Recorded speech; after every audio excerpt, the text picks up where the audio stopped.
Chapter 36, Championship. Dirk. Finally. Where have you been? Upon arriving at the arena, Dirk and Ava ran into Rita. Although she asked a question, she didn't wait for an answer as she walked them straight to the check-in. After that, Rita took Ava to the stands while Dirk went to the ground floor. So this is my opponent. Dirk looked at the boy he saw yesterday who had already been waiting in the staging area. Today he was in blue clothes with his silver sword that hung from his waist and his swept-back golden hair. He was a good-looking kid, valiant not unlike Duke Hillshire. Maybe that's who he was trying to resemble. As usual though, Dirk was apathetic to everything except for his actions and abilities. Around the boy, he could see the fire element, as well as another element that he didn't recognize. This other element was bright, full of vitality and structure. After a bit of thinking, Dirk recognized it as the light element. He was surprised. Dirk had come to understand how rarity worked among the attributes. Earth was the most common attribute, water was the second, air the third, and fire the fourth. Each successive element was rarer than the last, and fire was a very rare attribute to have. He heard that only 14% of mages have the fire attribute, while the rest had the other attributes. And this was only among the ones with a single attribute. Having only a single attribute was obviously most common, with over 85% of all mages only having a single attribute. Then, only 14% had two attributes. That last percent was made up of all mages with 3 attributes. As for those with 4, they were counted individually, and those with more than 4 attributes were nothing more than legends. For Dirk to have 3 attributes, he was already in the top 1% of all mages. The reason more attributes was so amazing was because it allowed many more spells to be used. The combat ability and versatility of the mage would increase countless times. Plus, some believed that having more attributes was an indicator of superior talent. Although there were studies to dispute those claims, many accepted it as truth. And not only did Dirk have 3 attributes, but the fire and dark attributes were 2 of them. The fire attribute was rare enough, but the dark attribute was even rarer, standing at the top couple % of all mages. The only thing that surpassed the dark and light elements in rarity was having 3 attributes. From the words of Dirk's eccentric teacher, Geralt, his combination of attributes along with his ability to train anima was possibly the most destructive combination that one could be given. Should he train everything, nobody would be able to beat him in the ability to kill or destroy. Geralt had shivered at the thought of Dirk mastering all his attributes. He likened him to a god of destruction in training. While Dirk didn't understand Geralt's thoughts, he had to acknowledge how rare his skill set was. However, with his knowledge of his previous life and how he had gotten here in the first place, he had an idea that this wasn't much of a lucky draw. He felt that there was something else to his situation that he didn't quite understand. Otherwise, he wouldn't have retained his AI and cybernetic enhancements. Dirk Strider and Alec Desmodius, to the arena. Suddenly, Dirk snapped out of his thoughts. His battle was the first one of the day, and he was being called. He glanced at his opponent before walking calmly to the arena. "Hey! Dirk! Let's have a good fight." As he walked though, Alec, his opponent, caught up to him. He put his hand out, a sign of his sportsmanship. Dirk didn't think too much before shaking his hand with a nod. The two then walked to their corners and prepared for battle. "Fighters ready?" The referee raised his hand. All around them, crowds were chattering or cheering. While the whole Colosseum wasn't full, many of the early-year students were present and watching the two fighters with interest. Especially the first years. They had all arrived and were excited to see who would take the championship. This person would be the strongest in their class. Rankings had already been formed, so this battle would complete it. This was why Ava couldn't understand how Dirk didn't care about the tournament. Social hierarchies were huge in this school. Dirk was antisocial, but she wasn't. She had come to understand how the school worked, and being strong gave you many things. The tournament was the way to prove yourself, to establish your place among your peers. It earned you respect and gave you influence. If Dirk took the championship, he would be the greatest in the class, and even the students of the upper classes would need to show him some respect. But he just didn't care. It absolutely baffled her. Even as she watched him from the stands, she couldn't help but think about how little he thought of the battle he was in. She knew that for him, it was just another training session. He didn't even want to be there in the first place. And she was right. Fight! The hand went down, and the battle started. Alec drew his sword and cast some fire spells. Dirk cast a spell of his own, and a pillar appeared underneath his foot. The anima in his body also activated. Alec smiled. "I've seen this before. You use this move a lot." He shouted, but Dirk ignored him and dashed. Soon, Alec's fire spell completed, and 7 fireballs appeared above him. Dirk didn't stop moving though, only casting a spell above his palm. Alec threw a few of the fireballs, but Dirk responded with a rock wall. The fireballs exploded in front of it, destroying the wall. But Dirk was already gone by the time the dust settled. He continued closing distance. Alec continued to throw fireballs, forcing Dirk to keep creating walls. Alec could cast spells fast, so Dirk never rested. However, after he kept flying around using his pillars, Dirk eventually got close enough. He swung his staff at Alec. Ha! Clang! Seeing him swing his staff, Alec swung his own sword. The two collided, and it was then that Dirk realized that Alec could train anima too. He had strength on par with Dirk's. "You're strong, Machem," Dirk hummed in response to Alec's surprise before backing up a bit. The two then swung their weapons a bit more, both colliding quicker and quicker. Dirk was able to swing his staff faster, but Alec merely had to defend, so he was able to keep up. After some time though, Dirk began to grasp Alec's habits. He adapted. Bang! Ow! Suddenly, Dirk's staff made its way to Alec's shoulder. His grip loosened and he stumbled. Seeing this, Dirk moved in for close quarters. Before he did though, he suddenly ducked back. Whoosh! Alec's body twisted, and his leg came swinging around like a whip. He had used the imbalance from Dirk's strike to shift and perform a kick. Usually this would catch an opponent off guard since they would move in for another strike, but Dirk was able to dodge. "Wow! You're good," Alec spoke with a grin, seeing Dirk react and recover so fast. Meanwhile, Dirk's mind was re-evaluating Alec every second. This was how Dirk carried out battles. He would read his enemy, grasping his strengths and weaknesses, and then adapting accordingly. Everything they did only gave Dirk information on how to handle them better. And then, if he read them well enough, he could destroy them.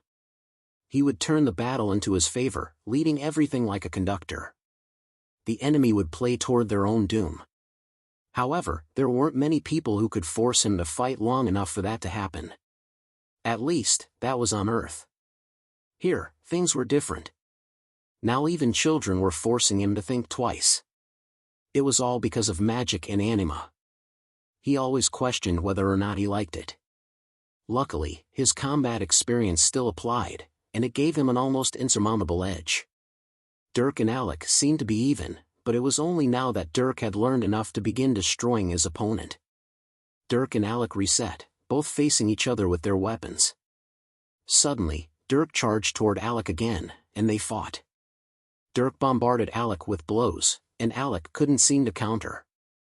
Dirk's attacks chained together perfectly like a dance, and Alec had to constantly defend. Alec suddenly wasn't so giddy anymore, and he was focusing seriously on the fight. Then, something unexpected happened. A pillar came surging out of the ground right as Dirk pressed an attack. Alec sensed it, but his body couldn't move out of the way. He was pushed by Dirk into the pillar with a dull point on it. The point came crashing right into his back. Ack! Pain suddenly surged through Alec, and weakness threatened to overtake his body. However, he gritted through it and at least didn't collapse. This was only possible because of anima. Otherwise, he would have crumpled on the spot. Alec's body twisted and barely recovered after being poked. He then weakly raised his sword to block Dirk's sudden blow. Unfortunately, if he wasn't at peak shape, he couldn't stop Dirk. He was bombarded all over his body with jabs and whacks. The bruises accumulated. For some reason though, he was still able to stand and take the hits. Dirk was wondering how his endurance was so high when he saw a flash of light over Alec's body. This was light magic. He's healing himself. Dirk recognized it. Light magic could heal, and light mages could easily heal themselves. While Alec couldn't heal himself that much, it was enough to keep him going. Even the lowest level spells had decent effects. But that would only prolong the battle. Dirk sped up while calling more pillars. Alec was hit from all sides as Dirk's movements became more unpredictable. Whenever Dirk would push Alec a certain direction, there was always a pillar waiting to strike like a hidden snake. And when Alec would try to push, a pillar would be waiting to intercept him. Alec became a punching bag as he was continuously beaten up, and the worst part was that he couldn't seem to ever dodge or fight back. The situation became worse when some rock arrows came, and he received real wounds. Finally, when Alec was exhausted, Dirk came in personally after tossing away his staff. He chained a few punches straight on Alec's body and jaw before kneeing him in the gut. Then, he did a roundhouse kick, his foot slamming into Alec's shoulder like a hammer. He was ruthlessly sent to the floor, unable to even twitch a muscle. Stop! Dirk is the champion. With that announcement, cheers erupted. Dirk's fantastic attacks had made everyone's blood boil in excitement, and that last attack sealed the deal. Alec had been no more than a punching bag. He had been utterly oppressed by Dirk once his habits were grasped. Some nurses came running on stage, quickly taking Alec away. Before Dirk could leave as well though, a beautiful lady approached with a trophy. Congratulations, Dirk. You're the tournament champion of your first-year class. Here. Oh. Thank you. Dirk accepted the trophy that was handed to him. It was small and held a little wooden carving of two swords crossed together. He thought it was nice, but it held no value. This would be worthless in half a year when the next tournament came around. With that, he walked off stage, everyone in his class remembering his name and face. When he made his way to the stands, Ava was first to greet him with excitement. Good job. Now I'm not the only one who will suffer from your attacks. Oh, is that the trophy? It looks nice. Yeah. Here. Without much thought, Dirk handed the trophy to Ava before walking over to his parents who were nearby. Ava looked at the trophy for a bit, but soon realized that he had just given this to her. Would he want this back? Knowing him, probably not. She decided she would keep it though, considering it a present from him. Dirk. You did great, honey. Cecilia smiled and clapped, giving Dirk a celebratory hug when he walked over. Riker also nodded in approval. Although not everyone competed, you're technically the strongest in your class. You beat that kid rather easily. I must say, you're talented in combat. That's because he's got his mother's blood. Isn't that right? Cecilia smiled. Dirk knew she specialized in anima training and physical combat, so he couldn't help but nod. If the excuse of genes was enough to convince them that there was nothing weird about him being good at fighting, then he would roll with it. However, despite his parents not saying anything, he knew that they were wary of something. After that night when his mother asked him about meeting suspicious people, he knew that they were curious about his unnatural fighting ability. They just didn't want to directly confront him about it since in their eyes, he really was only a kid. He also never did anything out of the ordinary, and his schedule was so cyclical that a clock would be impressed. There was simply no explanation for his ability in combat other than sheer talent. But they didn't seem entirely convinced. Even now, Dirk could see some conflict behind his mother's smile. He genuinely wondered what she was thinking about, but didn't pry. After Dirk's battle, the championship fights for the upper classes started. Dirk watched his seniors, but other than the more advanced spells, he wasn't that interested in the fighting. However, he did notice how much more adept his upperclassmen were. Even the kids in the year above him were leagues better than his own class. This was attributed to the dungeon diving they had been doing for a year. They knew actual combat. Suddenly, after a couple battles, Rita stood up and left.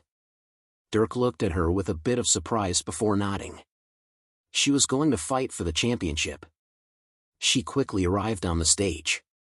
By now, the entire arena was filled with spectators. These fights between the upperclassmen were the most exciting since they were between the most powerful students in the school.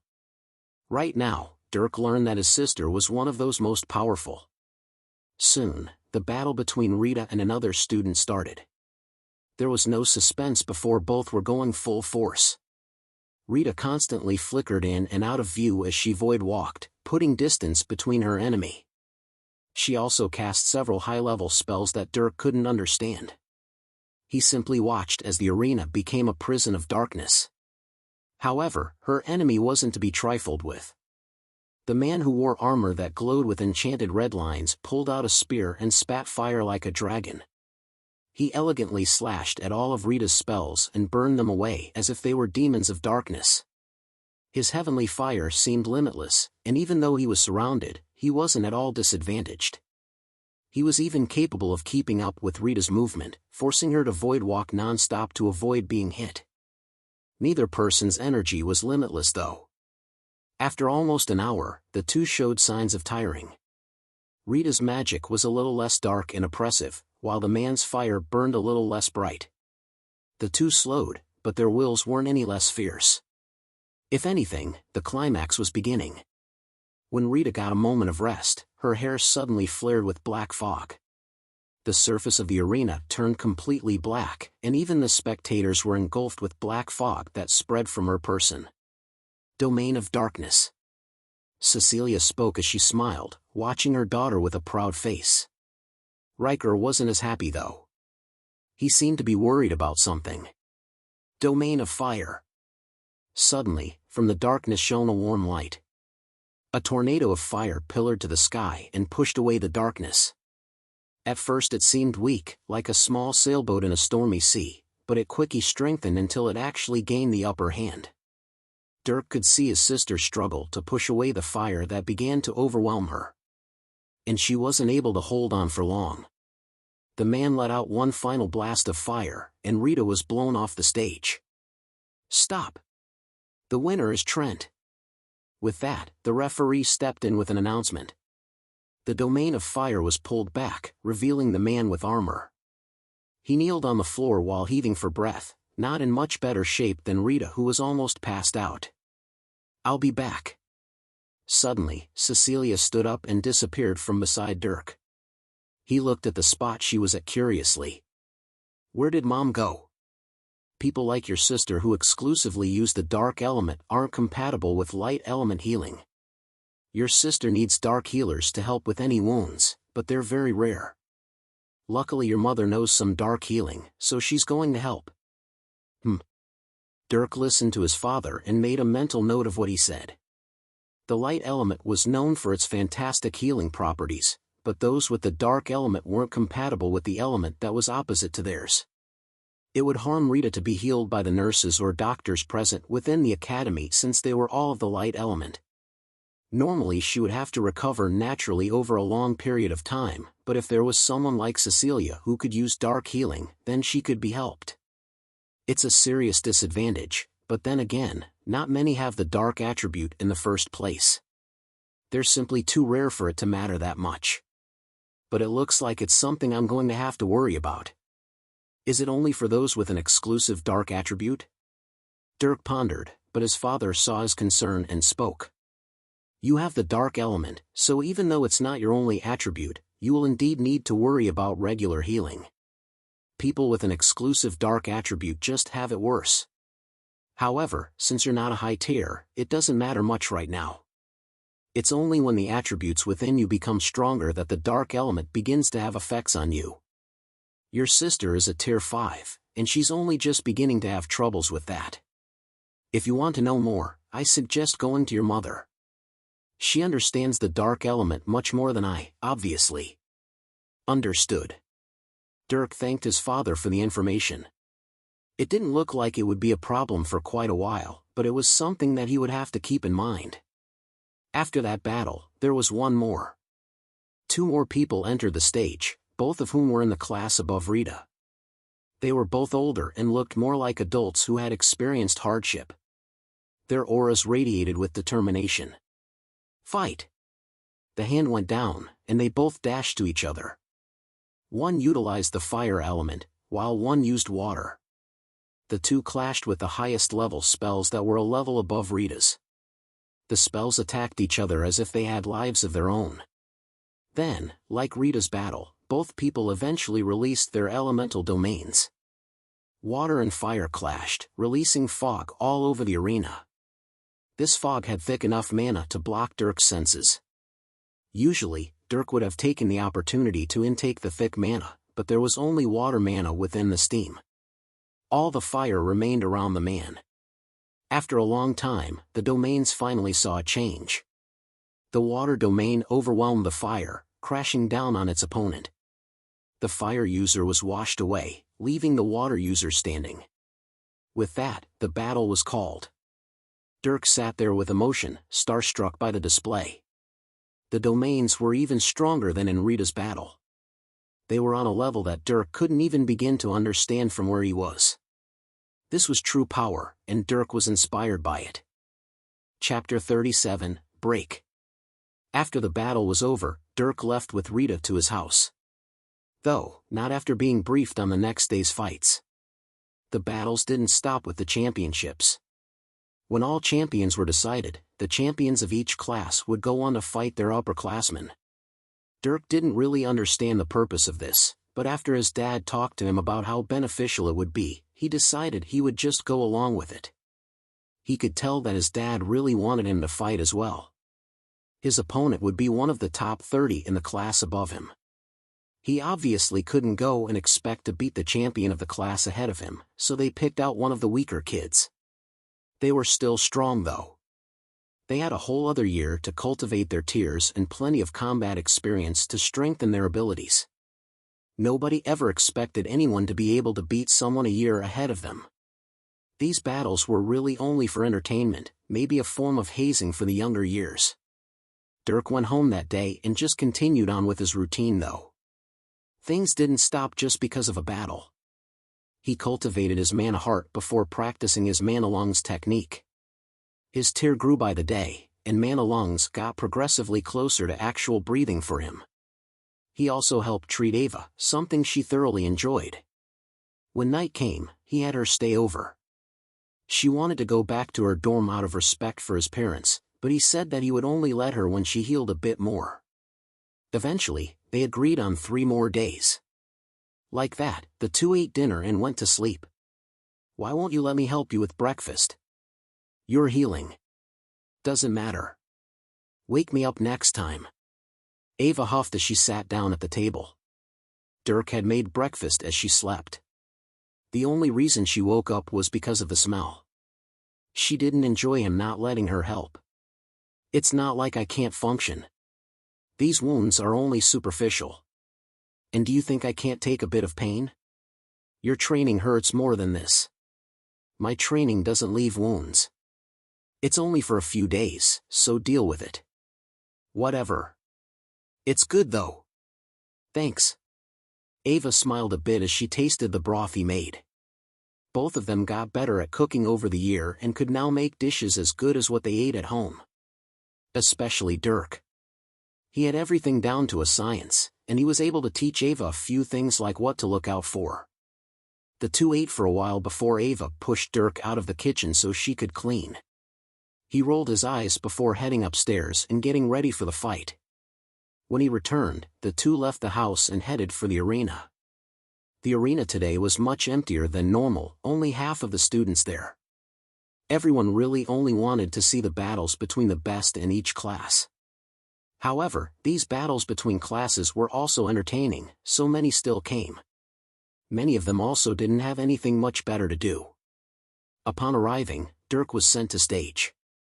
The seats where competitors waited only had 6 people there. Going by age, Dirk was able to pick out his opponent. A boy dressed in a red cloak and leather armor with scales on it. He wasn't much taller than Dirk, and it didn't look like he had done much physical exercise, so he wasn't an anima trainer. The boy also looked at Dirk, who went to sit down. His face sported a mean look, apparently not happy with something. Maybe it was the fact that he was chosen to fight a child who didn't deserve his attention. He would rather be anywhere else, preferably in the stands. Dirk didn't mind as he relaxed on the bench. However, it wasn't long before the fight started, and he was the first up. He and the boy stepped up to the stage, taking their corners. Dirk Strider, ranked first in Class 1, versus Peter Toll, ranked 32nd in Class 2. Fight! With an announcement, the hand went down. With it, Dirk immediately moved, his foot pushing off a pillar of earth. He shot toward the boy, who stood there relaxedly. When Dirk got close, he formed a spell, and 5 rock arrows quickly formed around him. They shot toward the boy one after the other. They also spun around in weird patterns, making it difficult to track them.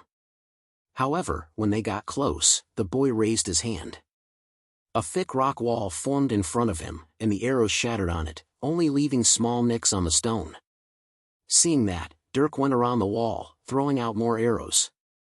The boy put up yet another wall though, chuckling at how easily he blocked Dirk.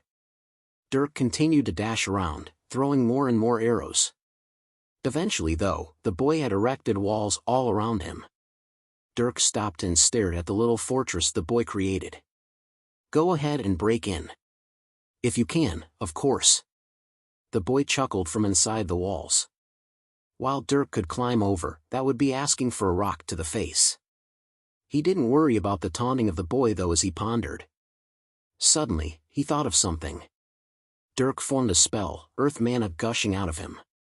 With his partially formed mana heart, his earth magic was the most developed. However, he was now using almost everything he had. This was the first time he had employed so much mana for any single thing. With that mana, the tops of the walls warped inward, forming a dome. The boy watched as the light from the outside was cut off and his mana was driven out of the walls. He smirked and didn't think much of it. What would closing him in do? However, the next moment, the boy felt the temperature around him go up. Sweat beaded on his forehead, and he finally frowned. Meanwhile, Dirk was outside with his hands close to the walls. On top of his palms were many balls of fire, and they were all cooking the walls. The rock turned red and yellow under the heat. He was turning the rock enclosure into a furnace. "Hey! What are you doing?" The boy within the rocks yelled out as the heat became unbearable. It became hard to breathe, and he wanted to get out. Forming several rocks, he bashed them against the walls. However, it took a while before they cracked. Dirk had reinforced them with all his mana, and despite being an entire tier above Dirk, the boy had to put in some effort to break it. Bang! Eventually though, a wall broke, and the boy burst out from the enclosure. Right when he did so though, a leg came hurtling toward his face. He couldn't react before the foot slammed into his head, knocking him out instantly. Stop! The winner is Dirk. With that, the match was called. Dirk took a few deep breaths as he felt his head throb. He had expended a lot of mana in a short amount of time. Luckily he trained a lot, so it was nothing he couldn't handle. Dirk walked back to his seat. The other kids looked at him with surprise. It wasn't very often that another kid could beat someone a year ahead of them. Dirk didn't think it meant much though. This guy just underestimated him. "Hey kid. Dirk, right?" As he sat down, one of the other boys moved over to him. Dirk looked over and was surprised. It was the teen named Trent who beat Rita, the one who could wield fire like a dragon. Dirk nodded to him, a bit dazzled by his tough armor. "Yes. That was a good fight. Very creative thinking. Most would have just thought to break through the walls. I sure wouldn't have thought to cook him alive. Thanks. That head of yours will help a lot as you dungeon dive next year.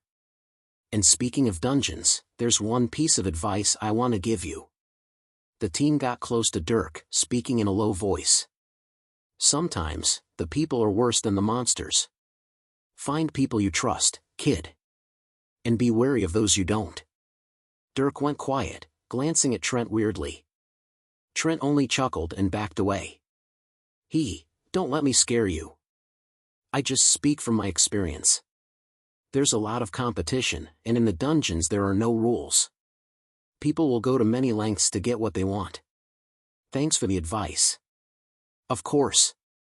It would be a shame to see a kid as talented as you die quickly. Now if you're sticking around, be sure to watch me kick this guy's ass. Trent pat Dirk's shoulder as another fight on the stage ended. He quickly jumped off his seat and headed for the arena, as did a kid who was a year older. Unfortunately, the fight didn't go as he expected. Trent was the one who got beat, but he sure didn't go down without a fight. His opponent was wounded and exhausted by the end, making him rather unhappy. Trent was all smiles though, even as he passed out with sparks flickering on his beat-up armor. After the battles ended, Dirk met up with his family and Ava. They all went to dinner, and Riker explained what was next for them. Even though Dirk won his battle, he wouldn't be fighting another. Today was the last day of the competition, and school would end in only a couple more days as well. In those couple days, each student would be re-evaluated to determine if they were fit to continue. After that, those who were clear to continue would get a month of break before their next year started. Luckily, Dirk was already cleared for his next year. This was a perk of fighting in the competition. The referee and a select few staff members who watched the matches would use the fight as an evaluation.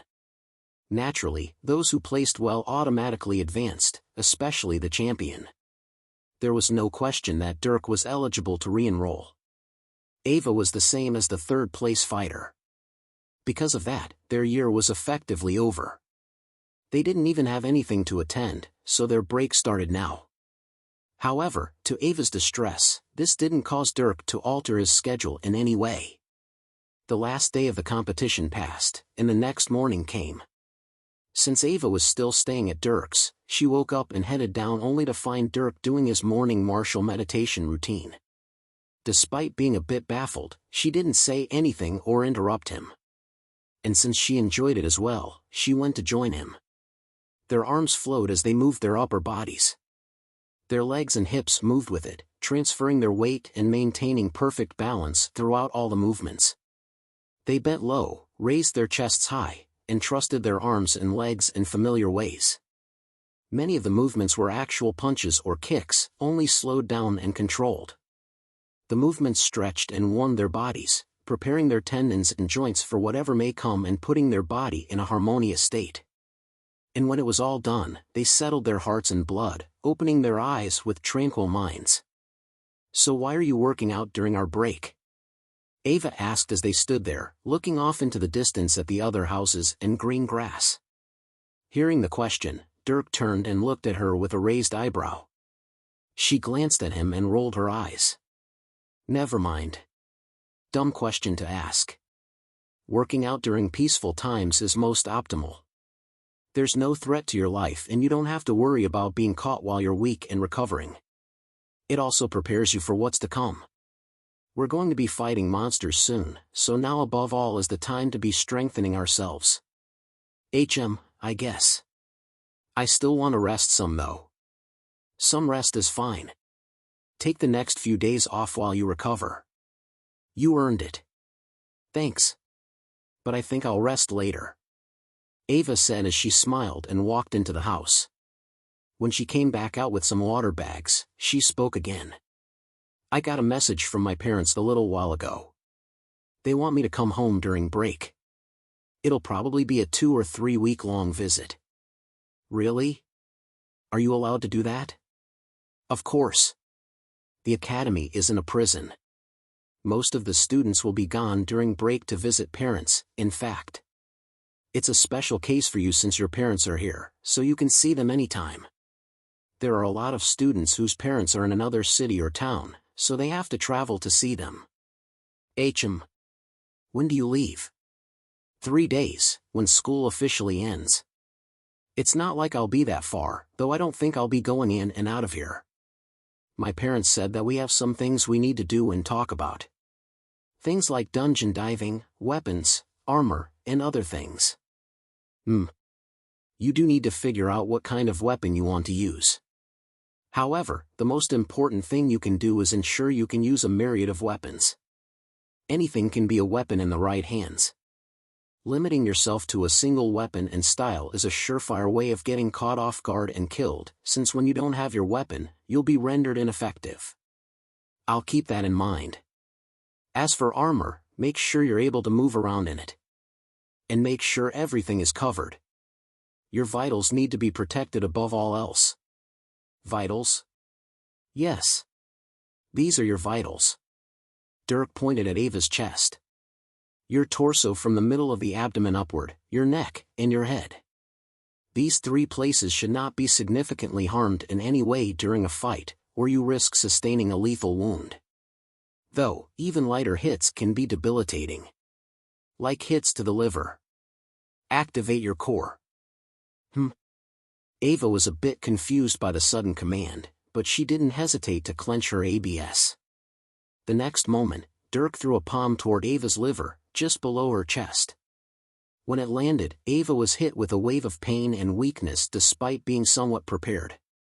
She fell to the floor. Ugh!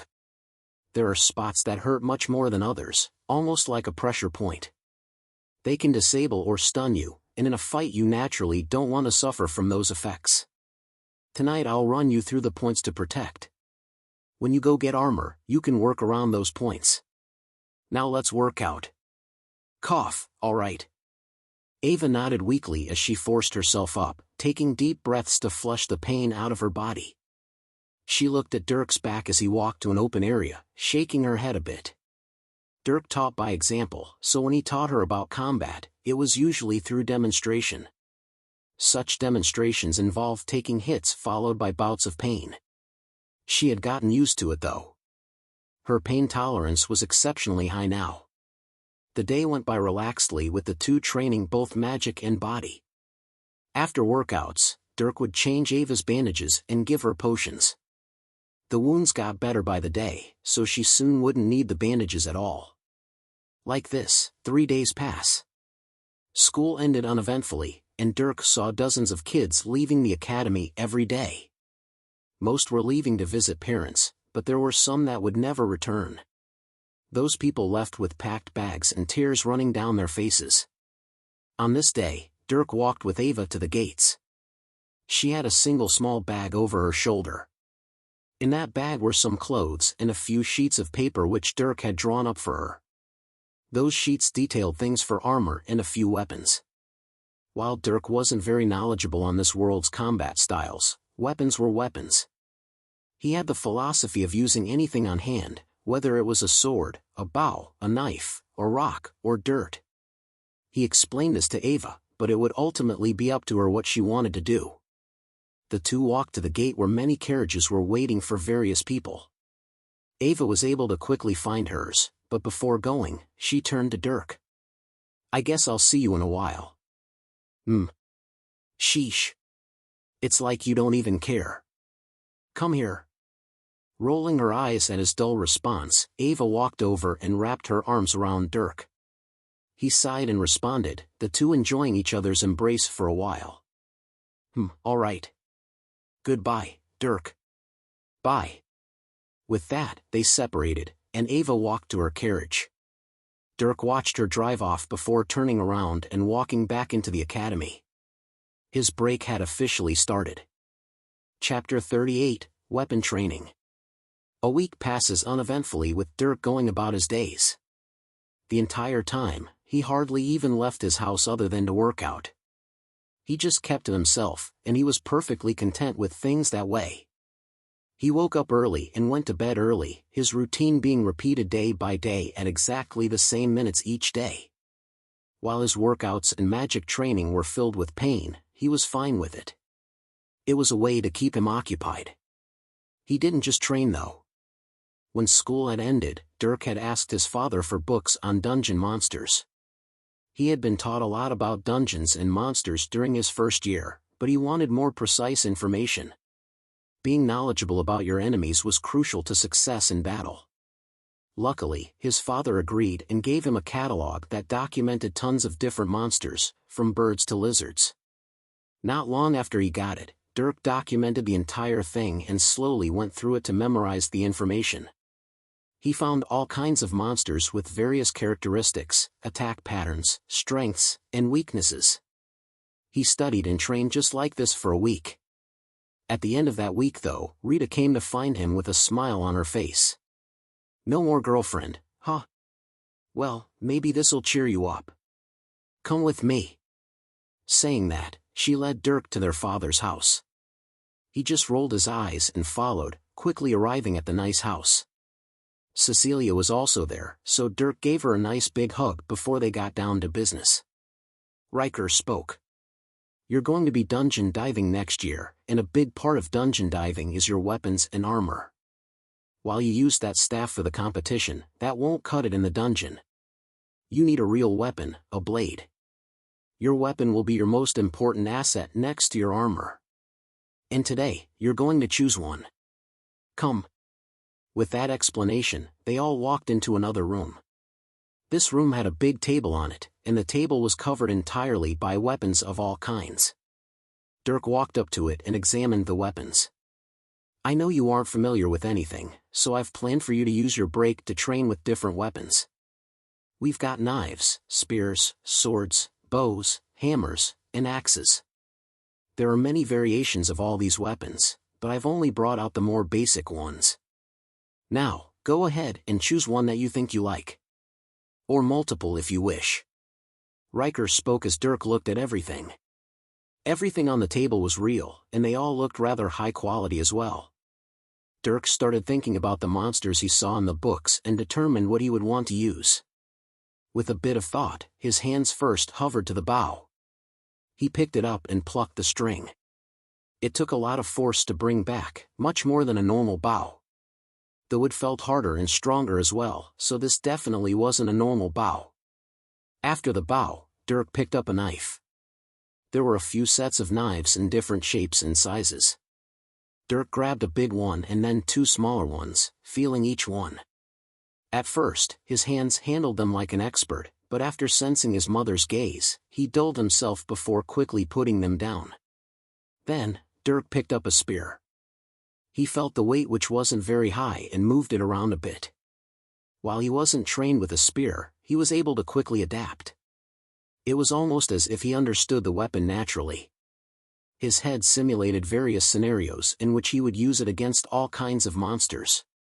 After a bit, he put down the spear and moved on to the other weapons.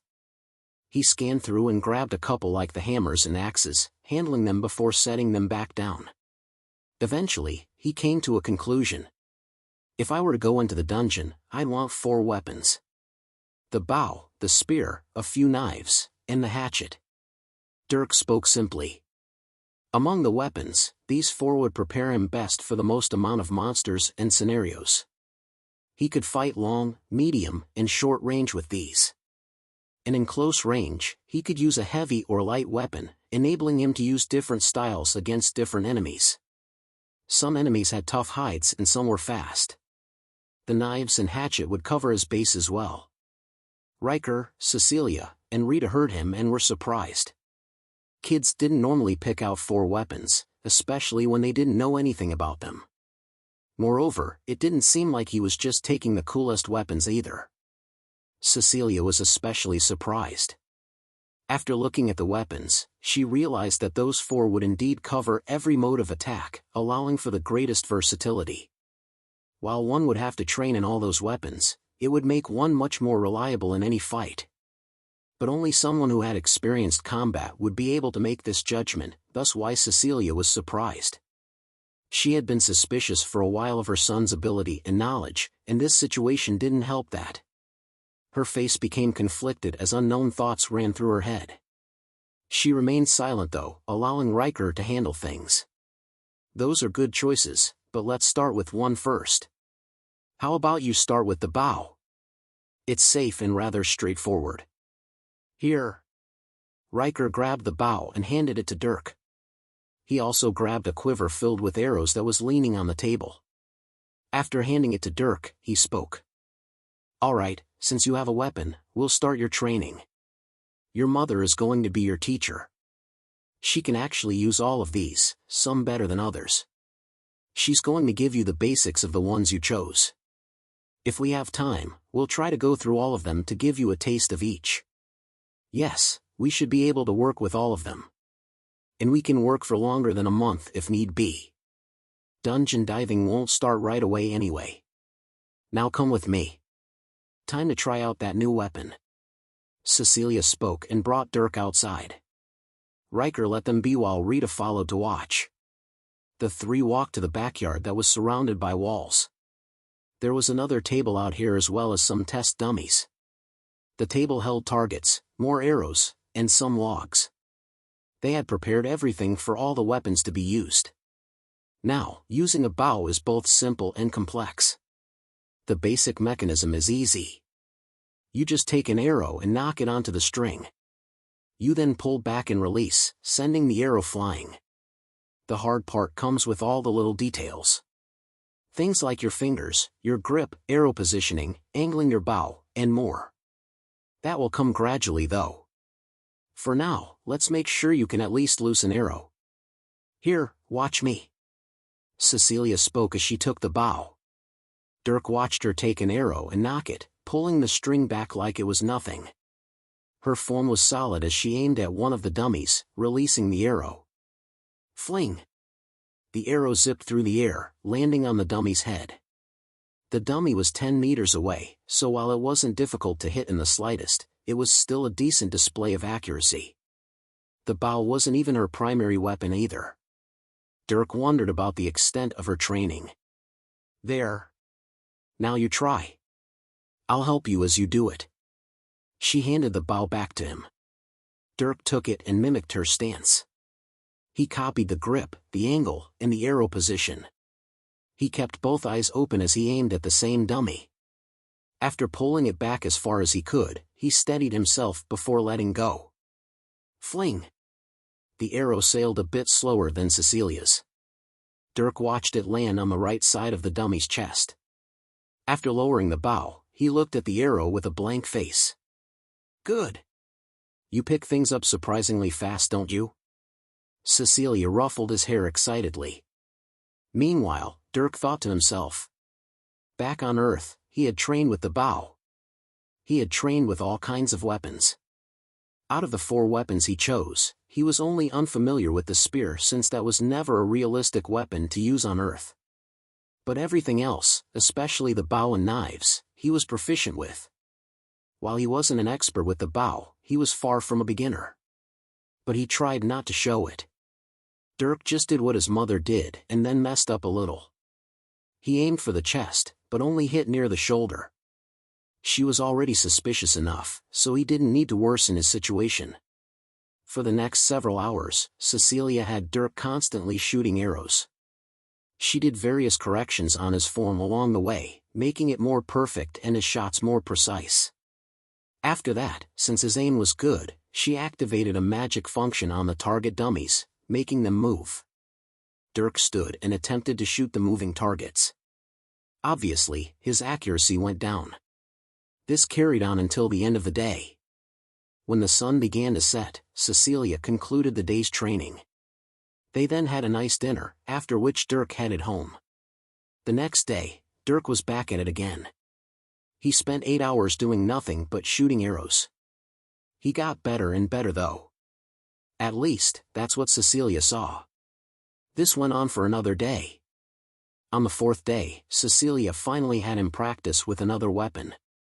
They moved on to the spear, and this time Dirk didn't fake anything since he knew nothing about the spear. He listened to his mother's guidance as he quickly got used to the weapon. His thrusts became smooth and straight while his slashes became controlled. Dirk was quick to learn the basics, and it surprised Cecilia. Dirk trained with the spear for 3 days before moving on to the knives. After another 3 days, he moved on to the hatchet. These cycles would repeat until he finally went through almost all of the weapons. When the end of his training came, Cecilia concluded that Dirk could definitely use the bow, knives, and hatchet. And while he wasn't as skilled with the spear, she thought he should work on it more anyway. She also thought he should use a sword, but he couldn't take too many weapons with him at once. For was already pushing it, so he would need to drop the spear if he wanted to use the sword. That decision would come later though when he actually used the weapons and developed preferences. Until then, he just needed to practice more and wait for his first dungeon dive. During the time he was training, Cecilia also arranged some armor for him. While it wouldn't be the highest quality stuff, it would be plenty sufficient for what he would face. She just told him to trust her as she took some measurements and drew it up herself. While Dirk didn't enjoy not getting a say in his armor design, he trusted his mother, so he didn't worry too much.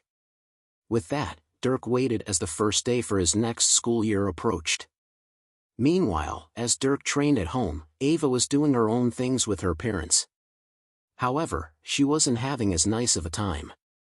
Her first week was normal.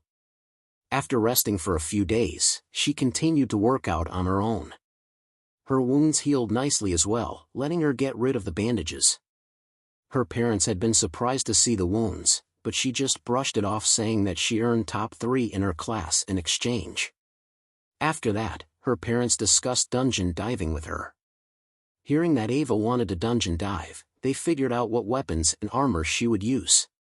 Like with Dirk, she was able to choose from a myriad of types. Seeing all the different weapons, Ava was a bit overwhelmed. However, she had gone over all the weapons with Dirk and talked about all that. With the knowledge he imparted, she had pondered on the weapon she would use for a while. Eventually, she decided on the one she would try out first. Since she was an anima trainer, Ava decided she would try out the axe. The axe she chose had a big curved blade on one end and a sharp pick end on the other. It wasn't excessively big or heavy, letting her wield it comfortably with 1 or 2 hands. As her secondary, she also chose some knives, just like Dirk did. She knew that it was always good to have backups, so while she may not use them as much as Dirk, she wanted to at least have them there. Her parents didn't argue as she made her choice. They didn't find any fault with it, so they arranged for a bit of training with the weapons. From there, Ava went on to train for a few hours each day on how to wield the axe and knives. Outside of that, Ava simply went on with her own routine. For a while, she found herself bored. However, one day, she stumbled upon something she would have rather never seen. While her father was out working, Ava went into his study to look at some of the books. She wasn't like Dirk, who could train all hours of the day and wanted a bit of mental stimulation, so she sought out some academia. However, as she looked through the bookshelves, she found herself glimpsing at the papers on her father's desk. At first, she only wanted to take a little look at the kind of work her father did. She had never actually known what he did, only that he worked with people. But after reading a few words on one of the papers, her attention was caught. Weekly shipment statement. Human males, 27. Human females, 33. Elven males, 2. Elven females, 5. Vampiric males, 7. Vampiric females, 7. Dwarven males, 12. Dwarven females, 18. Total count, 111. Weekly transaction statement. Human males, 21 sold. Human females, 44 sold. Elven males. Ava looked at the sheets of paper detailing different sets of business information. At first, she couldn't quite grasp what she was reading. But as she read more, she slowly came to understand. Slaves. My dad works with slaves. Ava was shocked at the conclusion she came to. She obviously knew what slaves were. The academy had talked about them briefly, and she heard even more from her friends. Slaves were people who were put under a special contract. Some contracts were lenient, but most were the kind that removed free will. They had to obey their masters or risk losing their lives. They could be put under excruciating pain should they disobey. It was a miserable life, to say the least. But in the Horizon Empire that was dominated by humans, slaves were illegal. That wasn't the case in all empires, but it was here. This was the reason why the Horizon Empire, despite being dominated by humans, was so popular with other races. However, Ava was learning that her father worked in an illegal industry. She read more and more of his papers that detailed things like money records and dealings with other bosses. Some papers detailed specific slaves and what type of slave they were. There were the normal ones like fighters, craftsmen, and maids. But there were also those like sex slaves and death slaves, ones who would be used for things that practically guaranteed their demise. There were even letters from various households that expressed their desire for these slaves. The fact that she recognized one of the names shocked her. The more Ava read, the more she felt her heart drop. After almost an hour of snooping around, she finally couldn't take it anymore and put everything back the way it was before leaving the room. That night, when her father got home, she did her best to avoid him, feigning exhaustion and going to bed early. She knew that he would be able to see the turbulence of her mind. After all, she inherited the ability from him, so she didn't allow him to see her directly, locking herself away. Luckily, the next day Ava was calmed down. She acted perfectly normal, going about her day and training as she had been. However, she began to internally debate herself. She wondered what she should do. Should she stay quiet, pretending like she saw nothing? Or should she confront her father about it? Suddenly, she remembered Dirk's words, "Be strong in all things you do." Ever since he spoke them, Ava had done her best to apply that logic to her daily life. Strength had become her creed in a way. But now, when faced with her father and his questionable deeds and morals, she found herself conflicted. Whenever she thought about what her father did every day and how he had been doing that for years without her knowing, she felt a bit scared. She wondered if she should be okay with it. Strength was the way of the world, so the slaves could only blame themselves for their positions, right? But she couldn't justify it. There was such a thing as morality and right and wrong, even in this world where the strongest ruled. It was why kingdoms and empires could stand.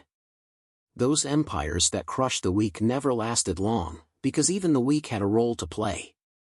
Ava eventually came to the conclusion that what her father did was wrong. Even that was a nice way of putting it. From the things she saw, it could be described as disgusting. Some slaves were made that way due to debt or crimes, but many were simply kidnapped and turned into merchandise. And her father was the boss, the one who orchestrated and enabled these heinous acts with his money. The amount of lives that were ruined and tossed into misery because of him. Ava became disgusted, repulsed even. But she couldn't bring herself to do anything. Day by day passed, and each night she found herself ridden with guilt. She hated herself for not being able to stand up and at least talk to her father. She got close a few times, but she would be overwhelmed by anxiety each time. In the end, the month of break passed with her having done nothing. She had to use her weapon training and workouts to get her mind off of the guilt she felt. And finally, when school started up again, she boarded her carriage. The drive to the academy felt all the more depressing. She felt the weight of all those ruined lives on her shoulders. Chapter 39, First Kill. Well, I think we know what you're good at now. I guess you have your gear then. Cecilia spoke as she looked at Dirk. He was practicing with the hatchet, and he showed talent with it. Cecilia had been shocked at how capable he was with all the weapons he used. It was like he naturally knew how to use everything, and even the things he was unfamiliar with he could pick up rather quickly. In the end though, Dirk showed preference to the 4 weapons he chose, and Cecilia didn't oppose him. With his weapons determined, she put them in his possession. Dirk received 2 short knives, 1 long knife, 1 combat hatchet, a spear, and a bow with some arrows. Dirk also eventually received the armor that his mother was entrusted to design. One day while Dirk was training in his house, Cecilia barged in unannounced. Dirk went to meet her and saw her place a case on his table. "All right, come take a look. I had a friend of mine make it himself for you. It isn't anything crazy, but it will be more than enough for what you're facing. I guarantee its protection from anything below a tier 5. Of course, everything depends on the situation, but you're not stupid enough to be totally reliant on your armor. Anyway, open it up," Cecilia explained before pointing Dirk toward the case. He walked over to it silently before popping it open and grabbing the garments inside. The first thing he grabbed was the torso armor. A black leather long-sleeve shirt with dark gray metal plating around all vital areas including the chest, sides, stomach, and even a spine guard the length of the shirt. Dirk was surprised at how well thought out the plate placement was. He then realized how knowledgeable his mother was about such things.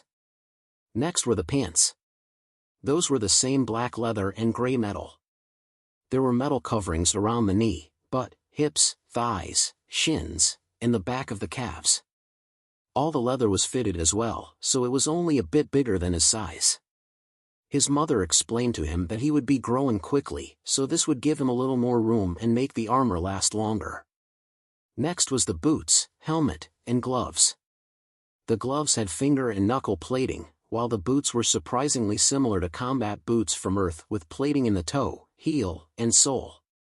As for the helmet, it was shaped like a hood with thicker than normal leather on it. There was even a mask that could cover his face. The armor also had many different straps and holders for various things like weapons and items.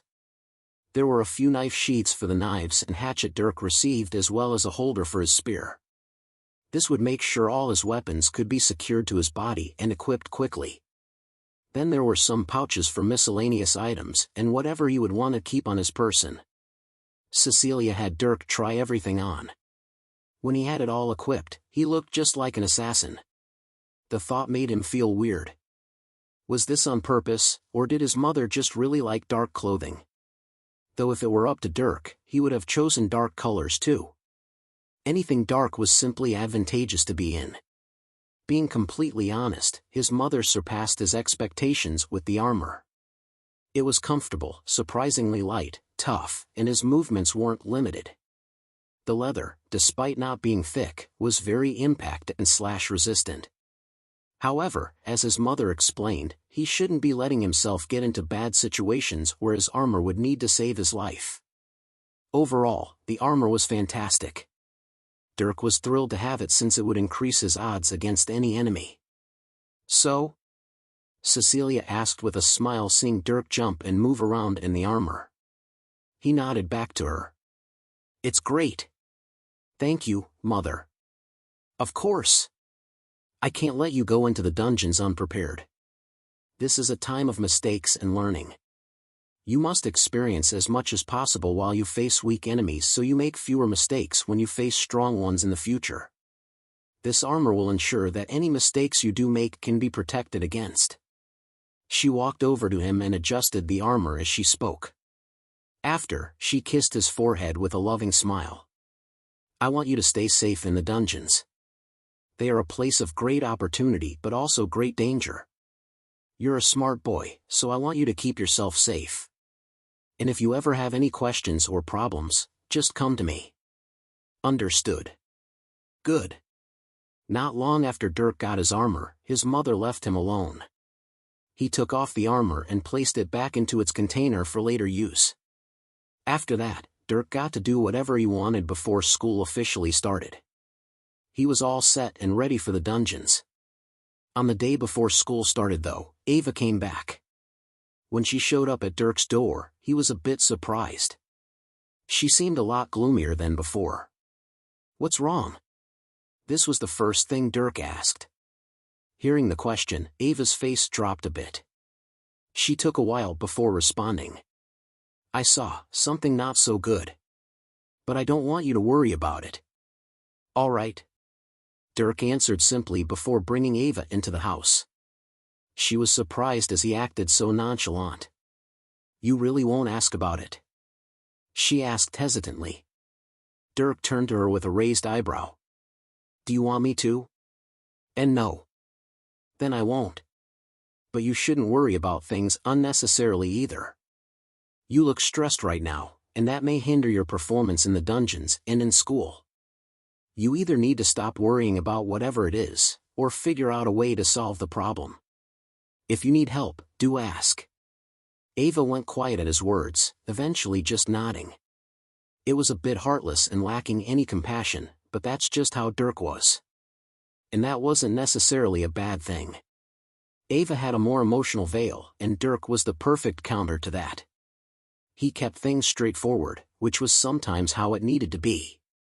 That day, Ava went back to exercising with Dirk. He easily noticed how her stamina went down since she was heaving for breath by the end. Whatever was on her mind, it really took its toll. Be sure to get your books, and here's your class list.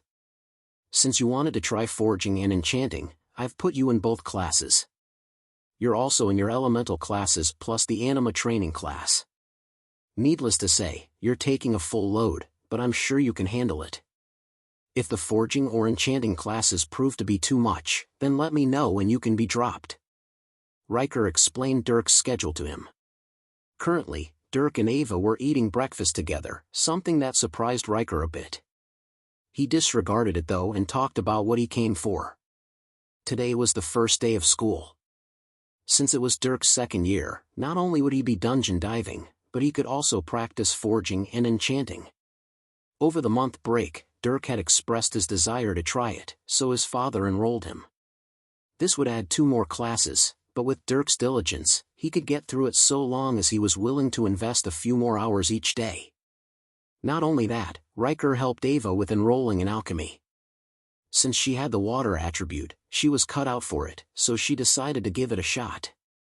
And since she only had 1 element class and the anima training class, she had plenty of time to spare. With their new schedules, Dirk and Ava started their first day. Dirk went to his first class, which was the earth element class.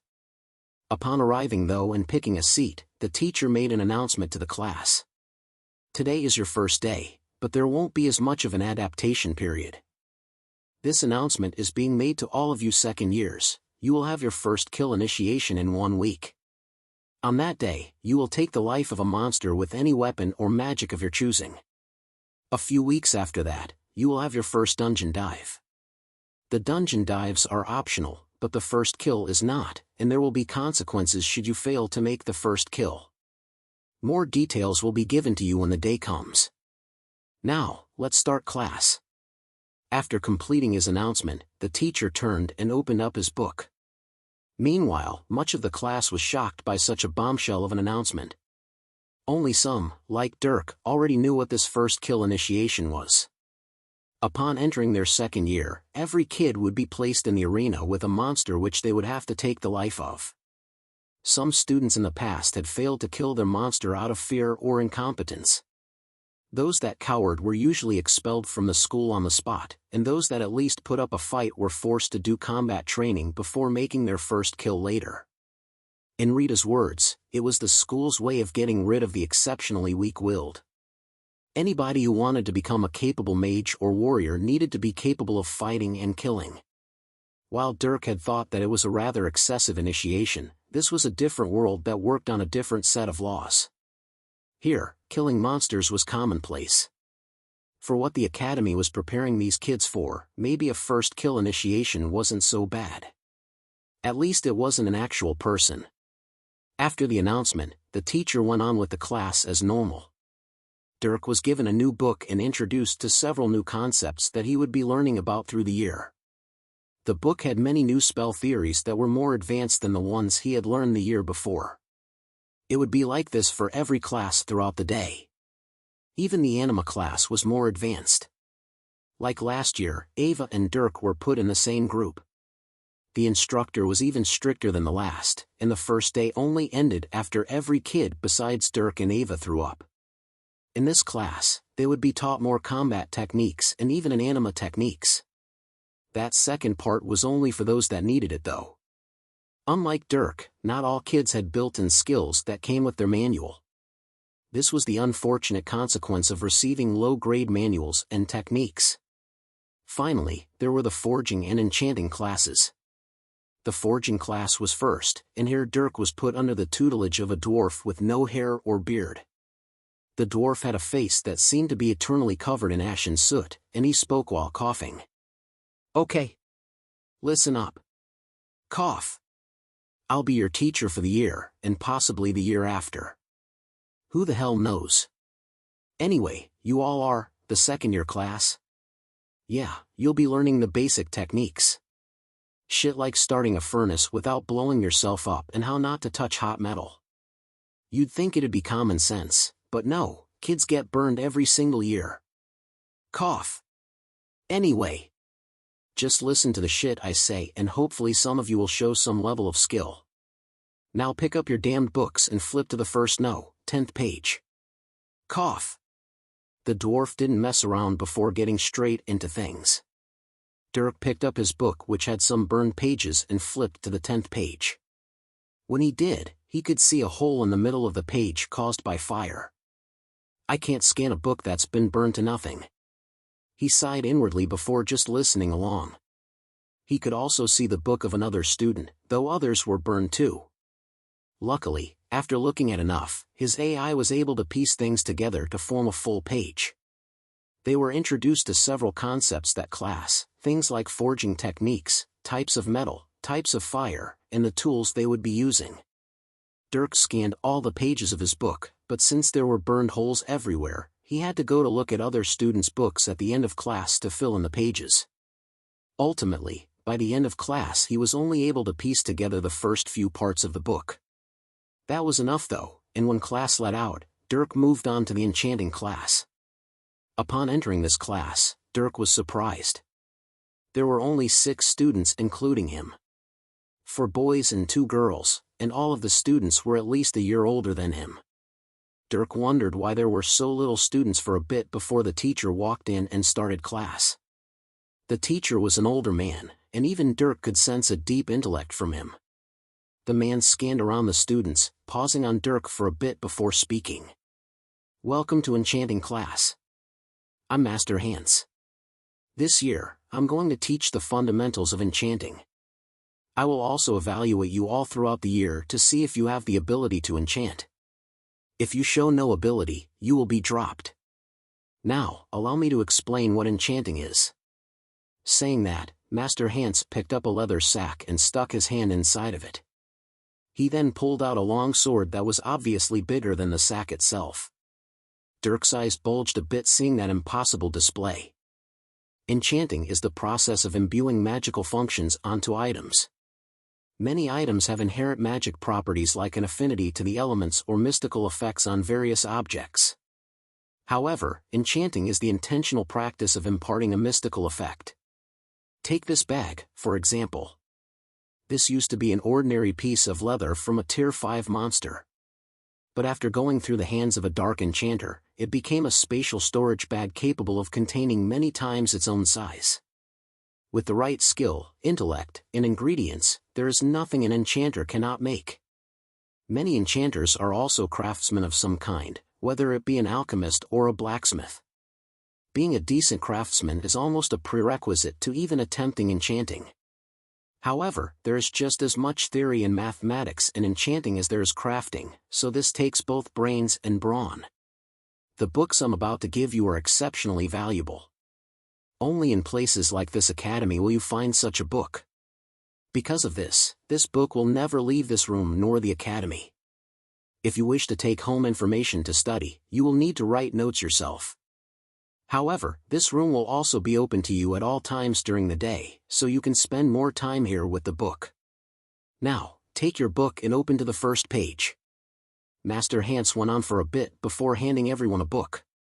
Unlike the ones in the forging class, these were absolutely pristine. The covers had metal on them and the pages were made of parchment. The book was like a work of art itself. Dirk was quick to begin flipping through pages, scanning all information he looked at. Master Hans glanced at him before continuing with class. By the end of class, Dirk had scanned the entire book, and Master Hans went through his introduction. This class would be filled with drawing, mathematics, theory of mana and magic, and applied practice. Dirk could tell how difficult the class would be as even he had a hard time understanding what any of the concepts within the book meant. Soon, the end of class came. Dirk immediately stood up when the bell rang, but he was the only one. The other 5 students glanced at him before burying their noses back into their books. Dirk felt a bit weird for a second before shrugging and leaving. Upon arriving back at his house, Dirk saw that Ava was down in the magic basement training her mana technique. He decided to join her, and the two spent a couple hours within the dense mana. Dirk's week was rather uneventful as the day of the first kill initiation approached. However, he was about the only one who wasn't nervous in some way. Even Ava couldn't get her mind off of it, and she repeatedly discussed it with Dirk. She talked all about what kind of monster they may fight and how she would go about killing it. Dirk was mostly silent while she rambled on, only giving input occasionally. Then, the day came. All of Dirk's classmates were nervous as they were all called to the arena. Dirk walked there with Ava and was surprised to see teachers and staff sitting in the stands. There were even a bunch of students, all waiting around as if they were about to watch a show. Prior to coming to the arena, all students had prepared armor and weapons. The ones who only used magic were donned in various pieces of metal covering while carrying shields. Those who fought with melee weapons had their preferred weapon as well as their own armor. It looked like a child army was gathering as all the kids piled into the arena space. Even Ava stood next to Dirk wearing rather decent armor. The armor fit almost all the specifications that Dirk had told her about. Not only that, but it looked just as nice as Dirk's. He was a bit surprised seeing that since Ava's parents were a lower class, thus they probably wouldn't be able to spend as much. But it looked like they decided to splurge for their daughter. He was also surprised to see the war axe in Ava's hand. It definitely wasn't a bad weapon should it be used properly. Unlike the rest of the students that he was looking at though, Dirk wasn't dressed in any armor. He wore the same plain clothes that he did while fighting in the competition. The only piece of gear he had on him was his large knife that he carried while sheathed. The fact that he came with no armor greatly distressed Ava, in fact. The entire time that they were at the house prior, she had been practically begging him to put it on. They would be fighting a monster, after all. However, he just shook his head and grabbed only one of his many weapons. He gave a single reason as to why he didn't put on the armor, because it would get dirty. Ava was baffled, but she didn't have the ability to force Dirk to listen to her. Thus, she could only walk with him to the arena, glancing at him with worry. After all the kids were gathered in the arena, the principal, Duke Hillshire, stepped up on the stage and overlooked everyone with a solemn gaze. Chapter 40, Backbone. Welcome, second years. Today, you are all here for your first kill initiation. This will mark the beginning of your life as a magician or warrior. Should you pass, you will be allowed to dungeon dive and continue attending the academy. Should you fail, you may be expelled. Now, I'm not going to give a lengthy speech. The only thing I want to let you all know about is the fact that none of you will be under any life-threatening danger. While the monsters here today are capable of injuring and even killing you, we will not allow them to kill. Your goal is to kill them instead. Do so, and you pass. Now, take a look at what you will be facing. The Duke spoke to all the kids, afterward motioning over to one of the other stages. A magic barrier was lifted in that instant, and everyone could see something new. Line after line of chained-up monsters. These monsters were short and humanoid. Their limbs were skinny, their skin a pale tan, their teeth abnormally sharp, and their heads large. These were goblins. Goblins were one of the most primitive species, but they are capable of evolving into much more fearsome creatures. They were considered the primitive ancestors of the intelligent dwarves, and their evolutions include the fearsome ogres. Despite being the most primitive, however, they were by no means weak. Hillshire continued to explain after all the kids looked at their opponents. These are goblins. I'm sure you all know what a goblin is. The ones we've picked out for you all are all at the peak of rank 1. They are about as strong as an ordinary adult man. Because of this, they are plenty capable of doing damage. You will need your magic or your anima in order to kill them. Should you only use your bodily strength, you may not get far. Now, it's time to start your initiations. The first ones to go will be those who competed in the tournament, and the first to start off among those will be your champion, Dirk Strider. The Duke said the first name, and everyone heaved a sigh of relief. They then looked around, all eyes eventually falling on the armorless Dirk. I can't tell if that's unlucky or not. Dirk sighed inwardly. Ava looked at him worriedly for a second before he walked over. The kids all opened up a path, and he walked up to the arena. Bring the first one over. The Duke spoke, and one of the staff members unchained a goblin. They restrained it easily as they walked it over and paced it into the arena with Dirk. The goblin growled and struggled the entire time, showing off its ferocity. The Duke walked over to stand next to Dirk. Now Dirk, since you are the champion, we've picked out a special one for you. This one is rank 2, so it's stronger than the others. As the champion of your class, you will be expected to perform better. Your display in the tournament fights show that you should be capable of fighting a goblin of this level. Also, the Duke's voice became lower as he bent down to whisper in Dirk's ear. This is a request from your parents. Make them proud. With that, the Duke stood back up. Dirk had a weird expression on his face as he did so. Now Dirk, are you ready? Hilshire backed up, standing in the corner of the arena away from the goblin and Dirk. Dirk simply nodded, unsheathing his knife. Good. Release the goblin. With that, the goblin was unchained. It went berserk for a bit, slashing at the staff before turning and laying eyes on Dirk. It growled and stared at him with its odd eyes. Dirk stared back, an odd feeling welling up within him.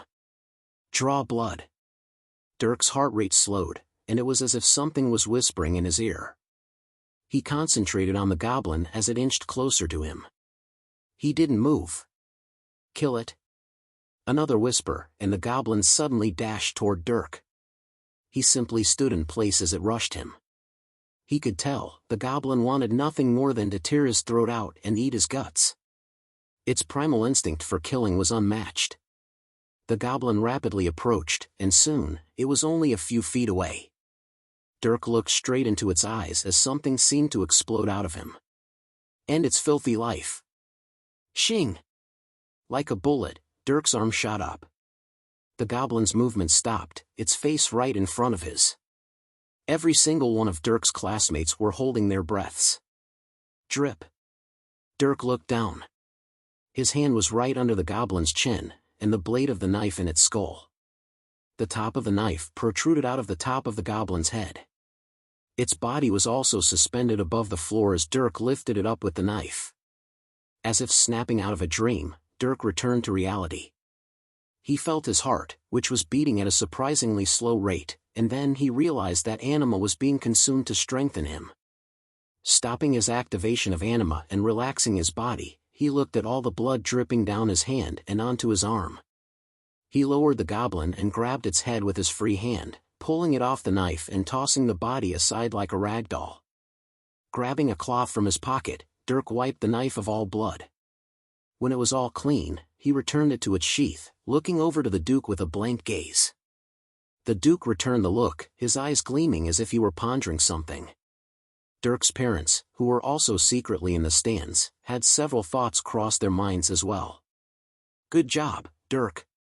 The champion doesn't disappoint. You can either stay here or go home to clean up. Understood. With a nod, Dirk stepped off the stage. Some staff members came and cleaned up the goblin body before the next student was called up. It was the second-place kid who lost to Dirk, Alec. Alec stepped up to the stage, glancing at Dirk before concentrating on the next goblin. This one was weaker than Dirk's, but he didn't seem to care. He unsheathed his sword as the goblin was released, and with a single stroke, the goblin was beheaded. He then sheathed the sword and walked down, not sparing anyone a glance as he exited the stadium. Next, it was Ava's turn. She turned to Dirk, who had returned to her side. He just nodded to her, and she went up. She stood face to face with her goblin. She lifted her war axe, and the goblin was released. She thought about Dirk's and Alec's previous kills and sought to do the same. One stroke. She thought to herself as she prepared. And when the goblin got close, she lifted and brought down her axe. The blade came right down on the goblin's skull, smashing it to nothing. It then continued to the body, crashing through it uninhibited. After the axe slammed into the floor, Ava stopped and picked her axe back up. She looked at the body that was reduced to gore in front of her, and her stomach contracted.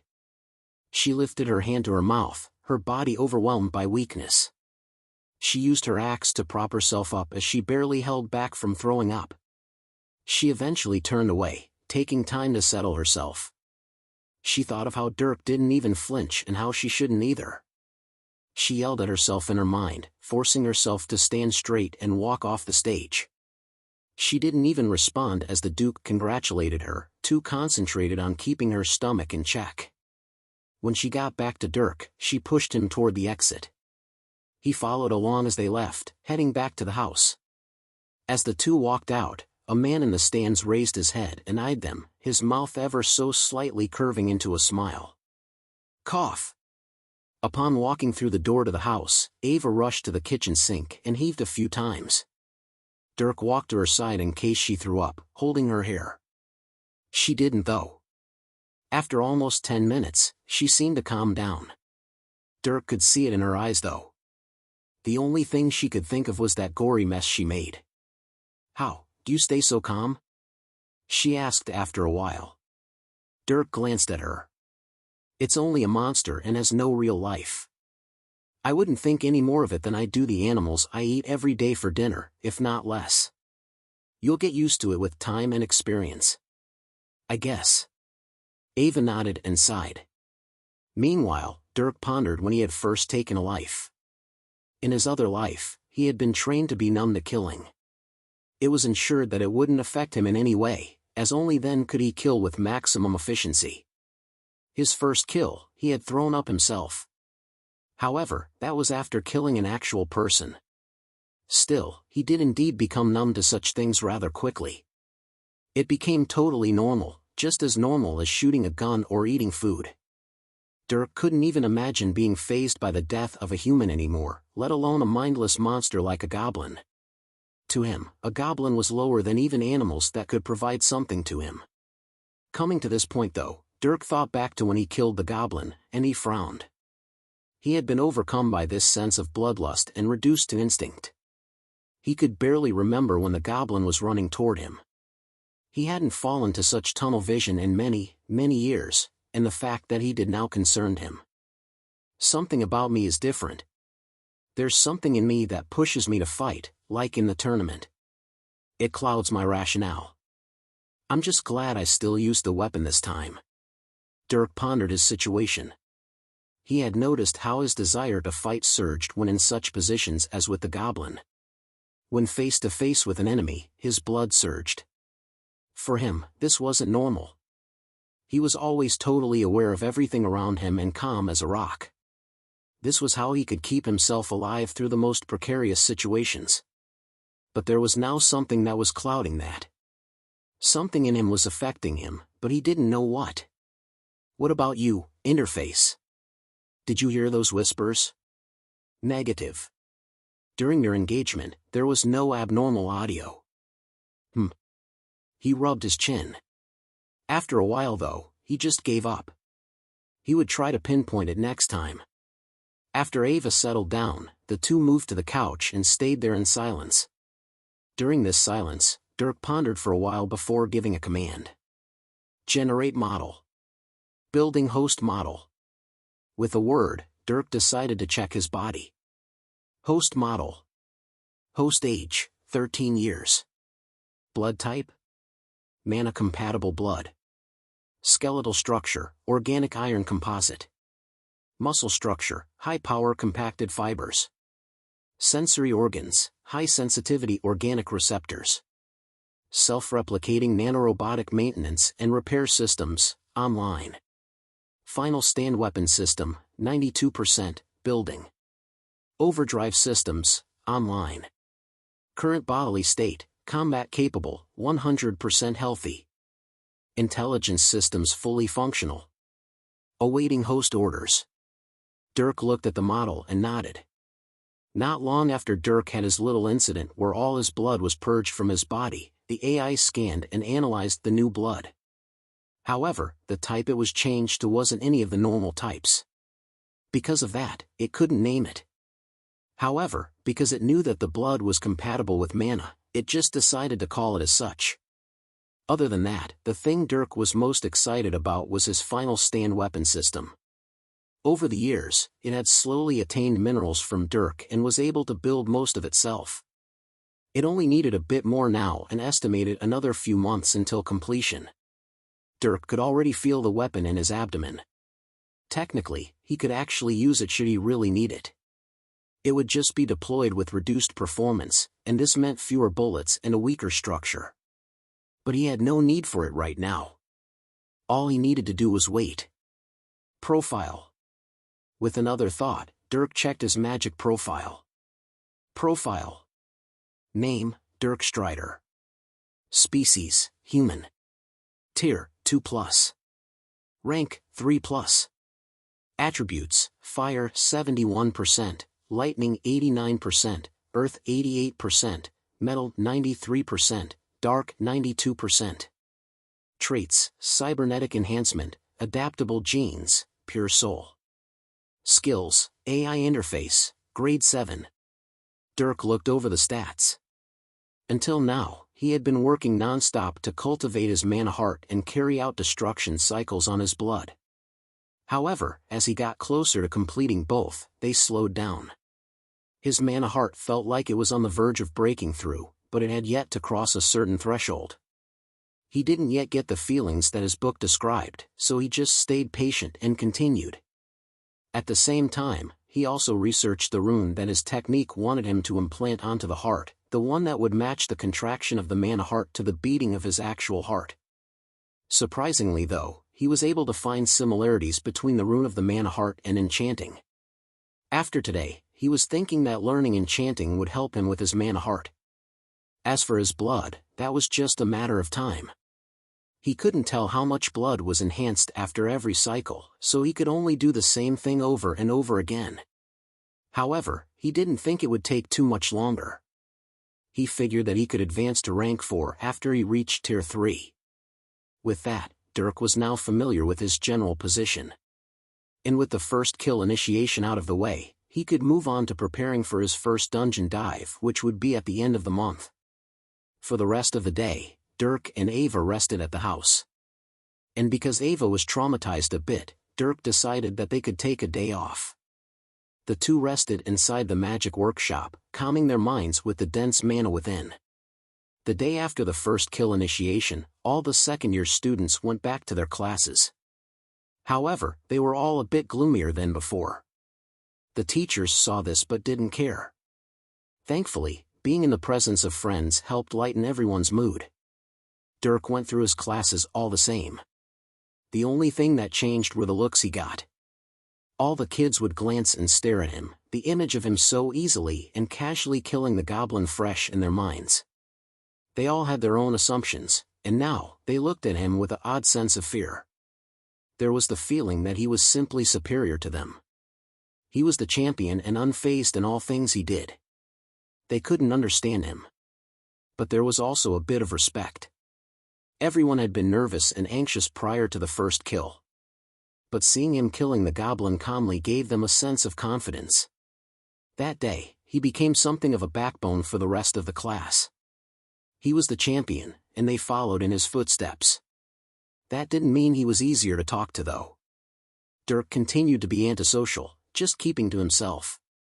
At least, that was until he was approached by one of his classmates. "Dirk, how have you been?" After walking into his fire element class, Dirk heard his name be called out.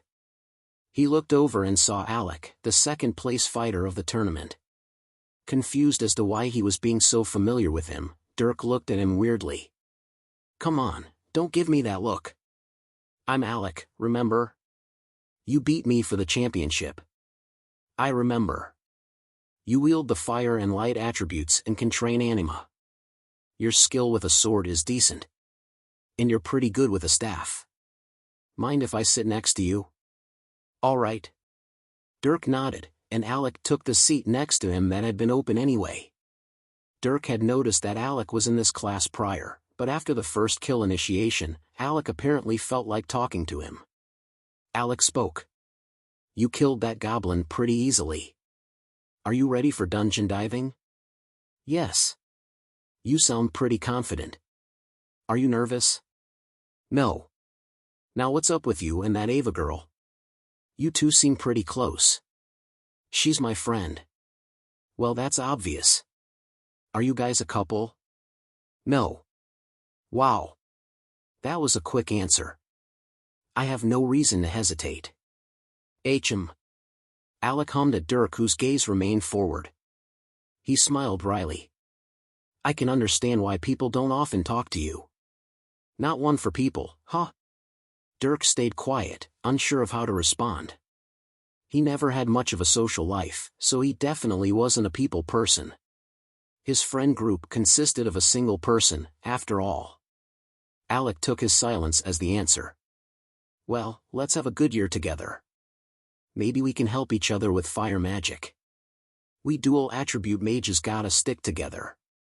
How about it? Alec stuck out his hand, and Dirk looked over. Alec assumed he was only a dual attribute mage, but he felt no reason to correct him. He shook his hand. With that introduction, the two started cooperating during class. While Dirk didn't understand why Alec felt the need to be familiar with him, he didn't actively push him away. The class was spent learning the beginnings of a new spell, and Dirk and Alec would discuss the working of the spell a bit. They explained their understandings of the spell and helped each other analyze why spells would do what they did. Soon, class ended, leaving Dirk a bit surprised. Alec was very knowledgeable about the fire element, and he was able to help Dirk figure some things out. He could explain his thoughts well, making him easy to understand. Dirk found that he was a bit more mature than he looked. After class let out, Dirk went on to his last element class. His face wasn't so happy though. This was because at the beginning of the year, he had gotten a rude surprise. Dirk is here. How are you, my prodigious champion? I heard you easily killed the goblin. As expected from my favorite, most accomplished student. Chapter 41, Preparing. Geralt was there to greet Dirk right as he walked into class. Greetings like this occurred almost every day, and it embarrassed him a bit every time. Dirk had thought that Geralt was the first-year teacher, thus he was happy come graduation day since he assumed he would get a new teacher. Not because Geralt was bad, but because Dirk wanted a change of pace. However, the school had other plans, apparently. Dirk was stuck with this volatile teacher for another year. He made a note to never come into this classroom with any wound showing, otherwise he may risk getting force-fed another weird potion. He also carried his knife on him just in case. Dirk always lamented the fact that if Geralt were just a little dialed down, he would be infinitely more bearable. Unfortunately, in exchange for the quality teaching, Dirk would have to sacrifice a bit of his sanity. Geralt, with his one arm, began his teaching with unbridled enthusiasm. Dirk's brain went on autopilot for the first bit of class in order to get past all the questionable stories and intrusive questions for the students. When he finally got to teaching though, Dirk snapped back into it, listening intently. Dirk's first year, Geralt hadn't taught any dark spells. He only taught how to manipulate the dark element and had everyone hone their control over it. By the end of the year, everyone was able to form odd shapes and diagrams with strings of dark mana. While it sounded easy to do, Dirk found it surprisingly difficult. This was because the dark element never seemed to want to listen to him. It took great willpower in order to get it under control. In fact, this method of controlling the dark element was against Geralt's teachings. He always talked about how one had to flow with the dark element, both person and mana syncing together to guide each other in the same direction. To help with this, Geralt actually had the class do meditation sessions in an attempt to harmonize with the dark element. Unfortunately, even though Dirk tried to do it his way, he just couldn't. It felt wrong whenever he felt himself letting go and harmonizing with the element. He hated the feeling of losing control. So, he had to resort to the only way he knew. Using sheer willpower, Dirk forcefully bent the element to his will. When forming shapes with strings of the element, it was like bending a steel pole. The element didn't want to listen, but it had no choice under Dirk's domination. Geralt didn't exactly like this, saying it was the wrong way to use the element. And Dirk had to admit, when he saw other kids easily playing with the element, he got a bit doubtful. but he didn't know what other way to go about controlling it. So, he decided he would just take it as far as he could. Geralt could only let him do as he wished. For some reason, Geralt didn't argue much with Dirk. With the other kids though, he had no trouble scolding and correcting them. Thus summarized Dirk's Dark Element class. Thankfully, he at least never fell behind and could follow along fine. After that class, Dirk left and went to his next one. After walking to another area of the academy, he could hear shouts and hollers. His blank gaze rested on the Hall of Artisans, the home of the academy's production sector. This was where nearly all crafting was done and where Dirk's classes were. He walked into the hall and maneuvered through running persons to make his way to a room. He quickly opened the door and stepped in, closing the door behind him. All the outside noises were silenced. The room he was in now was rather large. The dwarven teacher sat on a chair at the front of the class while a few dozen other students stood around their desks. These weren't normal desks though. They were all anvils with little metal tables next to them. Each student had their own spot. All right. Listen up. Not long after he walked in, the dwarf started class. Dirk opened up his book to the instructed page, but didn't bother looking at it. Over the last week, he was able to look at other books and document the full pages. He could now view it any time he wanted in his head.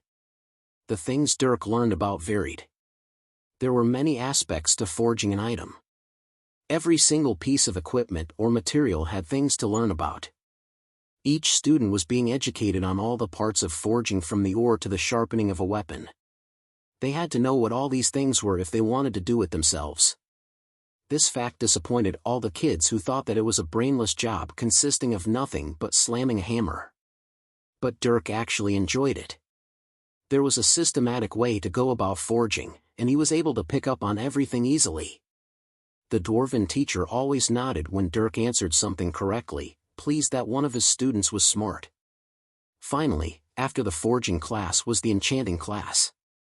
Dirk went to another room in the Hall of Artisans, making sure he didn't run into anybody on the way.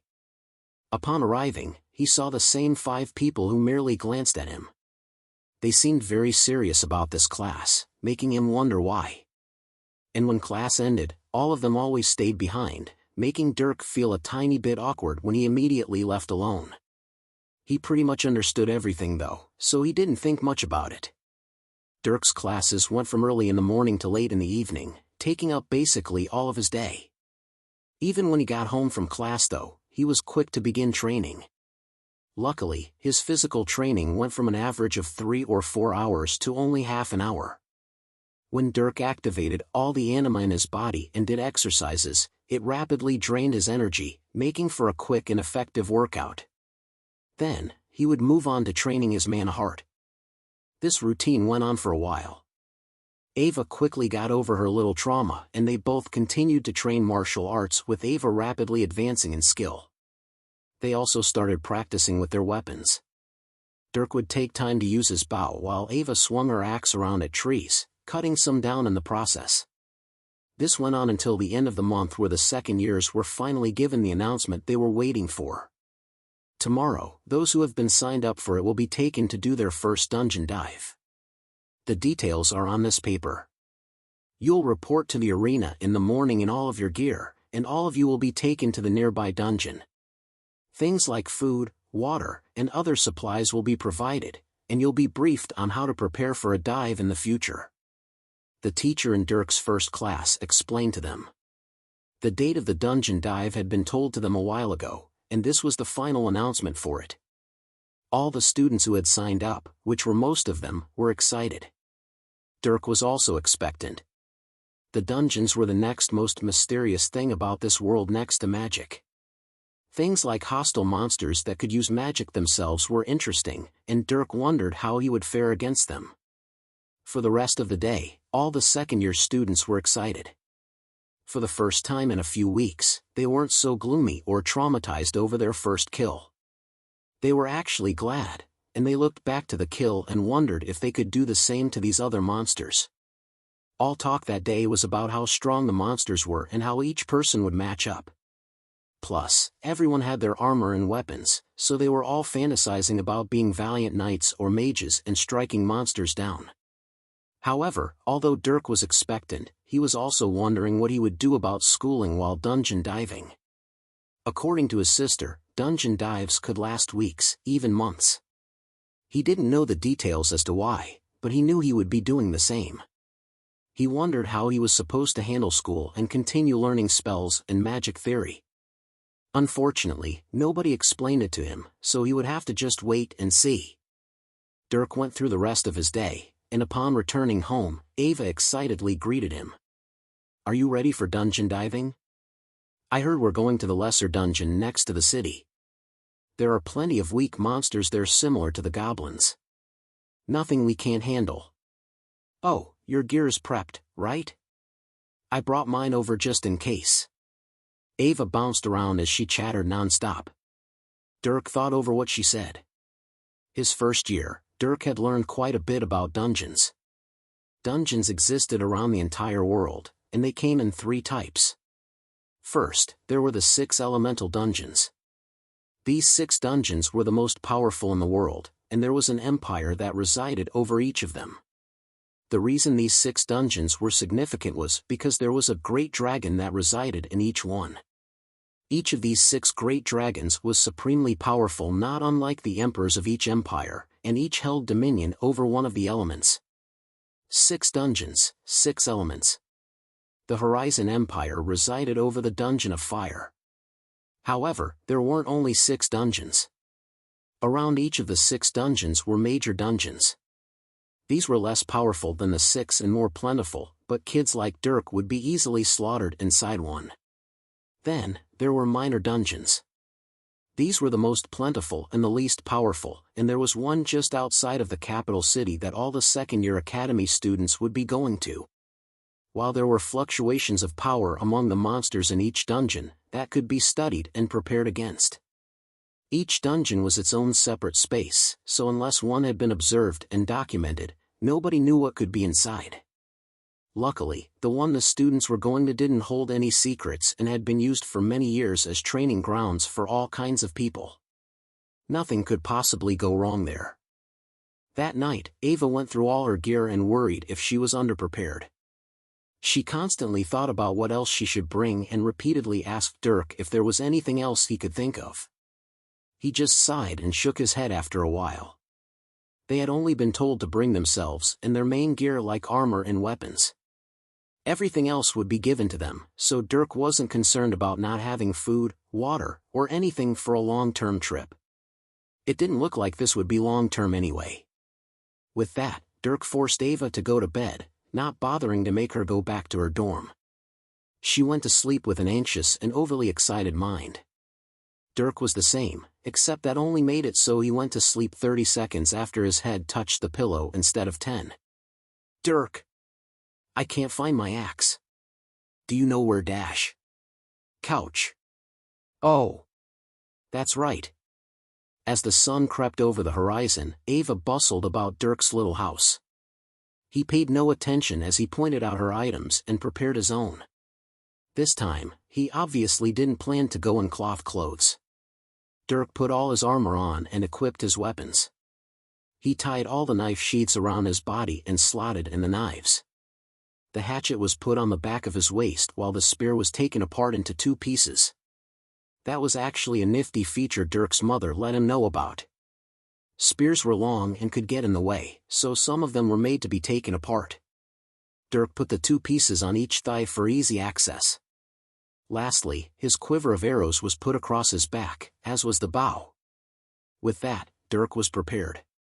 Any of his weapons could be easily drawn and none of them, except for the bow, got in the way at all. Even the bow wasn't much of a nuisance. Under his armor, Dirk wore his normal workout clothes. The cloth both kept him comfortable and prevented the leather from rubbing against his skin.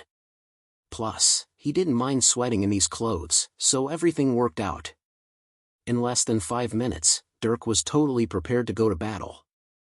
However, Ava had a hard time preparing herself despite everything being in front of her. Dirk had to help her put things on to move it along, and even then she triple-checked everything. In the end, Dirk was dragging her out of the house, saying that she could deal with whatever came with just the things she had. The two walked across campus after that fully geared up. They stuck out quite a bit among other crowds of normal students, but instead of looking like clowns, everyone glanced at them with an impressed gaze. After all, everyone who looked at them were either first years who thought they looked awesome, or upperclassmen who commended them for their bravery. They weren't the only ones either. Along the way, they could see many of their classmates dressed in gear as well. They all gathered in various groups, and by the end when they approached the arena, there were several large clusters of students marching through the doors. It looked like a small army was invading. They packed into the empty arena, finding many staff members and some teachers. One of them guided everyone to gather where they officially began the day. Attention!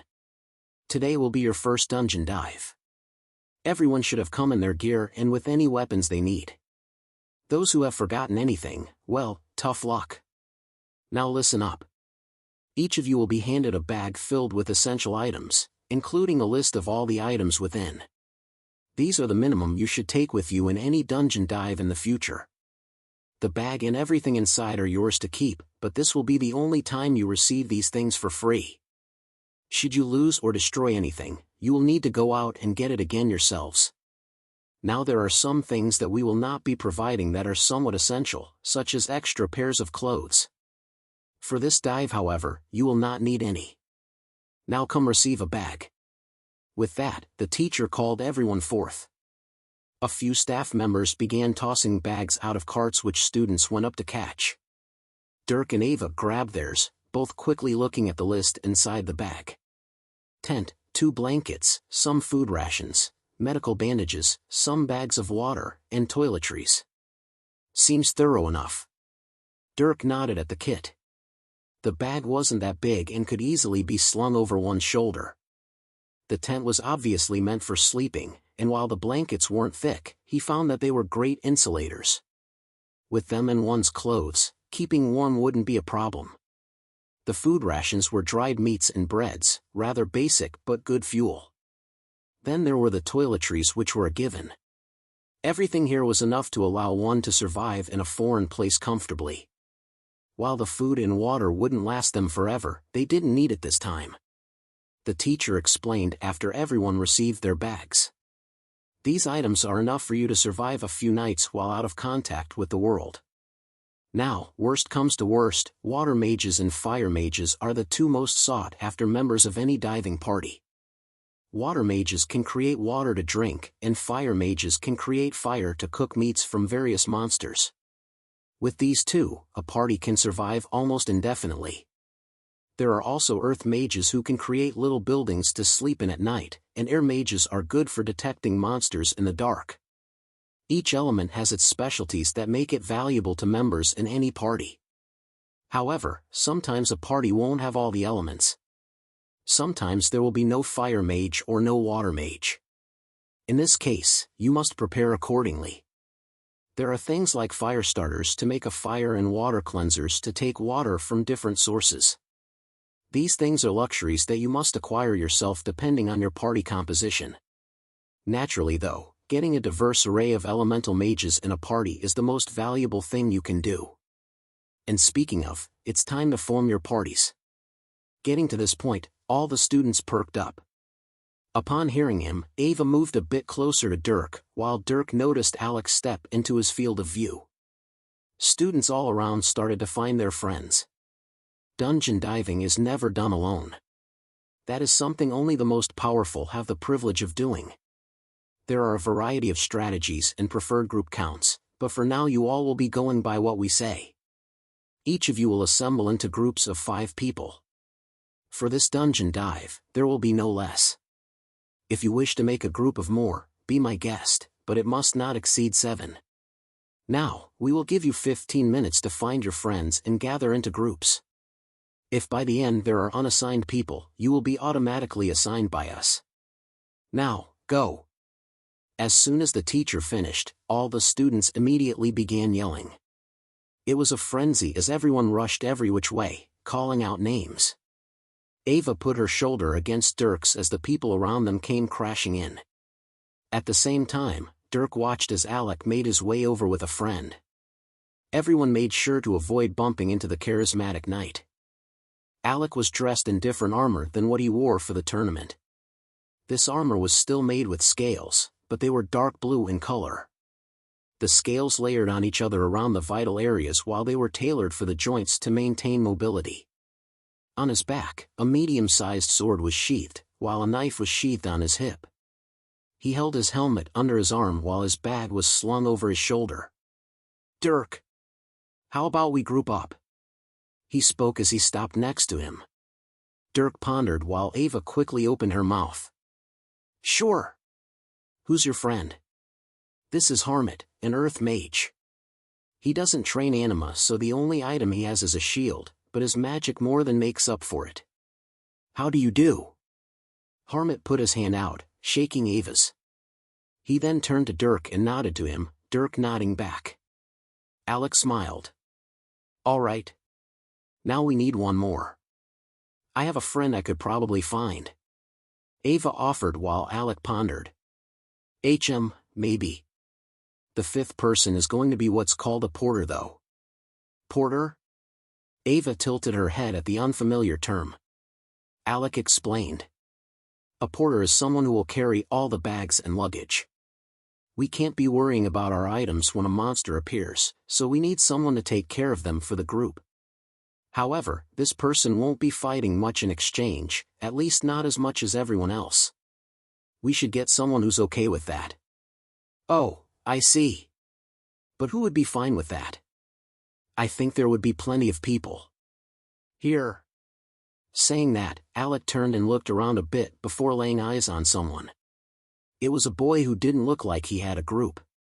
Alec walked over to him, stunning the boy. The two conversed for only 10 seconds before the boy nodded and walked back with Alec. "All right, this is Jackson, and he'll be our fifth member. And nice to meet you all." Jackson stammered as he waved to the group. Inwardly, he was screaming. This group consisted of the top 3 students in the entire class. There was no more powerful group, and he was just invited to it. Jackson couldn't be happier at the moment, though he felt incredibly intimidated when he looked at Dirk's blank gaze that seemed to peer to his very soul. Chapter 42, Dungeon. "All right. Time's up." Not long after Jackson joined the group, the teacher made everyone stop. The students had mostly formed groups.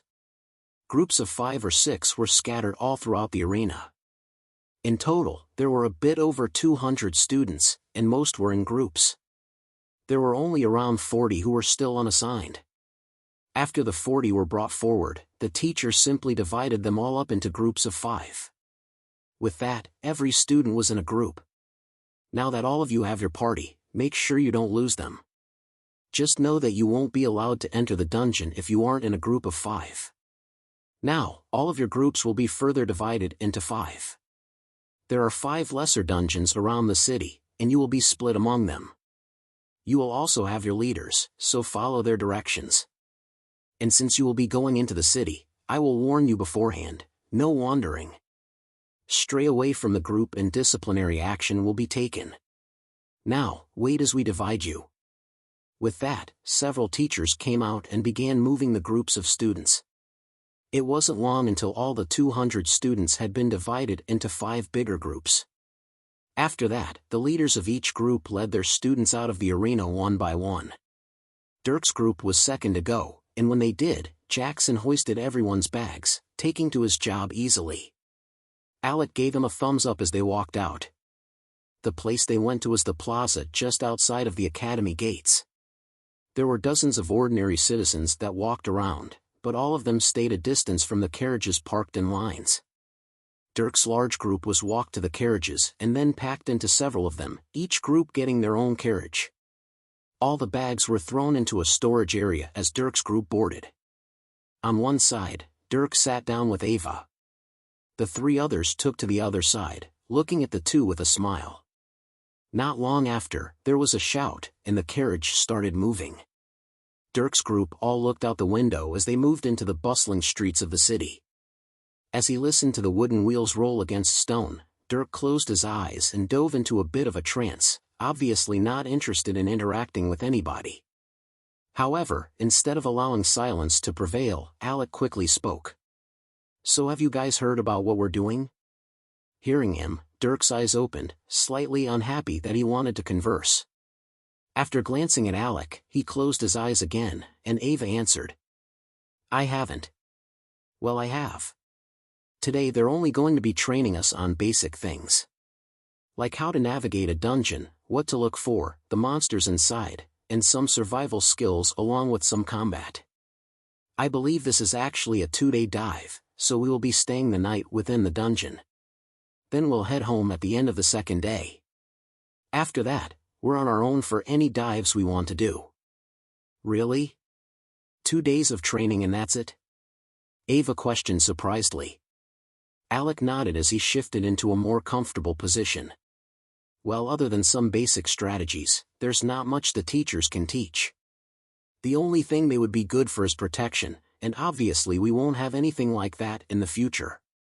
People learn best through experience, so after giving us something of a foundation, they're leaving us to our own devices." "I get that, but why would anyone want a dungeon dive then?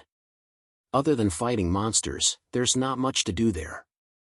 "Actually, there is." Alex smiled at her. "For one, dungeons are a huge source of money. People are always in need of monster parts, the stronger the better obviously. 2, dungeons are the perfect place to practice spells and work on your magic. To become a great mage, you need to understand magic, which requires using magic. You can't do that just anywhere, so we use dungeons as hunting grounds. 3, cultivating a higher tier requires materials, which requires money. And 4, getting better gear requires money, and this can help maintain your life so you actually have a chance at raising your tier. So the dungeons are all about money." "Pretty much." Alec nodded at her conclusion. "Powerful people require wealth. That's how the Empire's hierarchy works. The more powerful you are, the better position you receive, and the more money and influence you have. Dirk's parents are marquises, a position earned by his father being one of the most powerful people in the world. That power naturally comes with huge influence and money which he can use to build himself and his family higher."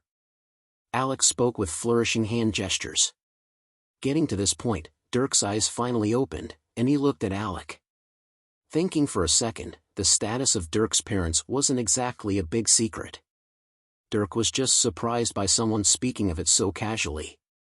Alec met Dirk's gaze and spoke. "My parents are also marquises, though they work in a different industry, so I doubt you know them. And Ava, I believe your parents are earls?" "Why yes. You know that?" Ava tilted her head at him, a bit self-conscious at the mention of her parents. "My father has taught me all things political since I was young. Knowing anyone with any form of influence is one of the things he had me do. Knowing names is very valuable. Harmut's parents are also earls. However, I'm not sure what level your parents are at, Jackson." Alec turned to Jackson, whose eyes were bulging a bit. Hearing the implied question, he shrank back with a red face. "And my parents are barons." He scratched his head, feeling even more embarrassed. Barons were the lowest of all nobles, a level below a viscount which was a level below an earl. Ava and Harmut were kings compared to him, let alone Dirk and Alec. Right now, he felt like a peasant, and compared to them he may as well be. Being the group's porter didn't help that feeling either. Alec just chuckled though. "Hey, don't sweat it, guy. You got into the academy, which means you alone could elevate your entire family. Just work hard." "All right." Jackson nodded, Alec's charisma brightening his mood and boosting his determination. Alec wasn't wrong either. There were many like Jackson who barely got into the academy and were using it to help their family. With the academy's abundant resources, anyone with talent and determination could become powerful and elevate their status. There were many examples of such happenings, and it was very possible. After all, the Empire wanted a strong population, and there were many hidden talents among the lower class. This was why the Academy was one of the most sought-after institutions not only in the Empire, but in the world.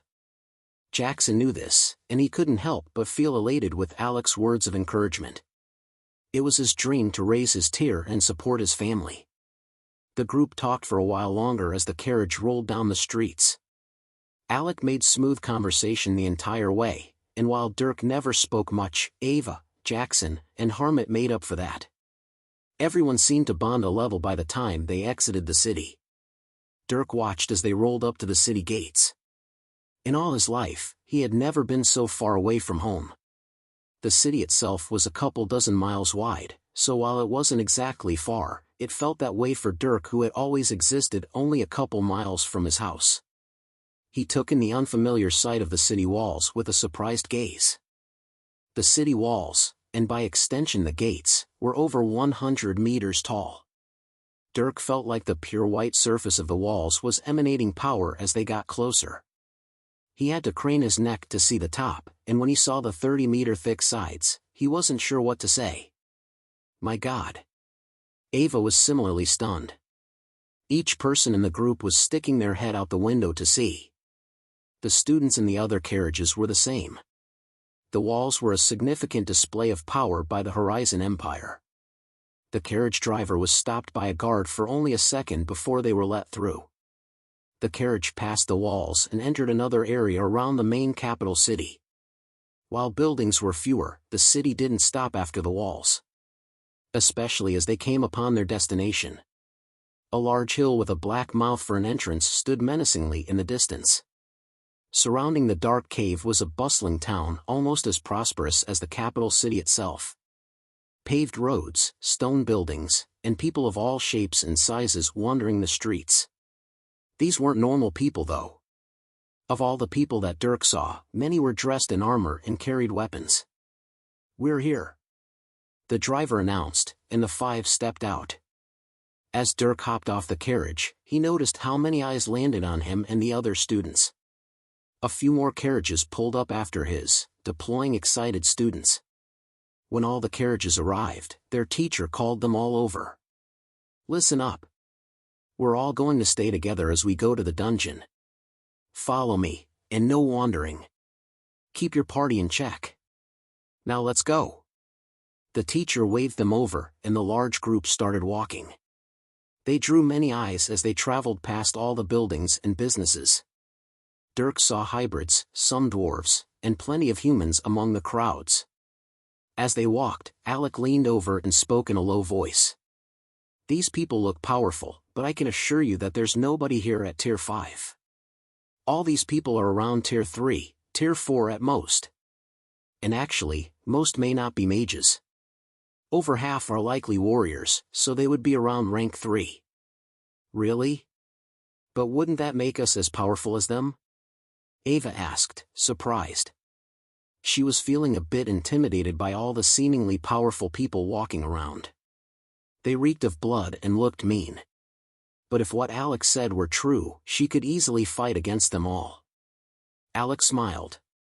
"We are about as powerful despite being so young. It's because of this talent that we made it into the academy. Most people like the ones around us have low affinities around 30 or 40%, and that's if they have an attribute at all. A large majority can only train anima." Wow. Ava and Jackson were surprised, looking at the people around them a bit differently. It sounded like Alec was bragging or putting them down, but that was the hard truth of the world. Most people around the world couldn't train anything, and only some could train either anima or magic. Even less had high affinities, so it could be seen how rare talent was. Ava sighed. She couldn't imagine living for so long to only be at the level she was now. It would be like her never improving for the rest of her life. She felt sorry for them. But there was nothing she could do. They all kept walking, and soon arrived in front of the dungeon. All the students looked into the void that was the entrance. It was a black barrier that flowed like a murky swamp, ripples of space waving across the surface. Seeing that, none of the students could even think of traveling through it. Unfortunately for them, the teacher was quick to discuss things with the guard who monitored the entrance. When he walked back, he yelled, "Time to enter. Just walk through the entrance as normal." If you need to, hold the hand of your party members as you walk in. There may be a bit of discomfort, but it shouldn't affect you all too much. Now follow me. With that, the teacher walked in. The void rippled around him as he disappeared from view. Seeing that, a few brave students rushed to enter, sticking their hands in first before stepping forward. After they disappeared without a hitch, more went forward. Alec was quick to pull his group forward. He, Harmit, and Jackson held hands as they pulled each other through, leaving Dirk and Ava behind. The two stragglers looked at each other before grabbing hands and going through. When Dirk's hand reached the surface of the entrance, he could feel the black liquid encompass him like a goo. It was like a thin but sticky film, though surprisingly, he didn't feel that uncomfortable. The film felt familiar as he dove into it more. Thinking about it, he likened it to the dark element. His hand stayed locked with Ava's as the two pushed through.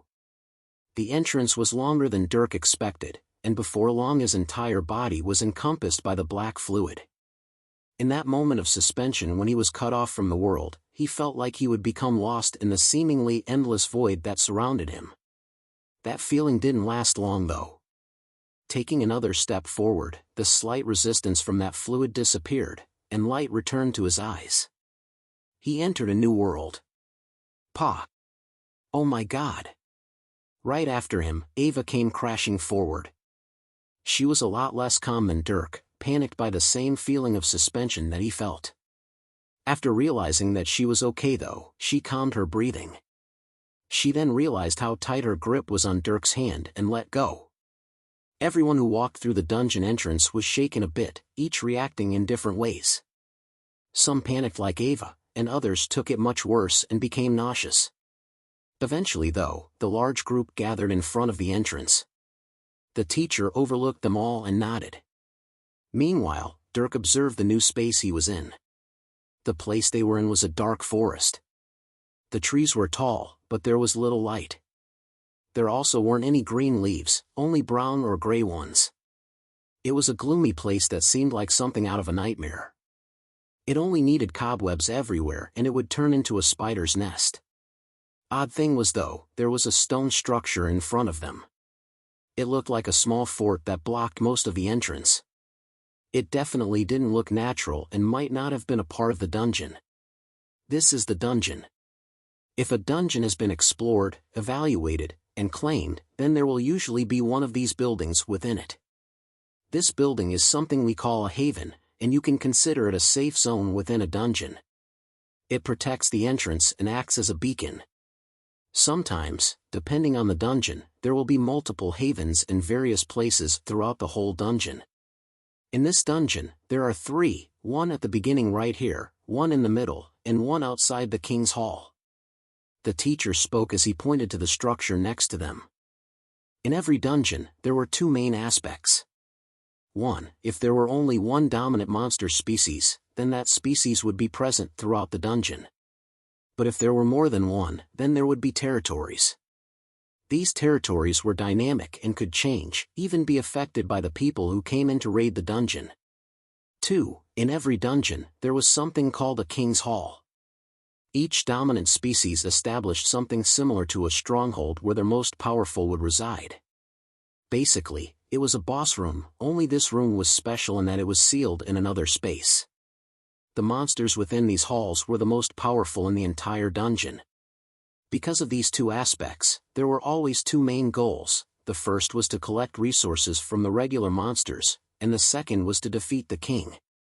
The king was sought after because he was not only made of more valuable materials, but one might attain a weapon or magical item. These items were mostly random and weren't dropped from the king itself, but the dungeon as a reward. It was unknown how, but the dungeons generated these valuable pieces of loot. While nobody knew why or how, nobody really cared either. It was a nice reward after a hard battle. Finally, there was one more special aspect to the dungeons. Instead of reproducing, the monsters within a dungeon respawned. This was another mysterious function that people didn't understand. Monsters didn't generally respawn near people, instead filling in empty gaps within a dungeon. While this respawning function seemed to remove the necessity of territories, kill enough of one monster and the other would begin to proliferate and spawn more. Monsters even had battles of their own within the dungeons if they were mutually hostile. These mysterious functions of the dungeon couldn't be explained well, and people had studied them extensively. However, there was one thing that seemed to make up for the seemingly all-powerful features of the dungeons. Over time, dungeons could run out of energy and collapse.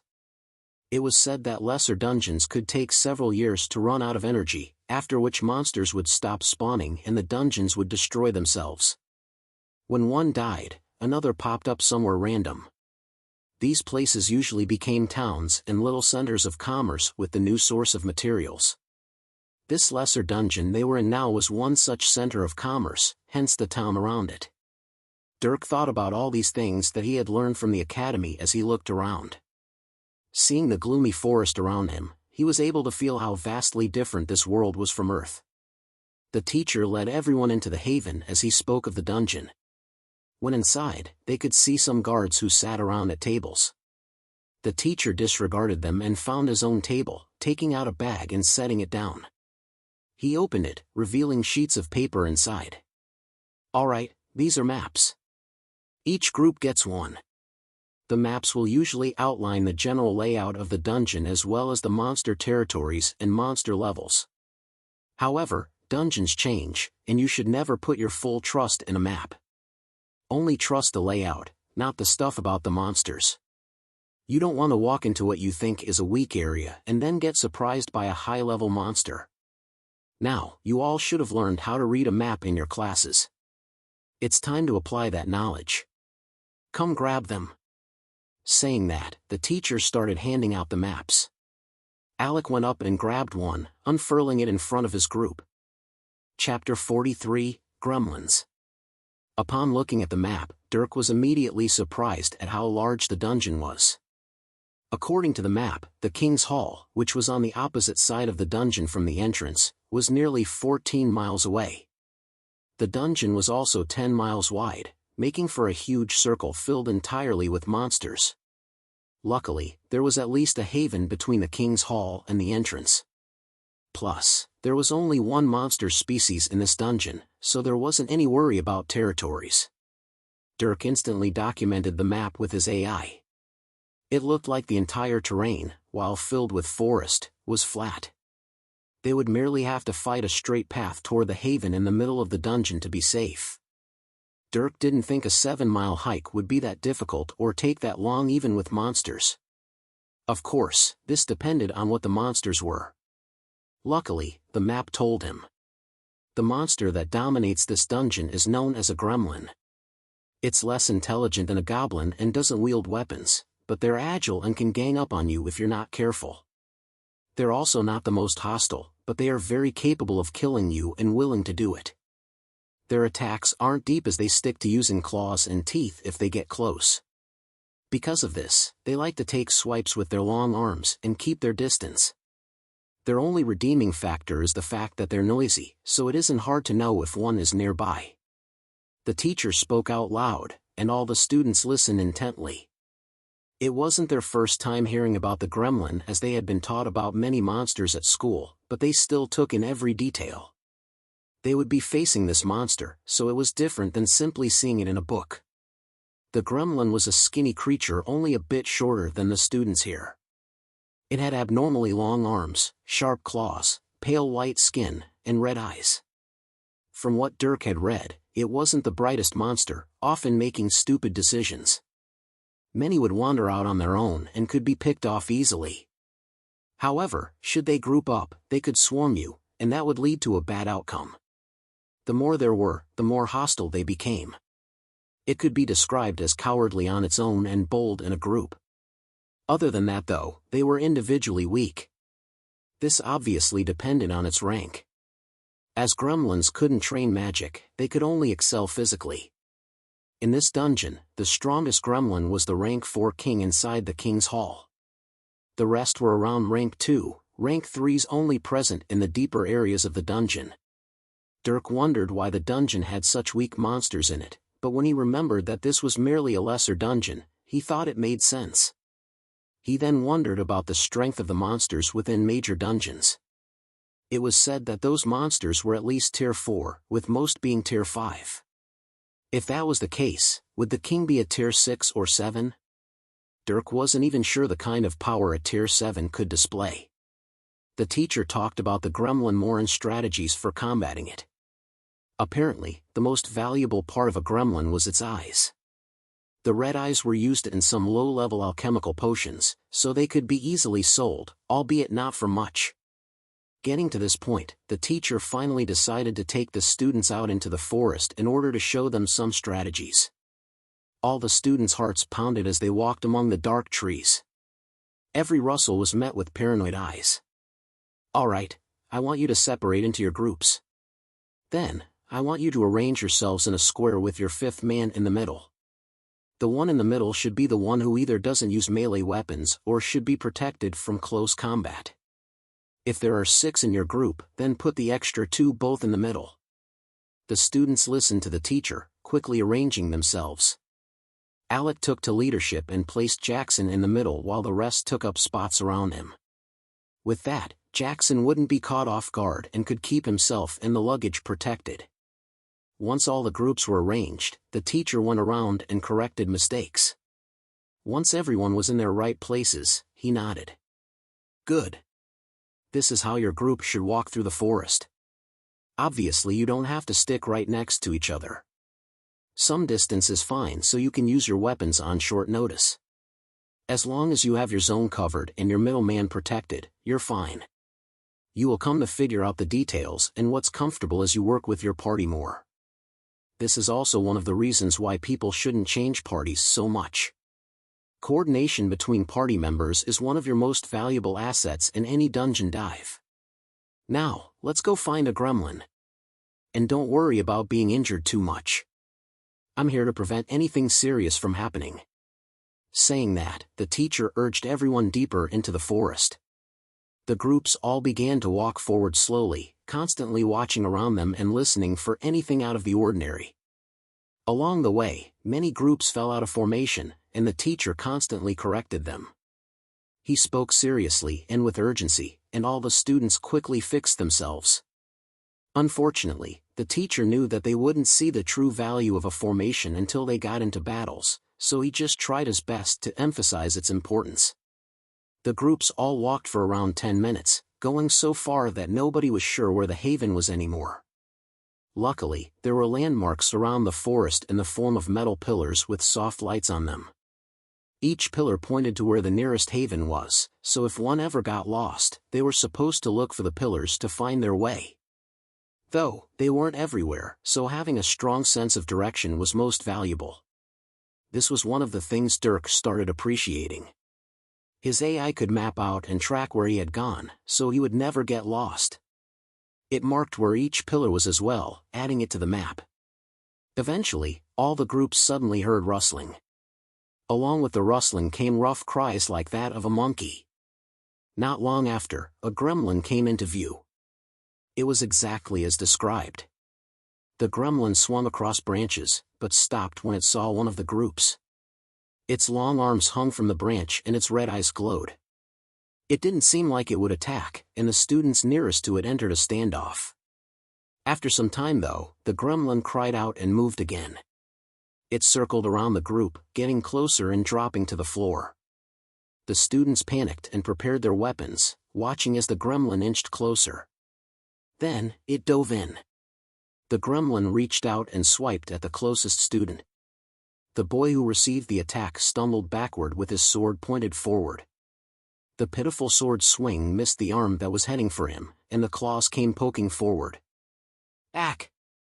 The boy grunted as the claws cut through his sleeve and scratched his arm, leaving 3 new slices. The gremlin backed away as one of the other party members came forward with a swing. It then swiped once more, cutting the other kid before backing away and taking off into the trees again. It likes to harass its prey. This was the conclusion Dirk came to as he watched from afar. The gremlin never made for a lethal blow, simply wanting to inflict small wounds. It really wasn't that hostile, and if the students were even a bit competent, it wouldn't last long under any sort of attack. The fact that it dove in toward a group showed how unintelligent it was. The teacher went over after the gremlin escaped into the forest with a laugh, taking a look at the students who got scratched. The scratches weren't any more than flesh wounds, and the kids could keep fighting despite not wanting to anymore. They didn't get a choice as they were forced to bandage their own wound and keep walking. The groups eventually resumed their march, and it wasn't long before another gremlin came swinging over. Nobody knew if it was the same one, but nobody cared. Dirk watched as it made its way to his group. Alec saw this too and perked up. "Harmit, you take it." Alec spoke, and the gremlin heard. Harmit nodded as the gremlin turned toward them. Dirk could see the mana around Harmit fluctuate. The gremlin approached, just like with the other group. Alec stood in front but didn't draw his weapon. The gremlin inched forward, crying out occasionally as its fingers twitched. Then, when the gremlin dove toward Alec to swipe, an arrow came hurtling forward. Screech! The gremlin screamed as a rock arrow shot through its stomach and pinned it to the floor. Without hesitating, Alec then moved forward with his sword, swinging it at the gremlin. Slice! With a clean stroke, the gremlin's head fell, its body collapsing lifeless. The teacher walked over the next moment, looking at the gremlin before nodding. Very good. Perfect teamwork and execution. Now, if you so choose, there are two things you can harvest from this monster. First is the magic crystal, and the second is the eyes. It looks like the magic crystal in this monster is in the back of its head. Hearing that, Alec hesitated. While earning money out of his own efforts sounded nice, it required him to scoop the eyes out of a gremlin and dig into its head. That didn't sound appealing in the slightest. Subconsciously, he found himself turning to Dirk as if asking for help. Ava also looked at Dirk like he were the perfect man for the job. Seeing this, Dirk thought for a second before shrugging and drawing one of his knives. Approaching the severed head, Dirk flipped the face up and looked at the shut eyelids. Taking his knife, he dug straight in. All the students who watched cringed at the horrible sounds his knife made against flesh. A few seconds later, the teacher's eyebrows raised. In the palm of Dirk's gloves were two red eyeballs. He set them aside before flipping the head over and stabbing into the head. He could also sense a cluster of dense mana, so he assumed that's where the crystal was. And sure enough, the crystal was planted within the back of the skull. He cracked bone before pulling it out and cleaning it off. The crystal was a marble with swirling earth and mana inside. It looked mesmerizing when you disregarded the dripping blood. After collecting the two eyeballs and crystal, he stood and turned to the teacher who nodded in approval. Good job. Here's a bag to hold loot. When we exit the dungeon, I'll be taking you all to see the Dungeon Association. You can sell the loot there. Understood. Nodding, Dirk took the sack and threw the spheres in. He then handed the sack to Jackson, who took it and tied it to his waist. After that, all the groups kept moving forward. Over the next hour, all groups would come face to face with a gremlin. Only some were able to kill it while others got hurt. The groups that did kill their gremlin though couldn't muster up the courage to harvest it. They all glanced at Dirk like Alec did. Seeing this, the teacher stepped in. You can ask others to help harvest for monsters. However, be prepared to give away some of the spoils. If you ask Dirk to help you, it's only fair that he take either both eyeballs or the crystal. If you're okay with this, then feel free to ask. As for you, Dirk, don't let your services go to waste. Harvesting is a valuable skill, and you seem to be adept at it. Hearing this, the students and Dirk nodded. The groups who killed gremlins then asked Dirk to harvest for them. He went over and harvested everything, and since most groups wanted the crystals, he ended up with the eyes. In the end, he came out with 6 more eyeballs. However, there was one group that didn't ask for help. One of the students tried his own hand at it. The student had a knife of his own, and like Dirk, he went to cut out the crystal. This went fine, but not so much as he cut out the eyeballs. He had to dig around a bit to detach them, and when the eyeball came out, it had some cuts on it. The second one was a bit better, but still damaged. The teacher saw this and smiled. Good try, but those eyeballs are now worthless. damaging it reduces its value to nothing. This is why a harvester is so valuable, as even the crystals can be broken if not careful. They need to have the knowledge and dexterity necessary to avoid damaging the valuable parts. You can keep practicing, but know that you will probably come out with no sellable loot due to you needing to learn. Dirks are perfect, so if you asked him, you could have at least gotten one good eyeball. Just be sure to weigh your gains and losses. And if you truly desire, then go ahead and try to learn how to harvest. There are even some classes for it. The teacher left with words of encouragement. However, the student in question felt embarrassed and frustrated for messing up. Meanwhile, Dirk was learning the value of being able to use a knife well. The groups went on to march for another 3 hours. They encountered more and more gremlins, and the students quickly learned how to deal with them. Their confidence went up, and more were killed. Even when small groups of 2 or 3 gremlins showed, the groups met them with bravery. By the end, basically all the students were confident in their party's ability to handle a gremlin, and nearly all had killed one. Of course, more kills meant more harvesting, and Dirk was busy taking eyes from everyone. More students had also tried their hand at harvesting, but like the first kid, they all damaged the eyes. Seeing that, everyone chose to have Dirk help them. His bag was soon filled with 50 eyeballs and a few more crystals. While he was happy at the number, he was not happy with the stink that came from it. Luckily he didn't have to carry it, leaving Jackson to deal with the stench of dried eyeballs. It was at this time that the groups came upon another structure. Their eyes all widened as they saw the second haven. The teacher led them into it. "Alright, this haven is where we will be staying until tomorrow. For the rest of the day, you all will focus on setting up camp in an open area within the haven. If you finish that and have nothing to do, then you can take your party and go out to hunt more. However, you must find another party to go with you. Basically, groups of 10 only can go out to hunt more. Also, should you go out to hunt, you must be back before darkness falls. Now, go find yourselves a space, and I'll walk you through setting up camp." The teacher spoke and walked them to an empty plot of land within the haven. The haven here was basically a large box with only a few buildings for the guards that maintained the place. The majority of the area was empty dirt and grass. All the groups spread out and found their own spaces, dropping their bags on the floor and taking everything out. The teacher went on to teach everyone how to pitch a tent. The tents were big enough to fit 2 people, even 3 should they squeeze, and everyone had a tent. The students drove stakes into the ground and propped up the spines with bendy metal rods and long rope.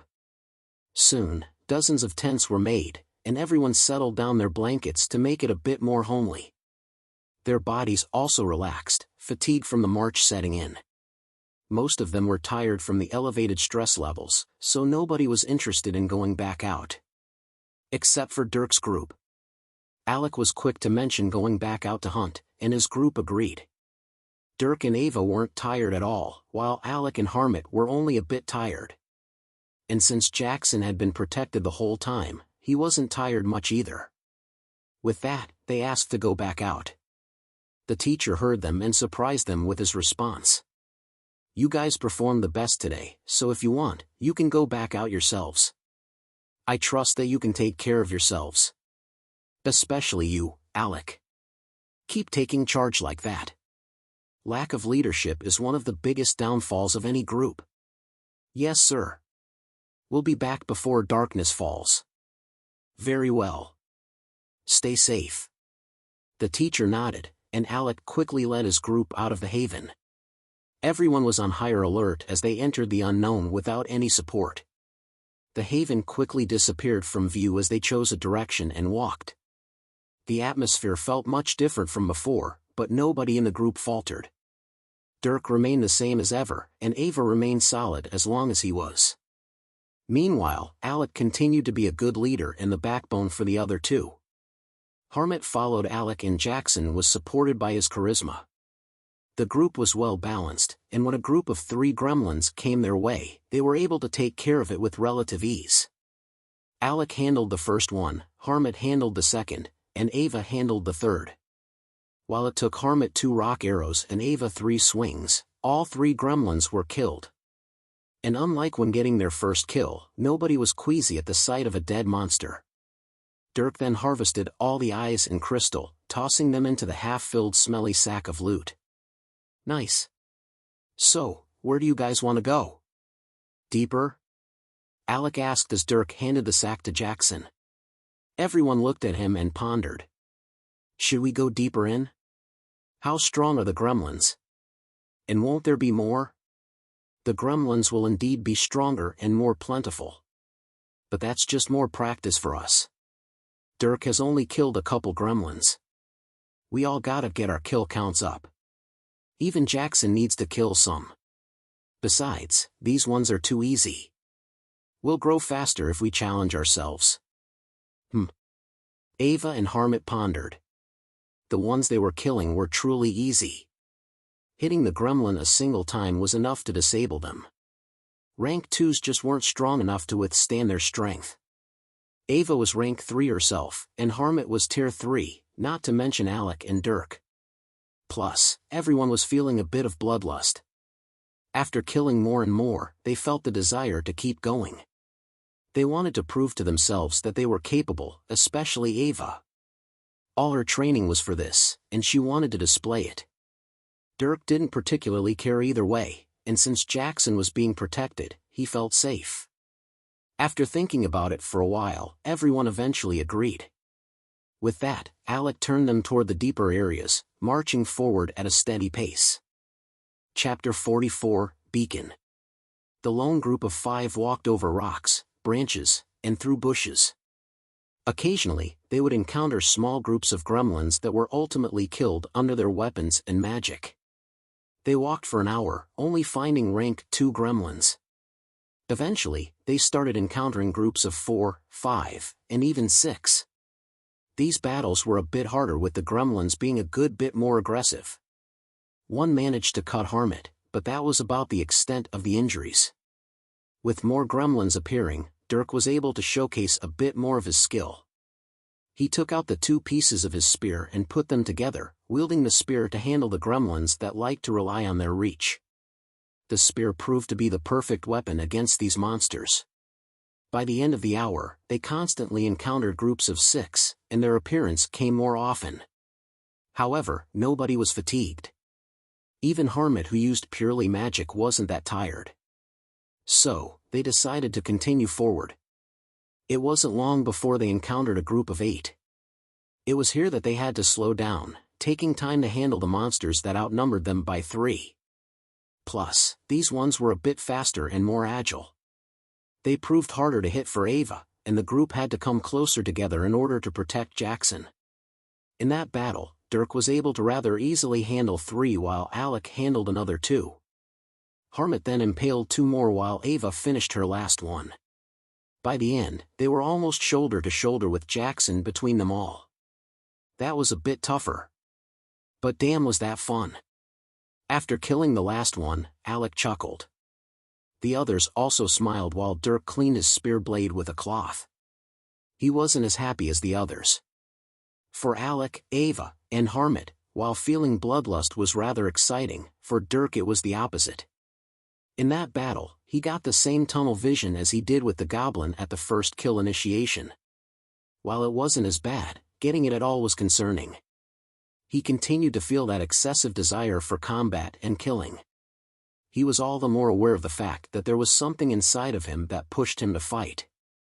He felt the need to destroy and lose control.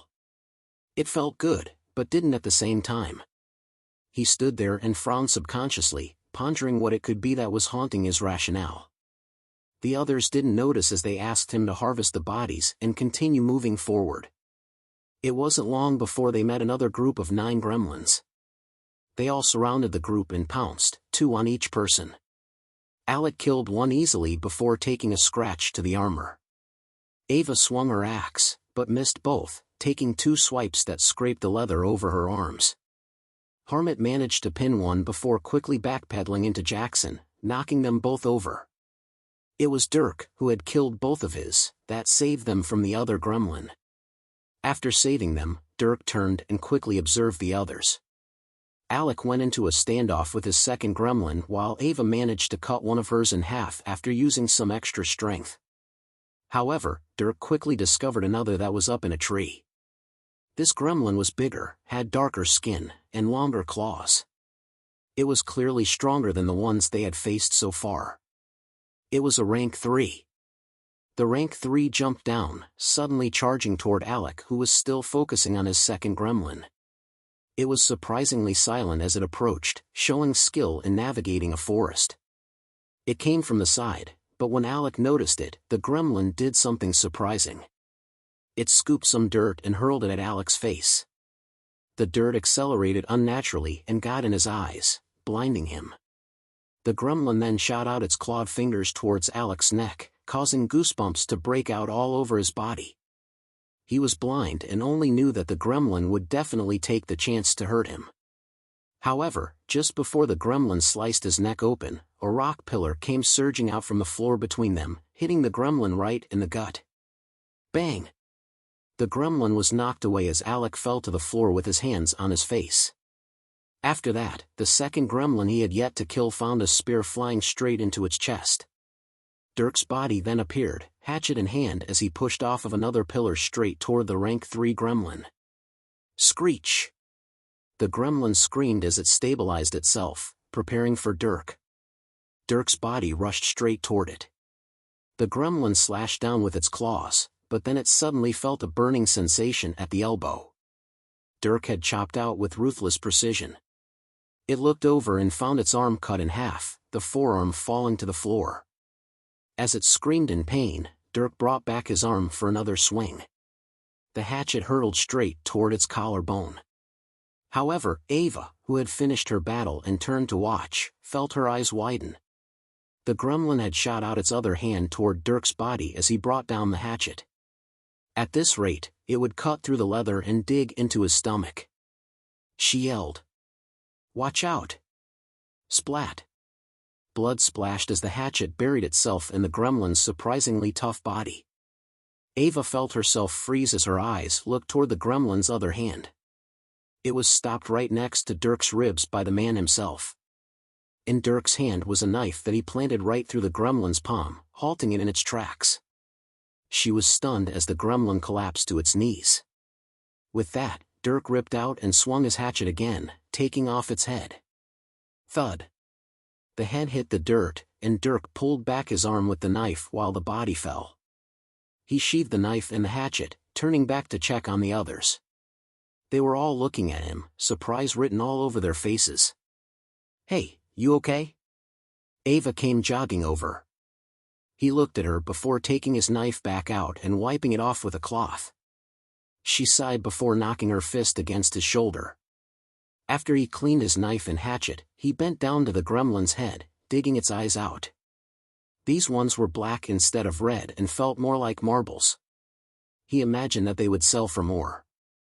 He then dug around for the crystal, eventually finding a big one. This one swirled with even more earth and mana that was a deep brown color. Walking back to the group, he opened the bag on Jackson's waist, taking out 2 of the red eyeballs and tossing in the better loot. The bag had already been filled, so they stopped collecting normal stuff. "Hey, nice battle. Thanks for saving my skin." Alec came over after wiping his face, patting him on the shoulder. Dirk nodded. "Sure. That gremlin looks different. Rank 3 maybe?" "Definitely rank 3. It was stronger and had different eyes. It used magic too. Yeah, that dirt throw hurt. We must really be getting deep then.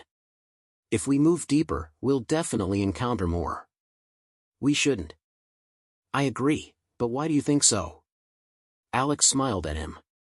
He thought that Dirk was taking into account their lack of skill, and Alec knew that they couldn't handle many rank 3s.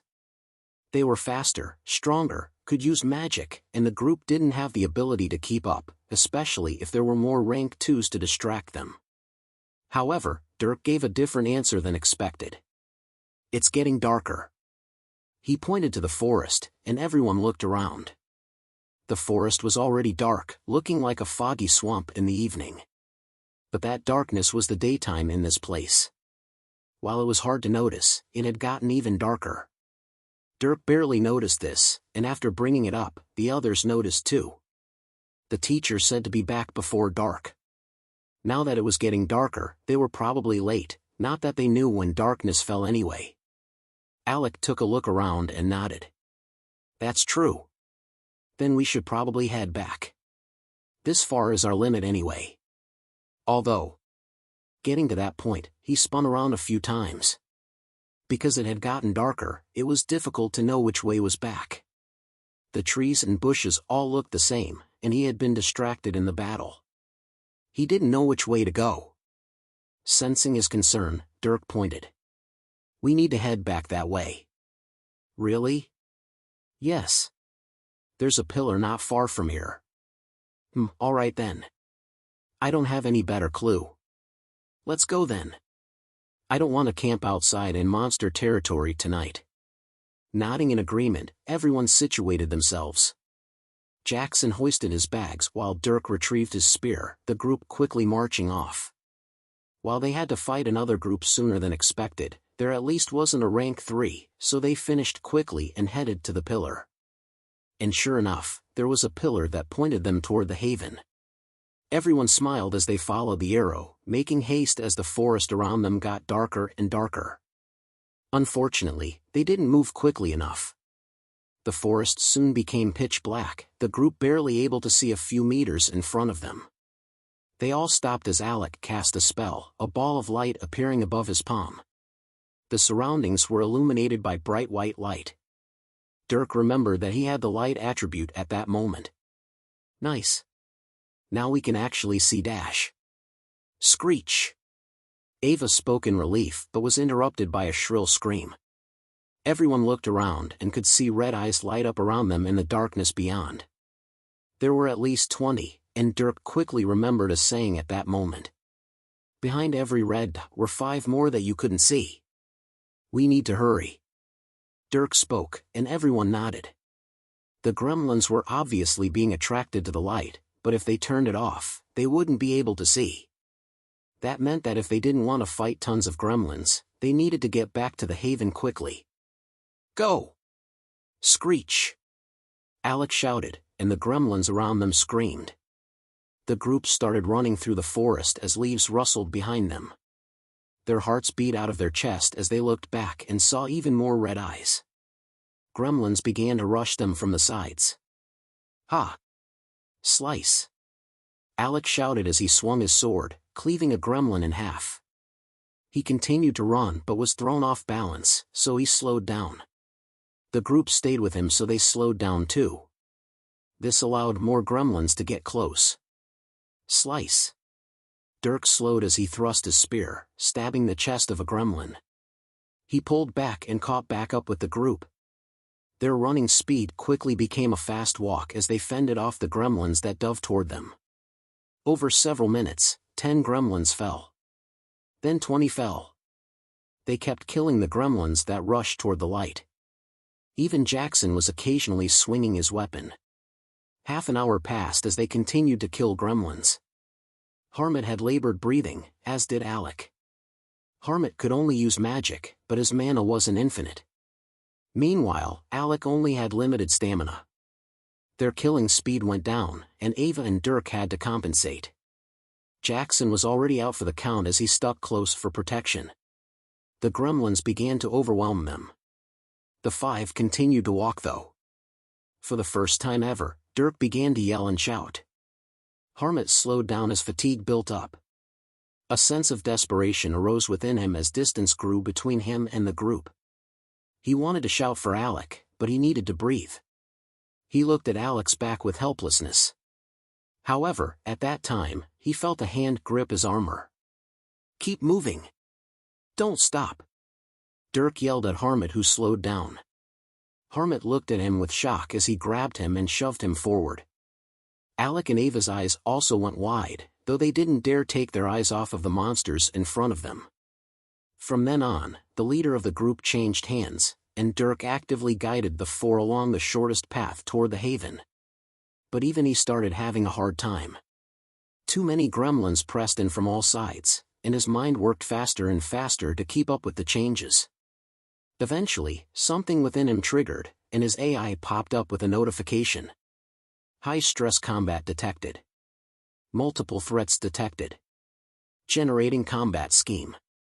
Kill orders formed. Combat assistance activated. Happy hunting. Slice. Dirk's knife sliced a gremlin's head off. The next moment, displays lit up in his vision while the light coming into his eyes was enhanced, giving him something like night vision. All the gremlins around him were highlighted as the AI took in information from all his senses, primarily sight, sound, and touch. Every little detail was captured, and he was given optimal killing orders to enable the most efficient death of each enemy. He smiled as he indulged in the familiarity. At the same time, he didn't realize how much he was enjoying the battle, a sense of bloodlust surging from within. Dirk rushed around, activating the anima in his body to kill gremlins faster as more appeared. He also cast earth spells, spikes of rock shooting out of the floor and impaling oncoming gremlins. But they just kept coming, the light acting as a beacon. Alec huffed as he struggled to swing his sword, and even Ava was getting fatigued, deciding to use magic instead of swinging her axe. Hermit had also run low on mana, not daring to use any more so he could concentrate on running. Only Dirk was constantly moving around them with a smirk. He had reverted to using his hatchet and his knife as he was put on the defense. Blood soaked his front as he engaged in close combat while tossing in spells when the situation called for it. Whenever someone was about to be attacked, he was there to protect them. They eventually got used to his assistance as they just focused on doing as much damage as they could. Due to this, they had basically bundled together right next to him. Then, the AI came back with another notification. Combat scheme generated. Applying. With that, Dirk received an infusion of data. He immediately understood the gremlins' attack patterns and habits. Basically, every aspect such as their weaknesses and behaviors associated with combat was grasped. With that information, Dirk was able to increase his efficiency, his killing speed rising a notch as he incapacitated every gremlin by slicing tendons or destroying vital areas. All this information was obtained by fighting dozens of gremlins and analyzing every wound he dished out. The group retreated like this for over an hour with Dirk dishing out the most precise of attacks where they were needed, though perhaps with a bit more brutality than his more rational self would like. His group's attacks were also accounted for while determining what enemies to attack. The gremlins became sparser as they continued forward, but everyone's energy also dwindled. Jackson and Hermit were barely walking while Alec could only cast a few fire spells here and there. Even his light was dwindling, reducing their vision. But Dirk and Ava held strong. Dirk compensated for his group's exhaustion while calling upon his mana lungs to fill him with mana, rapidly casting spells with the assistance of his AI. The magic circles that appeared above the backs of his hands were difficult to see, a result of his proficiency rapidly rising and the introduction of silent casting. However, Dirk found himself with a bad headache, his mind's fatigue growing quickly. And while Ava was even more exhausted, she refused to leave everything to him. She eventually took his spear and used it instead of her axe, guarding one of the sides. Seeing this, Alec also mustered up the last dregs of his stamina, hoisting his sword. Hermit also decided to cast a couple more spells from his barely regenerated mana pool. Jackson, on the other hand, just did his best carrying the bags and staying out of the way. Finally, when everyone was on their last breaths, they could see the haven. They all felt a renewed sense of vigor as they rushed toward the open gate. However, at this moment, Dirk's AI picked up on another figure. It wasn't a gremlin, but a human. He flicked his head around and caught an image of his teacher coming from their side. "I got you!" Whoosh! The teacher yelled, and winds were suddenly kicked up. The group felt the air around them sharpen as invisible blades came down upon the gremlins attacking them. At once, all the gremlins in the surrounding area were diced into pieces, falling to the floor as nothing but limbs and chunks of flesh. Everything was suddenly quiet, the group looking around them with alert eyes. When the teacher walked over to them, they all snapped to him and prepared their weapons. Dirk also looked at the teacher with a ruthless gaze and violently steady breathing. Seeing that everything was okay though, he motioned to his group. Stand down. Thank you, teacher. Of course. Come, get inside the haven. The teacher waved them over. Alec, Ava, Harmit, and Jackson felt their nerves relax as they walked through the gate that shut behind them.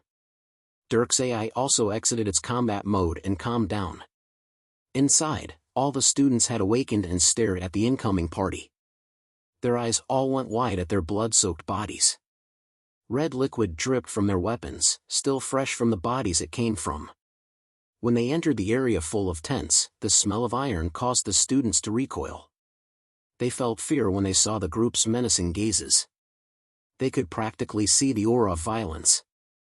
This was especially so for Dirk, who looked around with a mean gaze.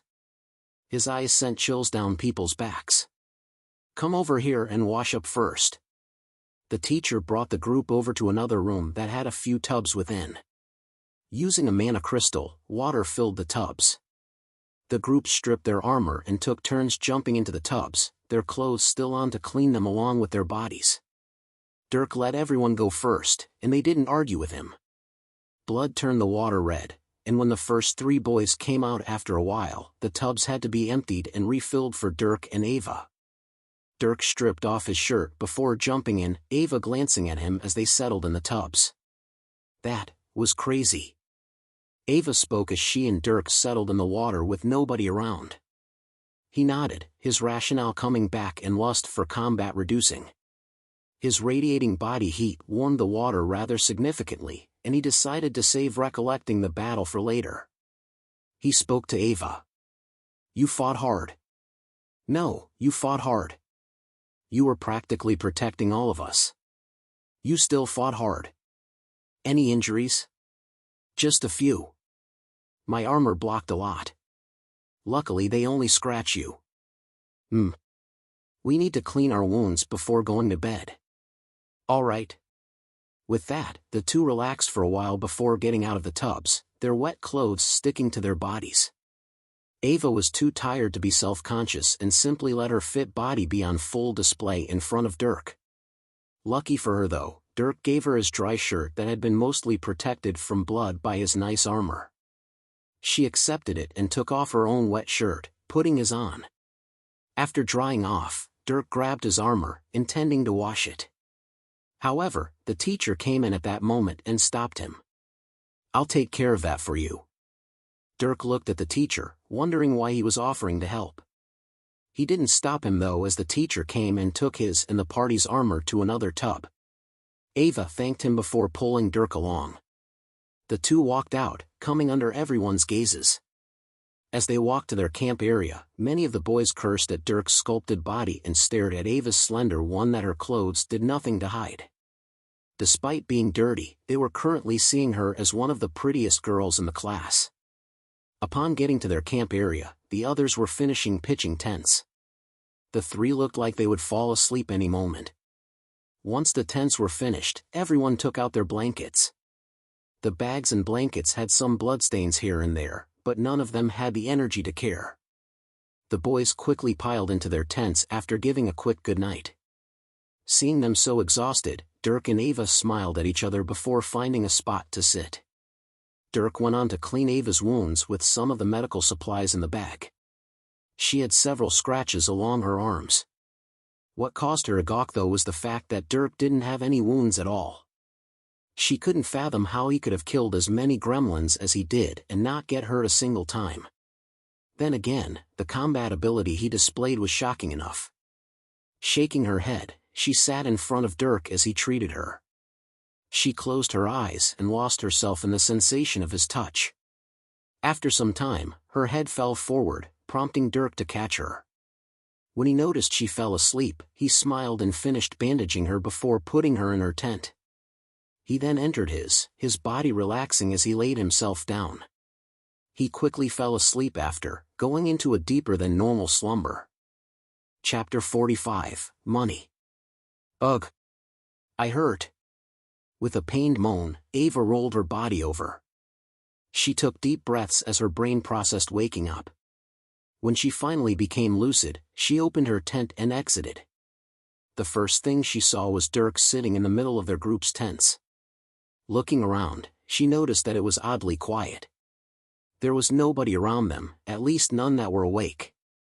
Not even the teacher was there. "Good morning." Where is everyone?" "Out hunting." "Huh." Ava thought for a second before tilting her head. "Without us?" "Everyone left around 4 hours ago. The teacher told us to rest for the day since we fought so hard last night. You guys need to recover, especially those 3. Hearing him, Ava looked over to the 3 other tents where some snores originated from. She nodded. Alec, Harmit, and Jackson weren't as conditioned as them. And while Alec trained Anima, making his recovery easy, the others would have it much worse. She felt most sorry for Jackson, who didn't excel as much as them. Though, he was being protected the whole battle, so that would compensate for the recovery. So what do we do until they come back?" "Eat." Dirk stuck out his hand. Ava looked over and took the food ration from him. He spoke again. "You're probably sore, and that's 'cause you didn't eat last night. Always eat before you go to sleep. Though those 3 are going to have it worse. They didn't even clean their wounds." He smirked a bit, and Ava's concern grew. Just as she was about to go wake them up, she heard rustling, and Alec came out of his tent. "Oh, you 2 are awake. Where is everyone?" "Out hunting." Ava dully responded exactly as Dirk did. Alec tilted his head. "Without us? Well, we sure aren't out there with them." "Huh. Yeah. How are your guys' wounds?" He chuckled at Ava's sarcastic retort before asking. Dirk looked at him and scanned his body. Surprisingly, he found no wounds at all, only the light remnants of some scratches. Ava sighed in response. "I'm fine. Only need a few days to totally heal." "What about you?" "My light attribute gives a bit of passive healing, so it looks like mine healed overnight. It's the other 2 you should be worried about." "Hey Harmit, get up." "Ugh." Alec yelled into his friend's tent, earning a groan. Harmit came stumbling out a bit later. His body looked ragged, but his eyes were sharp. Dirk saw this and nodded. When he drained his mana, he would often wake up with a clear mind the next morning. It was the same for Harmit. But a clear mind didn't mean a clear body. Harmit's body was riddled with scratches covered in dried blood. It didn't look like they healed at all, a result of them not being cleaned. His winces showed that they still hurt too. "Oh, you need to get treated." Alec examined him with concern. Harmit just looked at him like he were dumb. The next moment though, Alec reached out his hand, and a soft light radiated onto one of Harmit's wounds. At a speed visible to the eye, scabs fell off and the wound began to clear up. The skin around it turned pink as it was healed, and when the light dimmed, a barely healed scar was left. It wasn't the most thorough healing, but it cleared up an entire wound. Dirk was a bit stunned, as was Ava. He didn't stop there either. Alec went on to heal several more wounds. The healing was light, barely sealing the skin, but that was more than good enough to bring Harmit back to full ability. It all happened in only a couple of minutes too. Meanwhile, Harmit didn't seem that surprised. "Thanks." "Sure. When Jackson gets up, I'll heal him too." "What about you, Ava?" "Dirk?" "I'm alright." And Dirk didn't get wounded. "Oh. Really?" Surprised by what he was hearing, Alec walked over and looked at the shirtless Dirk. Not to mention wounds, Dirk looked to be in the prime of his life. After not seeing even a little bruise, he stopped and thought. "So what you did last night was even more amazing than I thought." He spoke in wonder and slight suspicion. Ava and Harmit also began recollecting the night before. Needless to say, if it hadn't been for Dirk, none of them would have made it back as more than a dead pile of flesh. Things had gotten so chaotic so quickly, and it was Dirk's sheer skill and ability that kept them alive. It was he who assessed the situation perfectly throughout their entire retreat and acted to most efficiently keep the group alive. Not only that, but his sense of direction also seemed to be perfect since they wasted no time at all searching for the haven. If it were anyone else, they would have run aimlessly forever, the chaos clouding their judgment. By the time they realized that they needed to go toward the haven, they would have been lost, and it would have been too late. Dirk not only protected them but guided them back to safety. Ava could still remember the incredible display of combat he put on during the retreat. How reliable he was in handling the gremlins that became too much for them. In that moment, she saw him as the ultimate pillar of support. Nobody else could move through such a situation with the ruthless stability that he did. And it was this security that helped her keep her cool through the fight. She wasn't the only one. While the group didn't immediately break down, it was close to. It would only take one person giving out and dying to kill the morale and fight of the rest. But because of Dirk, that never happened. Dirk became their backbone. Ava already admired Dirk, but now his group did too. Alec looked at the stoic and quiet teen in a whole new light. He also looked back and sought to learn from Dirk's display. Not his combat skills, but his leadership. When everything went to hell, it was he that stepped up. Such a trait was most valuable in a proper leader. It earned respect, and Alec, who now respected Dirk, wanted to earn his own respect in that way. The three continued to ponder the night before. After a while, Jackson also woke up. The first thing Alec did was heal his surprisingly few wounds, earning him profuse thanks. Jackson then went on to thank the entire group for protecting him during the retreat. He knew that as high nobles, they had no obligation to help him. It was their valiance and honor that kept him alive. This was especially so for Dirk. Jackson thanked him the most as he knew just how much he protected them. As the one who didn't hardly fight, Jackson watched the others the entire time. The things he saw amazed him, but the way Dirk controlled the battle was unmatched. He knew that their being alive was all thanks to Dirk. Dirk wasn't great at receiving gratitude though. He looked at Jackson weirdly as he repeatedly shook his hand and sang praises. Eventually, he just tuned Jackson out with a blank face until he was finished. Ava stood there with a smile, finding humor in Dirk's struggle. From there, the five washed up once more and ate some food. By the time they were done, their teacher along with all the other students came back. All of them huffed as they went to their tents, light blood stains all over their armor. Seeing that Dirk's group was alive and humming, the teacher walked up to them with a smile. "I came across your handiwork from last night. I'm impressed. Here." Saying that, the teacher tossed them a large bag. Alec caught it with both his hands and opened it up, finding a full sack of magic crystals and eyeballs. The numbers surprised even Alec. "Tell me, how many gremlins do you think you guys killed last night?" 867. Suddenly, Dirk blurted out the number. Everyone looked at him with surprise, causing him to shrink back a bit. "I count things." I guess so. I counted about that many too. Among them were around 74 rank 3 gremlins. Those things aren't nearly as easy to kill, so good job. Honestly, I'm surprised you all are alive. The reason I said to be back before darkness fell was because of the very situation you encountered. To see in the dark, you would need to light up your area, and the gremlins flocked to the light even from far away. They follow the cries of their brethren as well. Plus, since they would then be in a group, they become exceptionally hostile. Nighttime in this dungeon is absolutely the most dangerous time to be out. But you all survived despite pulling in damn near the entire dungeon. Truly, you impress me. Hearing the teaser, the group was surprised once more. All except Dirk, who knew exactly how much of what he killed. During the retreat, he had needed to exert more energy to handle the rank 3s quickly. Luckily the gremlins weren't inherently difficult to kill, otherwise things would be different. As for them being lucky to be alive, they truly were. It wasn't hard to know that they made a huge mistake in being out too long. Dirk doubted that they would be able to survive such mistakes in harder dungeons, so he made a note to collect more information next time.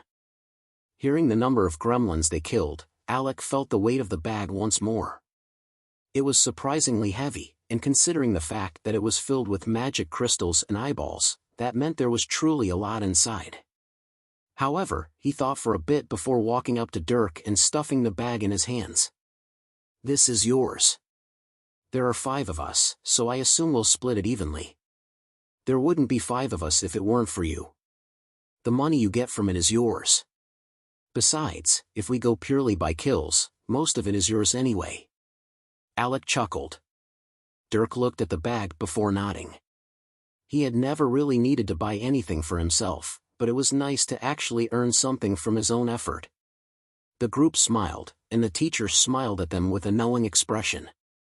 After a bit more conversation, the teacher sent the group to the bathing room where their armor was washed. After, he began rounding up the students and having them pack. Everyone was eager as they broke down their tents and bagged their items. In about an hour, every student was outside the haven pointed back to the dungeon entrance. Ah! Fresh air. I don't want to come back here ever again. Thankfully we at least got loot. I wonder how much these crystals will go for. As they exited the dungeon, all the students sighed in relief. They were all still covered in grime and smelled, but none of them cared as they embraced the fresh air and bright sun. "All right. Follow me to the association, and we'll sell your loot." "Yes." The teacher waved all the eager students over. They walked down a couple streets before arriving at a large stone building. They all piled inside and were greeted with a large restaurant and reception area. The teacher walked ahead and let the receptionist know what they wanted to do. Money was quickly prepared, as were boxes for items. "All right, how about we let Alec's group go first?" Calling them up, the students watched as Alec walked over in front with his group. Jackson, who was still holding bags, put the bags full of eyeballs and magic crystals on the counter. Clang! The bags slammed with rocky weight. A pile of magic crystals fell out. Nearly all the crystals swirled with earth mana while some held air mana. They were all about as big as a marble, and the receptionist looked at a few. Grade 2 crystals, red gremlin eyes, and, are these rank 3 gremlin eyes? Impressive.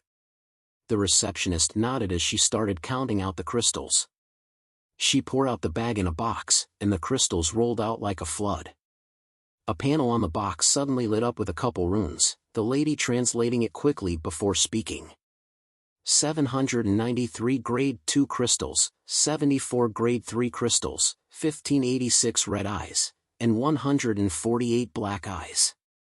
With a rate of 15 silver for the grade 2 crystals, 370 silver for the grade 3 crystals, 6 silver for the red eyes, and 150 silver for the black eyes, we come out with a grand total of 70 gold and 800 silver. Saying that, the receptionist grabbed 70 gold coins and 800 silver ones. The gold coins were large, while the silver ones were like tokens. After laying out all the money, she piled it into a sack with the sweet clangs of precious metal. Pushing forward the bag, she grabbed the box full of eyes and crystals, bringing it into a back room. "Is this a lot?" Dirk asked as Alec grabbed the bag. From what Dirk learned, this world worked on a system of coins that were issued by each empire. The Horizon Empire issued their own standard coins in the forms of silver as the lowest value, gold as the middle, and crystal as the highest value. It was 1,000 silver for a gold, and 1,000 gold for a crystal. Dirk had never spent any money on his own though, so he wasn't sure how much 70 gold would get him. This was basically his first time even seeing it personally. Alec pondered how to answer his question for a second. To our parents, 70 gold is nothing. A marquis can easily handle tens of, if not hundreds of thousands of crystal currency. However, if we were normal kids at our levels, then 70 gold would be decent. It'll handle living expenses and food for a good while. Though if you ever wanted to get a weapon repair or buy armor, you'd be forking out much more than 70 gold. There isn't much that costs silver, and everything that does is more aimed toward ordinary people like clothes, manaless food, and other basic items. So is 70 gold a lot? For you, not really. I see. Dirk nodded at the useful explanation. It seemed like he would need a lot more money if he wanted to maintain a top-notch lifestyle like the one his parents afforded him. He also realized how much money his parents had access to. How much did his mother spend on his armor? Dirk thought about asking her. After getting their money, the group gave Dirk 62 gold while everyone else took 2. The rest of the students then went up, pouring out their own loot. Unfortunately, there was a pitiful amount of crystals and eyes compared to Dirk's group. None of the groups gained more than a couple gold, as it didn't look like any of them killed the rank 3 gremlins, which gave the most money. Finally, when they were all done, the teacher led them to the outer area of the town. There, several carriages were waiting to take them back to the academy, concluding their 2-day dungeon dive. Ava was excited as she pulled Dirk into the carriage, eager to go back to a nice house.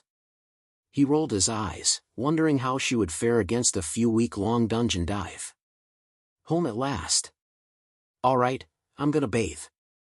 Ava cried out as they walked into Dirk's house. On the way, she had stopped by her dorm to grab fresh clothes. Now, she was heading up to the bathroom to wash up. Although they had taken a dip in water after their night battle, it didn't do much to wash them. She planned on cleaning up thoroughly. Dirk smiled a bit as she ran up the stairs. Since it was already past midday, he decided to cook up a meal. However, it wasn't until an hour later when Ava walked down with damp hair. The first thing she saw was Dirk casually clearing off plates of food. It was one of their normal meals for both of them, but he had eaten most of it. She gawked. Ah, why did you eat it all? Next time don't take an hour in the bath. I cooked this half an hour ago. It was gonna get cold. So what? I only fell asleep for a bit. You couldn't wait? Fell asleep? I was tired. Ava reddened as she scratched her head. Dirk looked at her with a dumb face before shaking his head. How does one fall asleep in the bathtub? Whatever. We always eat together, so don't take so long next time. Or you can tell me and we can eat before I go wash up. You seemed pretty eager to wash. I was covered in gremlin blood. Do you know how disgusting that is? I was covered in it too. You're not normal. Ugh, whatever. I'll finish the rest. Sulking, Ava sat down and ate the rest of the food on the table. Dirk grinned before heading up to wash himself, flicking Ava's forehead on the way past her. Chapter 46, Jobs. After arriving back at school, all the second-year students who went on the dungeon dive went back to their normal school schedule. As students going on dungeon dives was a normal occurrence, the teachers were adept at handling their return and getting them up to speed.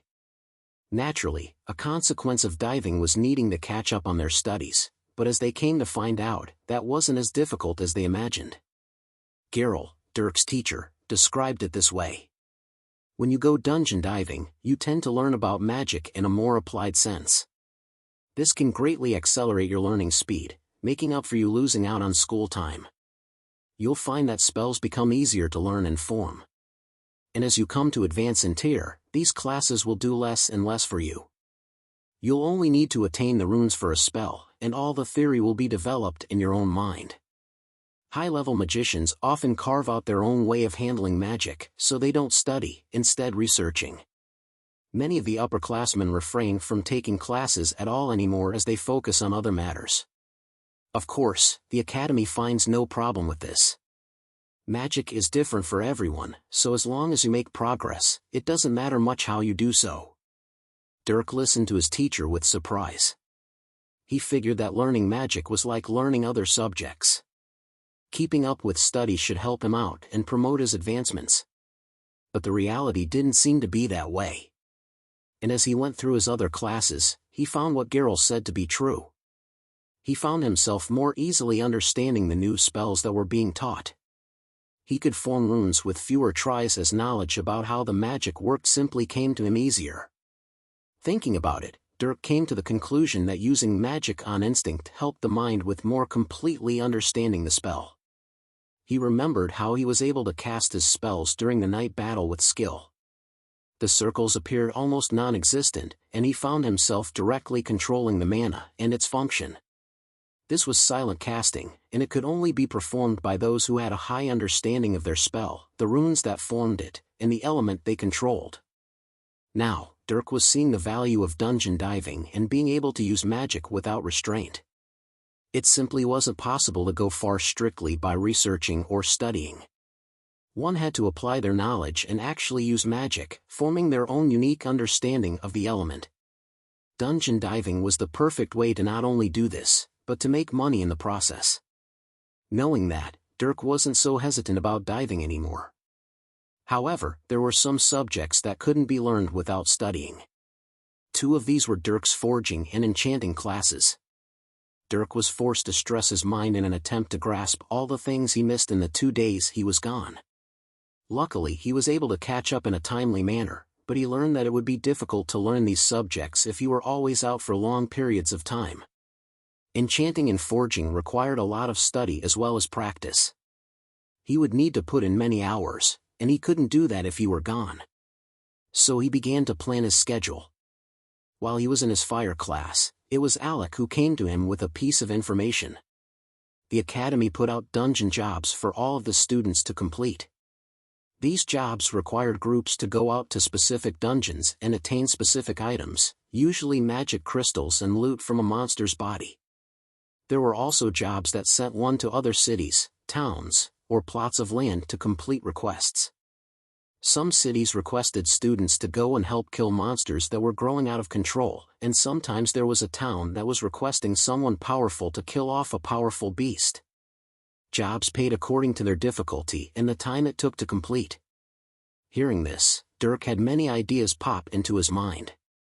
With a list of jobs in front of him, he wouldn't need to spend much time finding a reason to go out and fight.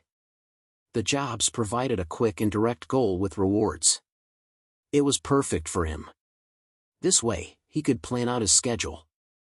That evening, he grabbed Ava and went to go look at all the jobs.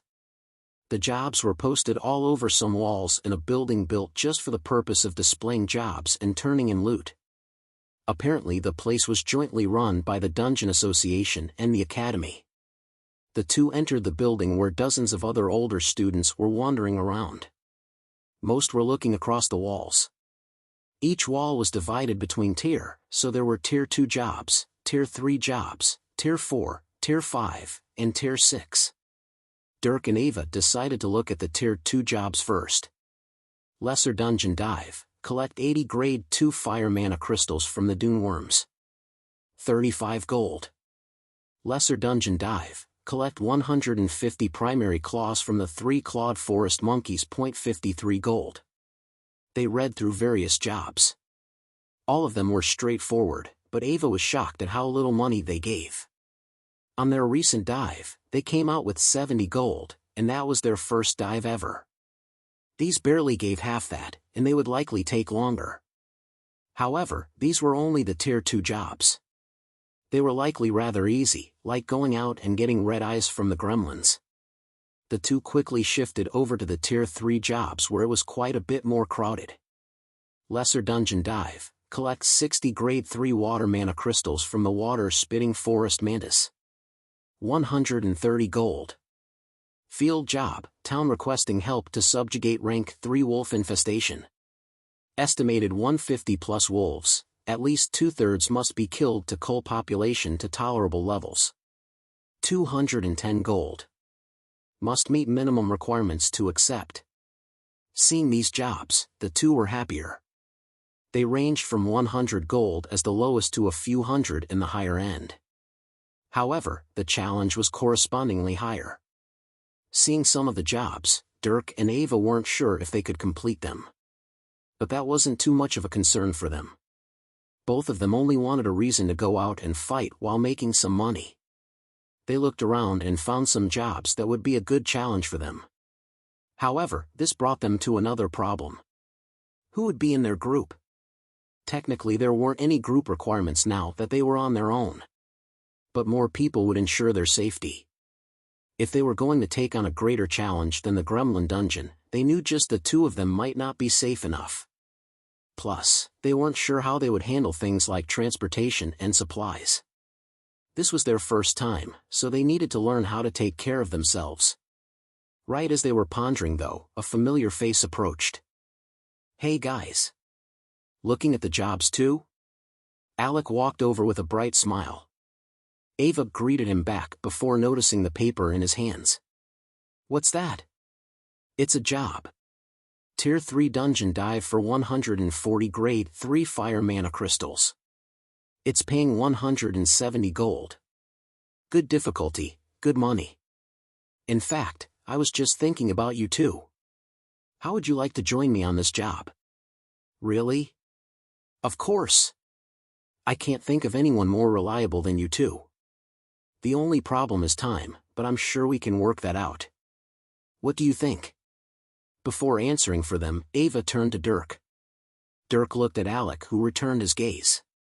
The two seemed to stare each other down before Dirk nodded. "Let's do it." "Great. Now, I think I have some other people in mind to take with us, but since we're a party again, I'll ask for input. Do you guys think we should take 5 people with us? Is there a reason we shouldn't?" "I can think of a couple. Come, let's sit." Responding to Ava, Alec waved them over to an empty table. The three sat down across from each other. There are a few pros and cons to taking bigger groups. Let's start with the pros. Safety is an obvious one. More people means more combat power. We'll also have someone who can be a bag handler like Jackson was, freeing others up for combat. Then there's knowledge and skill diversity. Different people know different things, bringing more versatility to the group. However, these are about the extent of the pros. There are several cons.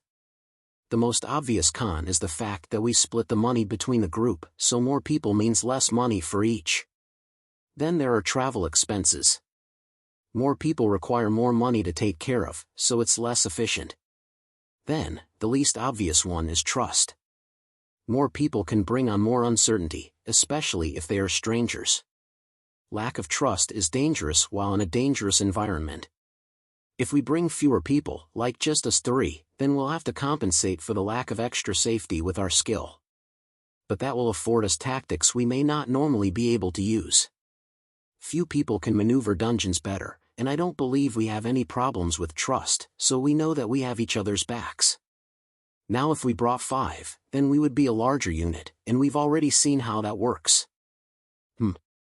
Ava and Dirk listened to him intently, sorting out the best setup in their mind. Everything he said was correct, and Alec seemed especially knowledgeable about this stuff. Dirk didn't find any flaws in his logic either. Different numbers had different pros and cons. When he was back on Earth, it was the same way. "What do you think we should do?" After a while, Ava asked Alec.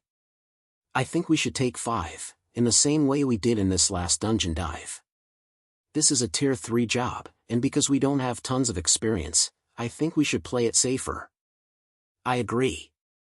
After giving his opinion, Dirk spoke up and concurred. Ava was surprised at his prompt agreement for a bit before agreeing as well. "I also think that's a good idea. So, since we're taking 5, who do you think should be our other 2? "Harmit? I can see if he's available. As for our 5th, I don't think I'll be asking Jackson. He was a cool guy, but we need competence. I'll try and find someone who is strong but okay with carrying bags. We also need intelligence on the dungeon. The types of monsters, the environment, and any unique aspects like with the gremlin dungeon. Of course. This place will tell us the location, how to get there, the monsters, and some other basic information about the dungeon that will help us with packing our bags. As for the unique pieces of information, I've heard that is usually found at the town next to the dungeon. We ask people for it, oftentimes for a little money in exchange." Hearing this, Dirk nodded, pleased. He didn't want to run into any unexpected changes like with the gremlin dungeon. If he were going to deal with anything difficult, he at least wanted to be prepared. After finalizing more details, Dirk and Ava split away from Alec, who went out to recruit. Apparently, the schedule for the job was determined by the latest date to complete it. For dungeon dives like theirs, upon taking the job, it was reserved for 2 weeks, after which it would be put back up for grabs for another group to have a go at it. That meant that Dirk's group had to complete the job preferably within those 2 weeks, otherwise another group would come in and could complete it before them, especially if they took too long. 2 days later, Alec found Dirk and explained to him that he had found people. The first wasn't harmed as he had expected, but another water mage. Then there was the second who not only trained anima, but was an air mage. Alec gave Dirk his house address, telling him to come with Ava after all his classes ended in the evening. When the time came, Dirk went with Ava and found the house. It wasn't that far from where he lived, and it looked like Alec lived the same lifestyle as himself. The two knocked on the door, and Alec promptly answered. "Come in. Here, let me introduce you. This is Kazma, the water mage, and this is Garrett, the anima trainer and air mage. Both of them are actually childhood friends. Good to meet you." Kazma and Garrett, one girl and one boy. Ava and Dirk greeted them before the five sat down at a table. Alec went on to explain their next steps. "Alright, with this group, we are covering all the attributes. We have 2 water mages, 2 fire mages, an earth mage, an air mage, and plenty of combat power. I don't believe there are any situations that at least one of us couldn't handle. Now, I accepted the job 2 days ago, which means we have about 12 days before it's reposted. However, we actually have around 20 days before needing to complete it. Reposted jobs are marked, and people won't usually take them since the group could just be running a little late. It would be unfortunate if you took a reposted job and the original group completed it right as you left. So, unless the job is a couple of weeks overdue, nobody will take it. Now, I was thinking we could plan our leave 4 days from now at the end of the week. That will give us time to buy supplies and settle our classes. As for travel, I've already found a place where we can find a driver. The drive to the dungeon will take about 2 days, giving us at least 2 weeks to safely complete the job. As for expenses, just the drive will cost 2 gold per day per person. So each of us will pay 4 gold to ride. Then there are the supplies. We will need many basic necessities, primarily food. Water can be obtained from our water mages. If we plan on being in the dungeon for more than 2 days, then we need other things like a tub to bathe and wash clothes and armor in. I've got a list here. Alex spoke as he laid everything out, eventually handing them each a sheet of paper. On it was a long list of items that they may want to take. There were basic things like the tent, blankets, and food, but also things like cooking supplies and storage for loot. It seemed like Alec had done a lot of research over the past couple days. The group talked about what they should take. If they wanted extra things like cooking supplies, then they needed to pitch in and buy it together. But then came the problem of who would take it when they split after the job. Thankfully, it at least didn't seem like anyone struggled with money. Both Kazma and Garrett were viscounts, so they got allowances. Ava, Alec, and Dirk also didn't need to worry about anything, though Dirk wasn't sure what he would do if he spent the 60 gold he got from the recent dungeon dive. Like that, the 5 discussed plans all the way into the night. This served to settle logistics as well as getting to know each other, so everyone was fine with it. Dirk and Ava eventually left with a list of things to do. The next day, Ava decided to go out and buy their things since Dirk was in school until late. In the morning, he was going to hand her the money he got from the dive, but she refused it all, leaving with a promise that he would have everything he needed. He couldn't stop her from rushing out of the house, leaving him helpless. With that, he went to school. The magic classes went by as they always did, with Dirk being introduced to more advanced spells. He had also completely documented the book, so if he wanted he could study during the trip. This was actually recommended to most students. They could make notes and take them to study. Then, he got to his forging class. Today, the dwarven teacher had them on the anvil using some basic iron. There was also a wall of furnaces that blazed with fire, heating up the room to excessive heats. However, none of the students were sweating. This was due to the fact that all of them had the fire attribute. One thing Dirk learned was that if one had an attribute like fire, then they would have inherent resistances to fire. The fire mana within their bodies protected them, making them basically immune to fire that didn't surpass their tier. This meant that basic fire, unless they lowered their defenses intentionally, couldn't burn them. Naturally, this meant that heat didn't affect them much either. Alright. Today we're going to be forging the beginnings of a knife. This involves making the design, cutting the metal, and shaping it. Over the next few days, we will be tempering it and sharpening it. The final steps will be adding the handle. Now, grab a sheet of paper and look at the design that I've made for you all. For now, I won't have you design anything but simply follow the design. Chapter 47, Challenge. The class took a look at the design in front of them. On the paper was the simple outline of a knife. It wasn't very long or short, looking like an extremely basic knife. The students saw the curves and shape of the handle, imprinting it into their minds. After they had looked at it for a bit, the dwarf had them grab the metal ingot with some tongs and put it in their own furnace. The students collided as they all headed to the same wall, sticking their ingots into the stacks of furnaces. They then waited as the ingots turned red hot. When the dwarf gave the word, they all rushed to grab theirs and quickly bring it back to their anvil. Then, they got to shaping it. Dirk grabbed his heavy hammer, his mind coming up with how he would shape the ingot. He thought quickly as the hammer came down, producing a clang. All the students were quick to pound their ingot, filling the room with rings. Dirk hit the metal on the corners and sides, flattening the thick ingot and guiding one end of the metal to a knife point. This was all stuff he had been taught over the days of learning from his teacher, so he now just needed to follow the steps. After a while though, the metal cooled, forcing him to go and reheat the metal before continuing to shape. This process repeated itself a few times as Dirk sought the best shape. Finally, after the fourth round, he had his shape. The knife cooled as he gazed at the long, pointed piece of metal. It wasn't at all sharp, the edges being flat, but that would come later. The hardest part had been the handle, but using a square hammer in the different parts of the anvil, he was able to make a flat and straight handle. Good. 4 rounds? For your first time, not bad at all. Now if only these other barbarians could match you. The dwarf scoffed after congratulating Dirk, making the faces of the other students fall. They were all still pounding their metal, many slowly shaping their metal correctly. Most of them refrained from using too much power so as to avoid mistakes, but this made the process go slower. Slow shaping meant more cooling and more reheating, so the time added up. Hearing the dwarf though, they all strengthened their grips and slammed down harder, seeking to move quicker. Alright. Dirk, right? Now you need to temper the metal a bit.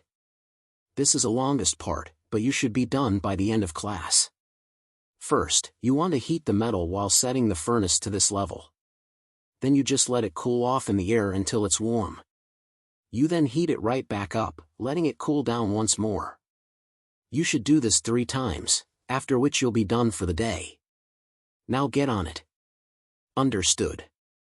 Dirk nodded before doing as instructed. He placed the knife into the furnace and set it to a certain level, letting the furnace heat it up.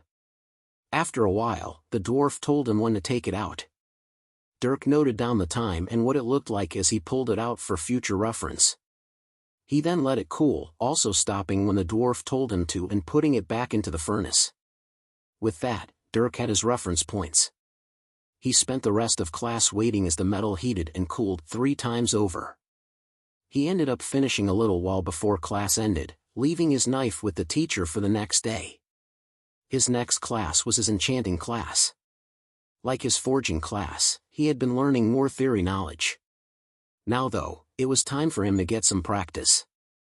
Upon walking into class, Dirk noticed a piece of animal leather on his table. The teacher quickly gave them instructions. Today you will be enchanting this leather. It won't be anything elaborate. You merely need to inlay a single rune. Upon successfully laying a rune, you will be capable of activating it upon running an element through it. You'll see this in the form of a glow. Now, since enchanters deal strictly with their own attributes, you each will have a different rune according to what your attributes are. Here is a rune for each of the elements.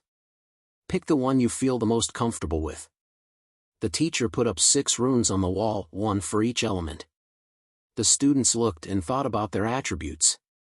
Dirk didn't think too much before picking the earth element rune and looking at his piece of leather.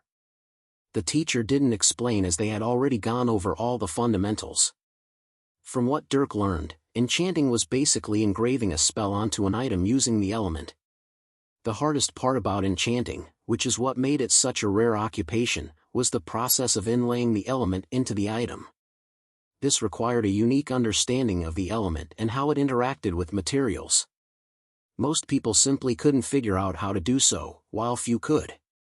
These few became enchanters. With this knowledge in mind, Dirk saw this as something of a test, as did the other students. If they couldn't do this, then they may not have the talent to be an enchanter. There was only so much you could learn about a subject before you needed to apply the knowledge. Well, this was their application. Dirk stroked the leather with his hand, feeling the rough texture. The leather was blue, making him wonder where it came from. That didn't matter though, as he called upon the earth element within his mana heart, passing it into the leather into the shape of the rune. This is where the problem came. The element formed within the leather like a letter on a page. But that was it. The element didn't bind to the material or even interact with it. To interact with the physical world, mana needed to be transformed through the use of runes, conjuring magical phenomena in a process called magic. But for enchanting, one needed to implant the rune itself onto the material. To do this, the teacher said that one simply needed to feel the interaction between the material and the mana. When one felt the interaction, they could learn how to bind the two. But as Dirk formed the rune within the material, he felt nothing. He frowned as he moved the mana around, searching for anything. The other students were the same. It didn't look like anybody felt anything as they injected mana into the leather and played around with it. This went on for an entire hour. During this time, it was as if nobody made any progress. Even Dirk was still stuck. He did all kinds of tricks with his mana, but nothing came to him. He frowned as the end of class approached. The students felt their heart drop as the teacher stood in front of them all. Doesn't look like any of you succeeded. But fret not. You have until the end of the week to succeed. However, none of you are allowed to take this leather with you. In order to pass, you must enchant the rune onto this specific piece of leather. However, you are allowed to take home and practice on another piece of leather if you wish. I have one right here. The teacher grabbed a stack of brown leather, of which Dirk quickly took one. The leather seemed cheaper than the blue leather, but he didn't care. With that, the goal was given, and class ended. All the students stayed to practice more, so as always Dirk was the first one who immediately left. He walked home while staring holes into the leather, practicing as he walked. When he walked into the house though, his attention was pulled away. Ava was there sorting various items. Most of it looked like the supplies for their next trip. Hey! Come take a look at everything. I didn't get things like fire starters since you can cast your own fire. Did you know that they have a shop for all this stuff here in the academy? Made things easy for me. She spoke as Dirk went and took a look at the pile of supplies. The first bag they were given before their first dungeon dive was gone, replaced by a higher quality bag. This bag could fit all the basic items like the tent and blankets easier, and it would make it more convenient for whoever was carrying it. There was also a restocking of some food and medical supplies. Ava had bought some additional water bags as well as a big sack for loot. Finally, there was a large compartment in the bag for extra clothes, something they would need a lot of. Looks good. Dirk nodded as he went through everything. Technically, the only thing he truly needed was food and water. They could survive with just that, so he didn't stress about making sure they had all the other luxuries. Oh hey, look at this. I found this there and thought we should try it. It's called a frost crystal, and it's supposed to cool down your body within your armor. I tried it out earlier and it felt amazing. Here, try. Saying that, Ava picked up a crystal and brought it over to Dirk. The crystal was a flat disc that looked like ice. Dirk didn't stop Ava as she pulled up his shirt and placed the disc against his chest, activating it. The next moment, Dirk felt a cooling sensation spread through his body. He was surprised by how amazing it felt, but before long, it got a little too cold for his liking. Ava pulled it off when he said to. So? An interesting item. But I don't think I'll need it. Really? But what if we go into a hot area? Alex said the dungeon we're going to will be like that. Fire mages have inherent resistances to heat. I won't even sweat, and fire can't burn me unless the mana within it is strong enough. So I don't really need cooling. Oh, alright then. I'll just keep it for myself then. Water mages have some resistance to heat, but not much. I'll use it to be comfortable. How long does it last? One of these will last a day of usage before running out. Then it just becomes a fancy rock that they buy back for next to nothing. It's surprisingly expensive for a one-day item, but it sure does work. How much? 5 gold. So if you wanted to use that throughout our dive, you would be buying around 15. That's 75 gold. I know. It doesn't seem like a lot, but it is. It's more than we're going to be earning after splitting the reward. Sheesh, getting money is hard. Ava sighed while Dirk nodded. That's why we get more powerful. Now, how much did you spend on all this stuff? Don't worry about that. Tell me. Only if you promise not to pay me back. Fine. Total was about 95 gold. Here's 60. No. The two went back and forth after Dirk tried to shove money in Ava's hand, her eventually succeeding in refusing the money. After bickering a bit, they both went on to train for a while. That night, Ava left for her dorm to sleep. Upon arriving, she settled her friends before hopping into bed. While doing so though, a gold coin fell out of her pocket. She picked it up and looked at it. A coin? Lucky find. I thought I had spent it all. With a naive smile, she went to sleep. The next day, Dirk was back to forging his knife. Upon arriving to class, he immediately went to work, which included the forming. The class had a few grinders, and since Dirk was the first to get to this step, he got to use one. He went up to the grinder, the dwarven teacher quickly coming to his side in order to assist his best student. He showed him the angles for the best sharpening and the best way to get the shape he wanted. Dirk then got to work, using ultra-precise adjustments to get the best angles. He even employed his AI to measure the knife out, ensuring he made it perfectly symmetrical. This went on for a while as all the other students moved on to tempering their knife. Dirk was totally immersed in the knife he was forming. He didn't even realize how seriously he was taking this. Then, about halfway through class, Dirk finished. He pulled the knife away from the grinder, his AI scanning every inch. The result came out perfect. The knife matched the design perfectly except for a slight size difference, but that didn't matter much.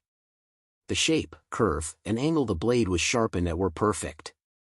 The only thing missing was the more precise sharpening treatment, but that would come later when he got his hands on a whetstone. The dwarf came over as Dirk admired his knife. Upon taking a look, he was stunned. The dwarf reached out to grab the knife, but Dirk's reflexes came in and his hand zipped out of the way. The dwarf huffed. "Gimme that. I want to see how you did." "All right." Dirk handed him the knife, surprisingly unwilling to give it away. The dwarf snatched it before looking at every inch, feeling the curve and body of the blade as if it were his lover. It was a few minutes later when he finally pulled his eyeballs off of it, speaking with excitement. "Amazing. Truly a masterpiece. The shape, the detail, the gradual curves, the angle. Perfect. You, my student, have an amazing eye and an even better hand. Have you done this before? Be honest with me." The dwarf got close to Dirk as he asked. Dirk shook his head, leaning back to avoid the large nose coming for him. The dwarf also pulled back, seeing his answer, stroking his burnt beard. "I see. Then I ask you, please don't let your talent go to waste. Here, go ahead and finish up your knife. Heat it and then cool it in the oil. That will harden it, finalizing the metal. Then you can sharpen it, and finally polish it. I wish to see how well you can sharpen it. With that, the teacher walked away. Dirk nodded as he headed to a furnace under the burning eyes of his classmates. He set his knife inside before grabbing a bucket of oil toward the side. After getting it to the right heat, he quickly pulled the knife out and dunked it into the oil. The oil sizzled as the metal rapidly cooled. Once it was cold, he pulled it out and wiped it off. The metal was now hardened. Then came the sharpening. The teacher brought Dirk a whetstone personally, having him sit down and start. Dirk quickly went to work, dripping some water onto the stone before angling his knife on it.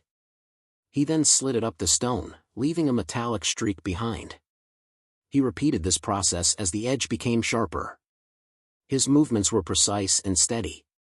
He always retained the angle of the knife as he moved, and he didn't sharpen any part of the edge more than the other. He was a natural, but when it came to this, that wasn't surprising. Dirk had sharpened many knives back on Earth, so he very well knew how. Although it was mostly with a sharpener, he was no stranger to the whetstone. He had even sharpened things with rocks, though that was mostly out of boredom. Now, his skills were on display. Dirk maintained absolute control over his body, making sure every movement was to his liking. The teacher watched in awe as Dirk seemed to be the most natural blacksmith in the world. Other students also came over to watch the surprisingly enrapturing scene. Finally, he finished. He held up the knife, and for the first time in a while, he smiled. He looked upon his creation with excitement. He received a surprising sense of fulfillment for making this, and he wished to immediately make another. Good. Good. You see that, everyone? That's how you sharpen a knife. Now how about you all hurry up so you can get started? The dwarf yelled at everyone, dispersing them. He then brought Dirk over to polish it, something that took little time compared to the other steps. By the end of class, he was finished. Dirk topped off the knife by tying a rope around the metal handle for grip. After knotting it off, he smiled again. The knife could now be used. There you are, Dirk. You've passed the assignment with flying colors. Go ahead and take it with you. Usually I would just collect all the knives and melt them back down since they're usually pieces of shit, but this one isn't. It's too good to melt, so take care of it. It's your first creation, and a damn good one at that. It'll become a memoir in the future. The dwarf smiled, patting Dirk on the back. He nodded as the thought of forging more appeared in his mind. If it were up to him, he would continue forging until the end of the night. But class was ending, and he had another challenge ahead of him.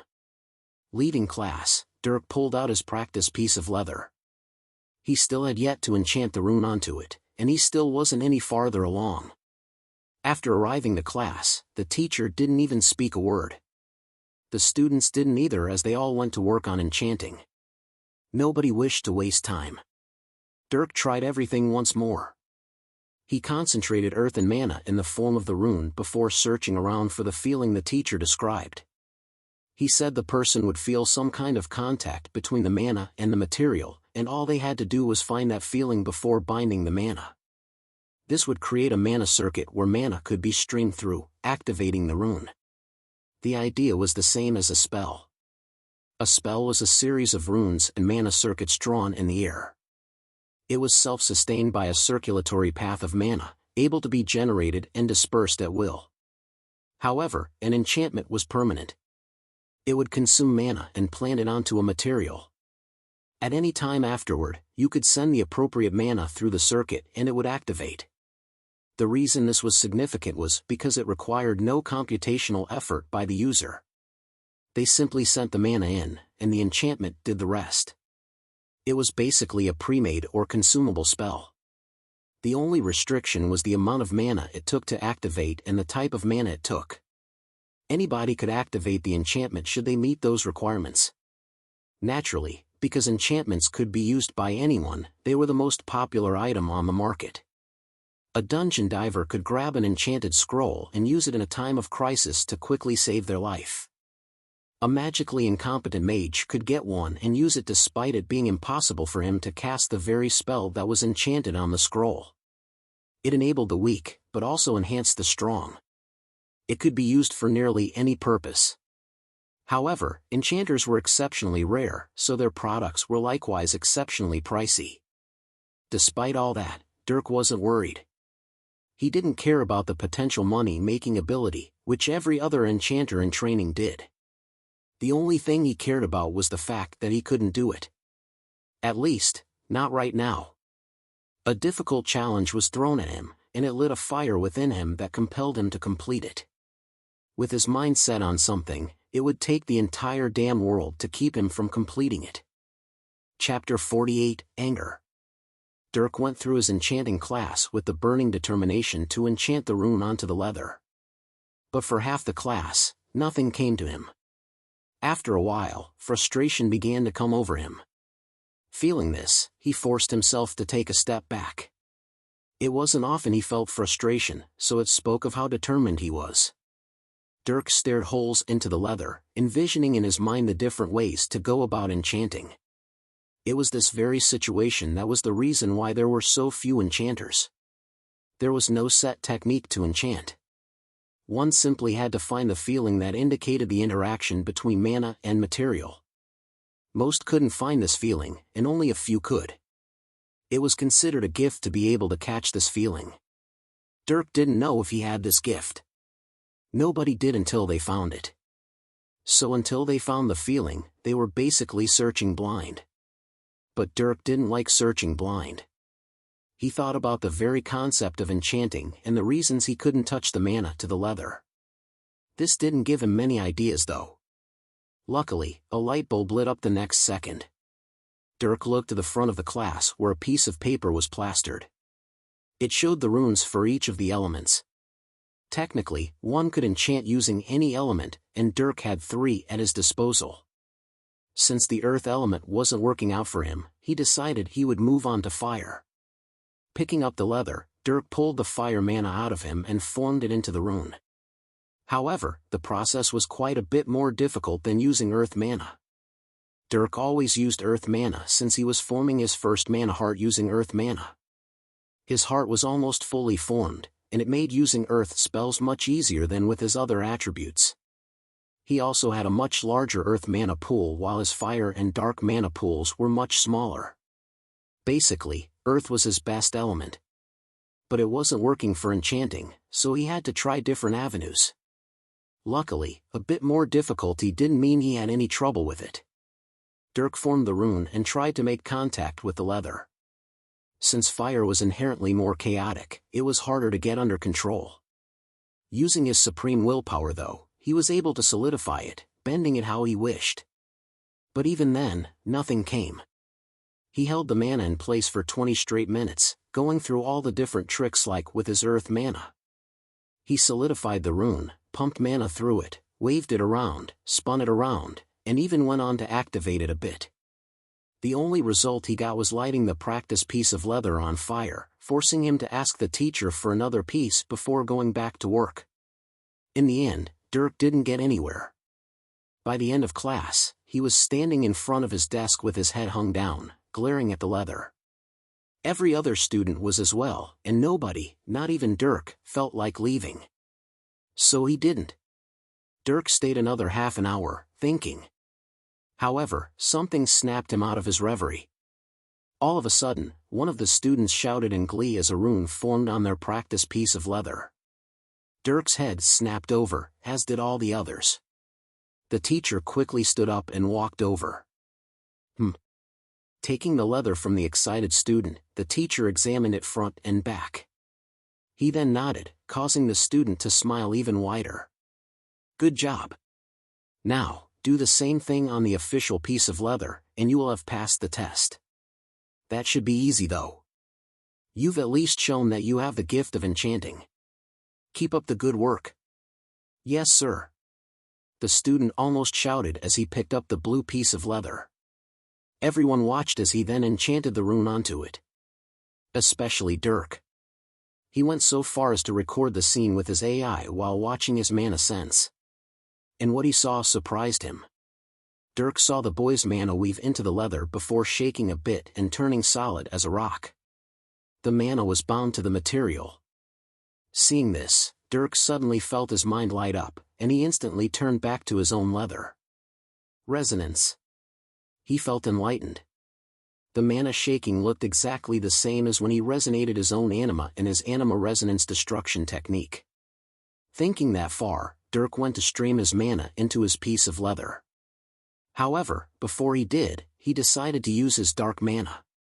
In his dark class, his teacher Geralt always had his students control streams of dark mana and make large runes with them, enhancing their control over it.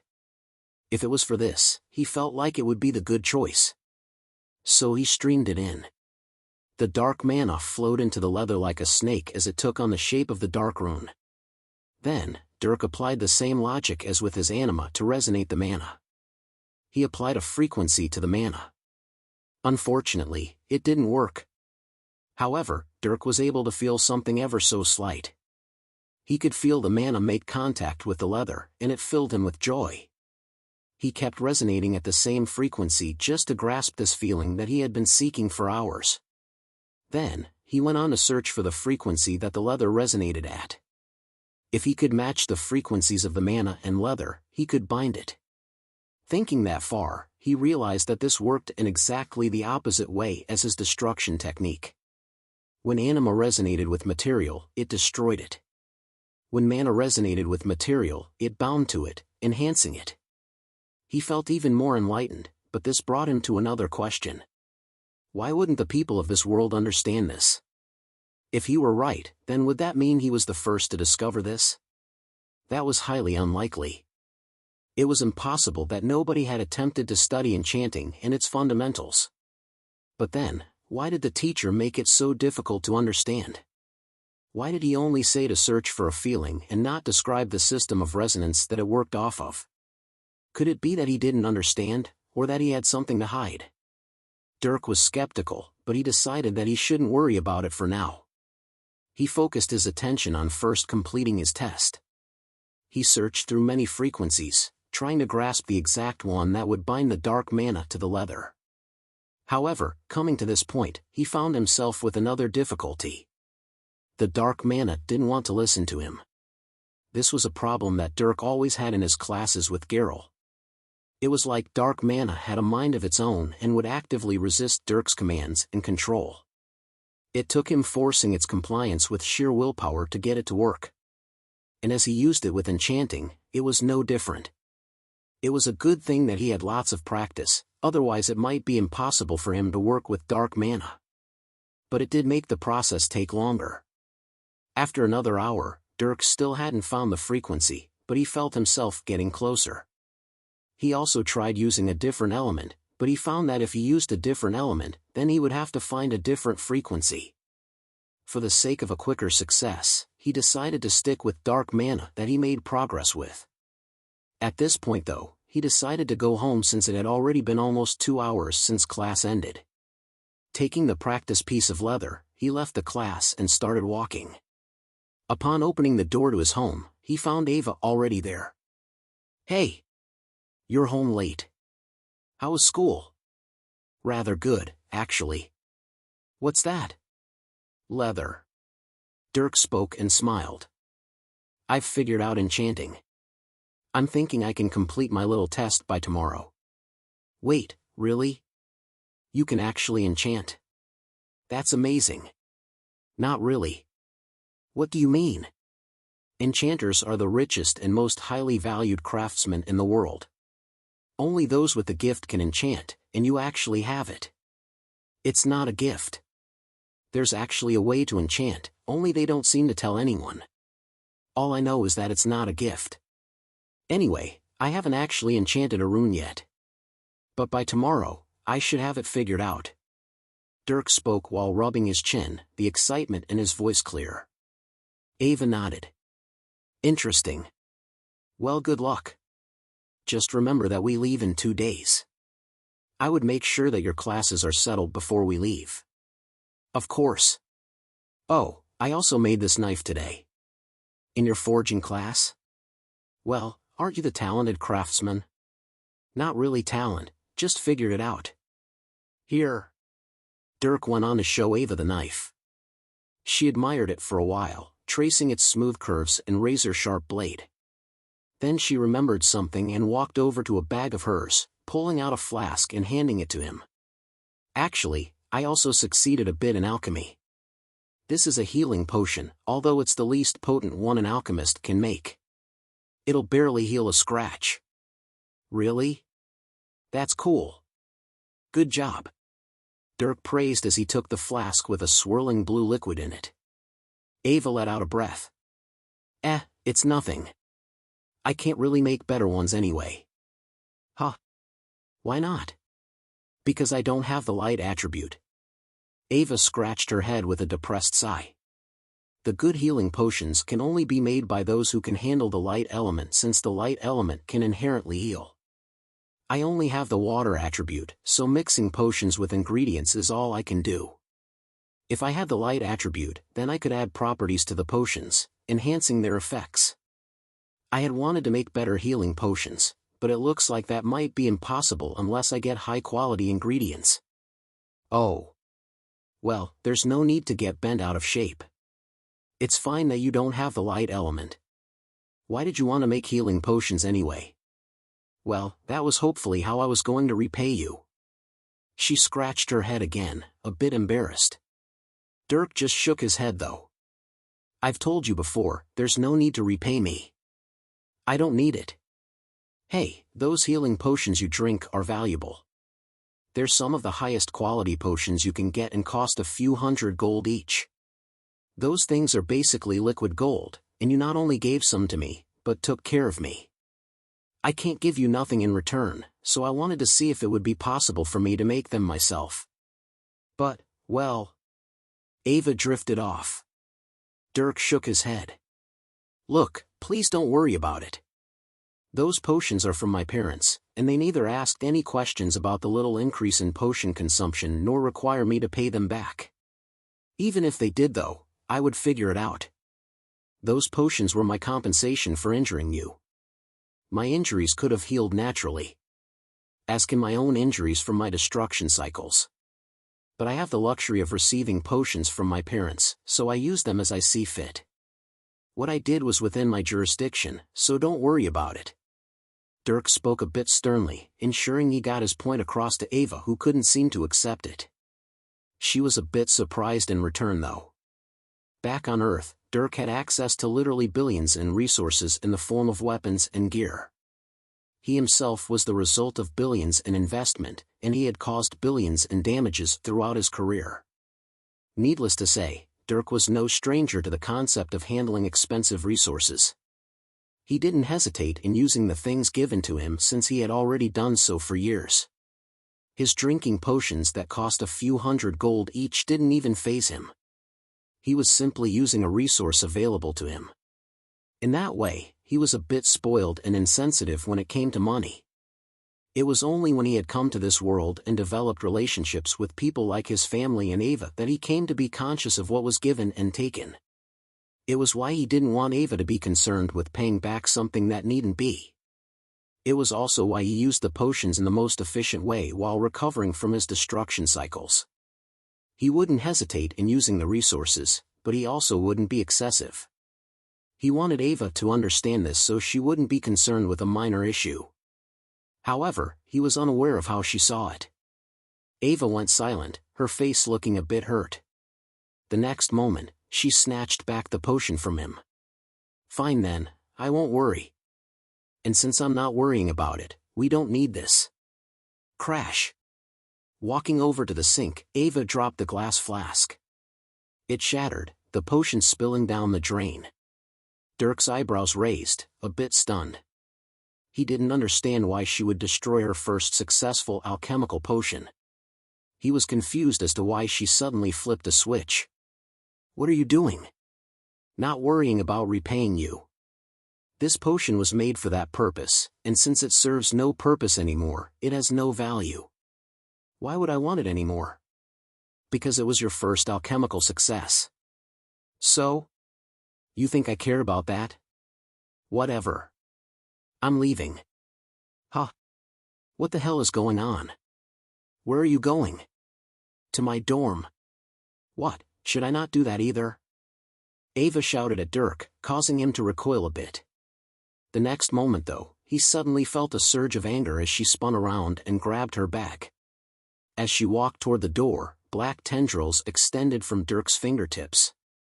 His emotions flared, and his hand twitched. She opened the door, speaking without turning around. I'll see you the day after tomorrow when we have to leave. Slam. She walked out, the door closing behind her with a bang. Dirk stood there in silence as his figure oozed the aura of violence. He gritted his teeth. He didn't know what had gotten into her, but this sudden hostility from her pissed him off. Ha! With a yell, he clawed at the air. The black tendrils that extended from his fingers turned into claws and launched a salvo of destructive black streaks. They instantly tore at the door that Ava closed, but surprisingly did no harm as a magical barrier lit up with defensive power. The streaks were blocked, leaving behind black mana marks on the magic barrier. Seeing this, Dirk snarled before turning around and walking to the sink. Looking down at the glass fragments, he reached out his hands and scooped them into a pile. The fragments began to disintegrate under the destructive power of the dark tendrils around his fingers. Soon, all the glass had evaporated, though it expended a lot of energy. Dirk didn't care though as he closed his eyes, attempting to rein himself in. Whatever. Deciding that he was too mad to care about his body's odd magical reaction, Dirk walked up the stair to his bedroom, going to bed for the night. The next morning, Dirk got out of bed. His mind was now clearer, though he still wasn't happy. At the very least, he wouldn't have any violent outbursts. His face bore a frown as he walked downstairs. Even after he went through his morning routine and ate breakfast, Ava never showed. He headed to his classes, still in a bad mood. Surprisingly, his bad mood was apparently very obvious. The students in his first class all glanced at him with slightly fearful faces, and the two people that sat next to him shifted uncomfortably throughout the class. Then came his anima class. It was here that Dirk saw Ava since she had the same class. However, she looked at him from afar before ignoring him. The two went through the class separately. This caught the attention of the instructor since those two almost never separated. After looking at the two though, he smiled as if he understood. He left them alone, but that was to the detriment of the people who had to spar with Dirk and Ava. Those unlucky souls felt themselves under very real threat, especially those who fought Dirk. As Dirk spared, his mood actually worsened. He felt irritated at how weak his opponents were. He cursed their incompetence as he punished them with pain, only stopping as they screamed. It took the instructor sitting him out for the day to save the class. That class ended quickly, Dirk's classmates receiving a newfound fear. The man himself then entered his fire class, and it was Alec who immediately noticed the change. Whoa! You are positively bristling with violence. Did someone kill your pet? Alec spoke with surprise. Never once had he seen Dirk so angry. He had never seen him display hardly any emotion for that matter. This situation was about as foreign gets. Also surprisingly, Dirk didn't feel irritated near Alec. He calmed down as he sat next to his friend. For once, he also responded. No, I don't have a pet. Well, maybe you should get one. My parents have one, and it does a good job of calming nerves. I don't have the time for a pet. I guess you don't. So what's got you all wrathful? Ava. Dirk answered, garnering wide eyes from Alec. He didn't actually expect Dirk to give him the real answer. Usually he brushed off his attempts at conversation. Alec quickly recovered though, taking it a bit seriously. For some reason, he really wanted to help Dirk out, and this was the perfect time to grow closer. Tell me what happened. She got mad at me for some reason. I don't know why. What caused her to be mad? I just told you. I don't know. No, I mean what happened before she got mad. What were you guys doing? We were talking. About? I told her not to worry about repaying me for some potions I gave her after the tournament last year. The potions are expensive, but I told her that it didn't matter. Dirk huffed as he spoke. Alec went silent as he seriously pondered. I'm not sure what it would be then. How did you talk to her? I was stern since she couldn't seem to get it through her thick skull. Then that might have been it. She probably got defensive since you spoke harshly. How you say things to a girl means a lot, my friend. I don't think it's anything an apology can't fix though. Maybe. Don't worry, it'll pass. Even then, you should cheer up a bit. We leave tomorrow, and we can't have our best fighter grumpy in the dungeon. We all gotta be sharp. Right. Thanks. Of course. Alex smiled, euphoric over his success in assisting Dirk. Dirk also calmed down, returning to his more rational self. He seemed to have understood Ava's anger, and with this solution, he could solve the problem. Or so he thought. Chapter 49, Skill/Caravan. Dirk went through his classes calmly for the rest of the day. This was especially so when he arrived at his enchanting class. It was here that he intended to complete his test. All the students arrived and immediately got to work. Dirk took out his piece of leather and proceeded to sift through all the different frequencies with his dark mana. The mana resonated with the leather more and more every time he switched frequencies. He felt himself getting closer, and his mind concentrated every time he felt the sensation of mana making contact with the leather. At some point though, Dirk found that the precision and concentration necessary for switching frequencies became surprisingly high. This was because he continually narrowed down a very specific frequency, so the difficulty in accurately obtaining it increased. However, this led him to think of something. He thought inwardly. Interface. Awaiting orders. Can you impart frequencies to mana? Like how I've been doing? Dirk asked. There was momentary silence before the AI spoke. Affirmative. Through observation of mana frequencies, a magical formula has been derived. Note, in order to impart unknown frequencies, your active assistance will be needed. Once a frequency is discovered, the immediate range will be saved for autonomous channeling. Sweet. Work with me then. With a happy smile, Dirk went back to focusing on his piece of leather. As he began to resonate mana again, he could feel his AI assisting in the work. It made the resonation much more precise and thereby much more reliable. Dirk smiled before continuing to scour various frequencies, constantly narrowing down the correct one. Eventually, after an hour or so of searching alongside his AI, the mana came close to binding. Upon resonating, a majority of the mana was left bound to the leather. It actually formed a half enchantment, but overall it was a failure. Dirk wasn't concerned as he continued to slightly change frequencies with his AI and form half enchantments. Then, the moment came. As soon as Dirk started another enchantment, he could feel it. The dark mana he controlled streamed into the leather like ink, perfectly binding to it.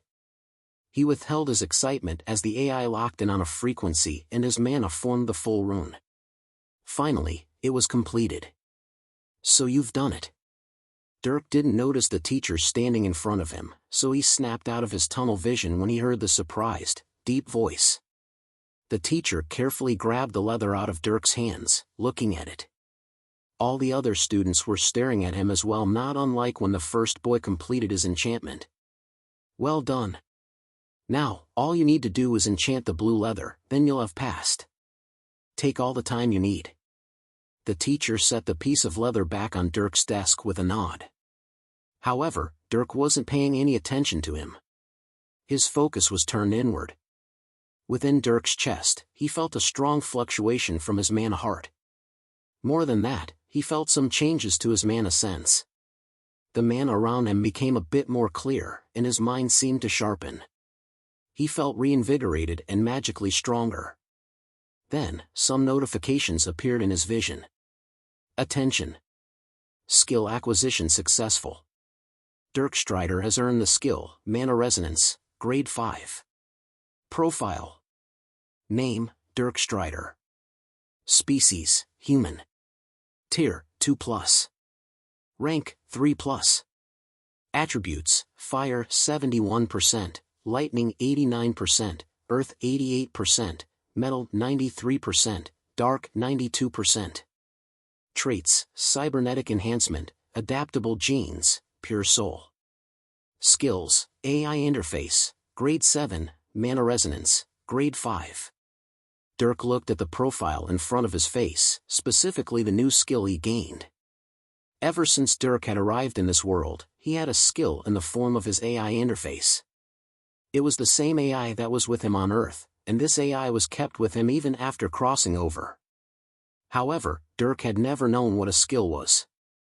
After all, the interface couldn't exactly be defined as a skill, more like a passive tool. That was until he entered the academy. It was here that Dirk was taught what a skill was. According to the school, skills were abilities that the soul developed. Skills weren't simply applications of mana, like spells. Spells took mental energy and mana to form and use. On the contrary, skills didn't. Because a skill was utilized by one's soul, technically, it didn't consume any energy at all, such was the nature of a soul. However, because of the nature of some skills, mental energy is used in tandem, thus not allowing a skill to be used infinitely. It was because of skills that a distinction was made between the soul and the mind. Each mage manipulates mana using mental energy. At first, mages had thought that mana was manipulated by the soul. But when skills were studied, they realized that their usage didn't require, or at least consume, any energy at all. That meant that the soul was beyond the concept of energy, but it also meant that there was another source of energy that limited one in controlling mana. Thus, mental energy was discovered, and souls took on a new definition. At the same time, mages came to realize that skills were transcendent tools that defied the known world. However, even in Dirk's time, there wasn't much known about skills. This was because studying the soul was nearly impossible, and also because nobody ever talked about their skills. Another thing that limited their study was the fact that they were rare.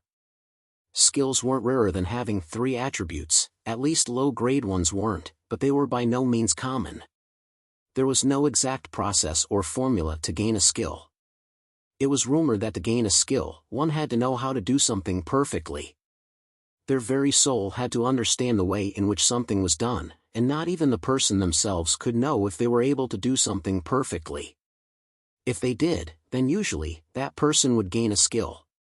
And the skill would boost their prowess to a whole other level. Skills were also classified by grade, not unlike how mana crystals were classified by tier, and even low-grade skills were extremely useful. It minimized the amount of energy one had to expend by countless times. But although the skill itself took no energy to use, the results it produced did. This was the case with Dirk's new skill. He gained a skill that would let him resonate mana. Technically, activating the skill wouldn't consume any energy, but controlling mana would. At the very least, resonating with mana would be effortless, while the actual enchanting process would consume his energy. It was in this way that skills were limited. There was always a bottleneck. For warriors that developed martial skills, they were limited by their physical energy or anima. For mages, it was their mental energy or mana. Getting all this information helped Dirk realize how amazing skills were. More than that, it helped him realize how amazing his AI skill was and how useful getting more skills would be. His AI was already a grade 7 skill and had many usages, although he didn't tap into a lot of them since he wasn't a super soldier anymore. Now, he also had a grade 5 skill that let him resonate mana. Though, Dirk was surprised that the skill wasn't called enchanting, so he was led to believe that mana resonation had uses outside of just enchanting. He would have to discover them. With that, Dirk decided to try it out. He picked up the blue leather, and expressing the desire to resonate the mana, he felt something within him activate. The dark mana he channeled outward changed frequency as easily as breathing, and Dirk was able to easily guide in the mana and resonate it with the leather. After the AI effortlessly found the precise frequency, it was enchanted. This was despite the fact that the blue leather had a slightly different frequency than the lower quality brown leather. The skill made finding the frequency much easier, especially alongside the ultra-precise AI. He was thrilled after completing the enchantment, both by succeeding in his challenge and getting a new skill. He then handed the leather to his teacher, officially passing the test. With that, he was allowed to leave, so he did. On the way home, Dirk twirled the knife he forged between his fingers, obviously in a good mood. While walking, he was wondering about the changes to his mana sense. He looked all around him at the elements in the atmosphere, occasionally pulling some out and into a ball above his hands. Controlling the elements felt smoother, and he felt like his mental energy was higher. This was all from the additional skill, so he became eager to start training and investigate the changes. Like this, he smoothly entered his home, but upon doing so, he was snapped out of his euphoria. He saw Ava, organizing supplies on the table. "Oh, you're back early." Ava's eyes widened a bit as she glanced over, but she quickly turned her gaze back to the table. Dirk's good mood went away as he closed the door behind him. "What are you doing here?" "Just gathering my portion of the supplies so I can prepare tonight. We're leaving tomorrow, remember?" "As if I would forget. I'm almost done anyway. I'll be out of your hair in a minute." Ava let out a small sigh as she continued packing items into her bag. Seeing her indifferent attitude, Dirk completely forgot about his earlier conversation with Alec during class. Even if he remembered, he didn't feel like apologizing in the slightest. He simply acted as if she weren't there as he prepared to do some training. Sure enough, Ava wasn't long to leave. Dirk glanced at her as she walked out with her bag slung over her shoulder. He huffed before walking down to his magic workshop, taking a look at his mana heart. Over time, Dirk's mana heart accumulated more and more. It was now an almost fully solid core of mana that rested within his actual heart. There was only a little bit more to go before it solidified fully, but Dirk had yet to actually reach that limit. However, now that he gained the new skill and took a close look at the heart, he felt like there was something he could do. While training the mana heart, Dirk needed to contract and expand the heart in parallel with his actual heart. While he wasn't training though, the heart just remained in place. To reconcile this inconsistency, the book containing his technique recommended that he enchant the heart with a rune that would match the beats of the mana heart to the physical heart. Before, Dirk didn't have a clue as to how to go about this. But now, with the new knowledge and skill developed from his recent enchantment, he did. Interface. Awaiting orders. Pull up that rune for me. Activating his AI, Dirk had it search for the rune. The page in his technique book quickly popped up in his vision, and his eyes scanned the words and diagrams. After a few minutes of reading, however, his face turned distraught. The rune on the page was rather complex. The rune that he formed earlier in the enchanting class was very simple, a tier 1 rune in fact, so Dirk didn't have a hard time with it. However, this rune looked like a tier 3.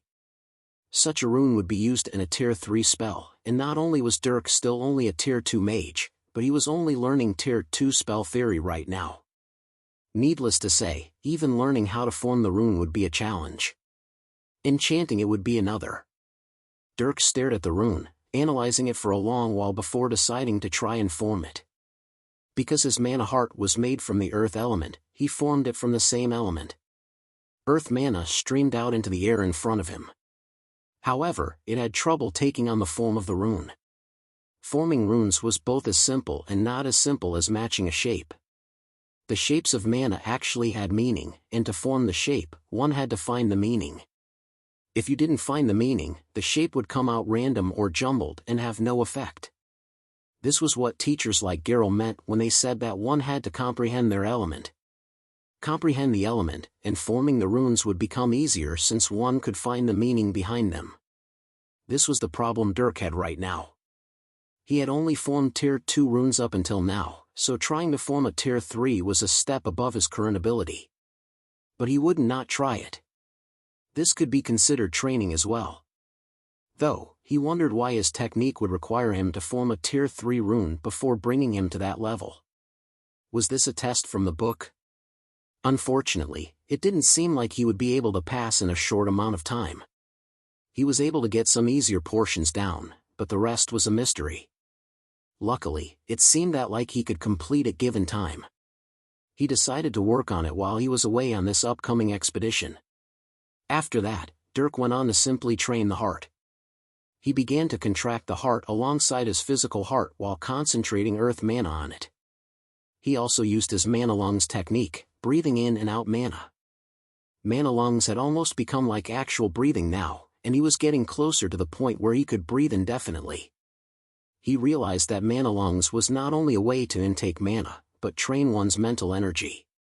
If his mental energy regeneration could outpace his consumption with mana lungs, then he could use it all the time without limit, almost like a skill. Thinking that far, he wondered if it would actually become a skill. He would definitely welcome it with open arms. While training, he also thought about his destruction cycles. Dirk knew he was getting close to totally enhancing his blood, but it was definitely taking longer than expected.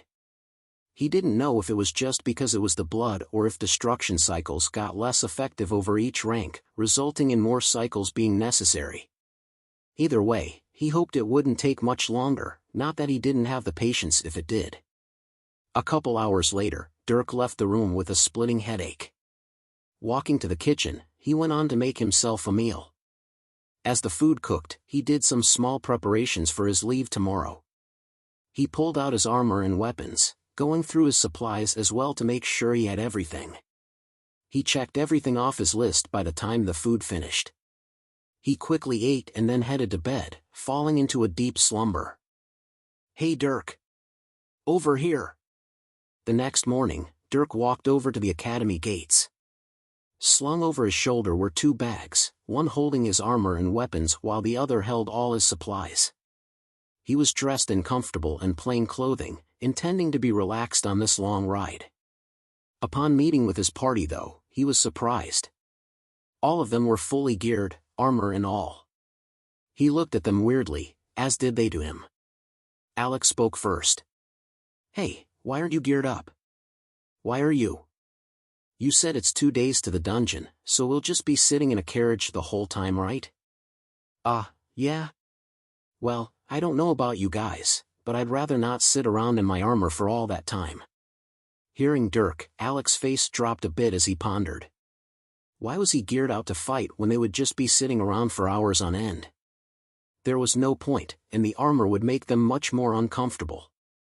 Ava, Garrett, and Kazma were the same as him. They thought about it before realizing they would just look like a bunch of oddballs traveling with their gear on. Alec quickly spoke up. "I think we should reconvene. Everyone be back here in 20. Pack your gear into a bag like Dirk, just don't forget anything. See ya." Saying that, Alec waved and quickly ran back to his house. The others also left, going back to their dorms to change. Dirk was left there by himself. He looked around and decided to take a seat by the academy gate to wait. 20 minutes later, everyone was back dressed out in comfortable clothing and with a bag full of their gear. With that, Alec led them out of the academy. They walked down a few streets of the city. All around, there were hundreds of ordinary people along with quite a few mages or warriors. The shops they passed by bustled with activity and prosperity, especially the food shops. Those places released fragrant aromas that made the group want to stop and take a bite.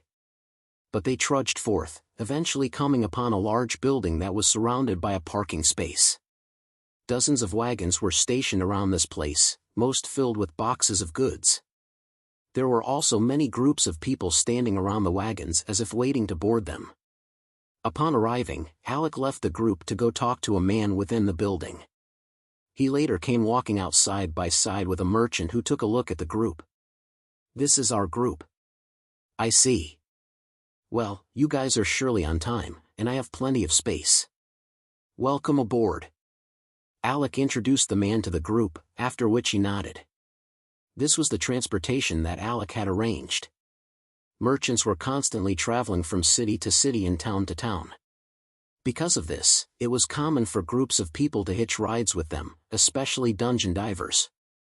The place they were at was a place that specifically facilitated this kind of transportation.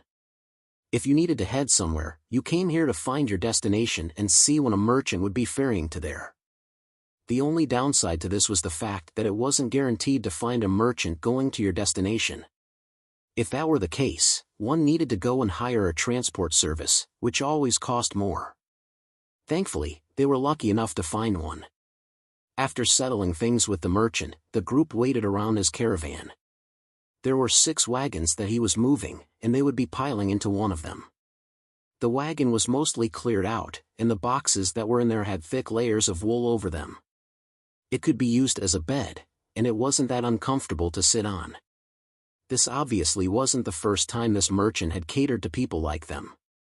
They all threw their bags and gear into one corner, situating themselves within the covered wagon.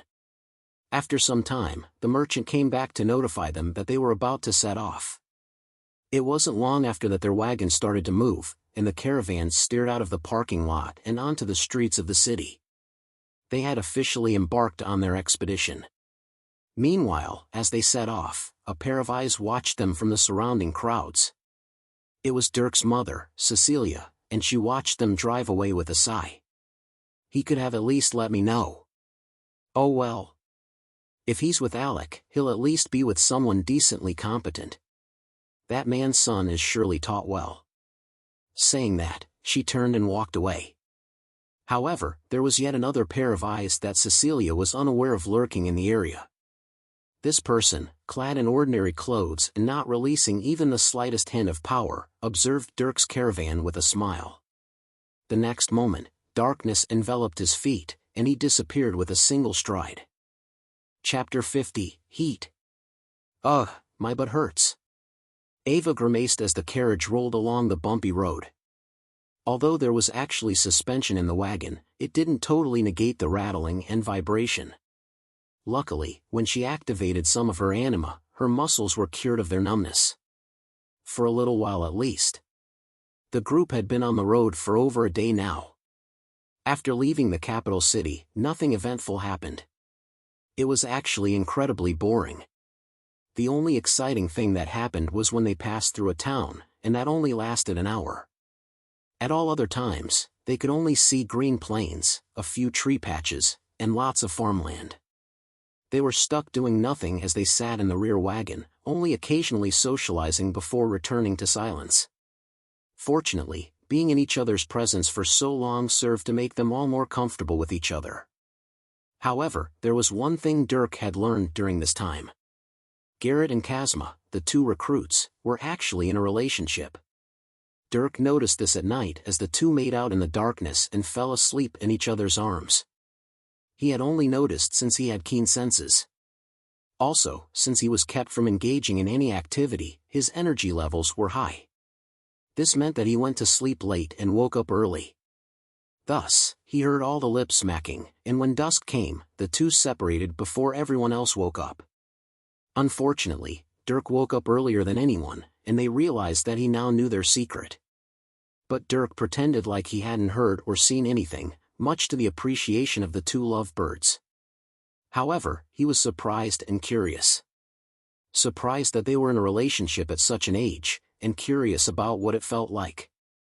While Dirk thought about it, he found himself subconsciously glancing at Ava. But when he remembered that they were mad at each other, he glared slightly and turned away. The 2 hadn't spoken to each other throughout the whole ride, and he wouldn't be the first. Luckily, this boring wagon ride was almost over. As the sun set on their second day of travel, they finally arrived at the dungeon town. The merchant's caravan stopped in a parking area, prompting the party to hop out and stretch their stiff limbs. Ack! Finally! We're here. If we earn enough, we can get a better ride next time. Thank you for the transport, sir. As the others cracked their joints, Alec approached the merchant and thanked him. The merchant had already been paid, so their business was done. The merchant bid them goodbye, and the group left the parking area.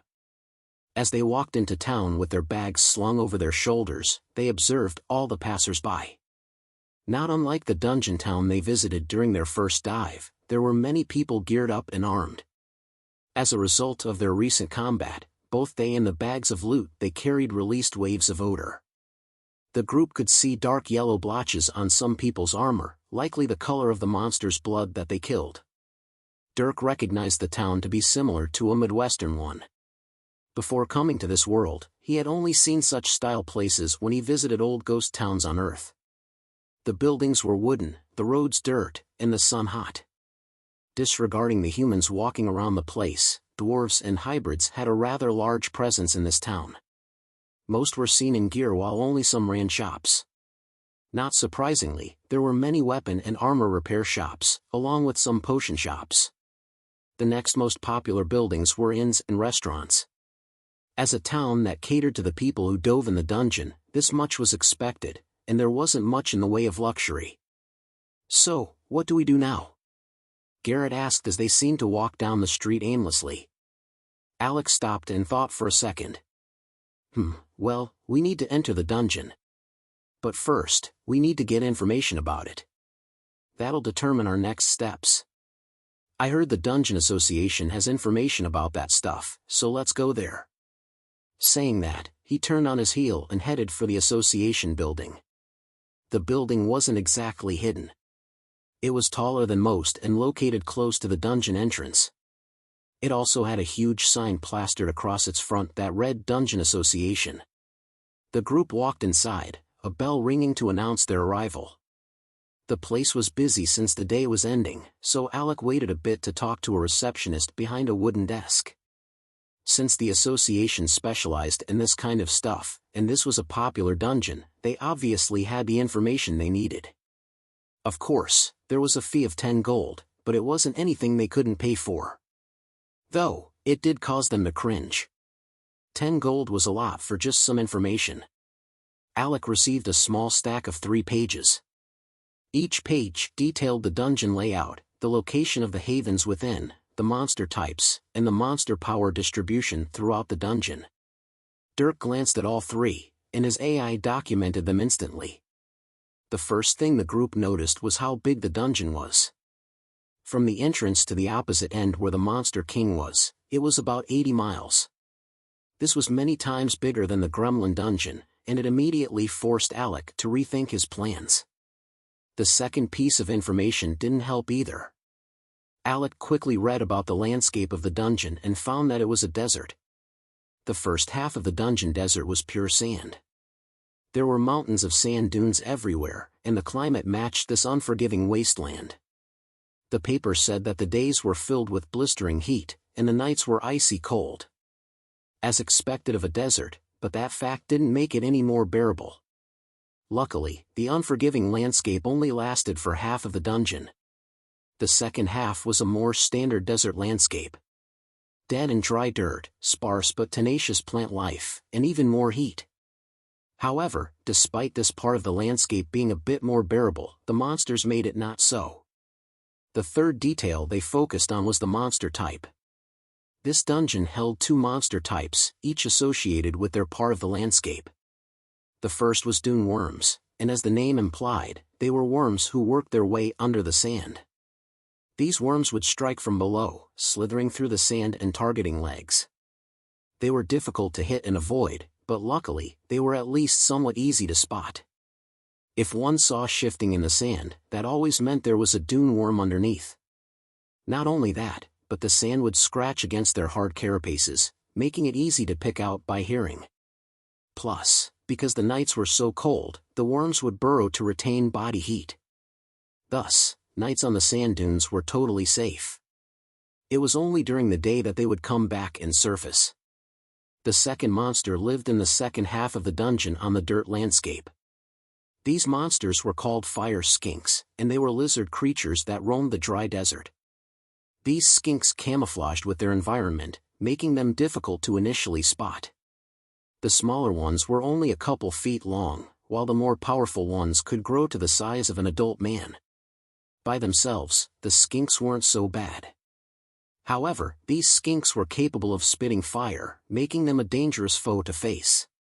The page described how many divers would fail to spot a skink and then get ambushed by a wave of fire. It wasn't uncommon for eyes to be burned or leather armor to be incinerated. The fire would soften their targets, and then they would rapidly crawl over and tear at the target with their claws and sharp teeth. Along the way, they would continue to spit fire. The only consolation was that they only had so much fire to spit, but if there were enough skinks, then it would seem endless. Needless to say, they were a very risky monster to fight. However, there was no way for the group to avoid them. Their job was to retrieve 140 grade 3 fire mana crystals, and the source of these crystals was the fire skinks. They would have to kill, at the minimum, 140 fire skinks. Not only would this take a long time, but it was very likely that they would get hurt in the process. Other than the landscape and the monsters, they read that there were 4 havens. One was stationed near the entrance, 2 were stationed in the middle of the sand dune area toward the east and west, and the other one was stationed in the middle of the dirt desert in the second half of the dungeon, altogether creating a diamond shape. Alec immediately knew they would have to make their way toward the furthest haven, but that haven was 65 miles away from the entrance. It would be a treacherous walk there, and he suddenly wasn't feeling so confident. But he didn't back down just yet. At the very least, they would try their hand. If it proved to be impossible, then they would just have to drop the job. Thankfully, the Academy didn't punish one for failing to complete a job, so there was no penalty other than the money they spent to prepare and for transportation. The group went through all the information several times before adapting their plans. Since the dungeon was so large, they would need to bring plenty of food with them. However, there was another piece of information they learned which they weren't sure how to feel about. Next to the monster descriptions, it indicated if they were edible or not. The dune worm wasn't, but the fire skink was.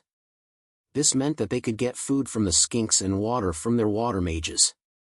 Technically, this guaranteed their long-term survival, but they weren't sure if they wanted to survive in such a way. They decided to figure out how long they would spend on each dive when they went in for the first time. With that, they basically had everything they needed. Since it was the end of the day though, Alec didn't want to go in just yet. The group decided to find an inn for the night before heading in tomorrow. 2 rooms for the next 3 nights. 6 gold. All right. Alec nodded as he paid an innkeeper and received 2 keys. The group then found their rooms and divided between boys and girls. Alec, Garrett, and Dirk walked into their room beside the girls. Inside were 2 beds, both of which were decently clean. The walls and floors had scuff marks everywhere while the table had marks of vandalism all over its surface. The 3 glanced at everything, and Alec sighed. Well, you get what you pay for. Though I expected more out of 6 gold. Oh well, who wants the beds? The other can take the floor. We got plenty of blankets. You guys take the beds. Dirk spoke as he tossed his bags on the table. Garrett and Alec looked at each other before accepting his arrangement. The beds weren't exactly pristine, but they were better than the floor. Plus, neither felt like rebuking Dirk. Alec and Garrett prepared their beds while Dirk took out blankets and claimed a section of the floor.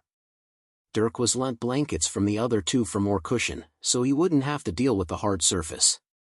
After the 3 were set up, Alec left to notify the girls of the time to wake up. Dirk took a seat on his blanket mattress. Hey ladies, we wake up at 8 Tomo dash. Hey! Get out! Ah! Bang! Suddenly, an odd series of muffled noises came from the wall next to them. Dirk's eyebrow raised confusedly, and Alec came walking back into the room the next moment. Sheesh! Of all the times to be changing. Haha! They got you good. Garrett laughed as he spotted a welt on Alec's forehead. Dirk suddenly understood and shook his head. After that, the night was calm. The group stayed up for an hour or so more before finally going to sleep.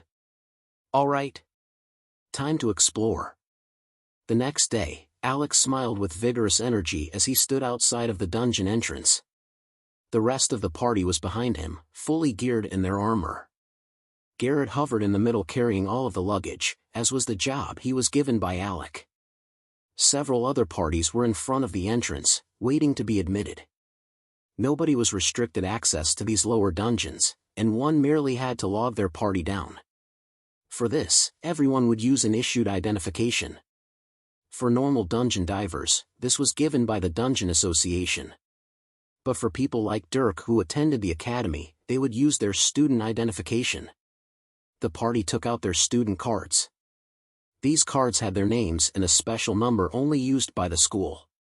There was also their tier and rank. Finally, the biggest eye-catcher was the academy seal that took up half the card. This was apparently recognizable by any town or city under the Horizon Empire, so no student would ever have trouble receiving services appropriate for their level. And upon showing the guard their cards, they caught a glimpse of how special it was. The guard looked at them with unconcealed surprise before logging their names and letting them pass. He didn't even ask any questions like he would the other divers. With that, the party entered. Alec entered first, then Dirk. Just like last time, Dirk felt a feeling of momentary suspension as he passed through the black film of the entrance portal.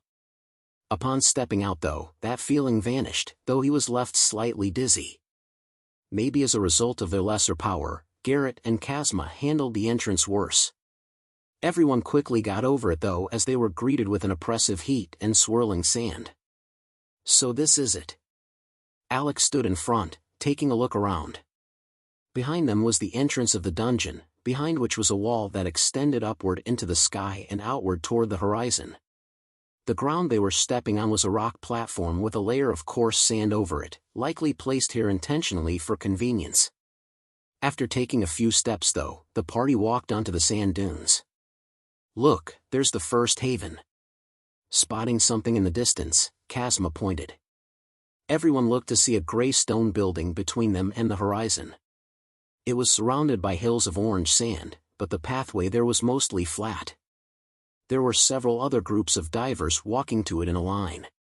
Well, let's go then. Waving, Alec began their march. With Garrett in the middle, the five walked in a diamond formation, doing their best to follow the advice of their teachers. As they walked across the sand, the group was quick to realize how difficult it would be to fight. There was barely any solid footing below them, and sudden movements would result in slipping. It greatly mitigated their power and it made them nervous to encounter anything within the dunes. It was only Dirk who already knew the consequences of being in a sandy place. Even he didn't have a way to circumvent this problem though. The only thing he could do to maintain peak combat ability was to find balance and stability in his movements. Simply put, he would just need to adapt, and he knew he was at least good at that. Luckily, maybe because the dune worms knew this pathway was frequented by divers, the group didn't encounter any on the way toward the haven. After a long walk, they finally entered the stone fortress, relieving themselves of the blistering desert heat. Ugh, that was more difficult than I thought. Garrett was the first to lay down. The inside of the haven was easily 30 degrees cooler than outside. Dirk estimated that the ambient heat of the desert approached 110 degrees. It definitely was unbearable for a normal human across long periods of time, but they weren't normal. Dirk and Alec had the fire attributes, rendering them basically immune to the outside heat. Ava and Kazma were also handling it well since they had the water attributes. However, Garrett was the odd one out with neither of these attributes. He was an air mage, giving him no noticeable resistance to the heat. He also had full armor on and carried several bags. Thus, he took the full brunt of it. He was already sweating and looked tired. Alex saw this and frowned. The heat was obviously a problem for their porter, and he clearly couldn't last until the next haven that was still 60 miles away. Let alone fighting their way there, he would barely be able to walk there. This was a big problem. They needed to get to the other half of the dungeon to fight the fire skinks, but Garrett was their weak link. If they didn't solve this problem, they would need to leave him behind. This would make them down a man and force them to carry their bags themselves, reducing their fighting ability. Alec pondered for a while, the problem becoming obvious to everyone else. After some time though, Ava grabbed her bag from Garrett and pulled something out. It was a disc that looked to be made of ice. Here. Put this on your chest. All right. Garrett took the ice disc confusedly. He did what she said though, and when the disc stuck to his skin, he was flooded with a cooling sensation, as if his veins were filled with ice water. Ah. This is amazing. What is this? Something from the academy. I had bought it on a whim. Didn't think it would come in handy. Well, it's sure saving my life. Thank you. Sure. There's one problem though. It only lasts for a day of use before running out of cooling power. If we don't use it at night, it might be able to get you through 2 days. So we need to fix this problem within the next 2 days. Alec chimed in. He noticed how useful that ice disc was, but it was unfortunate that it wouldn't last longer. They would be here for much longer than 2 days. We should check the Dungeon Association. I know for a fact that they sell things there, ones that would help with the dungeon we're in. There has to be something that can help protect Garrett from the heat. It might cost more gold, but there's no way around it. So are we leaving? Yes. Come on. Saying that, the group turned around and left the haven, walking back to the dungeon exit. Chapter 51, Trek/Harbinger. Alright, how is it? Good, but not as good as the ice disc. Garrett answered Alec as they walked back into the haven. Currently, he was wearing a necklace that bore a disc of orange rock. This orange rock was similar to the ice disc Ava had given him. This was the heat protection item they had found at the Dungeon Association. The cost of one necklace was 5 gold, and its function was to mitigate the ambient heat. It lowered the heat by about 30 degrees, making it warm but not hot for Garrett. For the same cost, the necklace wasn't nearly as refreshing as the ice disc that actually cooled his body. However, they couldn't expect much from the Dungeon Association that sought to make as much money as possible from the things they sold. Luckily, the necklaces would last 3 days each. They had bought 5 on the spot, an amount that would hopefully get them through the job. It was a decent deal, so the group was quick to get back into the dungeon. Garrett could bear the heat much better now, though there were still some signs of perspiration. Unfortunately, Alec could only tell him to drink plenty of water. Alright, now that we have that settled, we need to make our way to the farthest haven. I'm thinking we can head to one of the ones in the middle as a rest stop before setting off on the final trek. Sound good? Sounds good. Then let's start. Weapons out. Alec placed his hand on his sheath, prompting the others to check their weapons. Ava had her axe, Dirk had his variety of weapons like the bow, hatchet, knives, and spear, and Kazma had a short magic scepter. This weapon had actually surprised Dirk when he first saw it. It was apparently supposed to slightly amplify her magic ability, whether it was gathering mana or controlling it. The party exited the other side of the haven. From there, as far as the eye could see, there was nothing but sand dunes. This time it was much more treacherous, with large hills and plenty of dune worms. They could only walk onward though. Alec took the lead, turning northeast toward the next haven and marching. The others grouped back up into a diamond shape, keeping their ears out and eyes on the sand. Eventually, they encountered their first dune worm. Dirk heard one slither through the sand at the same time that Alec spotted the moving mound. I got it. Alec unsheathed his sword, keeping an eye on the mound that rapidly approached. When it got close, Alec stabbed down. Shink! The sword buried itself in the sand, but surprisingly, there was no response. Alec was confused before the worm suddenly jumped out of the sand.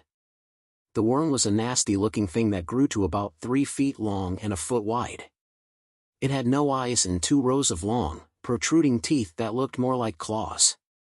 Its carapace matched the sand perfectly while various white hairs stuck out from between its staggered shells, acting as feelers.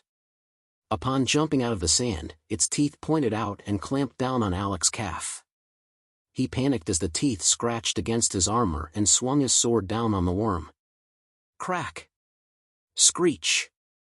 The worm screamed as the blade struck its shell, breaking through it and cutting flesh. This caused its body to thrash around, and Alec lost his footing. The two went to the floor as the worm continued to chomp at his leg. Alec kept swinging his sword at the worm, breaking its carapace in multiple places and drawing blood. The others watched, unsure of what to do. They couldn't just go up to him and swing their weapon at him. However, Dirk didn't worry about this dilemma as he pulled out his hatchet and rushed over. Stop swinging. When Dirk got close, he punched Alec's hand that gripped the sword. The sword went flying away, and Alec almost wanted to curse at Dirk for a seemingly stupid move. However, Dirk was quick to act, and he brought his hatchet down. Splat! Asterisk screech. Asterisk. The worm screamed even louder as the hatchet plowed straight through the carapace, burying itself into its body. Dirk chopped 3 times in succession in different places, the last being right on the head. With that, the worm instantly died, letting go of its grip on Alec's leg. Alec huffed, his adrenaline still coursing through his body. Dirk was calm as he pulled out his hatchet, kicking away the worm. "You alright?" Yeah. Thanks." Alec nodded as he calmed down. He had lost his cool, something that he shouldn't have done. He inwardly cursed himself as he stood up. "Here." "Oh." Dirk handed him his sword as he dusted off sand. "By the way, never chop at yourself with a sword. Take out your knife next time. You don't want to take off your own limb." "Yeah, you're right. And watch how you flail that thing. You don't want to hit someone that might try to help."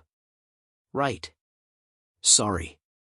Alec accepted Dirk's criticisms as he sheathed his blade. He had been momentarily angered by Dirk knocking his sword away, but that was so he could take control of the situation.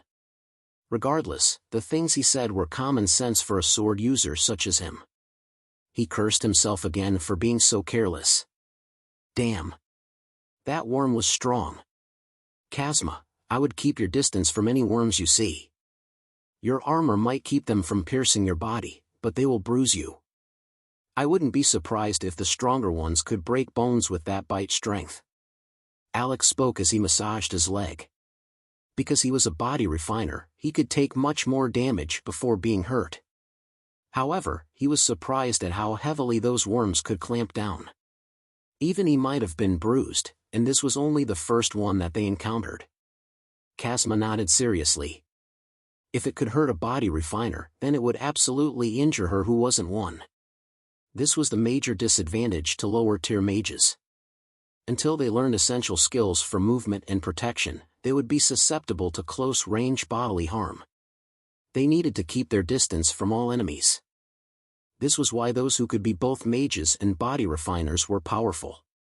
Alec could take damage to his body and still function, whereas a normal mage might have already had his bone broken or muscles bruised. However, it was rare to have both an attribute and anima. Placing his hand on his leg, Alec closed his eyes. There was a soft glow of light for a few seconds before dimming. He then shook his leg out. "Okay, I think I'm good.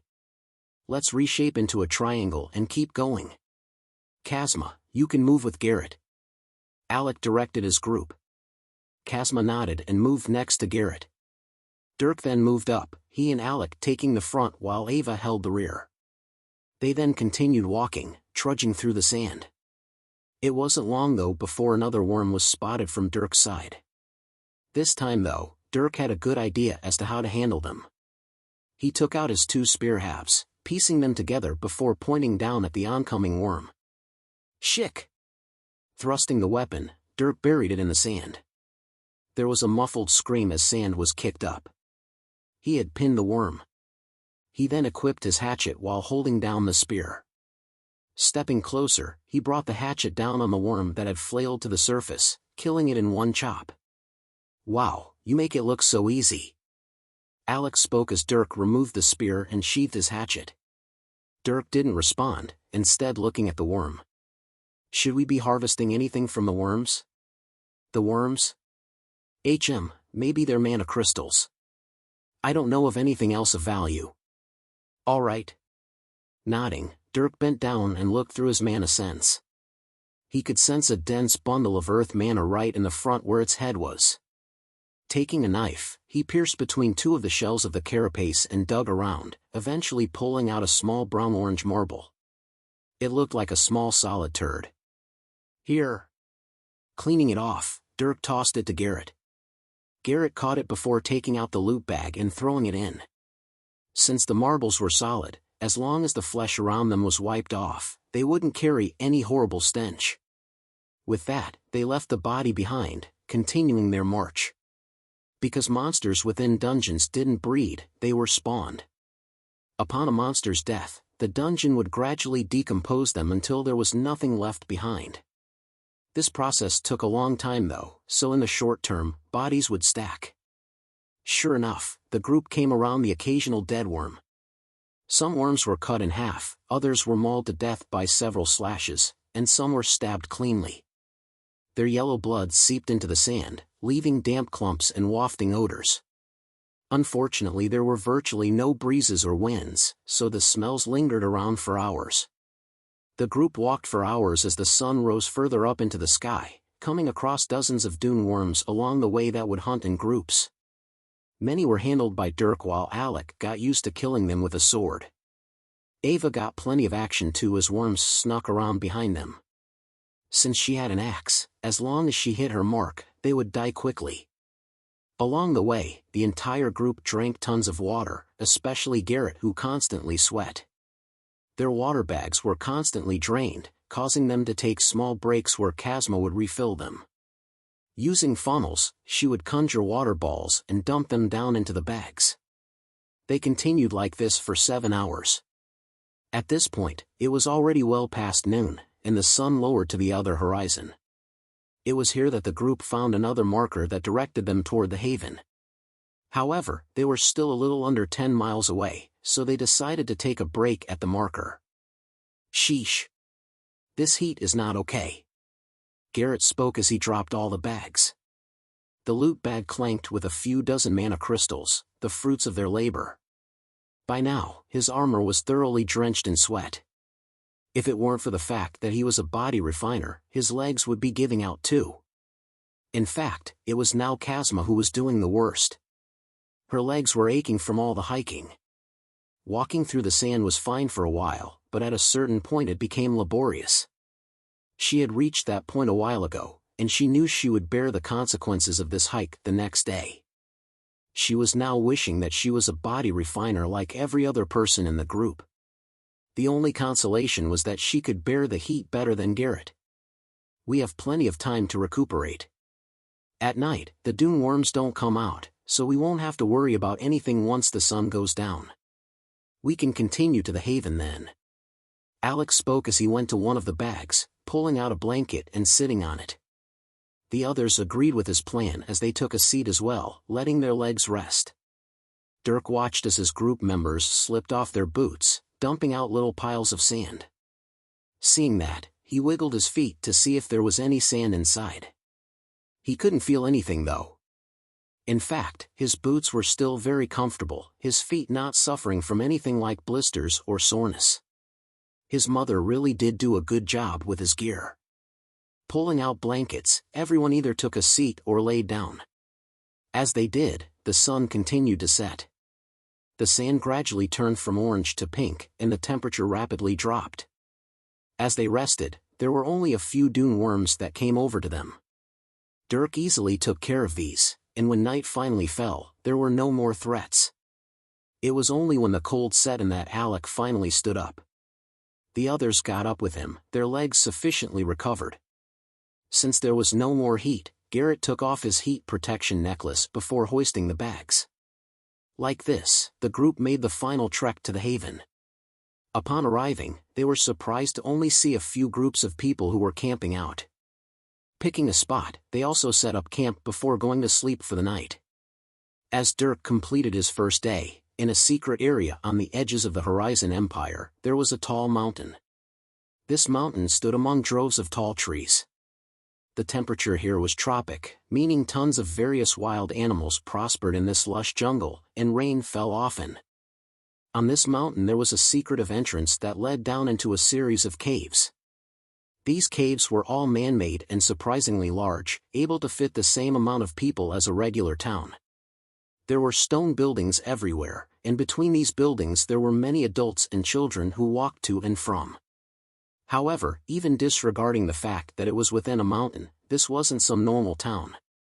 All the children wore the same black clothes, and their heads were constantly lowered. They all looked either scared or apathetic. Both girls and boys alike, they were bruised, tired, but not weak. Their bodies sported tight muscles, none of them looking like normal kids. In their eyes were also sharp glints. Even the scared ones occasionally glanced around with acute senses. The adults were similarly special. Every single one gave off incredibly dangerous auras. In fact, those that didn't give off any aura were the ones the kids cowered the most near. The adults walked with trained steps, their violent gazes occasionally falling on the kids below them. Above them all, though, there stood a man. From him, not even the adults could sense anything. This man wore a strip of cloth over his eyes. However, those he looked at could still feel a gaze on them, though they couldn't tell from where. This man was by no means blind, the way he utilized his senses being far beyond that of a normal person. The man stood within a room near the top of the mountain. He had one window that gave him a view of everything below, and another that gave him a view of the forest outside. His room was lit by ominous candles and decorated with bookshelves and odd paintings. Behind the man stood a younger woman who had a scar that ran from her eye socket back toward her ear. This woman glanced at the man with a bit of trepidation, mustering up courage before opening her mouth. He left not long ago. As you thought, his mother kept track of him. Of course she did. The man let out a deep sigh, the air in front of him whirling around from his powerful lungs. He scratched his graying beard. She probably has a feeling, though she doesn't want to believe it. Is the scout on him? Yes. He'll follow them to their destination and back. His last transmission told us that he would be gone for around 2 weeks. Good. Although he's following him to evaluate his ability, I don't believe there's any need to. The man narrowed his eyes before turning around to a desk, taking a seat in a leather chair. Unlike that woman's other children, this one is almost too good to be true. Determination, discipline, and his skill set is perfect. I couldn't imagine a more suitable candidate. This little adventure of his will only show us his current combat ability, and whether or not he has a talent for killing, which I believe he does. Yes. But sir, his mother is a tier 6. Sure, she hasn't reached into tier 7 yet, but her killing ability is no less than one with her rank. After all, you taught her. The young woman drifted off as the man's gaze fell on her. His eyes were covered, but she still couldn't help but cower as she felt that piercing gaze through the cloth. I know. However, that's precisely why I'm doing what I am. She knows that the day will come. That's why she pays so much attention to that amazing son of hers. She knows that her talent was passed to him, and yet she hopes that he won't be subject to what she was. That's always been her weakness. Friendship and familial bonds. Compassion and a love for others. It could be said that I'm touching a reverse scale. But that's exactly why I'm going to handle this personally. The man lowered his head, slightly complicated emotions brewing in his mind. The next moment, though, he seemed to radiate a sense of wrath. I will have another weapon, one that I will sharpen and hone to absolute perfection. He will surpass even his mother. And she can do nothing, because her weakness prevented her from surpassing her teacher. This is her own fault. And to think she thought she could escape her past. Marrying a measly marquis?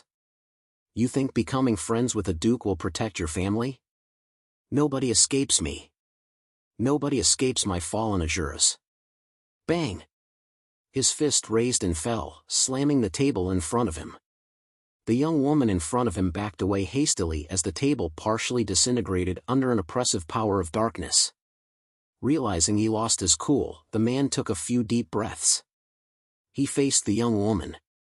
When the time comes, bring him to me, the child named Dirk Strider. He will become a weapon, an agent of necessary chaos. A new era is dawning, and those like him will be the harbingers of revolution. Chapter 52, Fire Skink. The next morning, Dirk was quick to wake up. He woke up even earlier than the few other groups who were camping in the haven. Deciding to enjoy a refreshing morning, he left the haven and stepped outside. In just his plaincloth clothes, he felt the slightest chilling breeze, cold sand between his toes, and smelled the stagnant, dry air. On the horizon, the sun was only barely starting to rise. From here, it would only get warmer until those blistering heat waves returned. Dirk stood there for around an hour, employing his mana lungs. He breathed in and out the ambient mana just like normal breathing. He barely felt the slightest drain on his mental energy. This signified his ever-increasing proficiency and rising tier. It wouldn't be long until his mana heart would be finished. He believed that by then, he would really be able to use mana lungs like normal lungs. As he was enjoying his little euphoric training session though, he was suddenly interrupted by wiggling in the sand. Opening his eyes, he saw the body of a dune worm surface from below the sand. Its long teeth raised into the air, its carapace gleaming under the rising sun. It didn't seem to notice Dirk though, who stood there with statue-like stillness. Seeing that the worm was oblivious to him, he had a thought and smiled. Activating a bit of the anima in his body, he broke out into a sudden sprint, appearing beside the worm before it could react. Then, bringing his leg back, he swung at it with a kick. His foot slammed against the worm's carapace, slightly cracking it. The force pulled the worm's 3-foot-long body out of the sand and sent it flying like a ball. Dirk smiled as the worm flew for almost 130 feet, finally landing with a whimpering squeal. Goal! Dirk chuckled as he cheered to himself. Looking at the worm that writhed around in pain, he smirked. These worms were actually incredibly easy to kill for him. The others, like Alec, had a more difficult time than him. They couldn't accurately find the worms when they slithered under the sand, and when they popped out, they didn't have the reaction times to kill it before it either bit them or slammed into them. Luckily they had their armor, making up for their seriously lacking combat experience. Otherwise, Alec and even Ava would have broken legs. Dirk couldn't blame them though. He often forgot, but they were all only teenagers at 13 years old. The fact that they were doing these kinds of things was already surprising enough. He couldn't expect them to automatically have exceptional skills. However, he also couldn't help but feel a little stifled. If he were by himself, he may very well likely be able to complete this job at the same pace, if not faster than the group. But he wasn't by himself, and it had subconsciously become his responsibility to ensure each person's safety. Thus, he had to move at their pace. But he didn't mind this so much. After living for so many years as a child, Dirk had become used to the slower lifestyle he had now. It was rather carefree, and he didn't have death constantly looming over his shoulder. It wasn't so serious and critical, and he could take his time with things. While he still trained himself to his limits and never slacked, it could be said that he was becoming a bit complacent. But Dirk knew that this complacency was temporary. If he so needed to, he could operate as he did in his previous life. Only, there was no need to. Dirk had no threats or enemies. His only goals and challenges were in the form of training his mana and body and academics, like forging and enchanting. He knew that there was a wider world out there, but he didn't necessarily feel the need to rush into it. Instead, he felt like enjoying where he was now. He had more than enough experience with war, international politics, and living a life of constant battles. Others who had never seen the things he has might be eager to engage in that lifestyle. But him? For the first time, he could enjoy himself and others. He wasn't so quick to throw that away. 'Cause once he did, he knew he might never be able to go back. Various thoughts rushed through his head. It was only a few seconds though before he shook it, bringing his gaze back to the worm that was beginning to dive under the sand again. Waving his hand, a magic circle appeared. A single spike manifested next to his head. It was an earth spike, but unlike before, it had hints of metal in it. This was the effect of his mana heart becoming more solid and the metal element exposing its power. Dirk had been told that this metal element would come to strengthen his earth spells to a great degree in the future, but it was only now that he got hints of it taking effect. Pointing his hand, Dirk sent the spike flying. It zipped over to the dune worm before nailing through its carapace and planting itself in its body. The dune worm thrashed as blood spilled, and even though it hadn't died, Dirk turned around to leave. As he walked back into the haven, the worm's death throes quieted before it eventually went still. When he walked back to the camp, Dirk was surprised to see Ava up. The two glanced at each other before Ava turned away with a neutral face, as if he were a stranger. Thinking back to his morning rumination, Dirk sighed before walking up to her. "Good morning." Dirk's mood worsened as Ava barely hummed in response.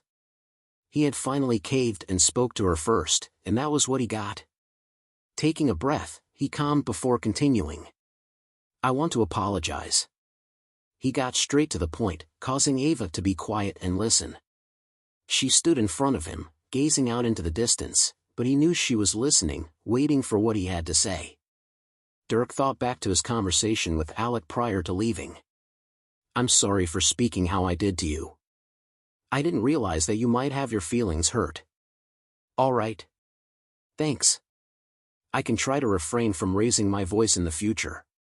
It was only that I wanted to make sure you had understood what I was saying." "Huh. Wait, hang on. What exactly are you apologizing for?" Stopping him, Ava questioned. He looked at her oddly. "For raising my voice. Talking how I did to you which made you mad. Raising your voice? That's what you thought this was about?" Suddenly, Ava burst with hostility. Dirk's face fell as he realized he misunderstood something. "Dirk, you've yelled at me before. You've punched and driven me into the ground. I've bled from wounds that you've caused. And you think talking a bit sternly to me was what hurt my feelings?" Dirk frowned as Ava shouted. What she said made sense. But then what the hell was wrong? He hated this. Ava was getting mad at him, and he didn't know for what. What did he do wrong? He's done nothing but help her and care for her well-being, and then she goes and gets mad at him? As anger welled up within him, he opened his mouth. "So? What is it? What did I do? I don't know what you want from me." "Dirk, you dash." Ava was about to go off again when, in the corner of her eye, she saw one of the other parties climb out of their tents. Realizing that they were probably being too loud, she turned back to Dirk with a sigh. "Dirk. Never mind. We'll talk about this later." She turned and climbed back into her tent, preparing her bag. As she did so, Dirk stood outside, anger still flooding his chest. He wanted to grab her and force an answer out of her, but he restrained himself. That didn't stop dark mana from congealing around his fingers though. Feeling his dark mana move, Dirk looked down at his hand. Last time when he had first gotten mad, this dark mana had turned into claws. Then, he hadn't been in the right mind to care about this weird reaction. But now, in the midst of anger, he found himself wondering. Using his unyielding discipline, he closed his eyes and walked away, calming his mind. He then looked at his hands with apathy. The dark mana thinned as his mind calmed, receding back into his body.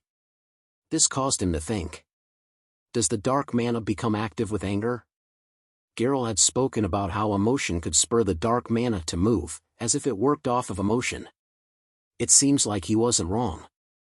For some reason, my dark mana only seems to want to come out when I'm emotional. Dirk came to this conclusion.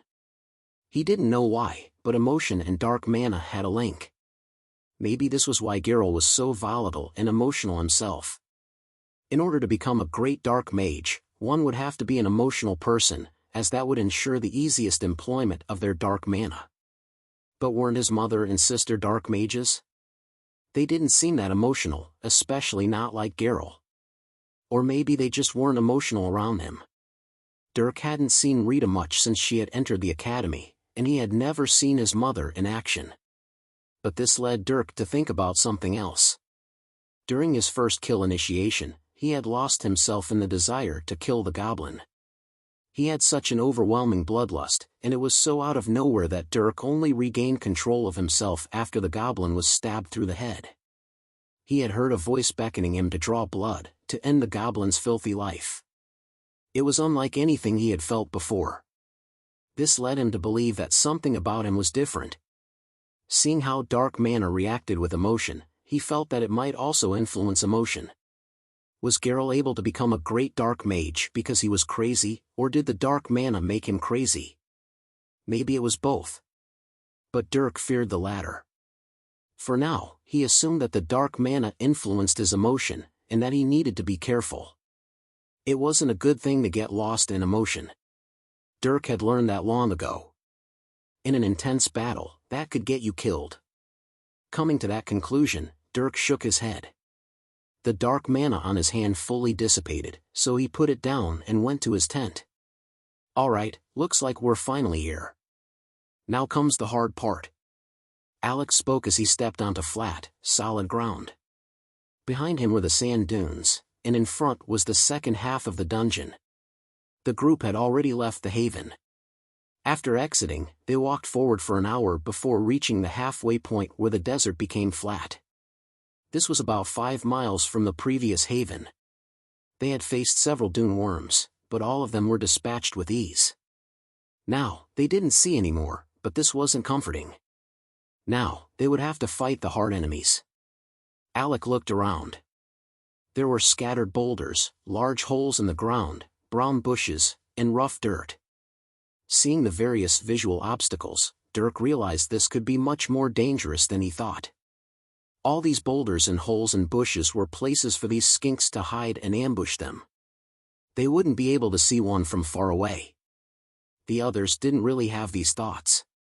They were only thinking about how the skinks could spit fire, and that they needed to keep their eyes peeled. Alex spoke after they walked onto the flat land. We need to get to the next haven, and that's about 30 miles away. We should get there by nightfall. Unlike the dune worms, the skinks don't totally hide away. They're still a threat, and we won't be able to see them well at night. So we should try and move quickly. Thankfully the ground is flat, so we can at least walk faster. He spoke as he stepped forward. In the distance he could see heat waves, and the hot ground warmed his soles. If it weren't for his fire attribute, he would be struggling in this heat. This caused him to look at Garrett. Luckily, since Garrett trained anima, his body was at least tougher. That combined with the heat mitigation necklace made everything bearable. It was only Kazma who complained about sore legs and feet. Unfortunately, she could only bear it and move forward. This was the labor a mage had to be willing to bear until they learned higher-level magic. The group carefully moved forward, Ava, Alec, and Dirk surrounding Garrett and Kazma in a triangle formation. Before leaving, Dirk had equipped every part of his armor. The dark gray metal and black leather was a stark contrast to the surrounding orange desert. Dirk's eyes scanned the surroundings from under his hood. He had even equipped the mask. The reason was because of the enemies he would be facing. The skinks could spit fire, and although he trusted his senses, he didn't want to get caught off guard and get burns. He was an assassin prowling in the open desert while the bright sun beamed down. It almost looked ridiculous, but he couldn't care less. He was alert as he kept his eyes peeled, taking in every detail. Enemy detected.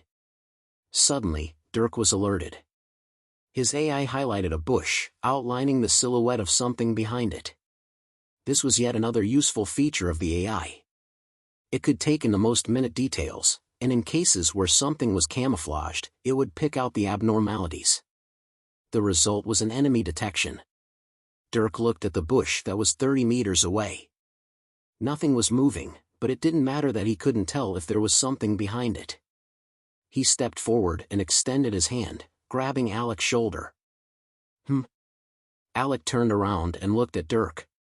Dirk put his finger over his mouth, and seeing this, the group stopped. He then grabbed his bow, taking an arrow out of a quiver. Knocking the arrow, he pulled back.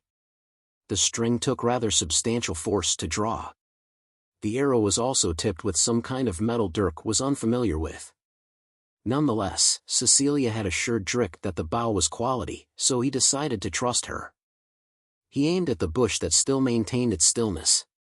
Once he was lined up, he loosed the arrow. The arrow was almost entirely silent as it sailed across the 30 meters in an instant. Screech!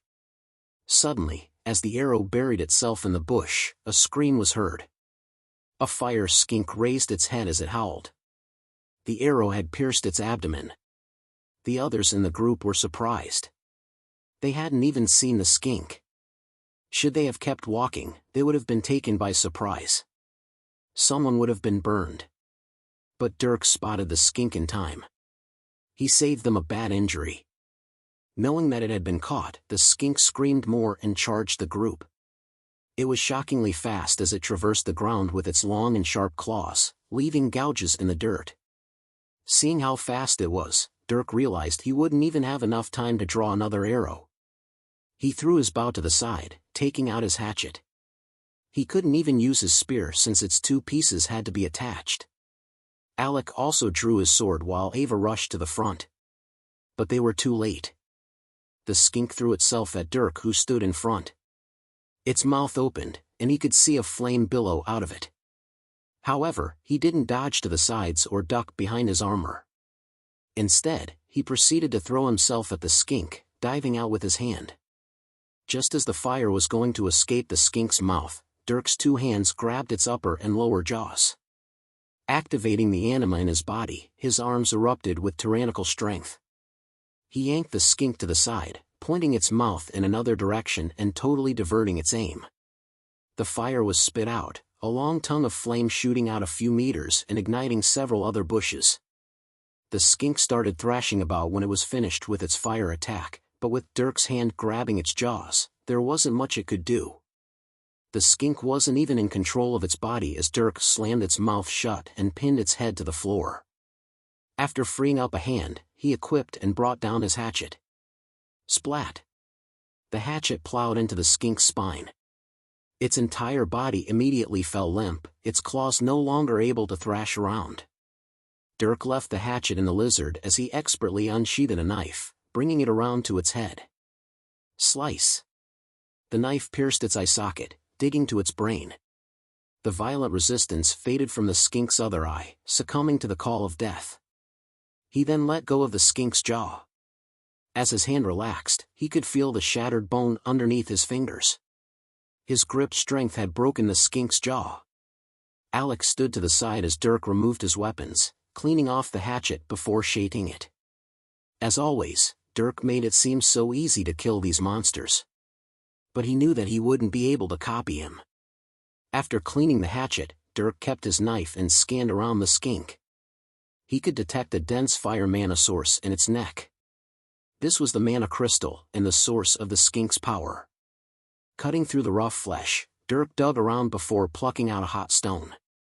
This stone was bright red and the size of a marble. Only 139 to go. Saying that, he stood up and tossed the stone to Garrett, who hastily caught it and dumped it in the loot bag.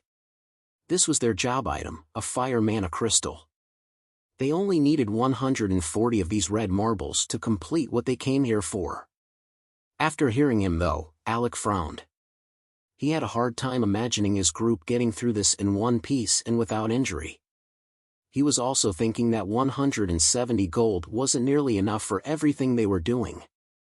They had already spent quite a bit, and after dividing it among everyone, it may only barely cover expenses. It was a very small profit margin. But unless they completed the job, they wouldn't get anything. Although Alec had never worried about money in his entire life, he didn't feel good about taking a loss. This was even more so for those like Garrett and Kazma who didn't have the backing he did. They were barely able to get the armor and weapons they had. It was now up to them to use those to make money for themselves and their families. Chapter 53, Challenge. After Dirk killed the first fire skink, the group continued walking. This time, they were quite a bit slower, their eyes warily staring at bushes that skinks could be hiding behind. However, around 10 minutes after their first kill, they encountered another skink. As they walked across the desert with their weapons drawn, a pair of eyes gazed at them from within a large hole. The head was quick to sink back down though, not exposing itself and waiting for the right time to strike. Dirk was constantly scanning around, his AI sending him any important updates like recent track marks and such. He knew that a skink could come from anywhere, and he was actually most worried about all the foxholes. He couldn't see into these until he was close, so it would be close calls. Unfortunately, such an event was unavoidable. As the group got closer, the skink primed itself to fight. Its body heated up and prepared its fire spit. However, this was a slight giveaway. Abnormal heat fluctuations detected. Dirk's AI gave him an alert, and his head snapped to the heat source. However, Alec was the closest one to it. He also seemed to feel something odd as he looked down. "Enemy in the hole!" Dirk shouted, but it was too late. Alec's head barely turned to see a bright tongue of flame streaming toward him. He instinctively raised his arms. "Ack!" Alec yelled as the heat crashed into him, igniting his armor. He was like Dirk and also covered from head to toe. This naturally made him very safe against all forms of attack. However, his face wasn't covered, and flames slipped through his defenses. The flames covered his front side, and the skink wasted no time in charging. It launched out of the hole and jumped at Alec. Its claws grabbed at his armor and its weight threw the disoriented boy off balance. They went tumbling to the ground as the skink madly slashed at his body, its nails attempting to rip at the tough leather. Alec panicked under the sudden bombardment. He covered his face as he tried kicking off the skink, even throwing some punches to get it off and do damage. But his strength was limited, and the skink just stayed on top of him. Luckily, he had someone reliable on his team. There was a sudden stop to the skink's attacks as it raised its head. In front of it was Dirk with his hatchet, and it had no time to react before the blade came slashing down. Splat! The hand axe buried itself into the skink's head. Its body instantly went limp on top of Alec, and Dirk kicked the skink corpse off of him. Alec looked up at his savior, sighing in relief. "I may have to start counting the number of times I owe you for saving me." He spoke with a smile, climbing back to his feet. He didn't find it amusing, but he was beginning to get used to the sudden attacks and Dirk saving him. Dirk just smirked before harvesting the skink, plucking out another red marble. As he did so, Alec activated some of his light magic. He had high fire resistance as a fire attribute mage, so the fire the skink spit out didn't do too much besides singe some of the hair on his eyebrows and skin on his cheek. Besides the hair, there was nothing he couldn't heal. As for his armor, it held strong, worthy of the large sum of money his parents had spent on it. Dirk tossed the fire mana crystal to Garrett after plucking it, and the group began their walk again. Unfortunately, their encounters only increased. They came across a few more single skinks, Dirk usually spotting them and taking preemptive action. There was only one that caught them by surprise, and it was actually Ava who fell victim to the ambush. However, she was able to handle it better than Alec. Her martial arts training kicked in as the skink jumped on her, and she was able to kick the skink away before wielding her axe and chopping it. It took her 3 chops to kill it, and this actually resulted in the skink being separated into 2 halves. Everyone backed away as pools of blood flowed. All except for Dirk, who harvested like he always did. After that, they began to encounter groups. Dungeons always got more difficult as one went deeper, and this was shown in 2 ways. The first was an increased amount of enemies. The second was the higher strength of the monster. Most people would have to take things slowly.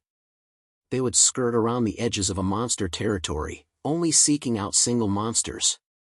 Then, they would slowly work their way in toward groups of 2. If they encountered a group of 3, they would back out. But Dirk's group wasn't most people. Himself, Ava, and Alec were at the top of their class, and this class was within the academy. It was a school that regularly produced strong mages and warriors, and even the younger teens would be able to match the majority of adults in pure strength.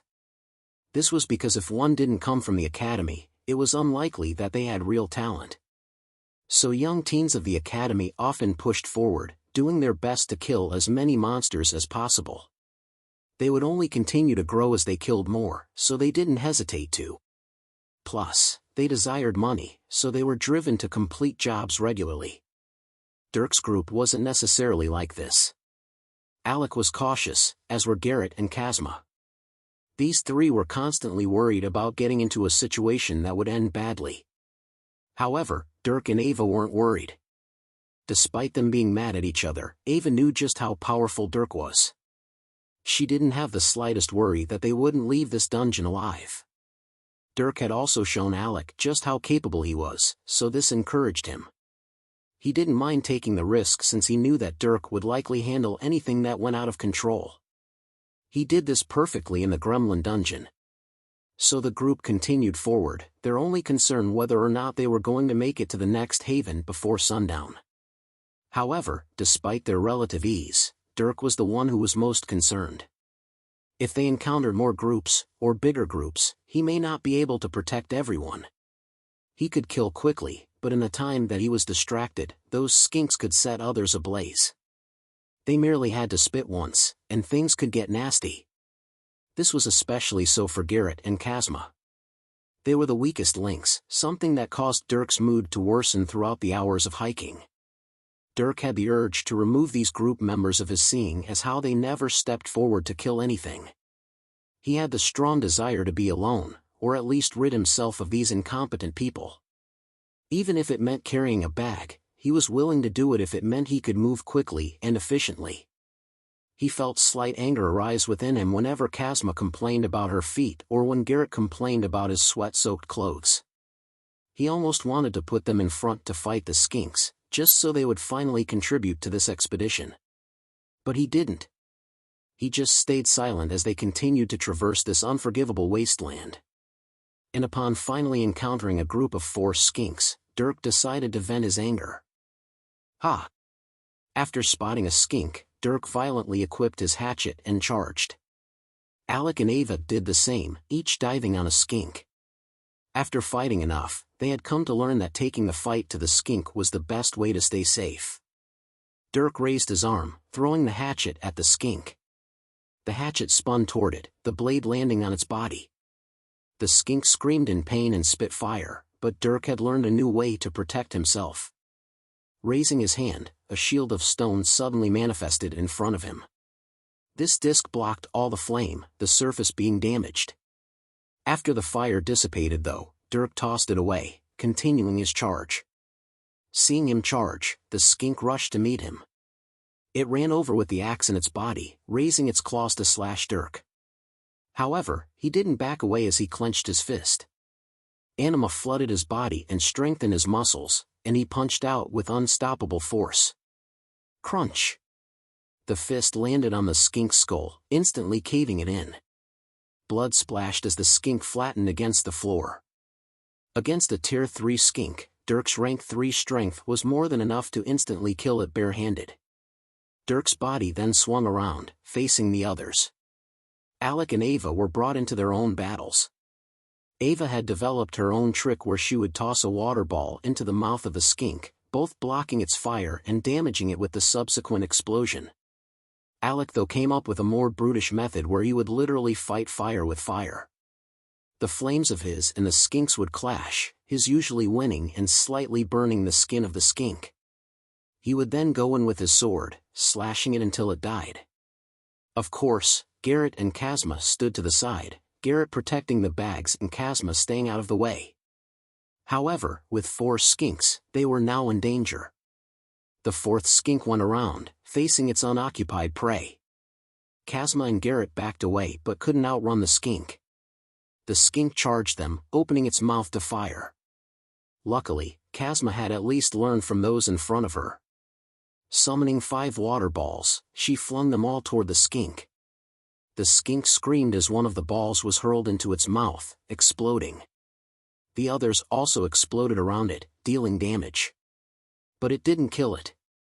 Enraged, the skink shook off the building pane and charged them again. This time, it lunged at them with its claws. Kazma panicked. She knew that if she got scratched, it would leave large wounds. She feared the pain and cowered away, stumbling backwards. The next moment though, a leg came swinging in front of her. The skink that was lunging toward her was slammed away, its body flying for 30 meters and tumbling 10 more.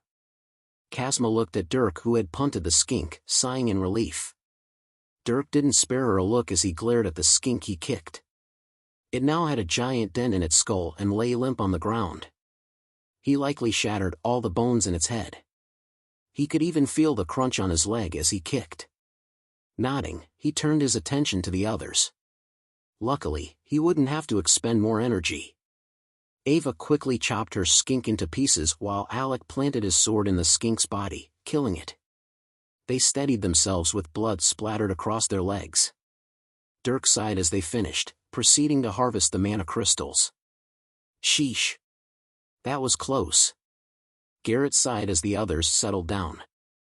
Alec nodded in agreement, but Dirk let out a slight huff. Dirk plucked out the mana crystals from the 4 skinks. Walking over to Garrett, he didn't bother handing it to him as he snatched the bag and dropped in the crystals himself. Now, they had gathered about 18. The next moment, Dirk looked at the sun. It had been several hours since they started the day, already well past noon. In a few more hours, the sun would set. Dirk spoke as he tossed the bag back to Garrett. We're a bit over halfway to the haven, but we only have around 4 hours until sunset. And going at the rate we are, we will need at least a week to gather enough crystals. We're only halfway. Seriously? Garrett blurted out at Dirk's assessment. Hearing this complaint, Dirk only turned to the boy. Garrett saw those almost apathetic eyes and shrunk back a bit. He wasn't sure, but over time, he had realized that Dirk might not be totally happy with his presence. He wisely decided to go quiet. Seeing this, Dirk turned away. Garrett and Kazma were the reasons they were moving slower. He got annoyed at them who kept complaining when they had no right to. Alex spoke up. Should we turn back? We're already halfway. The only reason we should is if you all can't handle fighting in the night. I don't think we can. Alex sighed. Not only will we have to fight at night, but the monsters are getting more plentiful and stronger. We can handle a couple at night, but not that many. I think we should go back. Then let's get going. As if he didn't care, Dirk turned and started walking. He agreed with Alec, but only in that they couldn't handle it. He was almost certain Garrett and Kazma would come out of the night burned to a crisp. As the sun started going down, the skinks retreated into their dens. This meant that the group came across fewer skinks as they walked back the way they came. However, the ones they did come across almost always came out of a foxhole, making it a rather thrilling hike full of surprises. Under Dirk's watch though, nobody got hurt. The only thing they had to deal with was the rapidly dropping temperatures after the sun went down. They had to walk in this frigid cold for a few hours before finally reaching the haven. The group was quick to pitch their tents and cuddle under their blankets upon entering the stone fortress, heading fast to sleep. The next morning, the group woke up a bit later than usual. This marked their 3rd day inside the dungeon, and in total the 5th day since they left the capital city. After going through their morning routine, the group left the haven and began their normal hike deep into skink territory. Because of the direction they took that headed straight for the deepest haven, they almost never encountered other groups as very few intended to head there.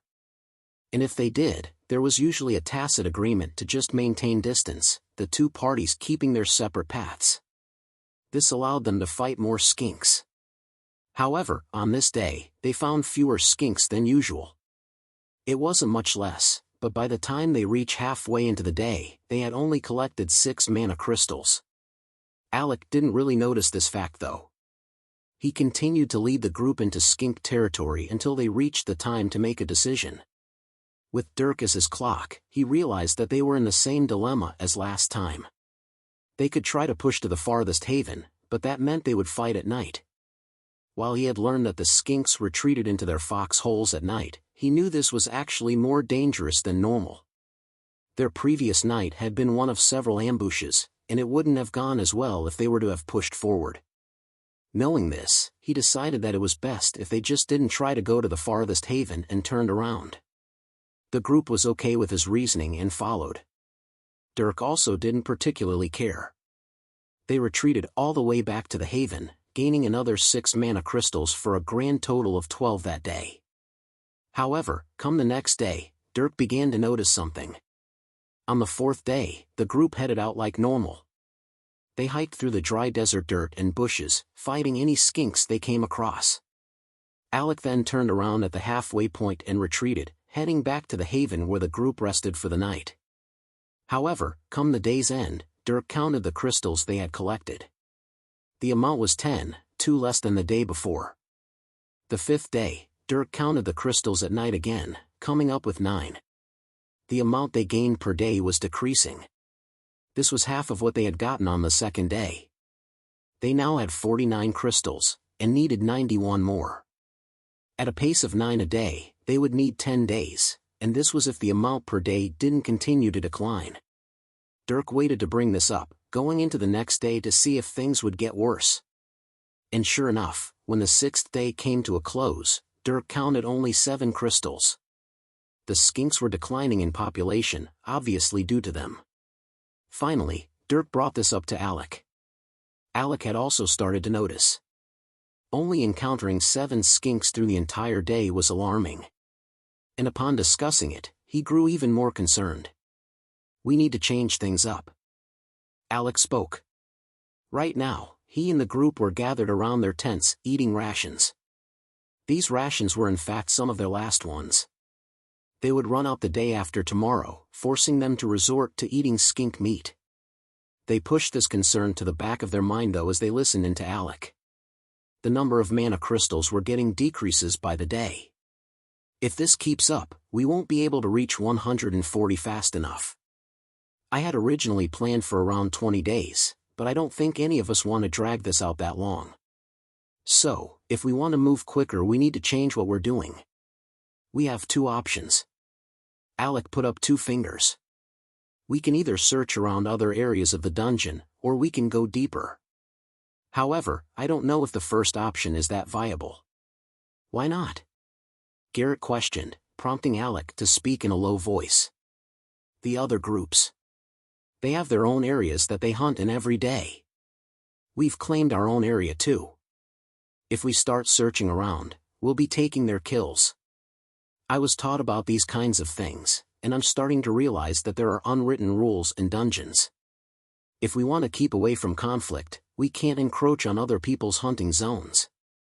Alex spoke from the inferences he had collected over the past several days. Hearing him, Dirk thought about it and nodded. There were 4 other groups besides them in the haven, totaling 5. They always ventured off in the direction of the farthest haven, while the others walked in their own directions.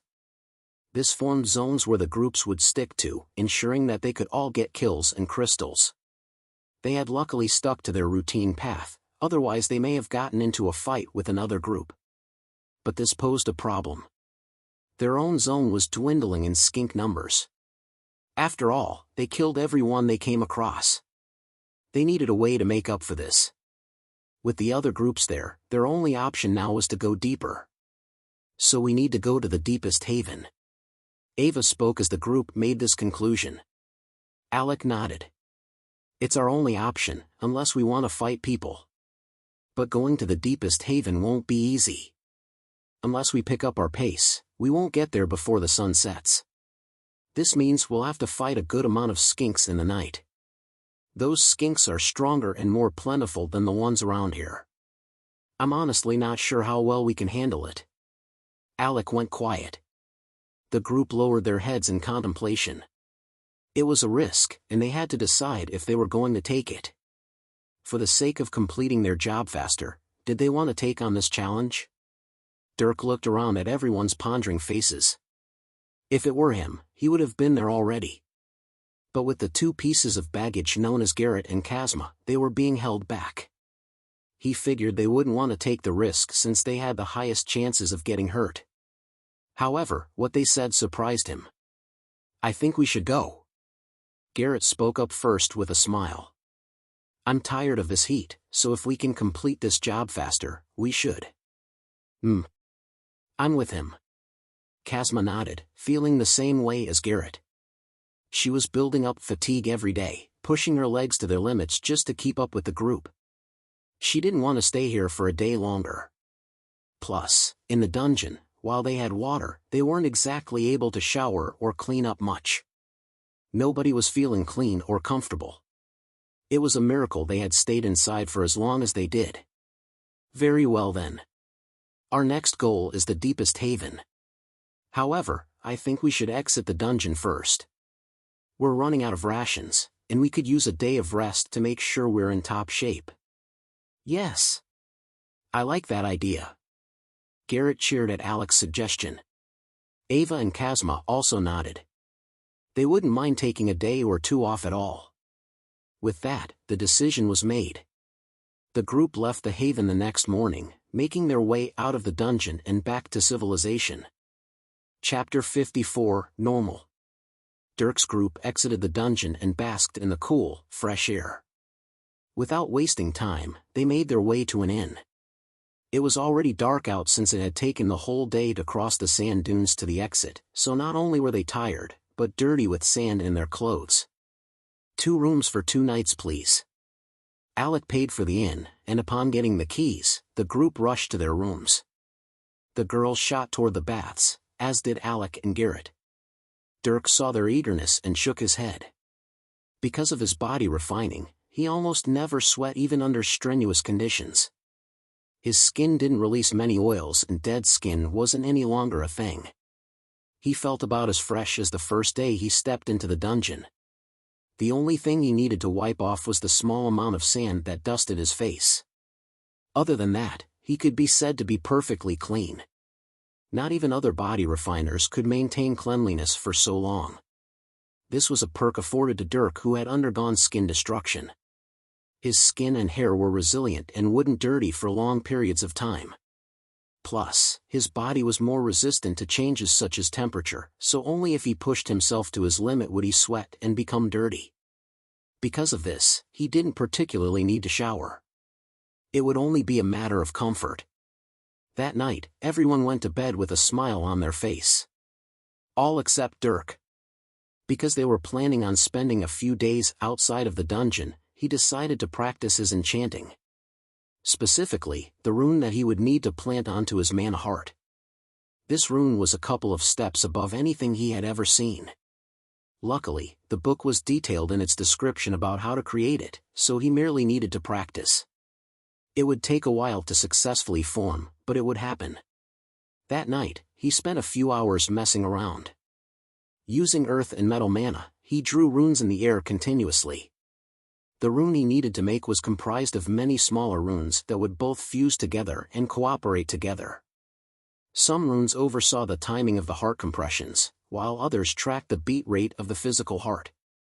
Others would draw on the power of the mana heart to fuel the rune, while some would monitor the cycling of mana through the blood.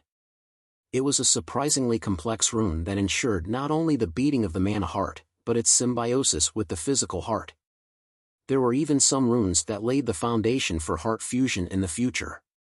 These were easily the hardest ones to form. For him, who had only just formed the most basic rune recently, all of this was exceptionally difficult.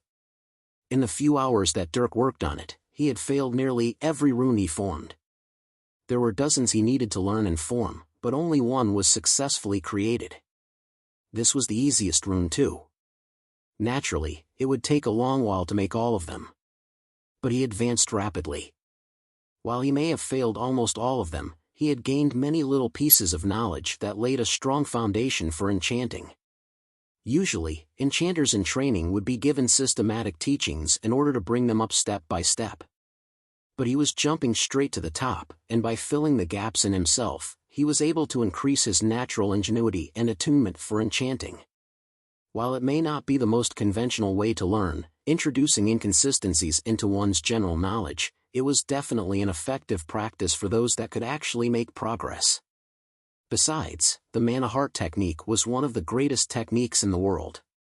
Naturally, the runes created by the technique's creator wouldn't be garbage. That person may have been one of the greatest enchanters of their time. Only someone that smart could create such a technique. If Dirk could form those runes, he could be said to be proficient in enchanting. Dirk had no qualms about how he went about things. He practiced until it got late, after which he finally decided to go to sleep.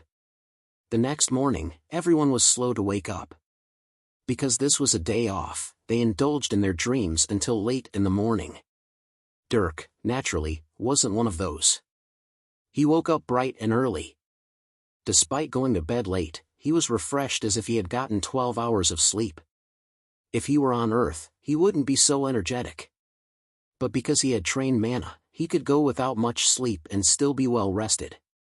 After waking, he did a bit of mana-long training as he dove into practicing the runes again. Because of his practice session last night, he had several ideas to try, and he was able to make even more progress than before.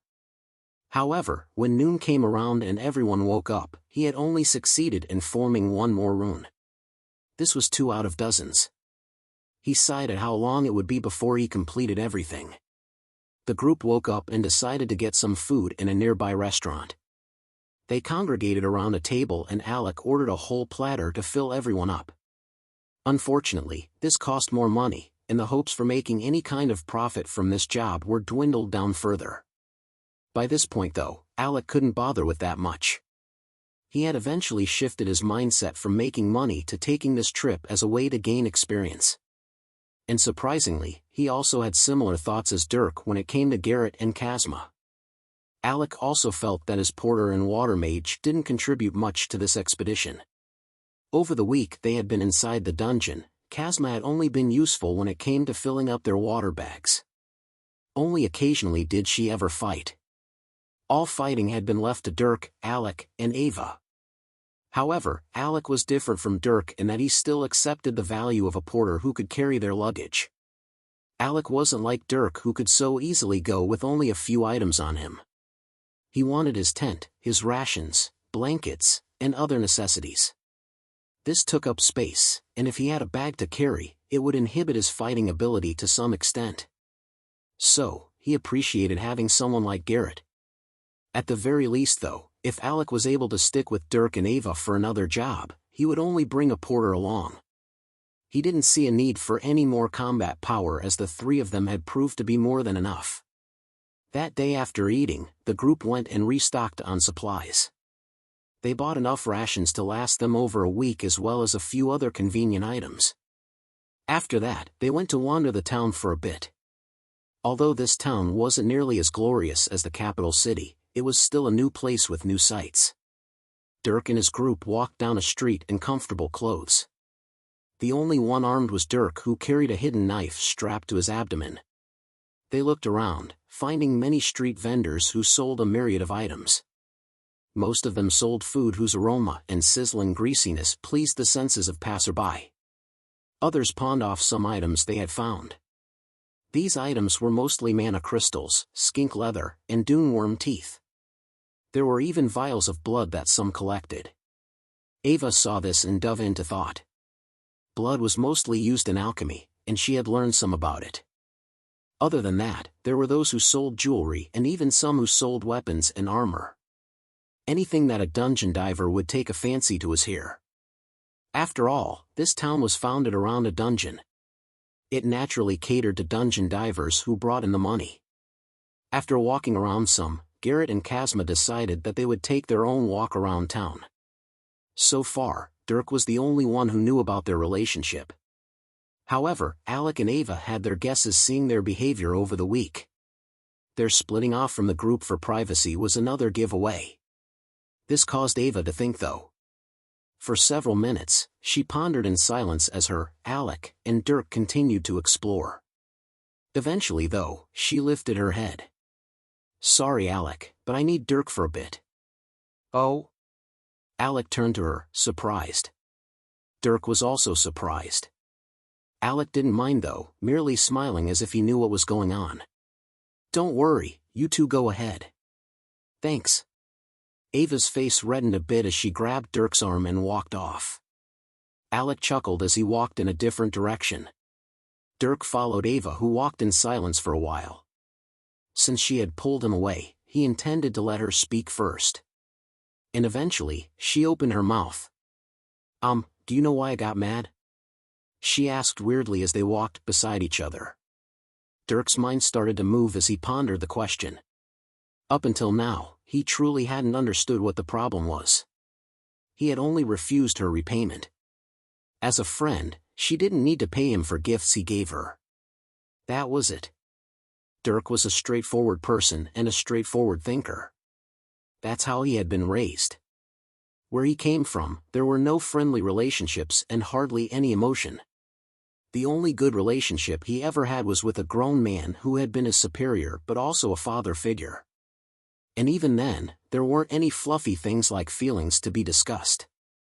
But although he hadn't had any sort of emotional development back then, he could still learn. His own mother had introduced a sense of compassion, a sense of likeness for another person. And as his first friend, Ava was the recipient of this newfound sense of affection. He took care of her when she needed it. His giving her potions to heal from wounds he gave her was an example of this. But perhaps it was the heightened emotional presence within him that caused him to think of other things. He wanted to take care of her, but she also wanted to take care of him. Their feelings were mutual, and rejecting one side would lead to either conflict or separation. Dirk had eventually thought of these things. Normally, he would have thought them to be crazy. After all, he had never had anyone who wanted to take care of him like this before. But now, in this new life where he had a loving mother, and now a caring friend, he figured that it wasn't so crazy. Dirk sighed after thinking of these things. At some point, the two had reached a more barren part of the town, so he stopped walking. Ava stopped with him and turned to him.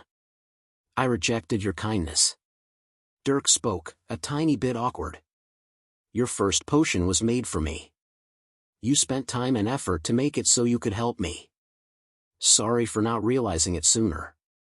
"No, it's all right." Ava sighed, suddenly feeling bad.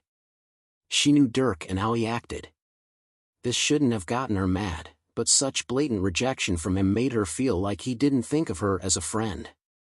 It felt more like he was paying a debt. As Dirk thought, they were friends. It was supposed to be a two-way relationship. Ava spoke these thoughts.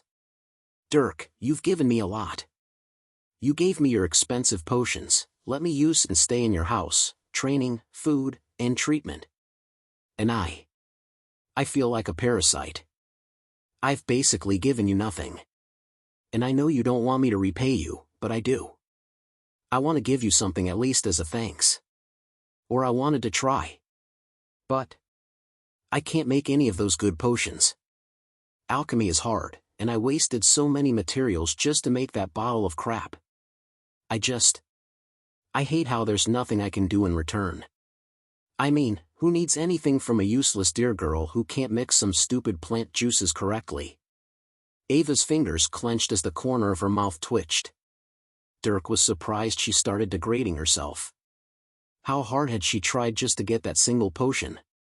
Now he was feeling even worse for rejecting her hard work. After a few moments of anger though, Ava let out a long breath.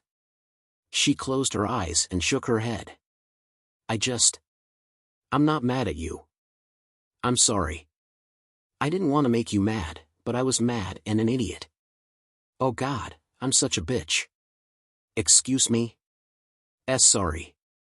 My friends say that word, and I'm basically the embodiment of it right now. Ava sheepishly covered her face before massaging her temples. Seeing her stress, Dirk sighed himself. It looked like she was placing a lot of pressure on herself. He felt bad, but definitely not as bad as Ava, who was heavy with regret and shame. Dirk opened his mouth to speak, but Ava beat him to the punch.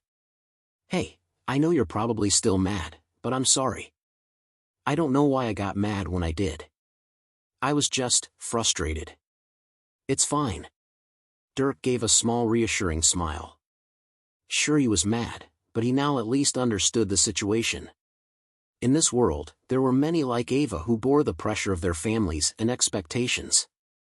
She was just another young girl trying to do her best, and Dirk's lack of supportive understanding caused her to blow up a bit, especially when he was the one she wanted support from the most. She cautiously looked up at him. "Are you mad?" "I was. But I know I'm not the most normal person to have as a friend. It's not your fault. I should have encouraged you." "No. I mean, sure you're not totally normal, but you're not that weird." "That weird? Wait, not like that. I mean, you're different, but in a good way. You know, you're really strong, but you don't talk to, well, anyone.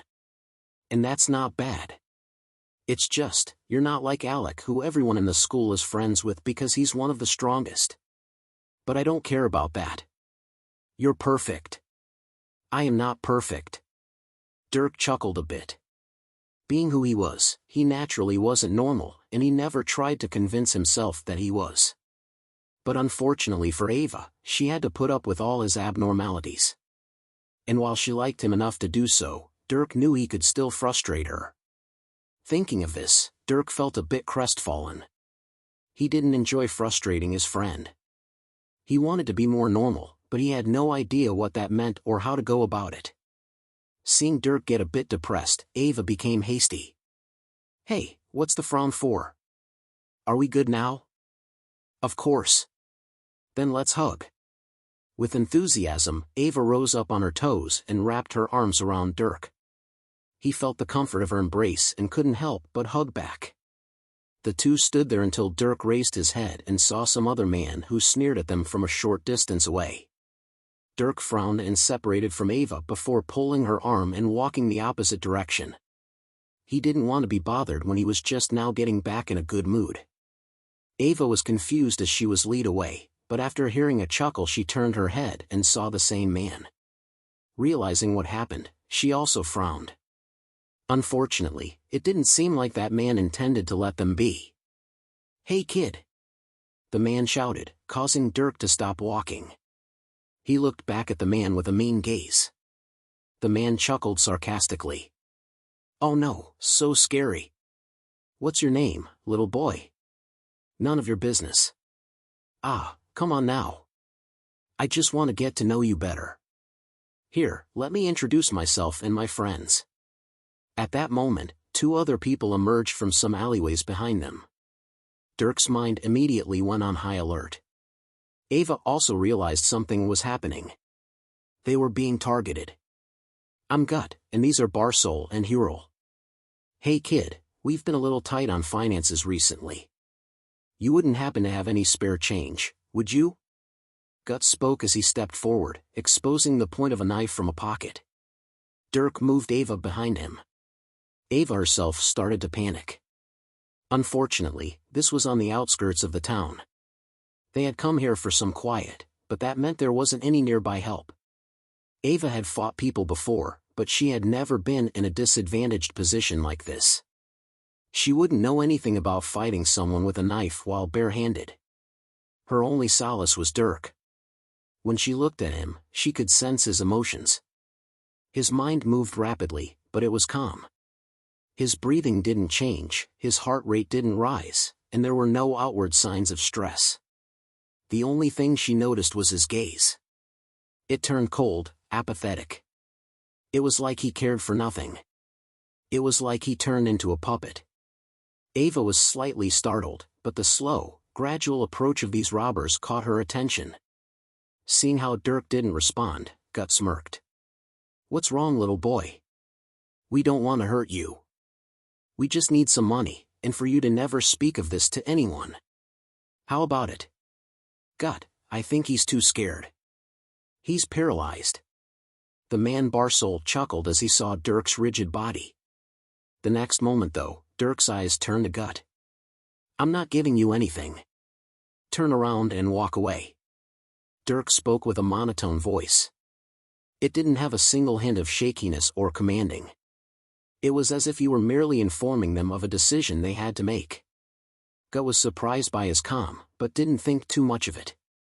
He knew that Dirk dungeon dove, so he would naturally have some semblance of calm in the face of danger. He frowned at Dirk. "Boy, don't push me. I'm sure you don't want anything to happen to that little girlfriend of yours." Gut took another step forward. Hearing him, Dirk felt anger well up within him. "Kill him." An insidious voice echoed in Dirk's mind. He felt an urge, a sense of bloodlust. His hand twitched. "Take out your money right now, and maybe I'll let you go." Gut moved even closer, coming within a few feet of Dirk. The other two also closed in, surrounding them. Ava shrunk back, feeling the anima inside her begin to activate. Being cornered like this, she felt her fight or flight response creep in. But Dirk didn't move, so she didn't either. Meanwhile, from afar, a pair of eyes watched this confrontation with curiosity. The eyes focused on Dirk and how he reacted. This kid isn't so bad. No wonder the big boss sent me to watch him. He's a real treat. Hopefully he can handle this little present I gave him. With a weird laugh, the pair of eyes hid away, moving to get a better view of the show. Chapter 55, Kill. Dirk and Ava stood back to back. Ava waited for Dirk to do anything. She was surprised by the words that came out of his mouth the next moment. Touch her, and you will never see the light of day again. Dirk spoke with a frosty voice. Gut heard this bone-chilling statement, but instead of being intimidated, he got excited. Ha, very well. Let's do it the fun way. With a maniacal laugh, Gut swung his knife. He only wanted to slash Dirk, hurting him, but not killing him. He wanted to see the fear on Dirk's face. It was easy to act tough, but all that broke down when one finally got a taste of real danger. Unfortunately, Dirk wasn't a normal kid. As the knife slashed through the air, threatening to slice his chest open, a voice spoke in his head. Engagement detected. 3 threats determined. Killing order generated. Happy hunting. Slice. The knife came flying through the air. Gut frowned though when he didn't feel the familiar sensation of tearing flesh. He saw Dirk's body bend back, narrowly dodging the knife. The next moment, Dirk shot out his arm. His hand grabbed Gut's forearm that gripped the knife. Gut was about to rip his arm away when surprisingly, Dirk's grip remained firm. His hand was like a vice as it squeezed tighter and tighter. Dirk was activating his anima, and his strength rapidly increased. Arg! Gut growled as the pain became great. It felt like his arm was in the jaws of a monster. He jerked his body around, trying to escape his grip. He punched Dirk and even kicked, but was horrified to find out that Dirk's body was solid as a rock. Punching him hurt his own fist. He yelled, but was suddenly interrupted by a horrible noise. Crack! The forearm gave out, Dirk's hand clamping down. Gut watched as his arm was broken, and a wave of pain suddenly shot through him. Ah! He screamed as the knife was dropped. The other two, Barsol and Hurl, were shocked as they saw their friend cry out like a child. Hey! Both of them shouted and rushed over. Dirk threw Gut aside as he squared up to the two men. Both pulled out their own knives, Barsol slashing toward Dirk first. Slice! The knife sailed, but was dodged. Dirk threw out his leg the next moment, slamming his shin bone into Barsol's calf. Barsol was thrown off balance, flipping to the ground. Ack! Barsol grunted as surging pain came from his leg. Dirk moved on to Harel. Harel was quick to slash out with his own knife. However, he kept his balance and distance. Dirk dodged, but couldn't counter. This happened a few more times, Dirk maneuvering around the path of the knife every time. Then, Dirk found an opening. After Harel slashed, Dirk moved in and threw out his fist, planting it in his gut. Harel felt the wind shoot out of him. Though, this would be underestimating the power of the punch. Dirk held nothing back, and under his rank 3 strength, Harel's organs were shaken. Thud! Ugh! Harel could only collapse on himself.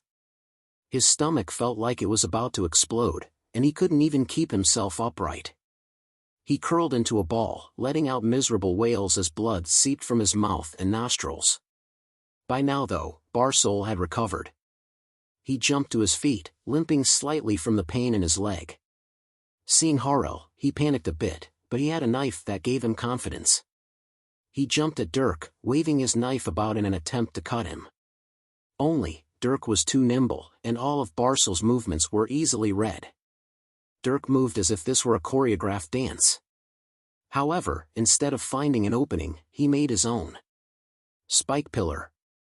Casting Spike Pillar. Dirk gave a command, and his AI instantly picked up on it. A magic circle glowed on top of his hand. Barsol saw this and realized Dirk was a mage.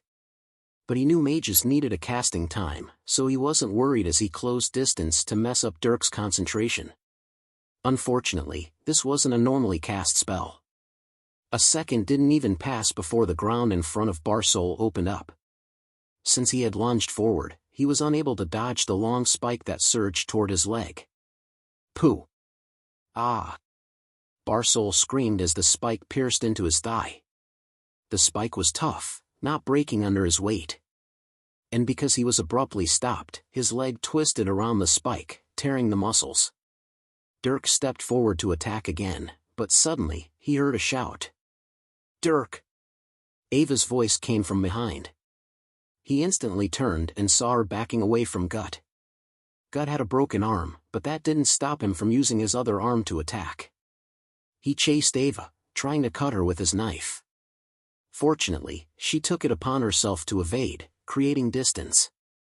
Her anima training gave her quick movements not unlike Dirk's. Another thing that helped was Gut using his non-dominant arm. Seeing Gut attack Ava, Dirk felt his bloodlust surge.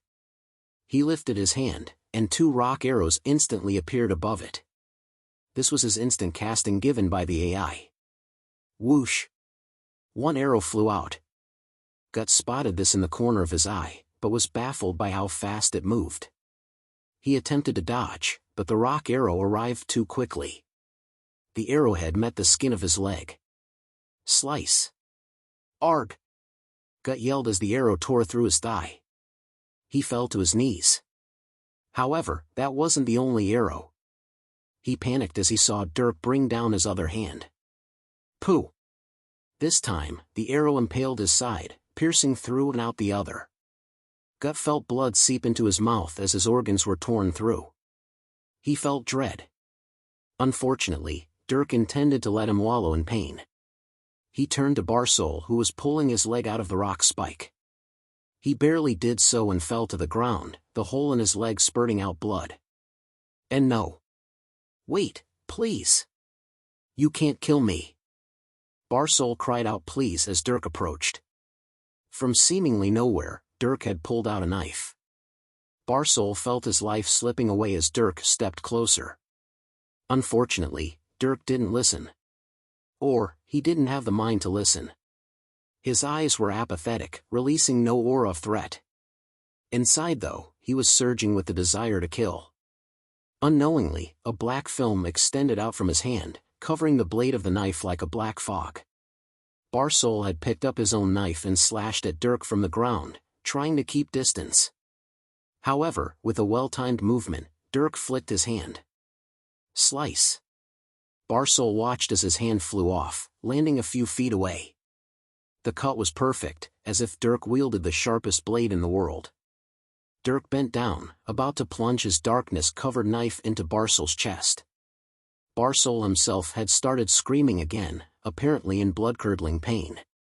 Before Dirk could finish him though, he spotted Harel, who had recovered enough to start running away in the corner of his eye.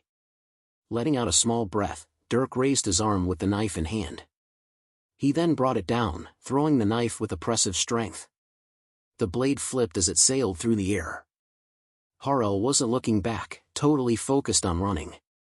He was interrupted though by a burning sensation in his back. That burning sensation rapidly worsened, turning into an unbearable pressure as the blade tore open his lung from behind. Harel collapsed to the ground, unable to even scream. Dirk turned back to Barsoul, who continued to scream. Looking around, Dirk picked up the knife from Barsoul's severed hand. No! Barsoul pleaded again, but Dirk didn't hesitate. He smoothly plunged the knife into Barsoul's neck, cutting off all sound. Kill count, 1/3. He stood up as his AI rang out with a notification. He turned his head back to Harel. Since it had only been several seconds, Harel wasn't dead yet. He would die eventually though, so Dirk didn't bother with him as he shifted his gaze to Gut. Gut was still kneeled on the floor, arrow in stomach. He was suffering miserably. Seeing him groan, Dirk felt the corner of his mouth ever so slightly rise. He walked over. What was that you said earlier? You would hurt that little girlfriend of mine? Did you think that was funny? Did you think that was smart? Why must you threaten my friend? Dirk yelled, bringing back his leg and swinging. Bang! Arg! His leg slammed into Gut's abdomen, sending him tumbling. This time, blood poured from his mouth and nose. Dirk walked over, picking him up by his neck. You think I want to do this? I just wanted to have a nice little chat, but you had to interrupt me. Then you had to threaten me. I didn't want to hurt anyone anymore. I was fine with killing monsters, but now you've forced me to kill people. Why? Dirk spat in Gut's face. Gut sniffled as he barely opened his mouth. We were hired. Hired? Dirk's eyes zoned out hearing that word. It implied so much. Someone hired these three to attack him. He was being targeted. This wasn't random, but planned. But who would target him? He was just a kid from the academy out on a little adventure. He didn't even have money on him. His armor, the most valuable items he had, were in his room. If someone wanted money, they would go there. But they came to him. This person wanted to harm him specifically. He thought and thought, but nothing came to him. In this world, nobody knew who he was. This was a new life for him. He shouldn't be getting into any conflict with anyone. But now, conflict was coming to him. Why? This is another damn world. I know nobody here. I'm just some kid. Why am I being attacked? Dirk's mind became chaotic. Rage burned inside of him. He had escaped Earth, but now, the same problems were coming back to him. It was like he was a magnet for trouble. He thought back, remembering his conversation with that psychopath girl. The walking incarnation of bad luck. Was he really? He didn't want to believe it. Suddenly, his eyes zoned in. By now, Gut was choking on his own blood. Seeing this pathetic excuse for a human, Dirk gritted his teeth. His grip tightened around his throat. His arm raised, picking Gut up off the floor. Gut looked into those dark eyes of Dirk's, feeling the terror of death. Crack! Then, his body went limp. Dirk dropped him after crushing his throat, the corpse falling to the ground with a thud. 3 kills confirmed. Threats eliminated. The AI spoke. Gut and Barsol had been personally ended by him, and Harel had already died from his broken lung. 3 bodies lay on the floor, pools of blood spilling from all of them. Dirk? As Dirk contemplated, his attention was caught by Ava's voice. He turned to her. Ava was looking at him with a slightly horrified gaze. Dirk had mercilessly killed 3 people in front of her. Although they had threatened them first, she didn't expect things to devolve this far. Dirk wanted to explain, but now wasn't the time. Some people were already looking at them from afar. Dirk turned and walked to Harel's corpse, pulling out his knife. He then sheathed it before walking to Ava. She leaned back as he approached. He grabbed her hand. We need to go. Ava looked at Dirk for a second before lightly nodding. She let him pull her along, the two hurrying back to their inn. Upon arriving outside his room, Dirk pulled out his knife. He looked at the doorknob, seeing nothing out of the ordinary. All doors had a lock, so if someone tampered with it then he would notice. Grabbing it, he quickly twisted before shoving the door open and looking inside. He was greeted with nothing. He looked around at all his items, seeing that everything remained as it had been when he left. He sighed in relief and walked in. He went to go change his clothes, which had gotten some blood splatter on them. Once he was changed, he sat down on a bed. Ava stood to the side, unsure of what to do. Sorry you had to see that. Dirk eventually spoke. Ava remained silent. She truly didn't know what to say. On one hand, Dirk had brutally killed 3 people in broad daylight. Killing monsters was one thing, but not only did Dirk kill 3 people, he did it so easily. It almost seemed like this was easier than killing monsters for him. She couldn't understand how he could take a life so easily. And then there were the things he said. Things about being forced to kill. While his words didn't initially seem odd, they brought up several questions. Did he already have experience with this? It was like he had escaped something, and this event brought him back. The disconnect between his words and what Ava knew about him baffled her to no end. She could only assume this was related to his secrets, the ones he couldn't yet tell her. She wanted to be scared. Simply seeing a dead person was shocking enough. To see them be killed was another level of trauma. But there were two things that comforted her. One was the fact that she had killed monsters before. Humanoid ones at that.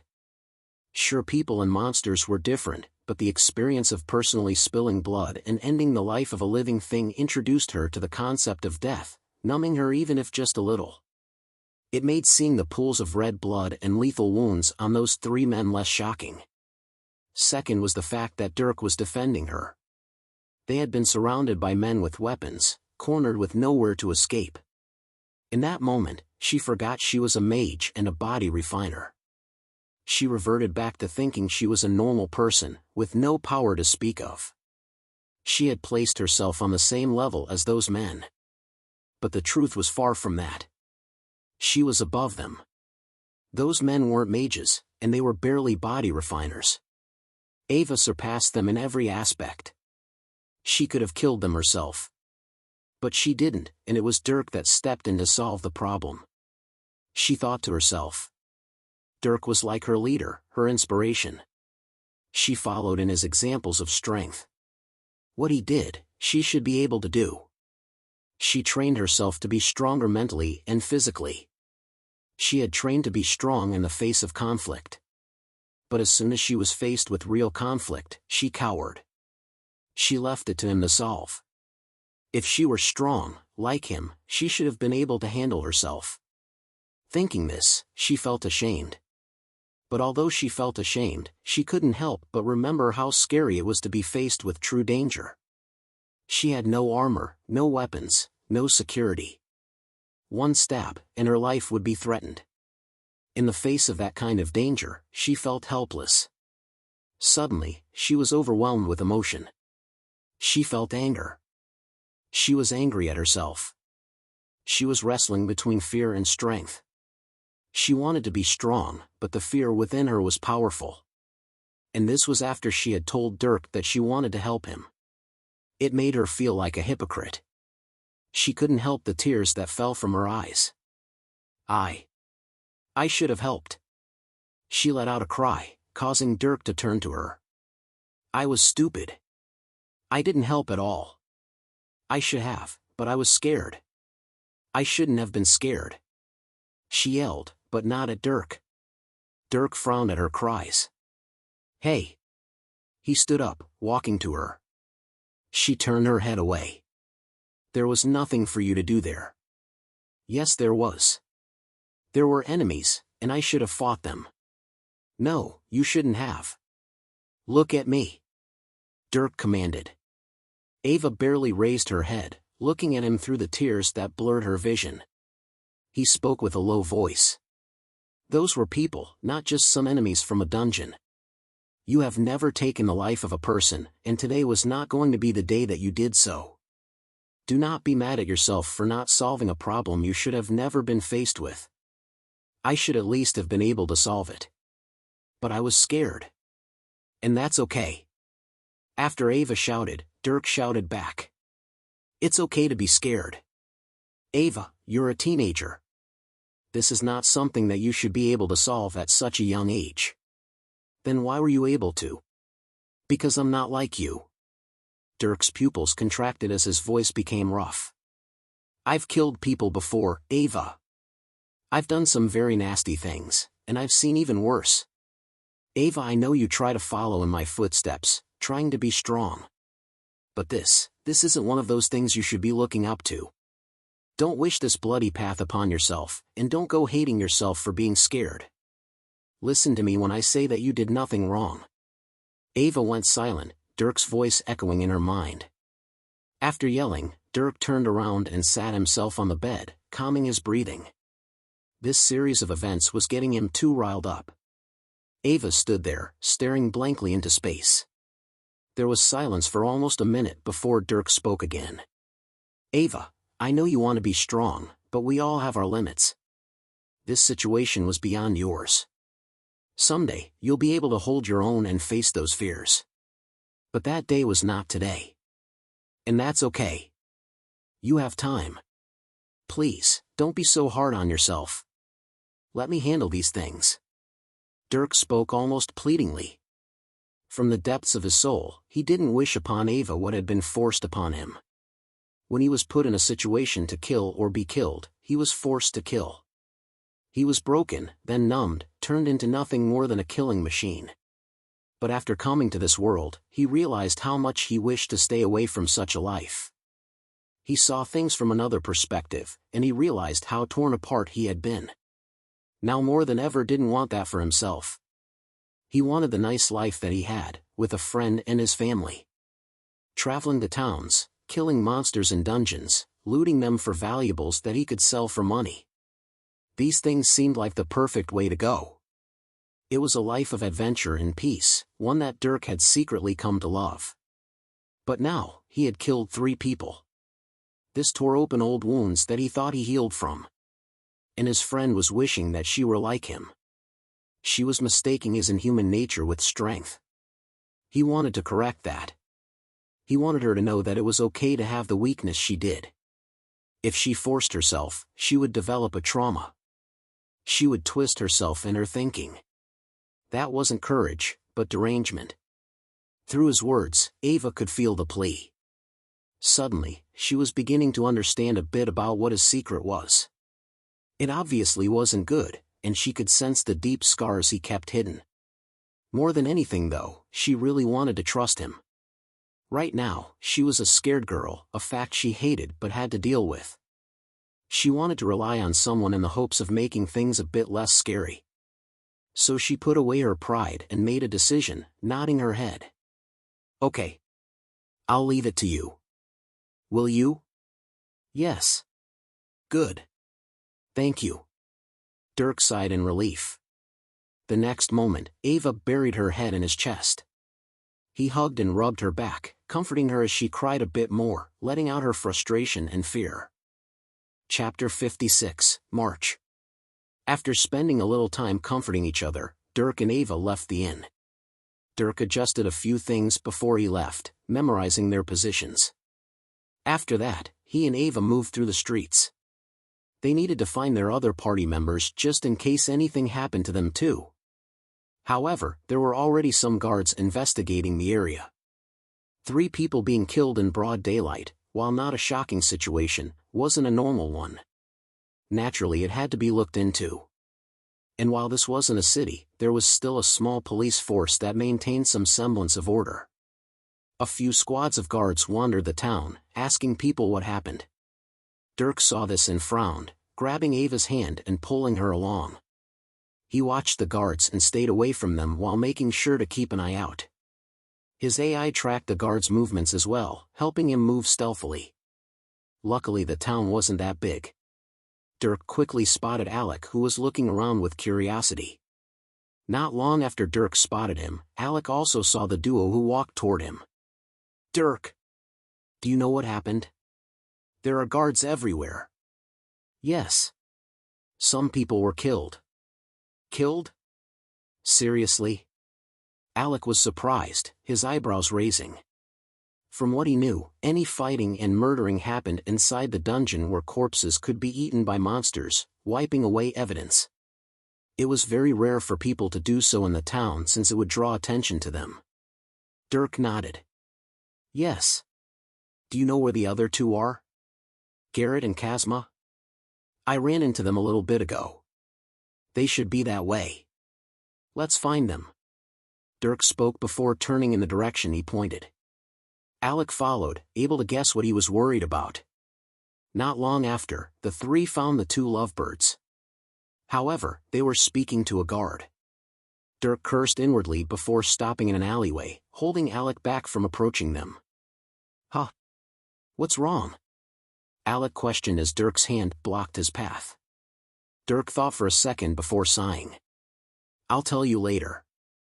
Okay? Alec's face was weird as he just let it be. After waiting for a while, Garrett and Kazma finished their conversation with the guard. After the 2 separated, Dirk walked over to them. Alec. Hey, have you heard what happened? There was a murder. Garrett spotted the group and spoke to Alec. Since he was a bit awkward around Dirk, he wasn't very inclined to talk to him in such a friendly way. Alex smiled a bit. "Yeah, I heard. What did the guard ask you about?" Dirk stepped in, questioning Garrett. He wanted to know what the guards were looking for. If he were caught, then it was possible he and Ava might have to leave. Garrett answered. He was asking us if we had seen anything. I guess 2 people had killed 3 men on the far side of town. Did he say what those people looked like? Not really. I guess one of them was a girl. They also said that one was an earth mage since there were rock spikes and rock arrows around the place. That was about it. I see. Dirk pondered, thinking about the chances of anyone being able to point them out.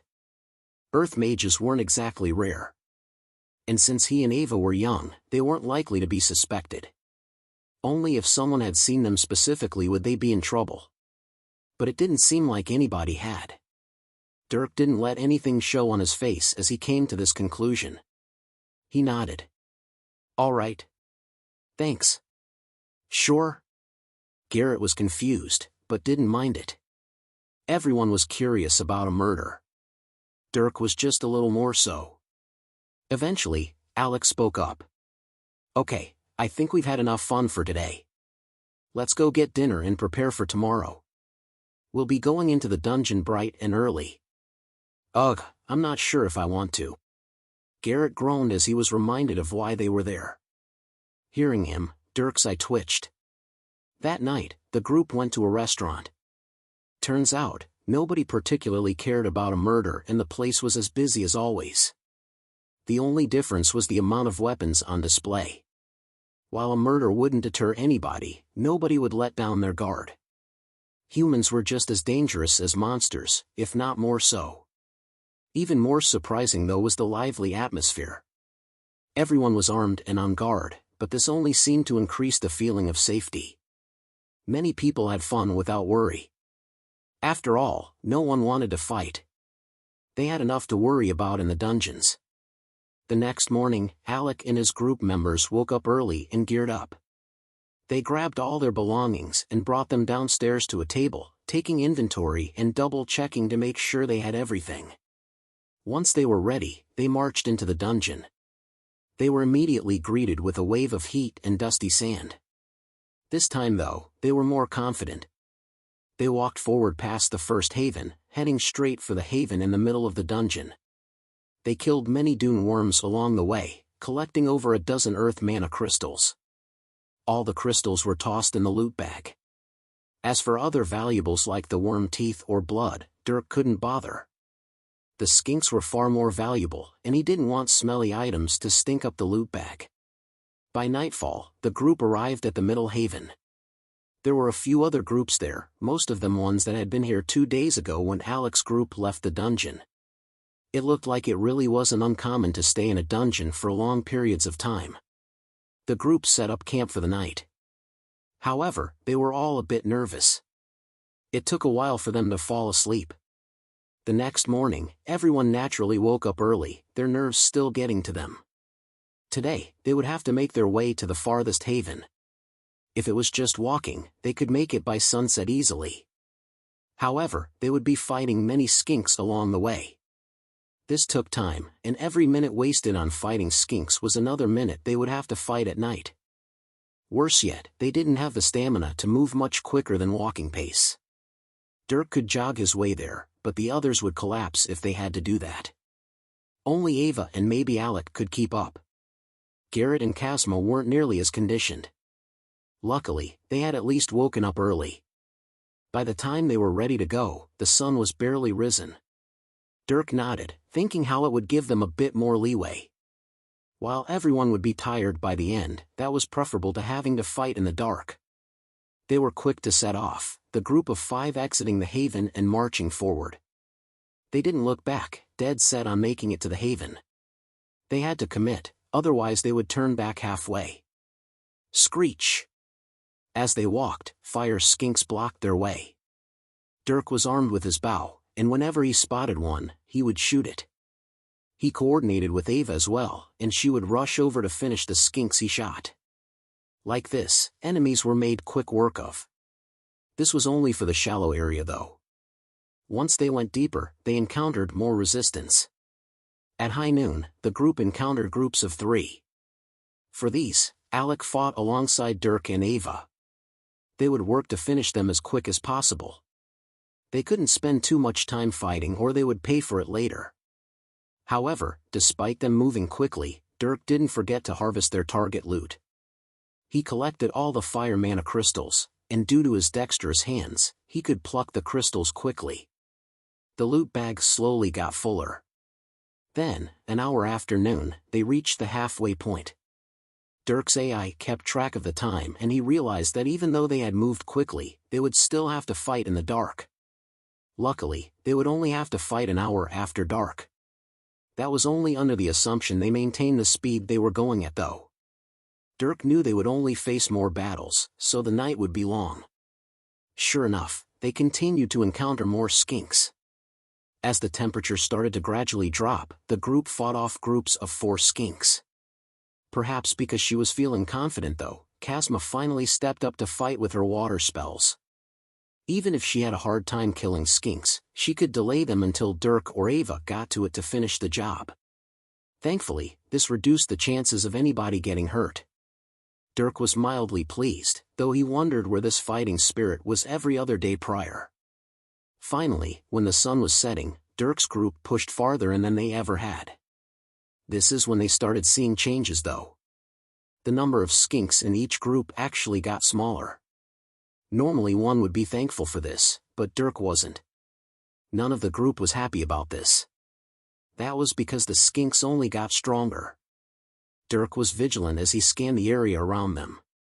The group continued to walk at a brisk pace under the pink sky that turned the ground orange, all the while trying to keep their footsteps quiet.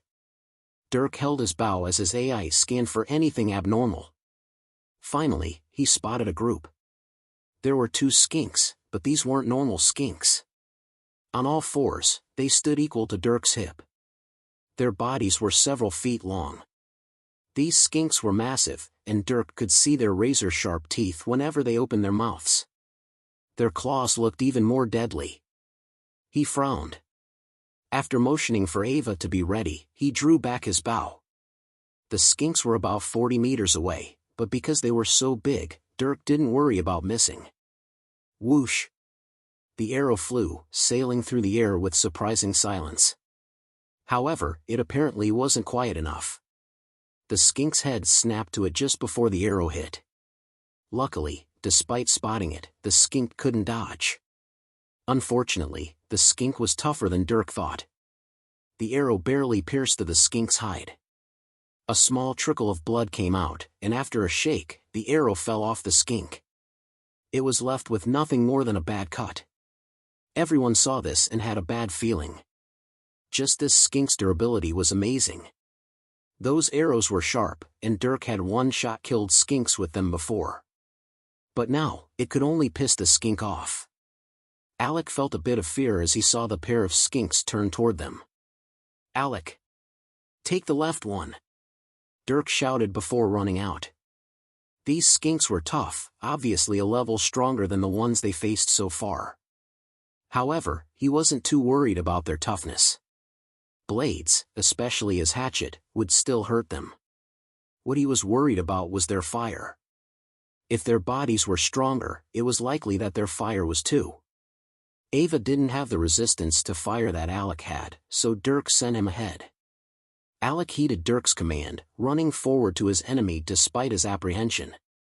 If he couldn't face this skink, then he wouldn't ever have the courage to become stronger and face stronger enemies in the future. Dirk rushed ahead first, meeting the skink head-on.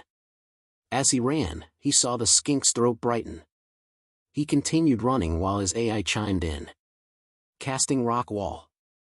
A magic circle appeared above his hand. At the same time, the skink opened its mouth. Fire bellowed out. Whoosh! The surroundings were made brighter as a huge wave of flames surged forth. Normal skinks could only soot a tongue of flame. This was a step above. It was the difference between a single circle spell and a 2-circle spell. Dirk was only just beginning to learn those. Dirk's pupils contracted as he cast the spell. A wall of stone shot out of the ground in front of him. He planted his back against the wall.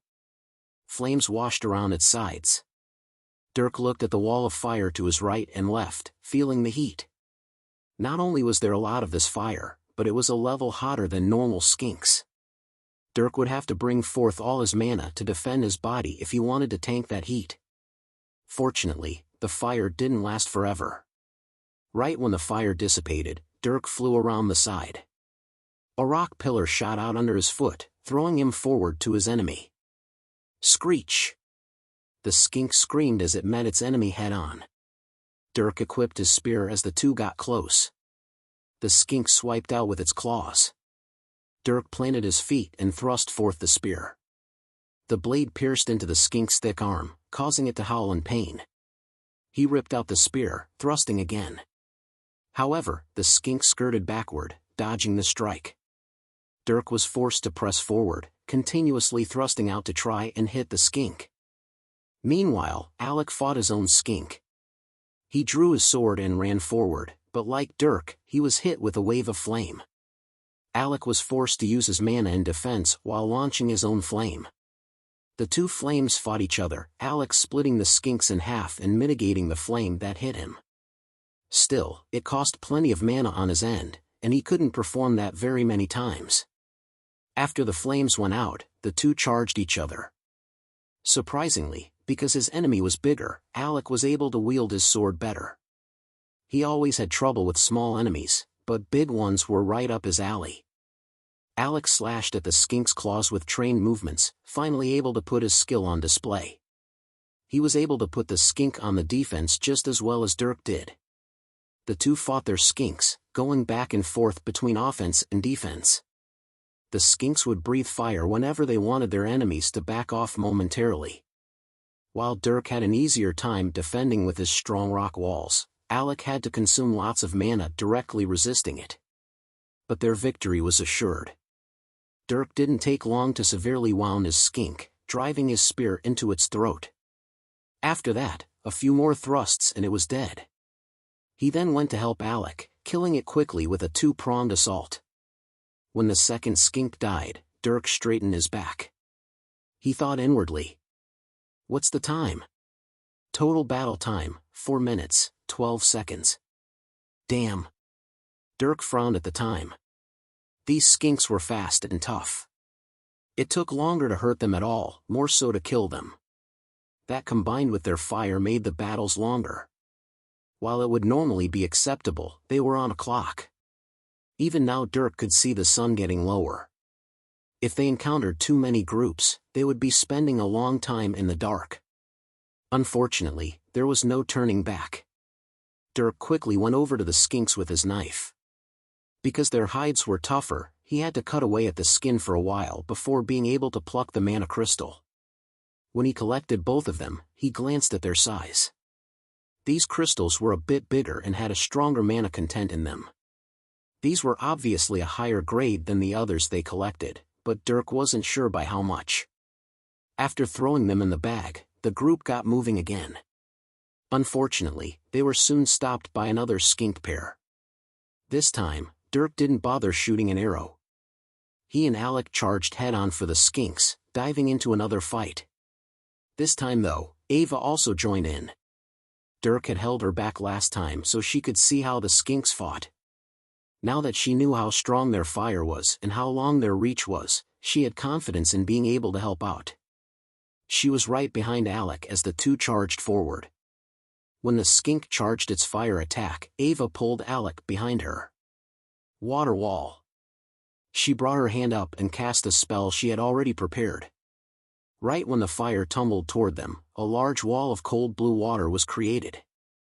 The fire crashed into it, rapidly burning away the wall and turning it into a fog. But the wall held out. Just as 70% of the wall was burned to a vapor, the fire stopped. The two resumed their charge, Alec thankful to not have to burn his own mana to defend. Under both their assaults, the skink was cornered. It quickly sustained wounds from Alec's sword, and when it got tired and unable to dodge, it was forced to take the brutal chops of Ava's axe. Once it lost one limb, the battle was basically sealed. Even its final breath of fire was unable to do much. Both of its enemies could independently block its fire. The skink let out a final cry, collapsing to the ground with blood pouring out of it. The dry ground was soaked with its blood. Screech! Right as Ava and Alec relaxed, they heard a horrible scream. They turned to Dirk, who was fighting his own skink. Though, when they did, their jaws dropped. Dirk was on top of his skink, riding it like a bull. In his hand was his hatchet that he buried in its body, using it as an anchor. His other hand held a knife that he continuously drove into the skink's eyes and throat. Under his ruthless attacks, Dirk's skink was quick to lose its life. It fell to the ground, and Dirk climbed off its back only after plucking its mana crystal. Once he plucked the second, he spoke to them. "Let's keep moving." "Right." Ava snapped out of it, continuing their march. Alec took a little longer though. He couldn't seem to get the image of Dirk riding the skink out of his mind. How did he even get there in the first place? Chapter 57, Injured. The group used brute force to take out any skinks in their way. Dirk made sure to keep everyone moving as quickly as possible. They never even stopped for water breaks, forced to drink while walking. This saved them precious time though. Soon enough, they were only 7 miles away. However, this was also when the sun sunk below the horizon. The skies rapidly darkened, Dirk's face darkening along with it. 2 hours, it could be worse. Dirk shook his head. They would be spending at least 2 hours in the dark to cover the last of the distance. However, this last portion held larger groups of powerful skinks. It wasn't long before they encountered a group of 3 skinks that stood as tall as everyone's hips. Ava, Alec, and Dirk were forced to fight one each. Garrett and Kazma continued to stay out of the way, their fear growing. They saw the surroundings brighten whenever a skink would let out its fire breath, and they worried about it attracting more enemies. Unfortunately, their worries were spot on. While Dirk fought, he spotted movement in the corner of his eye. There was another group of 2 skinks, and they were sneaking up to them. Seeing this, he let out a long breath. Suddenly, his movements became sharper, quicker, and hits harder. At the same time, rock spikes and arrows were summoned, hitting the skink in its blind spot and throwing it off balance. Dirk took the myriad of openings to land lethal hits. The skink's life quickly faded away. Then, Dirk flipped around. Above him appeared 8 rock arrows. They split into 2 groups of 4 and then shot out into the darkness. Garrett and Kazma saw this and were confused. It was only when they heard that familiar scream that they realized what was happening. Dirk charged, attacking the 2 new skinks with ruthless acuity. He continued summoning arrows to hit them from above as he stabbed and slashed at them with his spear. When one of the skinks tried to divert its attention to the others, he ripped out his hatchet and threw it, wounding the skink in the back. Like this, he managed to hold the attention of the 2 skinks, gradually wearing them down. He would block fire with walls and bombard them from all sides. Right as Ava and Alec killed their skinks, Dirk was finishing off his 2. They turned to Dirk, seeing him drive his spear through the skink's eye socket. After piercing the brain, the skink dropped dead. Dirk then turned and threw his spear like a javelin, landing it in the second skink's neck that was farther away. The others were surprised by his intensity. Like that, the battle was finished. Dirk retrieved his weapons before plucking the mana crystals. He couldn't bother speaking to his group as he pulled everyone along. They continued to trudge as the surroundings turned black, only the faint moonlight above them slightly illuminating their surroundings. Luckily, even in the dark, Dirk's eyes worked just as well. This was his superior genetic construction at play. He continued to scan around for any movements, making sure no skinks got the jump on them. Unfortunately, because it was dark, the skinks had become stealthy hunters. They waited in their holes, and when Dirk's group walked by, they attacked. They didn't even bother launching their fire, meaning Dirk couldn't detect the heat fluctuations. They were ambushed, but Ava and Alec were able to respond quickly to the group of 3 that popped out. Dirk handled one with the same efficiency, killing it as quickly as possible. However, he underestimated how devious the skinks could be. One skink peeked out of its hole a few meters away. It overlooked the group, seeing the fights as well as Garrett and Kazma who stood around. It focused on them, slowly making its way over to the sitting ducks. Stray enemy detected. Damn. Dirk suddenly received an alert. He often flipped his head around so the AI could scan the place, making sure there weren't any other groups coming over. However, he instead spotted a skink that was only a small distance away from the two stragglers. He couldn't make it in time. He could only shout. Kazma! Behind you! Dirk yelled, startling Kazma. She flipped around, only to see a skink lunge toward her. Ah! With a shrill scream, she jumped back. Garrett also saw this and was stunned. The skink dove at Kazma who stumbled backward, reaching out its claws. Slice! The claws met skin, tearing it open. Kazma was stunned as she felt a stinging sensation in her leg. She fell to the floor, cold blood quickly pouring down her leg. Ah! Ugh! Damn! Watch out! Garrett shouted, dropping all the bags and jumping on the skink. He threw out his leg. However, the skink was quick and dodged, scurrying away. Garrett stood in front of Kazma, unarmed and fearful of the large monster in front of it. Suddenly, he could see the skink's throat glow. It was going to scorch them. Out of the way! Luckily, there was a shout at that moment. Dirk came running over, a large rock floating above his head. Pillars surged out from beneath his feet, propelling him forward like a projectile. Garrett dropped himself to the floor, guarding the panicked Kazma. Right as he did, Dirk came flying over. His hands came down. From above, the rock that was a meter wide came plummeting downward. The skink saw this and tried to back away despite being in the middle of letting out its breath. Unfortunately, Dirk aimed too well, and the rock came crashing down on top of it. Screech! The skink screamed as the rock crushed its side, destroying one of its legs. It let out the fire that had gathered in its throat, burning everything in front of it. However, Dirk had already turned around. He re-engaged the enemy he was fighting previously, quickly brute forcing his way forward and driving his spear into the skink's throat. This came at the cost of a claw to his body, but he had his armor to protect him. The skink quickly died. After that, Dirk came rushing back, leaving the spear in the original skink. He drew his hatchet, bringing it down on the half-crushed skink by Garrett and Kazma. It broke straight through its skull, killing it instantly. With that, both enemies were dead. Ava and Alec continued to fight theirs, the battles almost ended.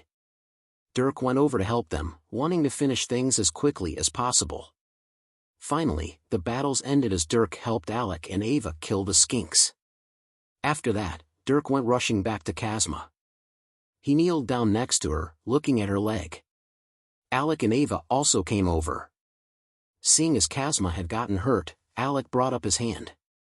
Here, some light. He summoned a ball of light, illuminating Kazma's injured body. However, Dirk was quick to grab Alec's hand, forcing him to the ground and forcefully snuffing out the light. Do not light us up. You remember what happened in the gremlin dungeon? After getting a face full of dirt, Alec wanted to get angry.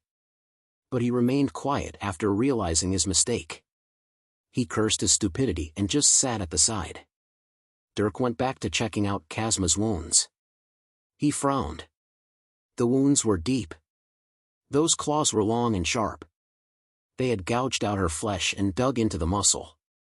There were 3 slices that traveled from her quad to her calf, each one pouring blood and almost an inch wide.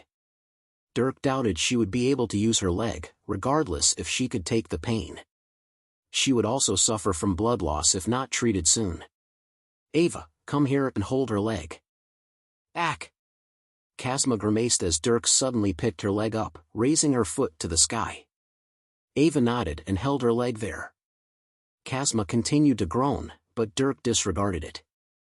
He wanted to avoid blood loss. After that, he went to one of the bags a few meters away. He pulled out a tent and the supplies to pitch it. Once he spotted a rope, he grabbed it and went back over. Without a word, he wrapped the rope around Kazma's thigh above the topmost wound. Then, he tightened it with a knot. Ah dash! Kazma let out a scream, but Dirk quickly put his hand over her mouth, forcefully quieting her. She shook her head, but Dirk didn't let up. Keep quiet, unless you want to attract more skinks. Kazma glared at Dirk, but hearing him she could grit her teeth and bear the pain. When she stopped resisting, he removed his hand, letting her breathe normally. Meanwhile, Garrett watched at the side, feeling anger rise up within him. Kazma was just wounded badly, and Dirk was treating her like garbage. He couldn't help but speak. Hey Dirk, I know we need to be quiet, but take it easy. She's hurt. Excuse me? Hearing Garrett, Dirk turned his head. His eyes were frosty, causing Garrett to remember just what Dirk was capable of. Garrett gritted his teeth. I said take it easy. You can treat her a bit better. I advise you to walk away. Right now. Dirk responded with a low tone, his words threatening. He felt his anger come dangerously close to erupting. However, Garrett didn't seem to sense the threat behind his words. He frowned. No. I hack. Suddenly, Garrett's words were stopped as a hand gripped his throat. Dirk's fingers clenched around Garrett's windpipe. He stood up, Garrett in hand. Listen to me, very closely. His face came close to Garrett's. I don't care what you want. From now on, we're going to keep this very simple. You're going to follow my every command. If you insist on defying orders, then I'll leave you and Kazma here where you can fend off those lizards by yourself. Otherwise, if you wish to heal her and keep yourselves alive, you'll do as I say and stay out of the way. Am I clear? Dirk's dark eyes glared into Garrett's. Feeling Dirk's strength, he could only nod weakly as he struggled to even breathe. Good. Huh. Dirk dropped Garrett, causing him to inhale sharply. He coughed several times, his body trembling from both the weakness and fear overcoming him. Dirk turned and didn't look at Garrett again. Alec and Ava didn't interfere at all. Alec understood that Dirk was in the right. Ava obviously agreed with Dirk too. She was also feeling a bit of hate for Garrett. Although she knew he was merely a bad carrier, Garrett didn't do hardly anything at all on this expedition except complain, and now he was demanding Dirk to do things when he was only trying to help. This was basically biting the hand that fed you. If Dirk hadn't done anything, Ava was going to teach Garrett a lesson herself. Dirk went back to Kazma. Now, not even Kazma could look him in the eye. As he dressed her wounds, she didn't dare make a peep. It was only when he picked her up that she finally squealed in pain. The blood rushing back down her injured leg felt horrible. Luckily, because Dirk had tied off her leg, the wounds didn't bleed too much more. Alright, we're changing plans. Garrett will support Kazma as we walk. Alec, you're going to stick with them. Ava and I are going to walk ahead. We're going to maintain a large distance between ourselves. Ava and I will fight anything we see, and you trail behind. We should be able to avoid any more ambushes if you stay quiet and out of sight. If all goes well, we'll attract enemies and keep them away from you. Now let's go. Dirk spoke, and Ava took up a position by his side. Alec helped hoist Kamsa's arm around Garrett's shoulders. She winced as she took a step, but she could only bite down and push forward. With that, Alec stayed behind while Dirk and Ava moved forward. They separated by 100 meters, Alec barely able to see Dirk and Ava's figures. However, Dirk quickly lit a ball of fire above his palm. Like this, his body glowed a bit with an orange light. Alec nodded, able to more accurately follow. However, he was worried about Dirk acting as a beacon. That was Dirk's plan though. He would attract all the monsters to him, drawing attention away from the others.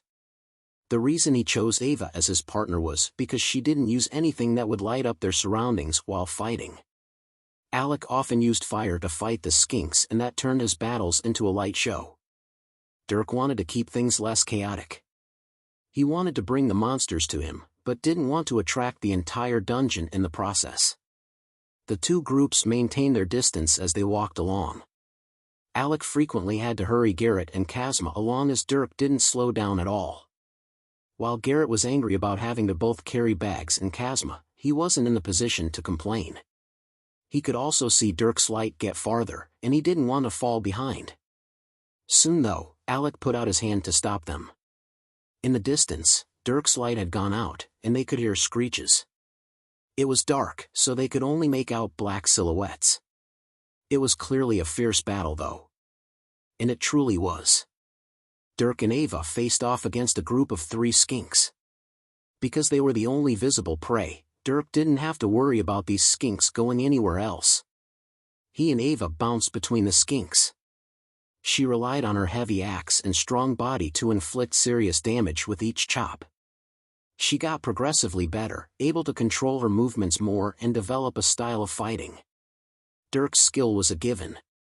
He went between the skinks, constantly damaging them even if a little. He would move to one, and then suddenly turn to stab at another. If they were distracted, he would either hack them with his hatchet or impale them with his spear. And if they focused on him, that would lighten the pressure on Ava, allowing her to do more damage. Everything worked as he intended. Slowly, Dirk was figuring out that while monsters weren't intelligent like humans, they could be led along all the same. He could use their lack of intelligence to grasp their basic instincts, forming an optimal fighting pattern that ensured his victory. He would read their every reaction, and they wouldn't even realize they were being played within the palm of his hand. Such combat sense was what allowed Dirk to survive and become one of the most lethal fighters on the planet Earth. While combat sense could be gained through experience, only the best talents could develop their killer instincts to the highest degree. Dirk had spent most of the past 14 years of his life as a child that did nothing but train. His instincts had been worn down. But now, he could already feel it coming back.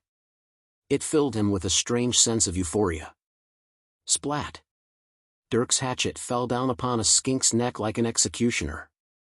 The neck was wide, so only half of it was chopped through. But that was enough. The skink collapsed without life. He moved on to the second skink while Ava finished the third. Soon, all 3 had been killed. Dirk and Ava stood in the darkness, their breathing strong but controlled. They suddenly looked at each other, and Ava smiled. For some reason, she felt great. Fighting with Dirk like this made her feel fuzzy on the inside. She chuckled a bit, though made sure to keep it quiet. Dirk saw that and couldn't help but smile himself. The next moment though, he frowned. He found himself enjoying dungeon diving and killing monsters, but he knew that on the outside, he already had enemies in the dark. He wanted to start a life where he could just do this all the time, but now that might not be possible. He felt anger at the one who wanted to cause trouble for him. He also had a bad feeling about everything. Eventually, Dirk shook his head. Right now, he had to focus on making it to the haven. After lighting a small ball of fire in his hand, he continued walking, Ava glued to his side. Alex saw the fire from afar and was relieved. He beckoned Garrett and Kazma. Like that, the group continuously made their way deeper and deeper. Dirk and Ava encountered several more groups, most of which ambushed them from foxholes. However, they were able to respond well. Ava felt her senses be heightened, and not only did her combat proficiency rise, but her magical ability progressed as well. Using spells while under stressful situations helped one learn how to better cast them. It would get to the point where she would merely have a thought, and the spell would appear. While that would only happen at higher tiers, everyone had to start somewhere. This was the best training. The group continued for a bit less than an hour. They only had another hour or so to go. However, at this time, Dirk heard a faint thud in the distance. Turning back, he saw that Kazma had collapsed. Chapter 58, Pain. Shit. Dirk cursed as he turned back, Ava quickly following him. Under the cover of darkness, he rushed to Kazma's side. Dirk disregarded the panicking Garrett as he began undressing her wounds, swiftly taking off the bandages. What he saw was alarming. Despite having tied off her leg, the bandages were soaked. Dirk threw out the bandages before looking at the wounds again. "Don't tell me." Dirk felt a bit of concern as he observed the wounds. He suddenly spoke. "Light. Make it dim." Oh. Hearing this, Alex stumbled before bringing out his hand, forming a ball of faint light. With that, Dirk could see more clearly. He used his AI to scan the wounds. Scanning. Both the AI and Dirk looked at the wounds. Dirk was unsympathetic as he used his fingers to slightly spread the slices. This caused Kazma to squeal in pain. He disregarded her discomfort and observed the wounds around her thigh. The wounds continued to drip blood. This much would usually seem normal, but Dirk found it worrying. Sure enough, he didn't receive good news. Warning! Arterial rupture detected. The AI let out an alert as it highlighted a section of the wound, making Dirk's face turn grimmer. A broken artery was lethal, especially after they had traveled for a long time. No wonder the bandages were soaked. Dirk hadn't seen this before since they were trying to move quickly. His top priority was to keep moving lest more skinks converge on them, otherwise even Garrett would get hurt, and that would increase the chances of someone dying. But now the situation was bad. Dirk looked at Kazma, grabbing her wrist and feeling her pulse. Her heart rate was faster, but it was also weaker than normal. This meant she had lost a lot of blood. "Alec." Dirk finally opened his mouth. "Use all your healing power on her leg, right on the thigh. Do it now." "All right." Alec was panicked as he dispelled the light and kneeled down next to Kazma. He placed his hands on her thigh, using his healing ability. Kazma's thigh glowed a bit, Alec's light element streaming into her. He concentrated it on the thigh as much as he could. And for the most part, it stopped the bleeding. Some of the more shallow areas even scabbed over, beginning the healing process. He did this until he used all the energy he could. He stopped as a splitting headache overcame him. With that, Dirk looked back over the wounds. "It looks all right, wait." On first glance, it looked like Alec had solved the problem. However, after Dirk summoned a fire for light, he could see a dark purple spread around the wound. This wasn't a normal bruise. "Damn!" Dirk cursed as he saw swelling. Suddenly, everyone saw him take out a knife. He put it up to the recently healed wound. Slice. Garrett was shocked as Dirk cut the wound back open. When this happened, blood came pouring out. Dirk confirmed his suspicions. The artery hadn't been healed by Alec. Kazma could only shudder under the pain he kept causing. "Well, we're doing this the hard way." "Ava." "Yes." Ava rushed to Dirk's side. "Hold down her arms. Don't let her move." "Okay." Ava unsurely nodded her head. She moved to Kazma's head, grabbing her elbows and holding them against the floor. Both girls felt a foreboding feeling come over them. "Good. Now, you." Dirk suddenly turned his gaze to Garrett. Garrett was startled as he met Dirk's apathetic eyes. "If you do anything and try to stop me, just know that she may die. You're going to stand to the side and do nothing while I handle this. If I hear any demands or yelling, then I'll leave you both here. She'll die within the hour, and you'll die to the lizards. Am I understood?" Garrett was shocked, but then gritted his teeth. He knew that Dirk was helping Kazma keep her life, but now his hate had gone beyond him treating her harshly. Garrett simply didn't want to listen to him at all. With this threat though, he could only nod his head despite how much he wanted to punch Dirk in the face. Seeing this nod, Dirk turned back around. No matter what, Garrett couldn't do anything to him. Everything from Kazma's to his own survival was up to him. If he could muster the self-control to keep his mouth shut, then they would get through this relatively fine. Dirk turned his attention back to Kazma. He took off his armor as well as his shirt. After putting the torso armor back on, Dirk took the shirt and used it as a rope to tie it around Kazma's mouth. This would act as a gag as well as something to bite down on. Then, after resting some of his weight on Kazma's uninjured leg, he took out his knife again.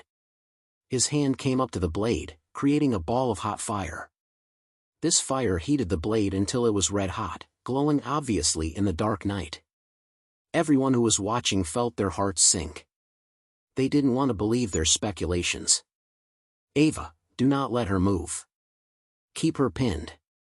I don't care how much she struggles. Understood? Yes. Ava barely nodded as Dirk reiterated himself.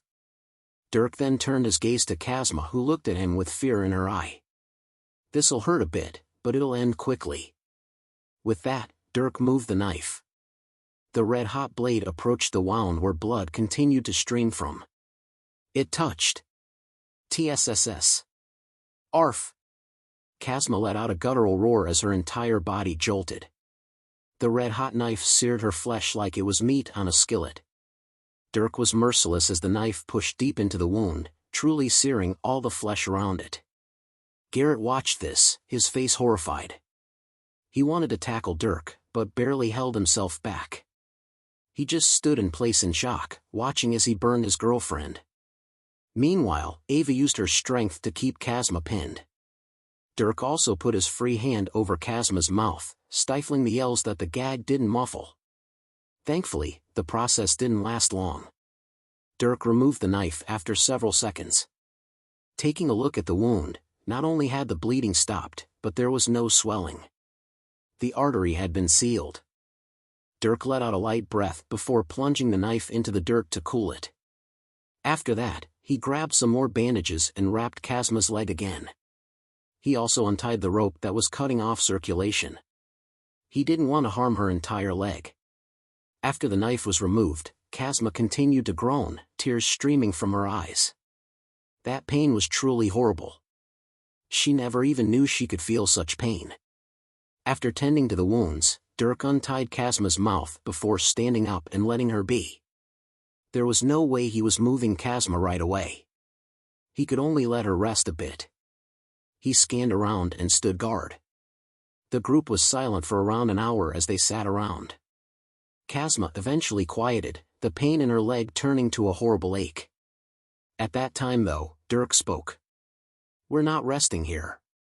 Prepare to keep moving. His words went into Kazma's ears like those of a devil. Garrett was also shocked. How could they move in this condition? We can't stay here. Not all skinks are asleep. We're sitting ducks if we get caught, and I might not be able to protect you in that case. We have a couple hours to the haven, after that we can rest.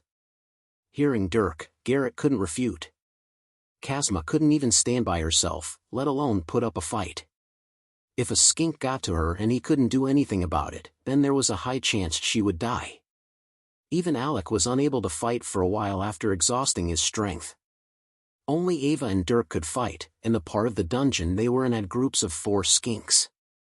Let alone Kazma, even he might die if the situation took a wrong turn. He kept quiet. Seeing that, Dirk turned and bent down next to Kazma. He scooped up her torso, making her sit before standing her up.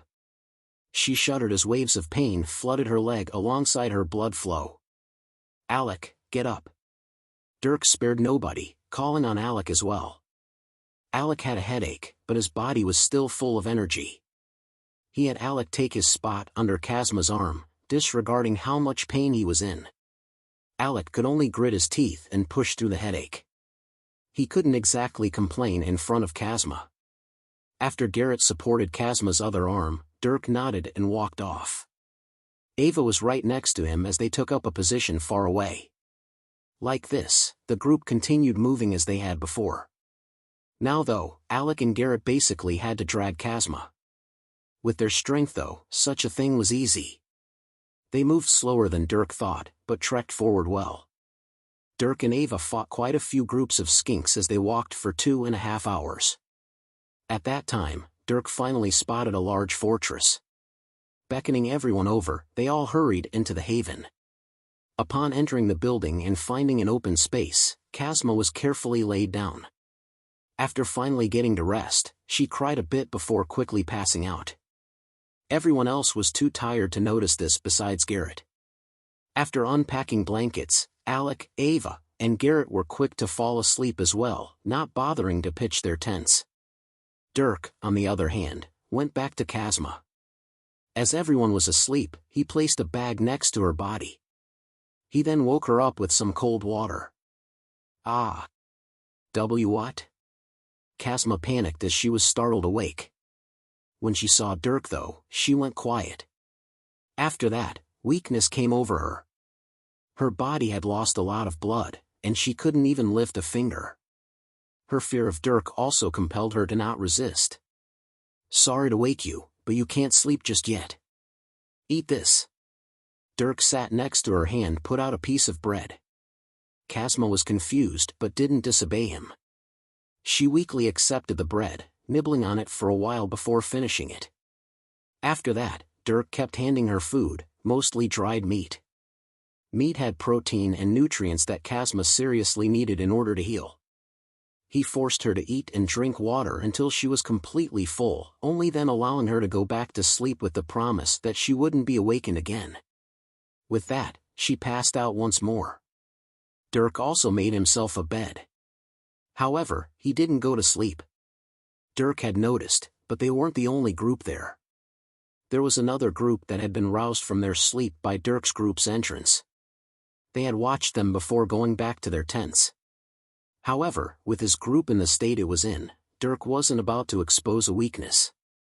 He sat alongside some of their bags, facing the other group's tents with a vigilant gaze. Dirk was especially wary after having been attacked in the town.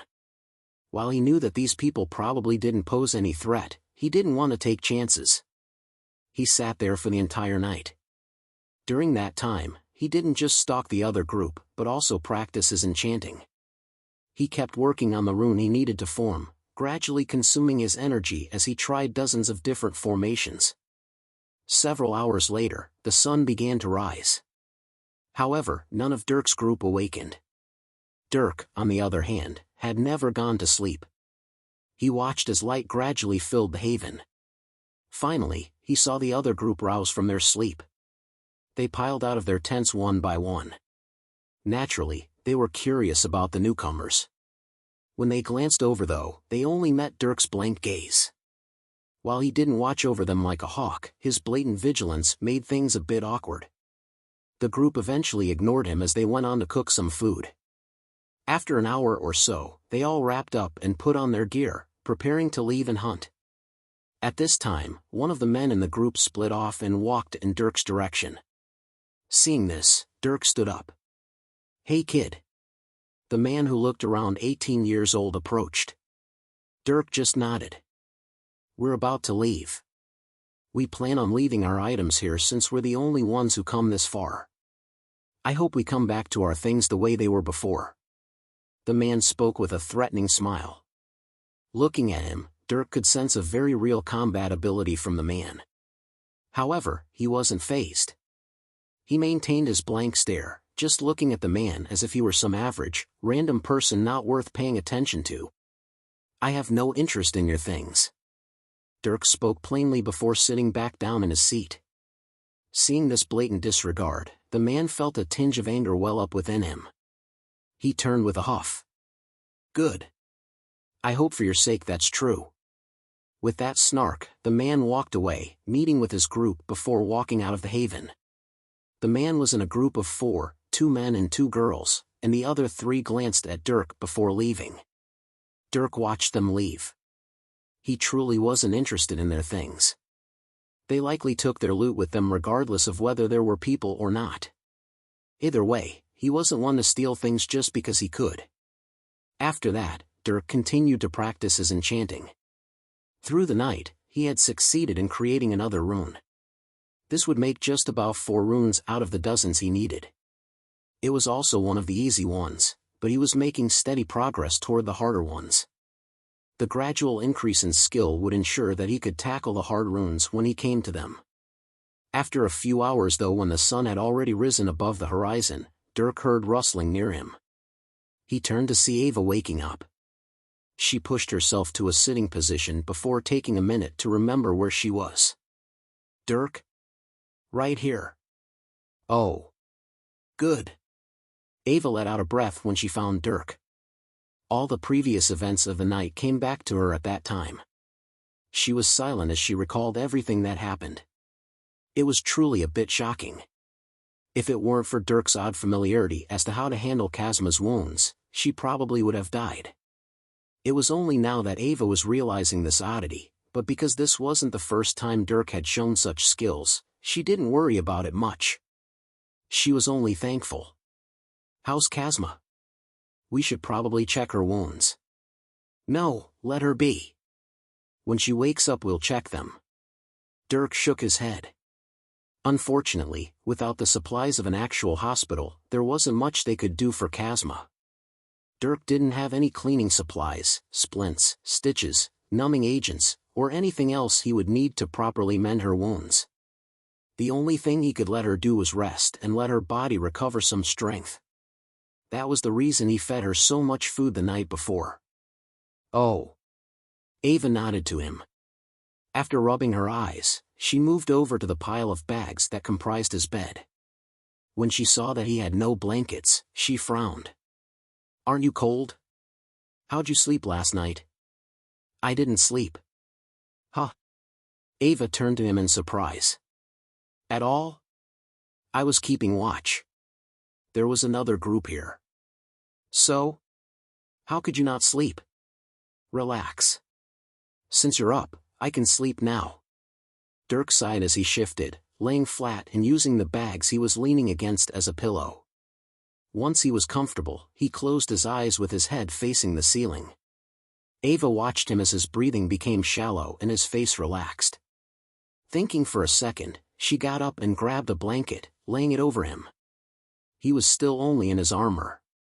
After that, she sat next to him, watching his face.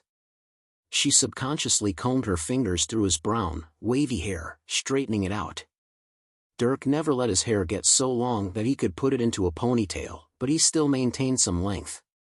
To Dirk, perhaps this long hair was a symbol of defiance. He always had to keep his hair short on Earth, but with his newfound freedom, he could let it get as long as he wanted. Chapter 59, Safe. After a mere 4 hours, Dirk began to wake up. By now, it was already a bit past noon.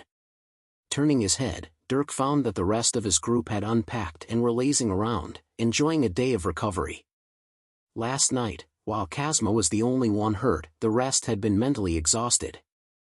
Dirk took a few seconds for his body to adjust before standing. The rest of the group saw him. Ava and Alec were glad to see him wake. Garrett and Kazma though were not. The first thing Dirk did was walk over to Kazma. She was laying against a pile of bags, and when Dirk approached, she shrunk back into them. Garrett frowned as Dirk knelt down next to her. "Have you taken them off?" "And no." "All right. Let me see it." Kazma was nervous as she let Dirk do as he wanted. Dirk lifted her leg a bit and unwrapped the bandages. There was a bit of red, but thankfully not much. Kazma winced as her wounds were exposed to the fresh air. Her heart rate sped up as Dirk took a close look at the wounds. He was silent as he seriously examined them. The wounds were still open, and unless they got stitched up soon, she would be left with horrible scars. As it was, they would leave behind bad scars anyway. Dirk checked to see if there were any signs of infection. After seeing how clear the wounds were though, he was surprised. It was as if they had been cleaned out perfectly. The only thing that could have done this was Alec's healing since they didn't have any medical cleansers. Dirk was pleased by this. It would make his job easier. After seeing that the wounds were as good as they were going to get, Dirk put up his hand and planted it on Kazma's forehead. She looked at him oddly as he felt her temperature. "Are you feeling sick?" Dirk asked. Hearing him, Kazma was a bit surprised before nodding timidly. "Why yes. You have a fever and a headache, I'm sure. Your wounds are clean, so there's no risk of infection. But bacteria still got into your system, and your body is tired from healing itself. You'll feel bad for the next couple days until your body fights the sickness. We still need to get you to a doctor though." "Alec." "Yes?" Hearing his name be called, Alec responded. Dirk waved him over. Use your healing power on her, as much as you can. After that, we need to pack up. We're heading out in an hour. Heading out? Shouldn't we rest? Alec couldn't help but ask. Despite so many things going on, Dirk kept them moving. He wasn't even letting Kazma rest for a day. Dirk shook his head. Kazma needs to get to a doctor as fast as possible. Her life isn't in danger, but her wounds need mending, and she's only going to get sicker tomorrow. We need to move before she can't. The sooner we get her out of here, the better. Plus, I'm sure she probably doesn't want hideous scars on her leg for the rest of her life. Dirk explained, throwing in one last incentive to keep moving. Hearing him, Kazma frowned. She really didn't want hideous scars. She was supposed to be an elegant mage, but she couldn't do that if she had scars running down her entire leg. Heal her, and start packing. We leave in an hour. After Alec didn't say anything, Dirk reiterated himself. Alec only nodded before moving over to Kazma. After he was done, Dirk wrapped her leg back up before beginning to pack. By the end of the hour, the group was packed and ready to go. Alec's job was supporting Kazma, while Garrett took up his position as a bag carrier. With that, the group left the haven, stepping out into the blazing sun. As they walked, Dirk and Ava were responsible for holding off the groups of skinks they encountered. If any got past them, it was up to Alec to muster up his physical strength and hold them off. Throughout the walk, Dirk constantly had Alec use his healing power on Kazma. Because of this, Alec constantly had a horrible headache, but Dirk still forced him to fight occasionally. This was a form of training, and Dirk didn't mind being harsh on Alec. Like this, several hours passed. The sun eventually set, shrouding the desert in darkness and cold winds. The group continued to march in this darkness, but unlike last time, they had it easy. It only took a few hours to get out of the danger zone where the skinks had high strengths and numbers. After that, Dirk and Ava merely had to fight stray skinks that couldn't even scratch them. These skinks were only half the size of the big ones near the furthest haven, so naturally they went down quicker. Ava was surprised about how easy they were to kill, but she knew this was because she had been fighting the hard ones. Her skill had increased significantly. By midnight, the group finally made it to the central haven. It was here that Dirk let them pitch tents and sleep.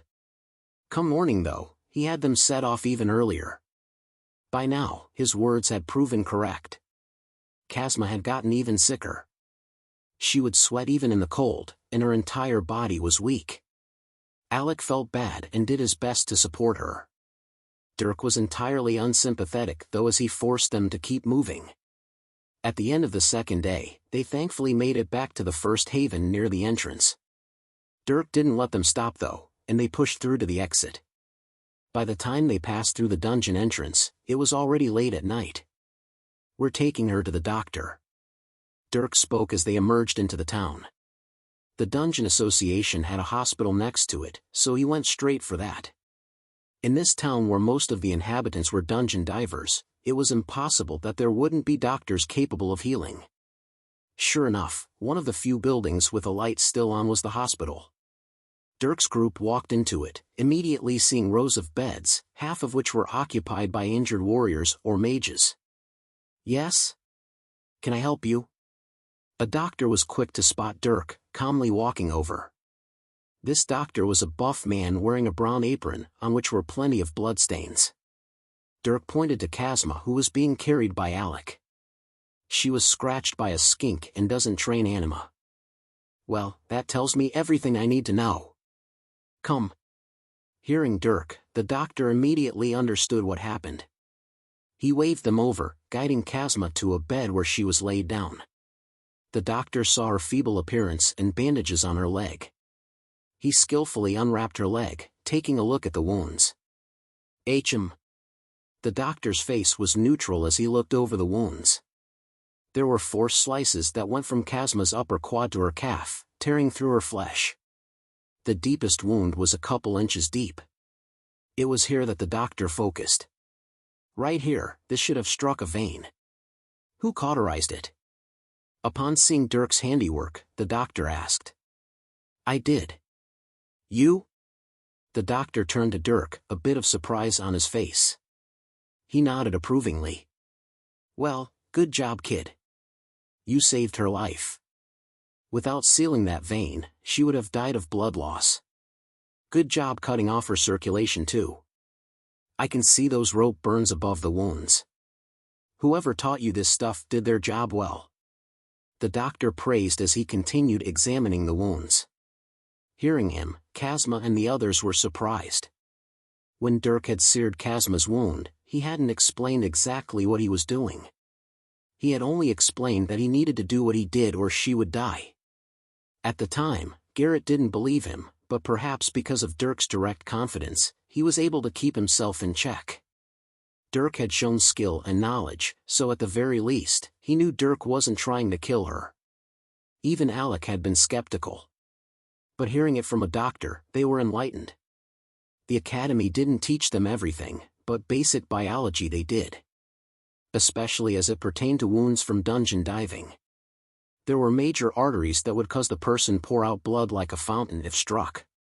If these wounds weren't handled quickly, these people would die of blood loss. Thankfully, Dirk had known what he was doing and acted quickly. Without him, Kazma wouldn't have survived the night. It was only now that the group understood this. All right, with you having sealed everything, and with the help of whoever is the healer in your group, I only need to stitch her up. Services don't come free though.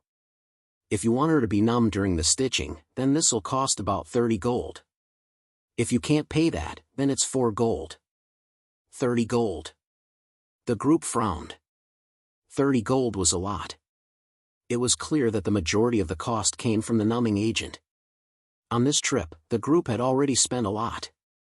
By now, they weren't sure they would break even on the costs after they got paid for the job. That was even if they could complete the job now. Regardless, this was yet another significant expenditure. The bigger problem was though, they didn't have much gold on them. Sure, they were all nobles from golden spoon households where 30 gold wasn't much better than a silver coin, but Alec had only brought a small stash of money with him.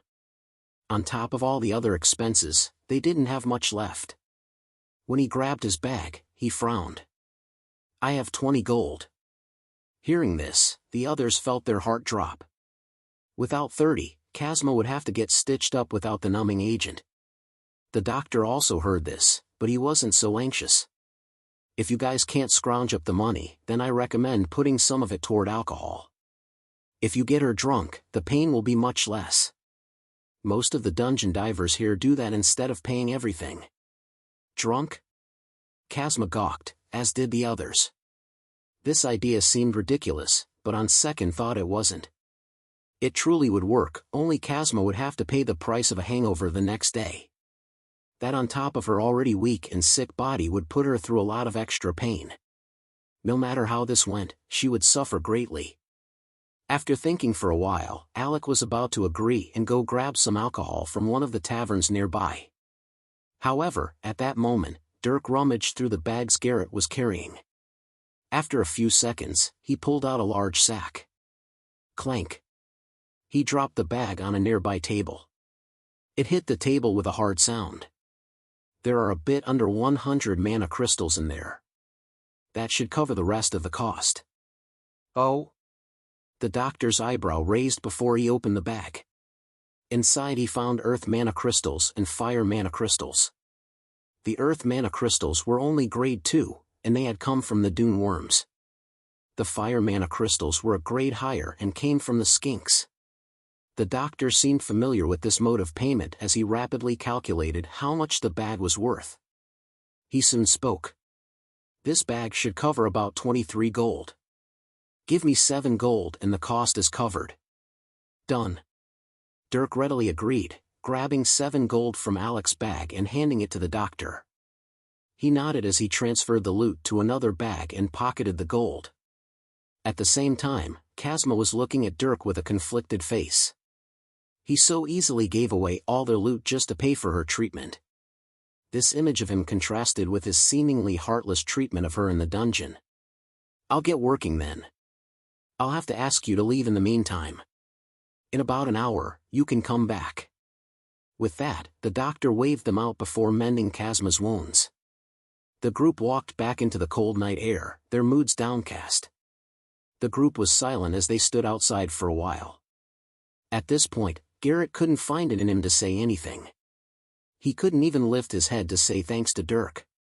He had saved Kazma's life and gave away their loot to get her healed. Garrett owed more to Dirk than he could ever pay in a short amount of time. But perhaps due to his pride, he couldn't so much as say a word. His inner turmoil was great. Of course, Dirk didn't know nor care about Garrett's inner conflict. He took a deep breath after stepping outside, feeling the nice night breeze on his face. It had been a bit stressful getting Kazma back outside the dungeon, but he had gotten her out safe and sound. He was rather proud of himself. As for the loot being spent all in one go, he didn't particularly mind. Regardless of how they performed, this was a learning experience. It wasn't as if their livelihoods depended on their success. Despite the downcast mood, Dirk actually found himself smiling a bit. In the face of danger, he had saved a life and gotten everyone to safety. Dirk had done this very few times in his past life. He was always alone, and even when people were dying in front of him, his focus was turned elsewhere, always prioritizing the mission. There were seldom opportunities to get someone to safety after they were mortally wounded. But now, he had actually prioritized someone's life over their mission. He had taken charge in a group, tactfully leading them out of a danger zone. Despite Dirk's dislike for Garrett and Kazma, he had still done a good thing of his own volition. It was a nice feeling. HMHM. Dirk hummed as he moved his shoulder, bumping it against Ava's. She turned to him confused before seeing his smiling face. Seeing his happiness, Ava's previously blue mood was brightened. She nudged back with her own shoulder, a bright smile plastered across her face. You did a good job. I'm proud of you. Ava was joyful as she wrapped her arm around Dirk's. She realized that he was happy to have saved a life. While things had gone wrong, it was Dirk who made sure that the situation never devolved beyond redemption. Kazma and even Garrett could have both died if Dirk hadn't been there. While he was usually very nonchalant about such things, seeing him happy like this was not only rare, but exciting. There were very few times where he found himself happy over an accomplishment. Not only that, but he even wanted her approval. Ava was more than willing to give that to him. Dirk smiled a bit more hearing Ava's praise, deciding to accept her compliment. He also enjoyed their little intimacy. After they made up and had a run-in with some robbers, they seemed to be getting even closer. Seeing their bright mood, Alex's mood also loosened up a bit. No matter what, they were all safe now, and Kazma wasn't in danger. This was something to celebrate over if anything. Garrett, on the other hand, wasn't happy seeing those two lovebirds getting cozy. He just stuck to the side though. If he ruined either of their moods by saying something, he might just get beaten up. He still remembered just how scary Dirk could be. No matter how angry Garrett was, he wasn't willing to face that monster. So, what should we do now? Eventually, Alec asked them as they stuck around the hospital building. He really didn't know where to go from here. Hearing this question, Dirk thought for a second. Well, we still have a job to complete. If we move quickly, we could make the 20-day deadline. It's been almost 2 weeks, so we have at most a week to finish. I don't think we can finish in that time. Alec shook his head as he thought about it. They had only collected the loot they did after 2 weeks of constant hunting. Now with Kazma's situation, there was no way they could just move forward like nothing happened. At this time, Garrett spoke up with a dull voice. I need to get Kazma back to the academy. She'll need more healing after this, and her parents will want to see her. Hearing him, Alec frowned. If Garrett were to leave, then they would be down a porter. Nobody would be there to carry their bags, and it would hinder their fighting ability. However, when Dirk heard Garrett, he suddenly had an idea. Hey Alec, how about you take Garrett and Kazma back? Huh? Upon hearing Dirk's suggestion, Alec was surprised. Dirk continued. You guys take the luggage back. Ava and I will keep a few necessities and continue ourselves. We should be able to complete the job within the week, and then we'll head back. Alec was silent as he pondered. He wasn't stupid. He realized that Dirk wanted to work alone, or at least without the weak links. Ava was the only one who could keep up with him, and they were also close. If it were just them, they could move fast and efficiently. Even Garrett understood that they were only holding back Dirk. Alec wanted to complete the mission, seeing it through. At the same time though, everything that happened over the past several days had taken its toll on him. He wanted to go back to the academy and catch up on some classes while he recuperated. He had learned a lot on this trip. If he had to do things again, there would be many fewer mistakes. From watching Dirk, he also understood what he was lacking as a leader. He lacked the same decisiveness and ruthless decision-making. Alec got scared every time he thought about how Kazma would have died if it were just him. It was only his first dive, and a fellow classmate would have lost their life under his watch. He couldn't imagine having to not only report this, but confront their parents. It was a dreadful situation that he never wanted to face. At the same time, Alec understood how valuable competent partners were. Someone who could handle themselves and contribute to the group was apparently rare. He was understanding that bringing on weak people was asking for trouble. Alec knew that he was someone at the highest levels of his class. He had to start finding similar people and working with them. Dirk and Ava were the perfect people, but for now, he had a bit of catching up to do. Thinking of all this, Alec nodded at Dirk. That night, after Kazma was stitched up and released, the group made plans to return. Only Dirk and Ava would remain, and they packed 2 small bags worth of items. The rest went back with the group, Alec promising that their items would go back to their residences. Chapter 60, Partner. The morning of the next day, Alec, Garrett, and Kazma boarded a wagon owned by a merchant. Their destination was the capital city where the academy was located. You two stay safe. I know I'm not there yet, but I hope I'll be able to take a job with you two again in the future. Alec shook Dirk and Ava's hands with a vow. Dirk and Ava were Alec's goal. He wanted to reach and stay at their level. He would need more experience, but that would come with time. Regardless, these 2 people were worth knowing. Alec definitely couldn't be a stranger to them. The 3 gave their goodbyes. After that, Dirk and Ava watched as their group members drove away. Now, it was just them. So, when do we get started? Ava asked as she glanced at Dirk. Just the 2 of them. It made her a bit excited. They had taken very few things from the luggage. For both of them, there was a single tent and blanket, 2 water bags, the loot bag, some changes of clothes, and a few other small necessities. These things fit in 2 small bags that they slung across their backs. The bags wouldn't get in the way much while fighting, so it was very ideal. With their ability to cook food and create water, the 2 of them could survive inside a dungeon indefinitely. They didn't even need pots or pans. Dirk could just form structures of hard stone with his earth magic. If they wanted an oven or pan, he could make it, though it would just be rock. How about now? We have a week to kill 140 skinks and collect their grade 3 fire mana crystals. That's 20 a day. Think we can do it? Dirk glanced at her, the 2 seeing the fighting spirit in each other's eyes. Ava smiled. I think we can. Then let's go. Saying that, Dirk turned and walked with Ava back to the dungeon. They entered with an unyielding confidence as if there was nothing that could stop them from achieving their goal. Behind. Yup. Splat. Within the dungeon, 2 people were currently facing off against 3 skinks. The sun was high in the sky, beaming down with energy-sapping heat. The skinks these 2 people fought also spat their own flames, attempting to sear their prey alive. Unfortunately, these skinks were not the first these people had killed, and they would be far from the last. The duo passed between the 3 skinks as they flourished their weapons with coordinated but ruthless swings, mauling the skinks until they couldn't stand. Finally, after only a few minutes, these skinks dropped to the floor, quenching the parched ground beneath them with blood. Dirk bent down to harvest the mana crystals of his kills. After carving through their leathery muscles and bones, he pulled out a warm red mana crystal. As he walked to the other couple of skinks, Ava took a seat on one of the corpses, letting out a breath. "How many is that?"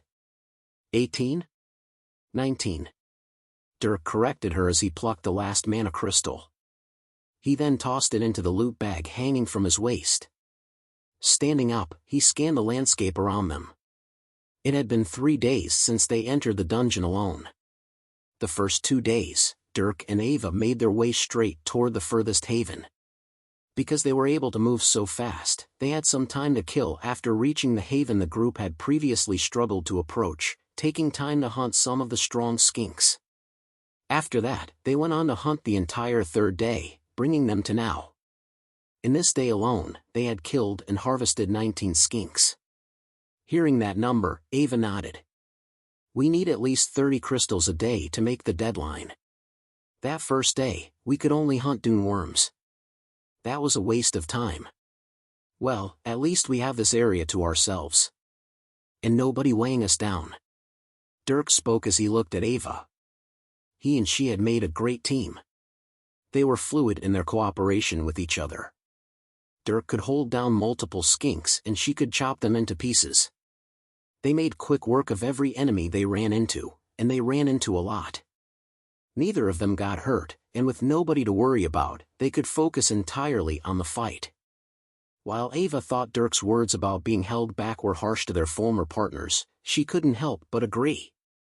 When it was just them, they had no problems. Their efficiency was unbelievably higher than before. Plus, Ava couldn't deny that she liked being alone with Dirk. This was especially so at night. Because Dirk had wanted to pack light and didn't believe in unnecessary accommodations, he had only taken one tent. This meant that for the past 2 nights, Ava had slept right by Dirk's side. The two got plenty comfortable, huddling under one blanket and getting cozy in each other's warmth. The only problem that Ava found was that Dirk fell asleep far too fast. As soon as his head hit the pillow, he was out. While he could be awoken with the slightest touch or sound, Ava never bothered him. Still, just their being so close to each other made her giddy. All Ava's problems seemed distant as she hunted inside the dungeon with Dirk. They quickly moved from group to group, killing every skink they saw. With nobody to bother them, they were like ghosts as they drifted around the depths of the dungeon. When one got deep enough, there were truly more skinks than one knew what to do with. Sometimes, the duo would get into back-to-back fights, fighting for a dozen minutes at a time. One time, they had fought for an hour straight as skinks continued to pile on top of them. That battle had truly drawn a river of blood, alongside bountiful harvests of course. While individual fights weren't tiring, sequential ones were. The fatigue built up through the hours, and by the end of the day, Ava and Dirk were pushing themselves forward with sheer willpower. After all, they had to use anima and mana to fight these skinks, not just their bodily energy. Using techniques and magic consumed far more energy. But neither complained. If anything, they loved it. It was so much more exciting than training repetitively in the comfort of their home. They could let out their carnal instinct for bloodshed while honing their skill. During these times, Ava couldn't be happier. She was incredibly glad that she and Dirk got over their little spat. Ava appreciated everything she had ever done with Dirk. It was his training and effort that brought her to this point.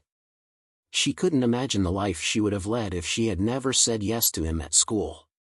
The decision to begin training with him and his mother was the best choice she had ever made. Now, the fruits of her hard work were paying off more than she ever expected it would. All right, let's keep going. After resting for a bit, Dirk began walking off further into the depths of the dungeon. Ava's eyes gazed at his back before she stood and pranced over to him, bumping him with her shoulder. Like that, the two waited for more prey to find them, neither fearful with the support of the one next to them. Meanwhile, as Dirk and Ava fought in the dungeon, Alec was getting settled back into the academy. After arriving at the capital city, Garrett and Kazma went to the academy's hospital to get checked up. After finding that Kazma would be fine, they left and returned to their parents' residences. While Kazma wouldn't be permanently disabled, they needed to ensure that she wouldn't be mentally or physically incapable of progressing far in the future. After all, Kazma's success was the success of the family. Garrett's family interests were also aligned with her success since it was almost settled that they would be getting married in the future. So when Kazma returned to her parents, they were stunned silly. Their daughter's first dungeon dive ended so poorly. After hearing the story though, they didn't know what to say. Kazma had been lethally wounded, but it had been Dirk Strider that saved her life. While Garrett was resentful toward Dirk, Kazma had come to appreciate that heartless teenager. She didn't conceal that it had been his quick thinking that allowed her to be where she was now.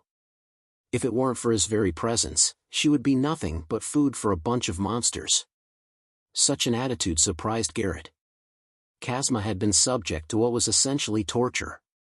She almost bled to death, then her flesh was seared shut. Then she was forced to move a few dozen miles while weak and sick, basically being dragged the whole way. Dirk was the ruthless monster that forced her through that, and Garrett was sure to highlight the pain he put Kazma through. But Kazma shut him down. Sure, the experience was beyond dreadful. Kazma would take every measure to never go through something like that again. But after the pain subsided and she looked back, she realized just how lucky she was. Instead of making her feeble, the experience hardened her mind. If she could get through that, then she could get through anything else. She was a bit proud of herself for pushing through everything. Once she healed and got back on her feet, she would be stronger than ever. Kazma's parents also realized how lucky she was. After hearing the story and settling matters, Kazma's father personally paid a visit to the Strider household.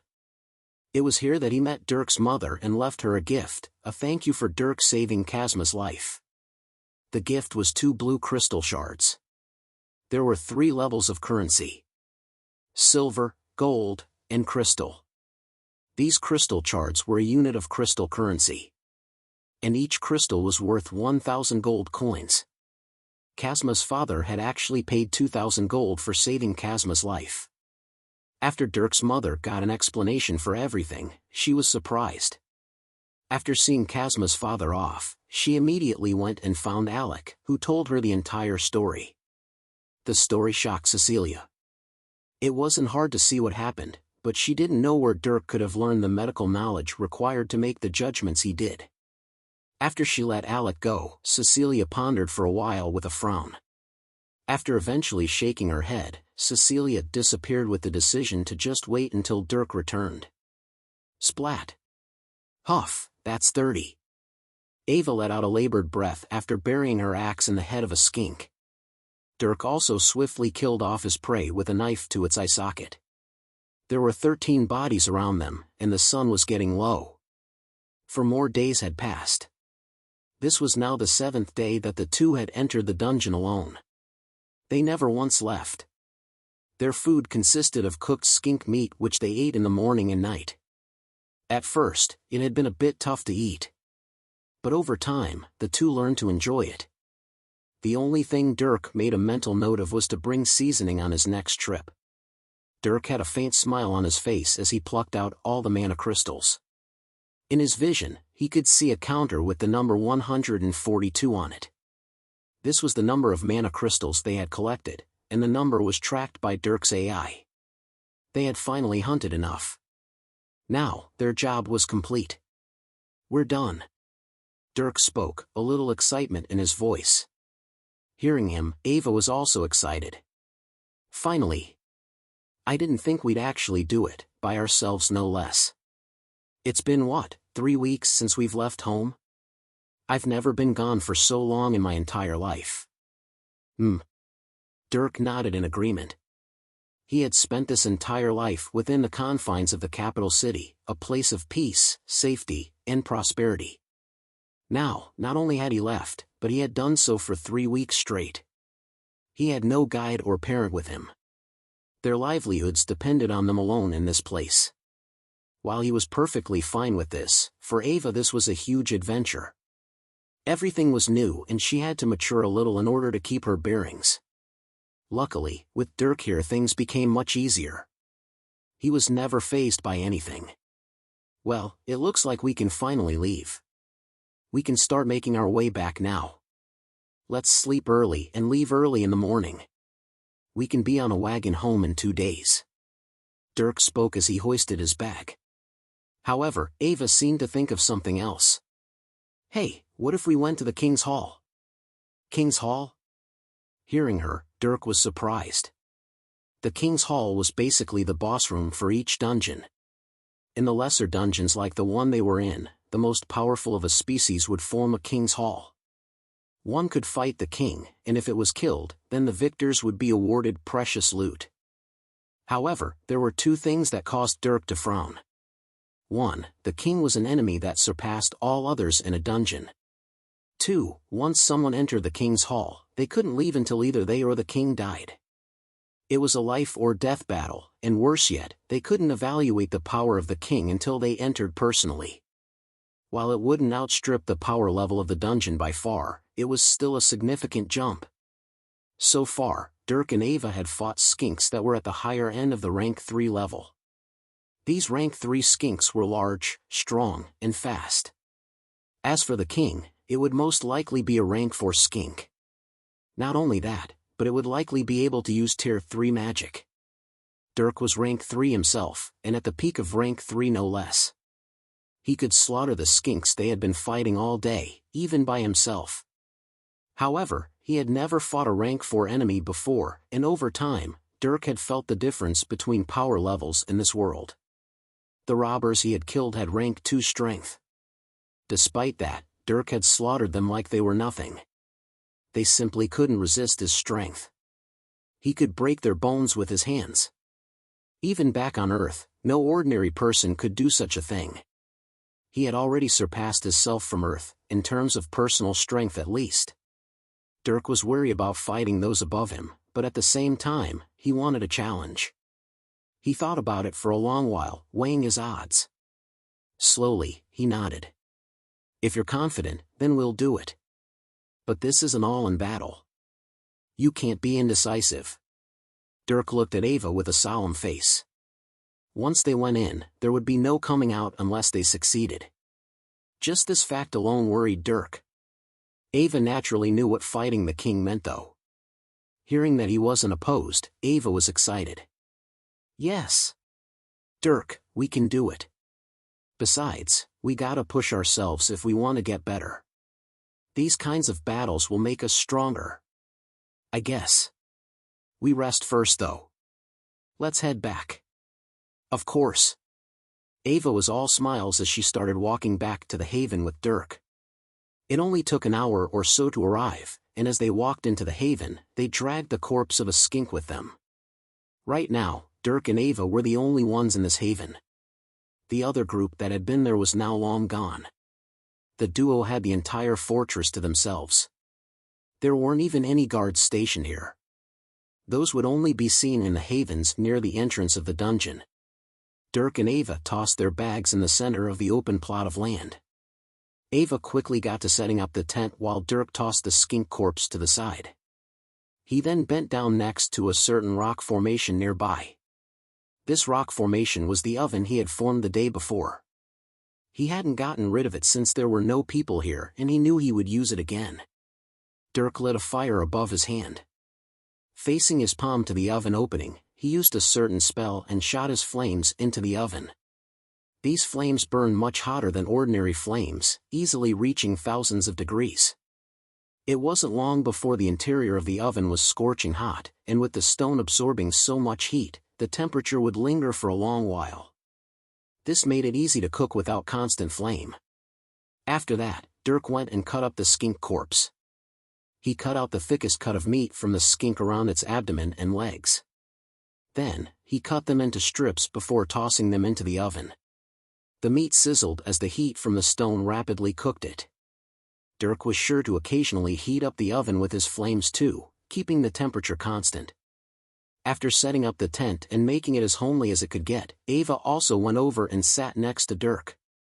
It wasn't long before he pulled out these strips of meat and put them onto a clean stone plate.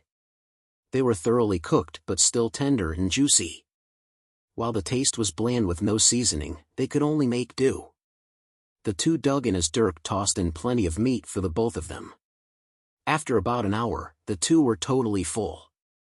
That was pretty good. You've gotten better. Thanks. I'll take care of the corpse. Ava smiled at him before suddenly standing up. She walked over to the skink corpse which had been half-gutted before grabbing its tail and dragging it out of the haven. Once she exited, she activated the anima in her body and began swinging around her. After building enough momentum, she let go and flung the skink away. The corpse went flying through the air before landing about 90 meters away with a solid thud. Yes. Ava cheered for herself before walking back in. All monster corpses would disappear naturally with time, so they didn't need to worry about burning trash or anything themselves. They could just toss it out in the open and the dungeon would decompose it itself. Alright, be sure to get plenty of sleep tonight. Dirk spoke as Ava trotted back to his side. Wake up whenever you want. We'll only go to the King's Hall when we're totally ready. We're also going to leave most of our auxiliary items here. We'll only bring in our gear to fight with. There can't be any distractions. Other than that, fighting skinks to reach the King's Hall will serve as our warm-up. Don't be nervous, but don't be relaxed. We just need to keep sharp and hope we'll be fine. Dirk laid out his plans. He truly hated how one couldn't enter and exit the King's Hall as they pleased. If they were to enter and immediately find that the skink was beyond their level, then they could only fight to their death. It could be seen as a path of no return. This was something Dirk absolutely despised. But he also wasn't a coward. He had gone through plenty of crisis battles where all seemed hopeless on Earth, and he had used his wits in daring to carve a path out. Because of this confidence, he was willing to take the risk. If he wanted to become something great in this world, he had to be willing to do such things. Gone were the old rules. Dirk was finally taking a plunge into the deep end of this world. Not only that, but he had someone to fight with, a partner to face adversity alongside. Chapter 61, King's Hall. The next morning, Ava slept for 10 hours. Dirk also slept longer than normal. He woke up earlier than Ava, but decided to stay until she woke up herself. There were 2 reasons for this. The first was that he didn't mind the relaxation. Just laying there in silence alone with his thoughts wasn't always so bad. The second reason though was that Ava had rolled over at some point in the night, basically putting herself on top of him. She used him as a body pillow and a source of body heat. Since Dirk didn't wish to disturb her, he let it be. He definitely wasn't remaining there because he enjoyed it. Definitely not. Eventually, Ava finally woke up. Upon opening her eyes, she immediately saw Dirk's face. She quickly realized what she was doing. But she didn't move. She just closed her eyes again and shifted her body, getting cozier. Dirk gawked a tiny bit as wasn't sure what to say. So for a little while, he just remained silent. But at some point, he noticed that he couldn't feel his arm. He let out a breath before breaking the silence. Ava. Ava looked at him, her chin on his chest. I can't feel my arm. Oh. Sorry. Ava let out a sheepish smile before lifting her body. Dirk also sat up, and his arm dangled by his side. He sat there for a minute as blood flowed back into his limb, making it tingle before finally gaining control. That's better. Dirk chuckled a bit as he clenched his fist. He then turned to Ava who was watching him with shiny eyes. They looked at each other for a while. Are you ready for today? Eventually, Dirk asked. Ava nodded. Yeah. I'm well rested. I hope so. You used my arm as a pillow. It was very comfortable. Ava chuckled mischievously. Dirk rolled his eyes with a smile before finally crawling out of the tent. The two spent the next few hours getting ready. Dirk went out and caught a skink to eat while Ava broke down their tent. After cooking and eating, the two took their time gearing up. Dirk did a check on every one of his weapons. After thinking for a while, he set aside his bow and arrows. His bow had become mostly useless after they started facing the stronger skinks. It usually wouldn't pierce their hide, and if it did, it would do minor damage. Since the king they were going to fight was even stronger, the bow would just be an extra item to carry. So Dirk set it with the rest of the items that he didn't plan on bringing. This included the tents and the loot bag. Everything except for their gear would be left behind. After searching around the haven, Dirk eventually found a nice hiding spot. He set all the extra items here. As for the loot bag, he decided to bury that just outside of the haven. When that was done, Dirk and Ava were set. It was now a bit past noon. The sun was already high in the sky and cooking the ground below it. Dirk and Ava met roiling heat waves when they stepped outside, but neither minded it as they began walking. The haven they were at was only several miles away from the king's hall, which was stationed at the edge of the dungeon. Because of that, it only took the duo a few hours to arrive. Along the way, they fought off around a dozen skinks, using them to refresh themselves and get their bodies adjusted. Dirk could tell that Ava was nervous as she fought, but over time her jitters lightened up. With that, the two gradually came upon another structure. It was a cave with a black maw for an entrance. It looked like the entrance to the dungeon, with the same barrier of murky black film. Dirk carefully walked up to it. "This is it. Let's go." Dirk had already hardened his mind and committed to this, so he didn't hesitate to walk in. Ava grabbed his hand as the two pushed through the black film. After a feeling of suspension, they too stumbled forward. What met their eyes was a large cave. The cave was about 100 meters long and 50 meters wide, stretching in front of the duo like the road to doom. At the end of the 100 meters were two large doors. These doors were pitch black, not unlike the black barrier they walked through to get in here. The only difference were the slight designs on the black doors depicting grand dragons and the thrones of kings. Other than the doors, Dirk could immediately see three enemies. These enemies were skinks, only they were quite a bit larger than the ones outside. On all fours they stood almost 5 feet tall, and their claws were longer, sharper, and stronger. Upon entering, these three skinks flipped around to the two invaders, looking at them with overbearing eyes. Dirk didn't immediately rush to fight though. Instead, he looked behind him. He could see the black barrier that they passed through. Thinking, Dirk took Ava's hand and walked back through the barrier. She didn't question him and followed. Sure enough, Dirk quickly felt the crunch of dead dirt beneath his feet. He smiled as the sun beamed down upon his body. "So it's only an interlude. That's good." He nodded. It looked like upon entering the king's hall, one wasn't immediately thrown into the main battle. There was a small appetizer beforehand, one that they could freely enter and exit. Once one stepped through those black doors though, that was it. Dirk knew that's where the life or death battle lay. With that, he walked back in. They went face to face with those three skinks once more. This time, Dirk moved to fight, as did Ava. The two rushed forward, and the skinks opened their mouths. Screech! The three let out sharp screams that reverberated through the cave. They scurried over toward Dirk and Ava with surprisingly fast movements. Dirk was surprised as one of the skinks charged him, its throat glowing orange and mouth opening up.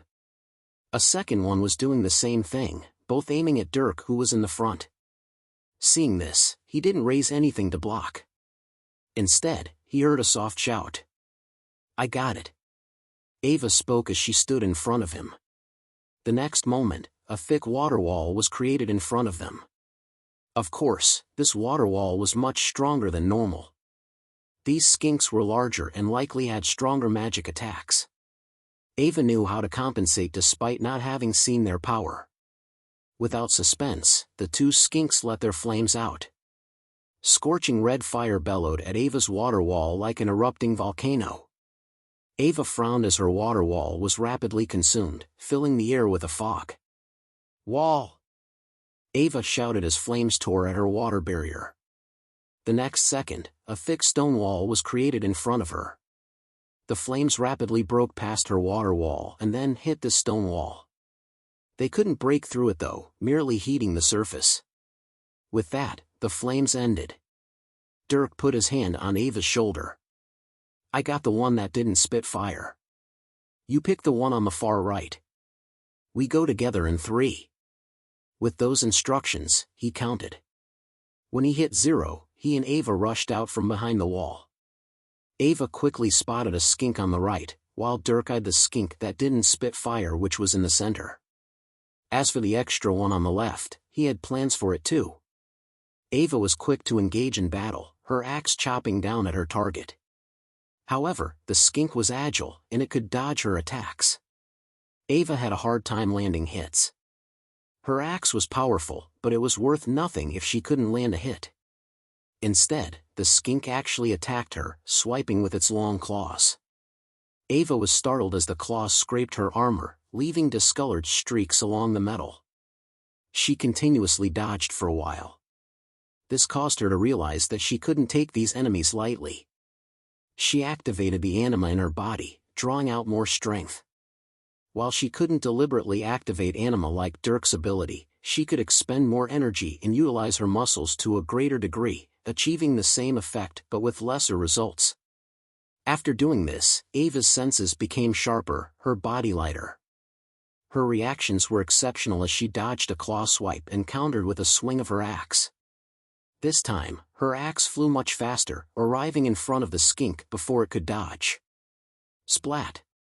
Chunks of flesh flew as her axe tore through the skink, almost severing a limb. The skink screamed as it backed away, much more vigilant. But Ava remained right on top of it. She flipped the table and went on the offensive, her axe moving at unnatural speeds. It didn't take long for several gashes to open up on the skink's body. This caused Ava to frown even more though. Normally, a skink would have been obliterated after only a few of her chops. But this one took several, and it had barely been mortally wounded. Their bodily strength and toughness were at a whole other level. And Ava's consumption of energy wasn't light. Maintaining this speed and strength put high stress on her body while sapping at her energy. It only took a few minutes for fatigue to build. By that time though, her battle was decided. She gradually relaxed her body as the skink got weaker and weaker. Finally, with one last chop the skink was killed. Ava let out a breath before turning her head. What she saw surprised her. Dirk was single-handedly fighting off the other 2 skinks. He would chop at one with his hand axe before wielding his spear like a javelin, throwing it at the other before rushing over and stabbing with his knife. It was a beautiful series of movements that transferred the blades of his weapons from one body to another, continuously wounding both. His agility was unmatched, able to dodge all the claw swipes and return his own blows. He would even punch and kick, not hesitant to use everything at his disposal when the situation called for it. Compared to him, Ava's fight was crude and brutish. It wasn't long after Ava killed her skink that Dirk killed his too. With a spear to the eye and an axe to the head, both dropped dead to the floor, blood seeping from a dozen wounds all over their body. Amazingly enough, all of their wounds were either around vital areas or joints. None of Dirk's attacks had been anywhere wasteful like the abdomen or back. However, although his fight looked easy, it took plenty of energy. Dirk took long and deep breaths as he calmed himself. To match the speed and strength of these skinks wasn't easy. It was only his enhanced body, stamina, and skillful use of anima that allowed him to conserve energy. So, how was it? Dirk turned to Ava after a few seconds. He was asking about the fight. If it was too difficult, then fighting the king wouldn't be a good idea. Ava just put up a thumb though. It was good. It took more effort than usual, but that's not a bad thing. With my brawn and your skill, we can handle harder. Let's hope you're right. Dirk sighed as he approached the doors. These were the doors to the actual king's hall. Once inside, they would have to kill the king, or be killed instead. If they died, they would evaporate into nothingness, not even their parents knowing what happened. Such a thing would be incredibly tragic, a fate Dirk would never resign himself to. But he knew that the previous battle was a good taste for what was to come. Those skinks were only weaker than the king. The king wouldn't be much stronger than them. If those skinks were at the lowest end of rank 4, then the king was probably right at the middle of rank 4, maybe just below it. Dirk himself was at the peak of rank 3. It wouldn't be long until he completed his blood destruction. Already he was experiencing large boosts to his stamina and recovery ability. This was the perk from completing blood destruction.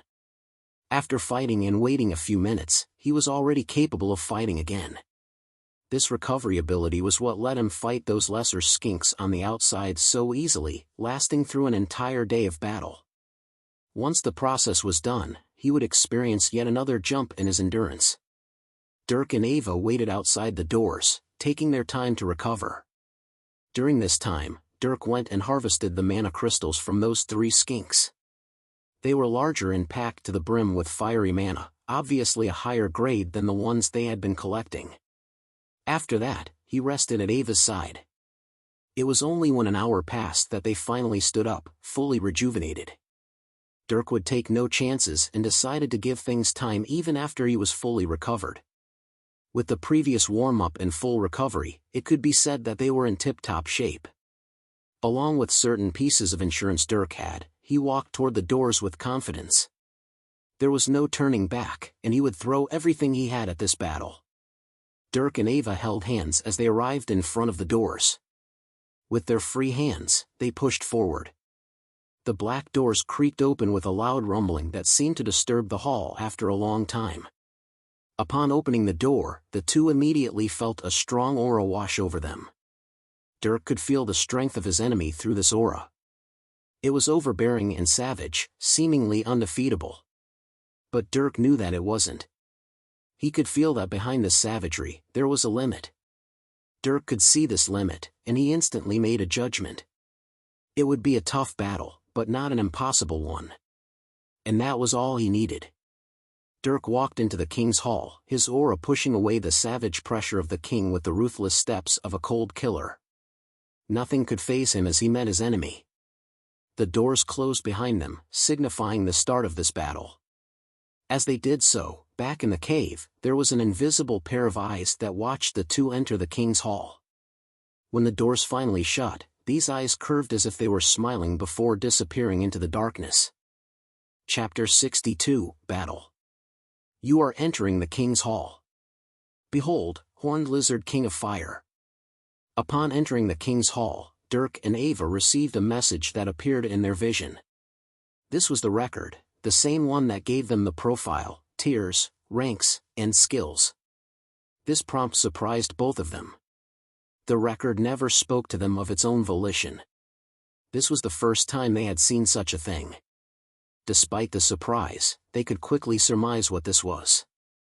The large black doors shut behind them, and suddenly, the surroundings lit up. The duo covered their eyes as the sun beamed down on top of them. Right now, they were in an incredibly deep hole.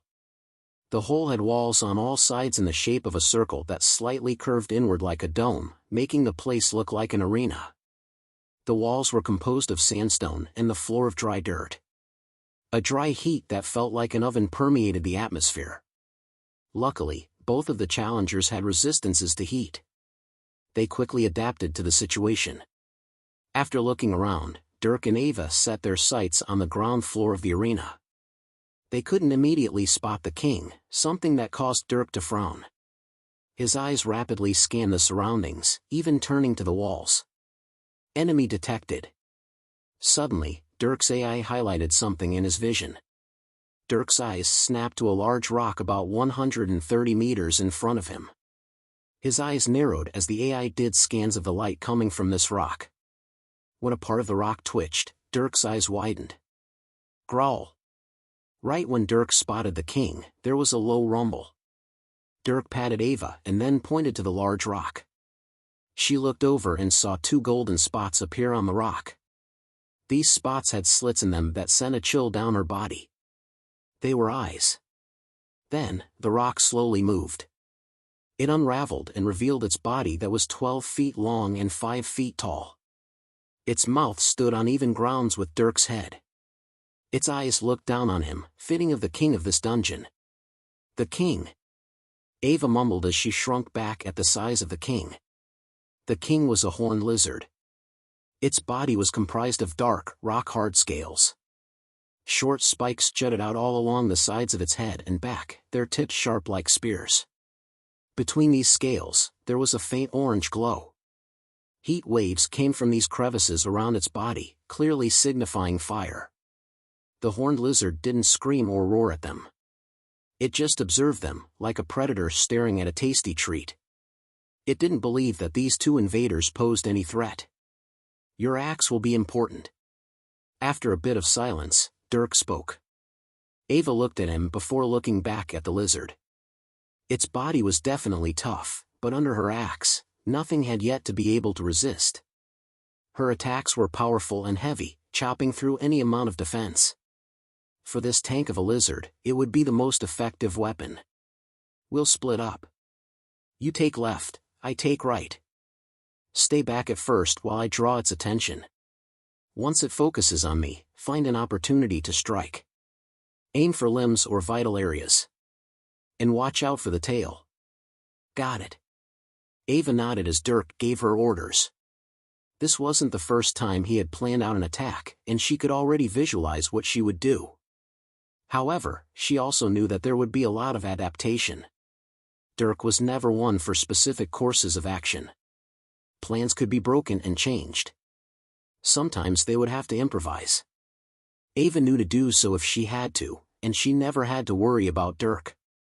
She had a blind trust in his ability, one that surpassed her fear of any strong enemy.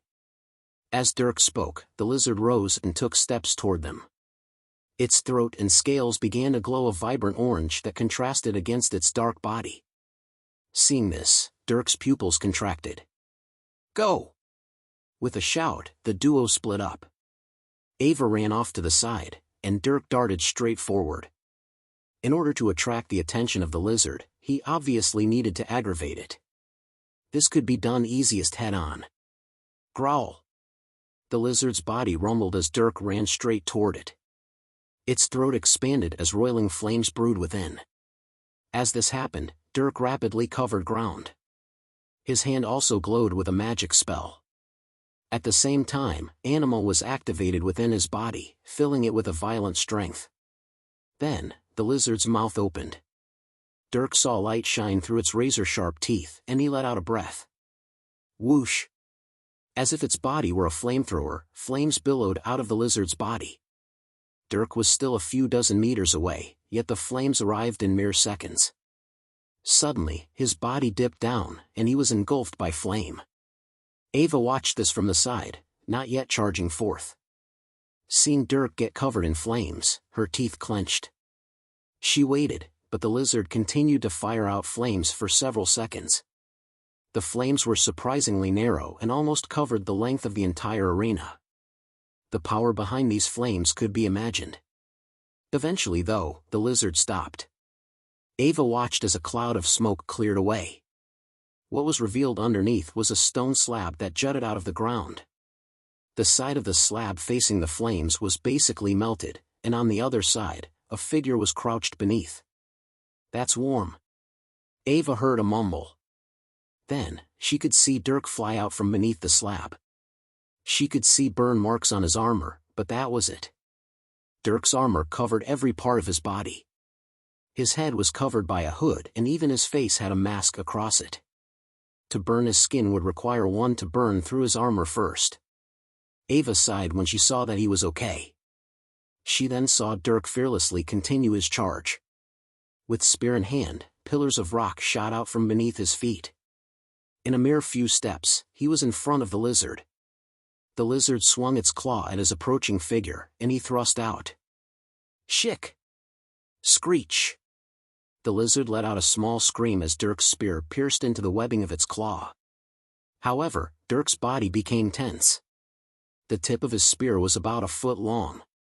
It was a double-edged blade, and with Dirk's strength behind it, he could price into most heights. However, even with his strength, the spear tip only pierced 2 inches into the lizard's claws. A light amount of blood seeped onto the spear tip as Dirk quickly pulled back. When Dirk moved back a few feet, the lizard pushed forward with a newfound rage. It swiped its long arms at Dirk, threatening to shred his armor to pieces. He dodged and swung his own spear while continuously activating the anima in his body. When the spear blade hit the lizard's flesh, it left shallow cuts. When it hit its claws, the two let out grating sounds as if two swords were clashing. Dirk's spear arts weren't fancy or skillful. They could be called crude. But in his hands, it was still a deadly weapon. It didn't take a genius to see how it should be used, and Dirk could rapidly become proficient with any weapon.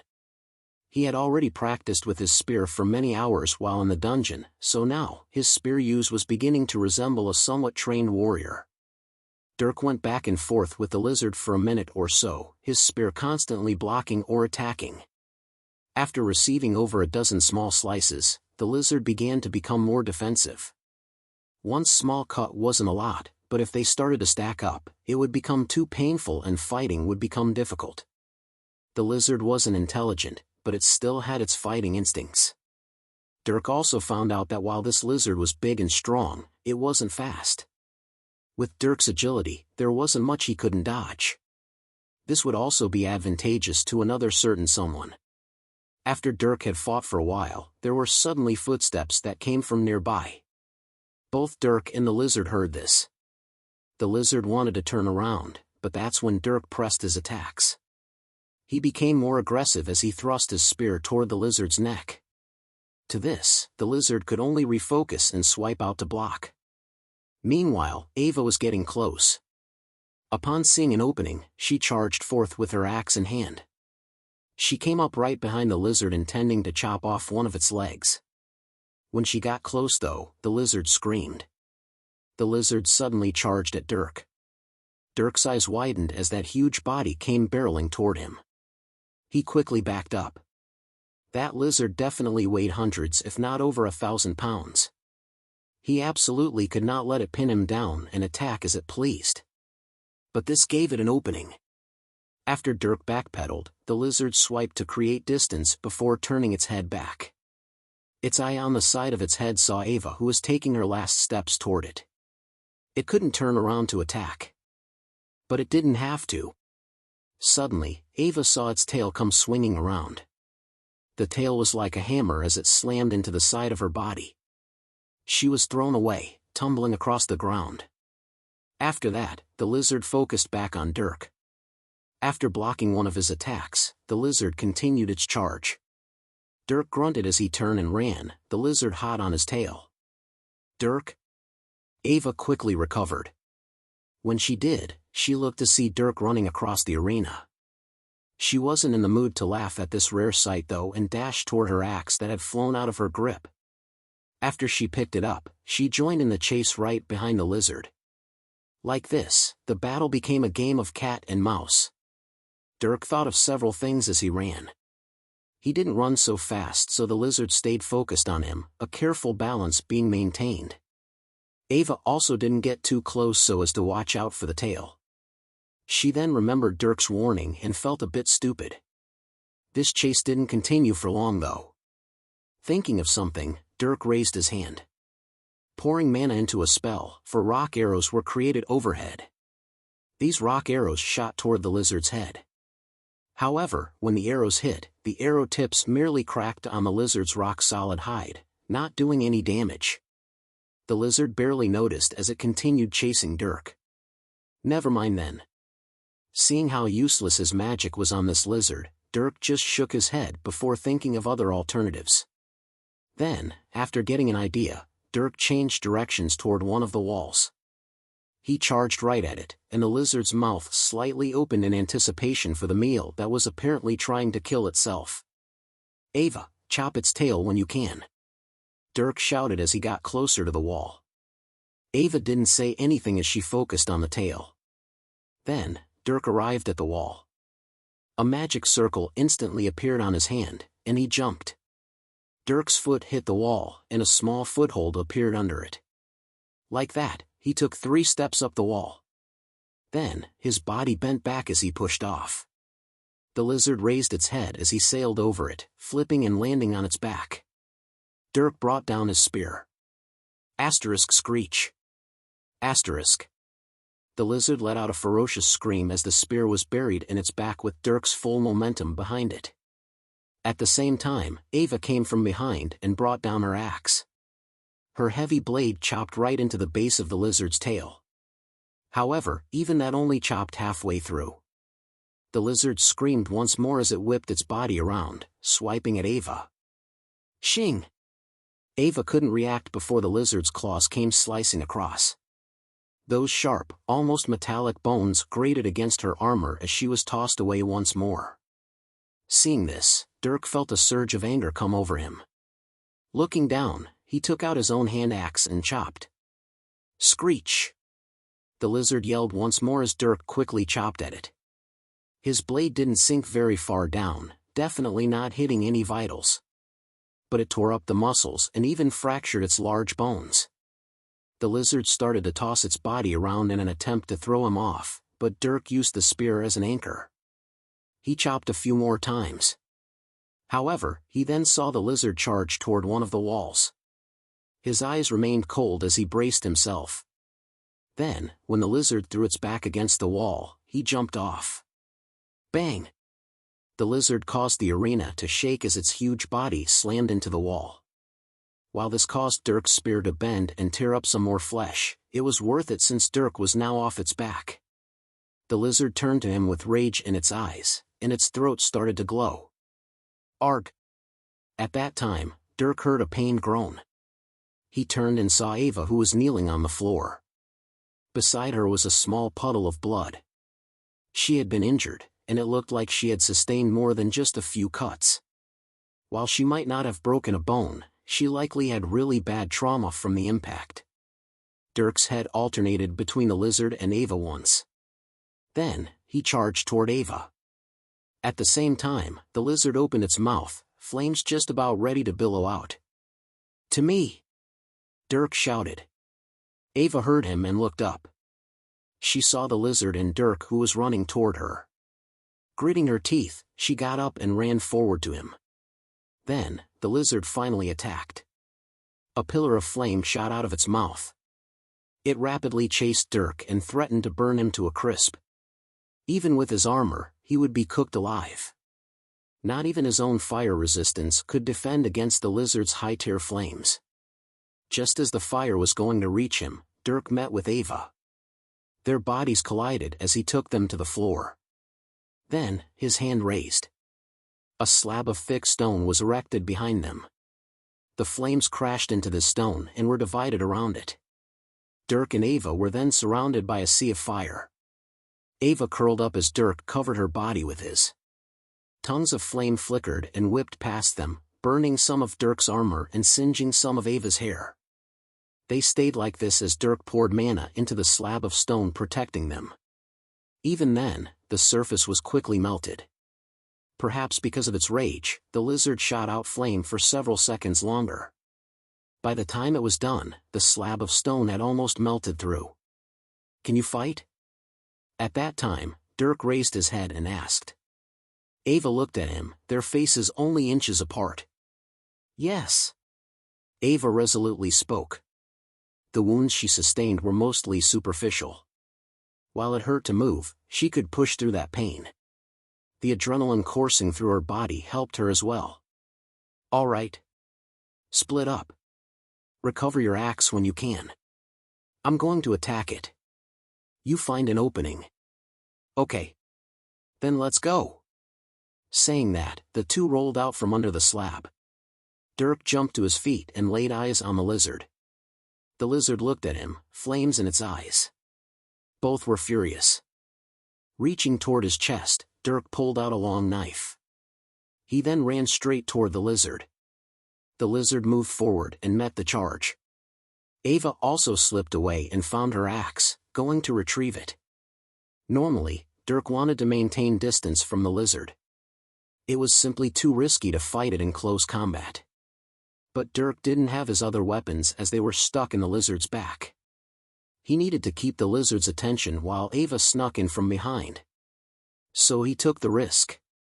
In his eyes, the AI plotted out the various reactions the lizard could have. It was always watching Dirk's battles, analyzing the enemies before it. With this, Dirk met the lizard. The lizard threw out one of its claws. Each claw was almost a foot long. Dirk wasn't nervous as he met these though. His eyes turned apathetic as his body bent. Whoosh! The claws sailed right past him, brushing past the leather of his armor and leaving small tears. Dirk's body straightened out as he took a step to the side. As this happened, 4 fireballs appeared above Dirk's head. While Dirk maneuvered around, these fireballs came down and exploded on the lizard's face. The lizard closed its eyes and ducked away as the fire brushed over it. Since it was the so-called King of Fire though, the fire naturally didn't hurt it, just brushing over the scales like a warm summer breeze. Dirk wasn't trying to hurt it though. While the lizard was distracted, he stabbed his knife into the side of its body. The lizard yelled as he pulled himself back onto its back. Ha! Dirk yelled as he grabbed his axe, pulling it out of the lizard's back. Then, before the lizard could start thrashing around, he jumped off. The lizard saw this and turned to him, swiping out with its claws again. At this time though, Dirk could see Ava coming in from behind. She was about to attack, but if Dirk didn't keep the lizard's attention, it would likely pull back to escape them both. Thinking of this, Dirk didn't hesitate as he rushed right at the claw the lizard swung at him. He swung his own axe. Just before the claws tore across his body, his axe chopped into the lizard's arm. The arm fell limp as tendons and muscles tore. As if it couldn't feel pain though, the lizard opened its threatening maws and pulled Dirk in with its arm. Dirk pulled back his axe, but before he could jump backward, the lizard chomped down. Ack! The lizard's razor-sharp teeth bit down on Dirk's shoulder. Some teeth scraped against metal while others bit into the leather. The leather couldn't stop the teeth from totally penetrating through. Even the teeth that didn't tear through the leather punctured Dirk's skin with an oppressive bite force. Under that bit force, Dirk felt like his bones were going to give. With a thought, he gave an order to his AI. Overdrive. Activating overdrive.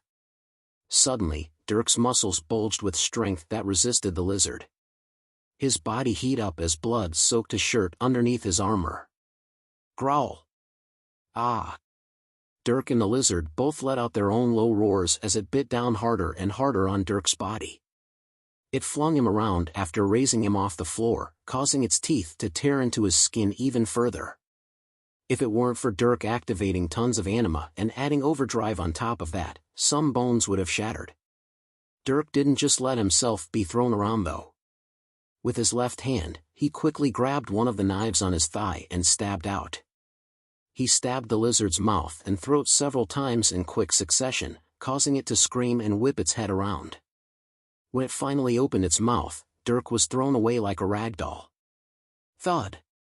Arg. Dirk grunted as he hit the floor and tumbled, blood dyeing the ground where he landed. Despite the pain, his body quickly jumped to its feet, his eyes moving back to the lizard. The lizard looked back at Dirk, about to charge him again. At this time though, it felt a horrible burning in its leg. Screech! The lizard screamed as Ava came from behind and chopped its leg. After seeing Dirk get chewed alive, Ava was burning with both panic and a vengeful rage. She put all her power into a precise strike, hitting the joint of the lizard's leg. The axe slid right through its flesh, sliding between the bones and separating the leg in two. Along with the hand that Dirk had injured, the lizard now had 2 limbs that were disabled, and it barely supported itself unsteadily. That wasn't all though. Ava followed that strike with another, this time aiming for its head. She didn't mind the weak claw strike that came at her, chopping straight toward the lizard's neck. The claw collided with her body, but at the same time, her axe was buried into its flesh. Now, the lizard couldn't even scream. It gurgled as blood poured from its neck. It attempted to disregard the pain and chomp at Ava with its teeth, but not only did she not dodge, but she raised her leg and kicked the lizard's mouth. With her greatest strength behind that leg, the lizard's head was flung to the side. Then, Ava brought her axe back down onto its neck. Slice. This time, the axe slid straight through. The skink collapsed to the floor as its head was almost totally separated from its body. Blood rapidly pooled below it as Ava let out rapid breaths. Huff. Huff. Dirk? Taking a deep breath, Ava spun around and found Dirk, who kneeled on the floor. She ran over to him despite her weakening body. I'm fine. Good job with the kill. No. If you weren't distracting it, I wouldn't have been able to hit it. How are your wounds? Nothing serious. Dirk spoke as he stood up. Ava checked his body despite his words, but at that moment, something happened. Congratulations.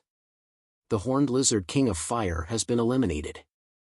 Your reward has been decreed. The King's Hall will reset in 10 hours. Chapter 63, Reward. Reward? After Dirk and Ava were prompted, they looked at each other. Not long after, there was a rumbling in the ground. The two looked over. In the center of the arena, a stone altar constructed of pearl white marble and clad with the most perfect engravings on its sides rose from the ground. The engravings were symmetrically beautiful and had gold accents to the curves, making the entire thing an artistic masterpiece. Atop this altar were 2 golden bowls, each with an item inside. Dirk and Ava were surprised before walking over together. The two got a closer look at the items. In the left bowl was a necklace. This necklace held a blue gem that glowed and swirled with cold mana. This gem looked similar to a mana crystal and radiated the power of the water element. In the right bowl, the two saw a ring. This ring was made from a black metal and embedded with a gem that swirled with gray mana, obviously the dark element. It seems these rewards are tailored to us. Ava spoke as she looked between the 2 rewards. It was obvious who the rewards were intended for. Only Ava could utilize anything with the water element, and only Dirk could use anything with the dark element. The two took their rewards, stroking them with their fingers. Dirk curiously looked at the ring. It wasn't an amazing piece of art, just a metal band that held the gem. He could faintly see runes on it though, signifying an enchantment. Without much thought, he placed the ring on his ring finger, but surprisingly it didn't fit. Taking it off, he slipped it over his index and then middle finger before finally putting it on his thumb where it fit snugly. After that, Dirk felt a bit of the dark element stream into his hand, as if calling out to him. Thinking, Dirk sent his own mana into the ring. At that moment, he felt some information pop into his mind. An empty space. Dirk could see a spherical area about 4 feet in diameter. This spherical area was like a small ball of space, and through inserting his mana into the ring, he could understand what this space was. Pocket space? Dirk was surprised. He had read about this before. Enchanting was an extremely difficult job, especially at high levels. Enchanting with the elements posed various challenges of their own, and they all gave different effects. Many enchantment abilities and effects were exclusive to certain elements. One of the most famous enchanted abilities was spatial storage. There were things called pocket spaces that could be created only by enchanting an item with the dark element. Not only did this require a dark enchanter, but also a dark mana crystal. Bring the two together, and you could create a pocket space, an independent space that could contain items. The item that Dirk had was called a pocket ring, and it was exactly this independent space. While the space wasn't large, Dirk could already see how useful it was. He could store the bags and loot he didn't want to carry inside of this ring. He could also contain food and water inside, though the food could still go bad, so it wasn't like Dirk could prepare luxury meals beforehand. Either way, this pocket ring was one of the famous items that was brought about by the enchanting profession, and its utility was obvious. Dirk pleasantly smiled. Is that really what I think it is? At that moment, Ava looked over at Dirk. He nodded to her. It's a pocket ring. The space is about 4 feet in diameter. Really? That's awesome. I can't believe you actually got one of those. Those rings are expensive. Ava looked at the ring on Dirk's thumb with glowing eyes. The low-level rings weren't exactly rare, but they really were expensive. It could cost hundreds of gold for a basic one, and the large ones could cost a dozen crystals. The one Dirk had was one of the most basic, and after working jobs for a while, they could probably save enough for one of their own pocket rings. Getting anything better though was a luxury for the powerful or wealthy. Dirk agreed with Ava's excitement. The next moment, Ava raised her necklace and beckoned Dirk. "Hey! Put it on me?" "All right." Dirk smiled a bit as Ava handed him the necklace. After raising her hair and turning around, Dirk hooked it around her neck. She stroked it with a joyful expression. "Thank you." "Sure. We should get going now. We need to get out and get back to our bags so we can take care of our wounds. If we stay too long then our bodies will weaken." "Of course." Ava nodded to him before weakly hoisting her axe. After that, Dirk went over to the lizard's body that gradually cooled over time. He grabbed his spear on its back and then his hatchet that was on the ground. Sheathing everything, Dirk was about to leave when he looked back at the lizard. Within its body he could sense a dense cluster of mana. It was a mana crystal. "Looks like the body is our reward too." Dirk smiled pleasantly as he went over to the lizard's head. Slicing open its tough muscle, he sifted around before plucking out the mana crystal.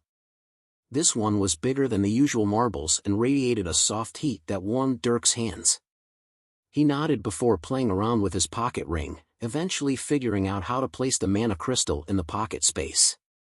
After slipping the mana crystal in and out of the ring a few times, he hummed before walking back over to Ava. With that, the two defeated the king of the dungeon and received their rewards. Normally Dirk would think that he could come back and continue defeating this king, receiving more rewards like this.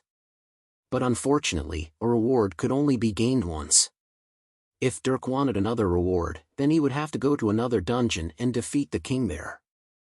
The only thing that could be constantly farmed was the body of the king, and there were in fact those who would constantly kill the king and harvest the body, gaining a steady supply of wealth. After settling everything, Dirk and Ava left back the way they came. They pushed through the large black doors and walked through the king's hall where the three skink bodies still lay. Then, they walked through the black portal before stepping foot back onto the desert. The two moved steadily, both fighting the pain of their wounds as they headed toward the haven. While Dirk's wounds were worse than Ava's, she didn't have the nanites he did. His nanites were quick to seal the wounds and stop bleeding. But Ava continued to bleed for a while as her wounds were aggravated. Not only did she have bad bruises, but deep slices across her body. Nothing that would stop her from fighting, but enough to cause her plenty of pain. Worse yet, the two encountered skinks on their way back. When these groups found them, Dirk did his best to fight them all, sparing Ava as much as he could. Though, he could only do so much against a group that outnumbered him and Ava had to raise her weapon to defend herself. Luckily, these skinks couldn't pose a threat to them, and they were all quickly killed. Like this, the two arrived back at the haven. Dirk dug up their bag of loot before walking into the haven and finding their hidden bags. After finding a comfortable place to sit, Dirk took out all the medical items and had Ava take off her armor. He checked all her wounds before cleaning them and wrapping them up. Normally, with how deep Ava's wounds were, she would have to go and get stitched up. However, after the situation with Kazma, Dirk and Ava had taken precautions. Before jumping into the dungeon, they had refilled on medical supplies and also bought some adhesive strips that could be used to temporarily seal wounds that needed to be stitched. Before wrapping, Dirk pinched her lacerations and threw these strips on, sealing them. After that, Ava insisted on checking Dirk's wounds. Taking off his shirt, she saw over a dozen individual lacerations that pierced into his flesh. These lacerations were caused by the lizard's teeth, and they created a line that went from his collarbone, down to his chest, around his arm, and then up around his back. However, Ava was shocked when she looked deeper at them. All of the cuts were sealed, as if the teeth had never pierced through his skin. What was left were red lines. Ava looked at him questioningly. "It's a secret of mine." Dirk scratched his cheek with that reply. He wasn't able to really explain his nanites to her, regardless of whether he wanted to or not. She just wouldn't understand. It was easier to call it one of his secrets. He had a bunch already, so one more wasn't that bad. Ava looked at him conflictedly before sighing. After that, the two rested for a while. After Dirk set up a tent and had them eat, the two climbed onto their makeshift bed and went to sleep. The sun hadn't yet gone down, but after using so much anima to fight the king, both of them were exhausted. They fell asleep as soon as their heads hit their pillows. After around 10 hours, both Dirk and Ava roused from their sleep. The surroundings were still dark, a result from them going to sleep so early and waking up even earlier. This wasn't a bad thing though. The two didn't speak as they climbed out of their tent and started packing things up. After eating, Dirk used his nifty new ring to store all their bags. With that, the two left the haven and walked back toward the dungeon entrance. This walk took 2 days. By the end of the second day, the duo stepped out of the dungeon and into the fresh night air of the town. After grabbing a room for the night, they slept before finding a merchant the next morning. Unfortunately, Dirk and Ava didn't have much money on them. After scrounging up the remaining gold they had, Dirk still had to toss in a few of the extra mana crystals he got to pay for a ride. While there was still a small discrepancy in the price, the merchant didn't haggle and let the two ride with him. With that, Dirk and Ava began their return home. The ride to the capital took 2 days, and during these 2 days, Dirk and Ava had nothing to do but be in each other's company. At the end of the second day though, they finally arrived. The two were excited as they passed through the city walls. The sun covered them in golden rays as their wagon parked and they hopped off. Without wasting time, the two rushed to the academy. Right now, both Dirk and Ava were a mess. All of their clothes had been torn and stained by blood, including the ones they had on. Not only that, but Ava was wrapped up in bandages as if she just got out of a hospital. They didn't care though as they walked straight toward the mission hall where they could turn in their mission. "How can I help you?" A receptionist was stunned as she turned and saw the duo. When she went quiet, Dirk dropped a bag full of mana crystals on the counter along with a piece of paper. "We finished our job." "Oh?" Seeing the items, the receptionist was surprised. She looked over the sheet of paper, reading the details and date of acceptance. This caused her to slightly frown though, and she took it with her to a back room. After a minute, she came back out. Seeing Dirk and Ava's expectant gaze, she shook her head. "I'm sorry, but this job has already been completed." "What?" Hearing this, both Dirk and Ava were stunned. "By who?" "A group of third years completed this job a bit over a week ago. Because your group took so long, we had reposted the job, and they took it before taking no more than 6 days to complete it." "Third years? Wait, were they a group of 4? Thinking for a second, Dirk asked. The receptionist nodded. "Yes." "2 men and 2 girls?" "Yes." "Damn." Suddenly, Dirk cursed. Ava looked at him weirdly. "When Kazma got wounded and we made it to that haven, there was another group there. That group took our job." "Wait, seriously?" Ava was stunned once more. She remembered that there was another group, but didn't pay attention to it. To think the group they happened to come across was actually the one who took the same job as them. They were competitors, and Dirk's group lost miserably. Dirk felt quite a bit of frustration, as did Ava. There was nothing they could do though. There had been setback after setback, and they had taken almost a month to complete this job. Even Dirk knew that such performance was unacceptable, and they got burned for it. Seeing their downcast faces, the receptionist felt bad. She knew that Dirk and Ava were only second years who had just started their dungeon diving career. Seeing their obviously wounded appearance, she knew things hadn't gone so easily either. They worked very hard on this job only to get it snatched from under their nose. "Look, I can't give you the normal pay for the job, but we still buy mana crystals. You should have the 140 fire mana crystals. I'll take them for 100 gold. That's still higher than the normal conversion rate." "Thank you." Hearing the offer, Dirk could only nod. While it was 70 gold less than they should have gotten, there was nothing he could do about taking so long. The receptionist quickly counted the crystals, and after finding a bit more than 140 crystals, handed Dirk and Ava 110 gold. With that, the two walked out of the mission building a bit downtrodden. "Come on, let's get you taken care of." Dirk glanced at Ava before turning in another direction. She walked with him into the hospital building where she was taken by a nurse to go get stitched up. After waiting for an hour, Ava walked out and went with Dirk to his house. After arriving, the two took turns taking baths before making dinner. They ate a large meal that filled them up before Dirk handed Ava a healing potion. He also drank one, and the two ended the night sitting on the couch. After staring at the ceiling for a while, Ava turned her head and looked at Dirk. "So what now? Take another job? Let's wait a bit." Dirk answered with a sigh. "I'm close to advancing my tier and I need some time to practice. We also need to catch up with our classes. Mainly the magic ones. I don't think going to the animal one is necessary anymore. I'm also getting close to advancing my tier. Hey, I heard the magic pyramid is good for that kind of stuff with their high-density mana rooms. Maybe we should try going there." "Maybe." Dirk pondered before nodding. As he practiced his runes more, he found that it was harder to do so when he didn't have a high enough mana density. The denser the mana, the easier it was to create and control runes. If he wanted to form the full rune for his mana heart, then he would definitely need denser mana. The magic pyramid was the prime place for getting a dense mana environment, so he quickly decided to talk to his father about it. "Well, for now, let's just rest. We can go back to classes tomorrow, and no working out until you heal." All right. Dirk poked Ava's cheek, causing her to giggle in agreement.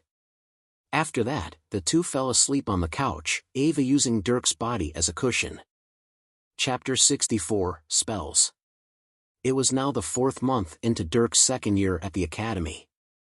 After he and Ava returned, they both went back to their peaceful routine of classes. Because neither of them saw any necessity in attending the anima classes, Ava only had 2 classes to go to. First was her water element class, and second was her alchemy class. As for Dirk, he still had 5 classes, 1 for each of his 3 elements and 2 for forging and enchanting. Dirk was met with a bit of a surprise change when he returned to class though. Because it was normal for students to disappear for weeks or even months, the teacher wasn't concerned about his sudden arrival. However, when Dirk was given an overview of what they were doing, he went deep into thought. The first year in the academy, all the element classes taught the same few spells that were basically the standard. However, from the 2nd year on, they would begin to specialize. In his earth class, Dirk's teacher went over several different spells. All these spells were put in front of Dirk, and it was his job to choose one to learn. Mages couldn't learn absolutely every spell made available to them, so at a certain point, they would pick out spells they wanted to learn and focus on that until they felt they could move on. So, Dirk was required to pick a spell he wanted to learn and study it until he could cast it. As for the teacher, they were there to help with anything they couldn't understand. Everyone's understanding of magic was different, even though the runes were the same for each spell. Because of that, the academy took a hands-off approach in the later years, allowing students to form their own visions of magic and come to them if they ever needed special guidance. This was why, when it came to the 3rd and 4th year students, the classes were never full. Nearly all students were either practicing magic on their own time, pursuing something like forging or alchemy, or dungeon diving. Through this, they carved their own path of magic. This didn't decrease the value of the academy in the slightest, however. The reason the academy could stand as one of the largest and most powerful institutions was because they held the largest repository of magical knowledge in the empire.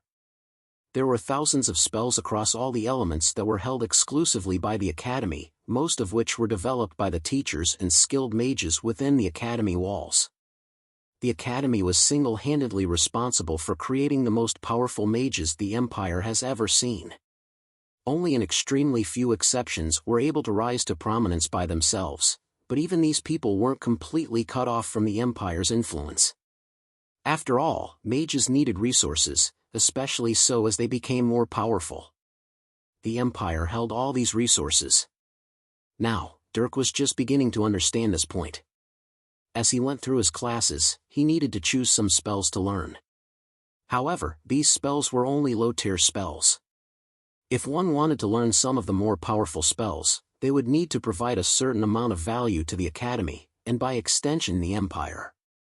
If they refused to give anything, the Academy had no obligation to hand over magical knowledge. This would cut off a mage's lifeline, and they would never be able to advance in power and status. For now though, Dirk didn't have to worry about this problem. In his Earth class, he went through the spells made available to him before choosing one. There were several choices. One spell was called Phoenix Guard, and this spell would create a wall with dozens of spikes capable of impaling enemies and stopping a frontal charge. If Dirk had this spell, he would have been able to keep the Lizard King from charging him. Things like his rock arrows couldn't even pierce the lizard's hide, but this spell was much stronger. It was a spell that required at least a tier 3 to cast. Dirk barely qualified to start practicing it. As for the others, there were things like a ground-shifting spell that would anchor Dirk to the floor and move the ground underneath his feet. This was an earth movement spell. There was also an improved version of the rock arrow spell. Many different spells with various effects were put in front of Dirk.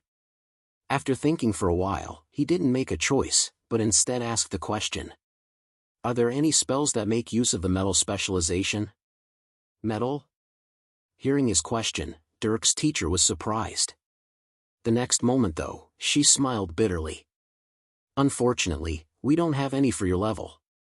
The spells we've brought out are the only ones you can choose from.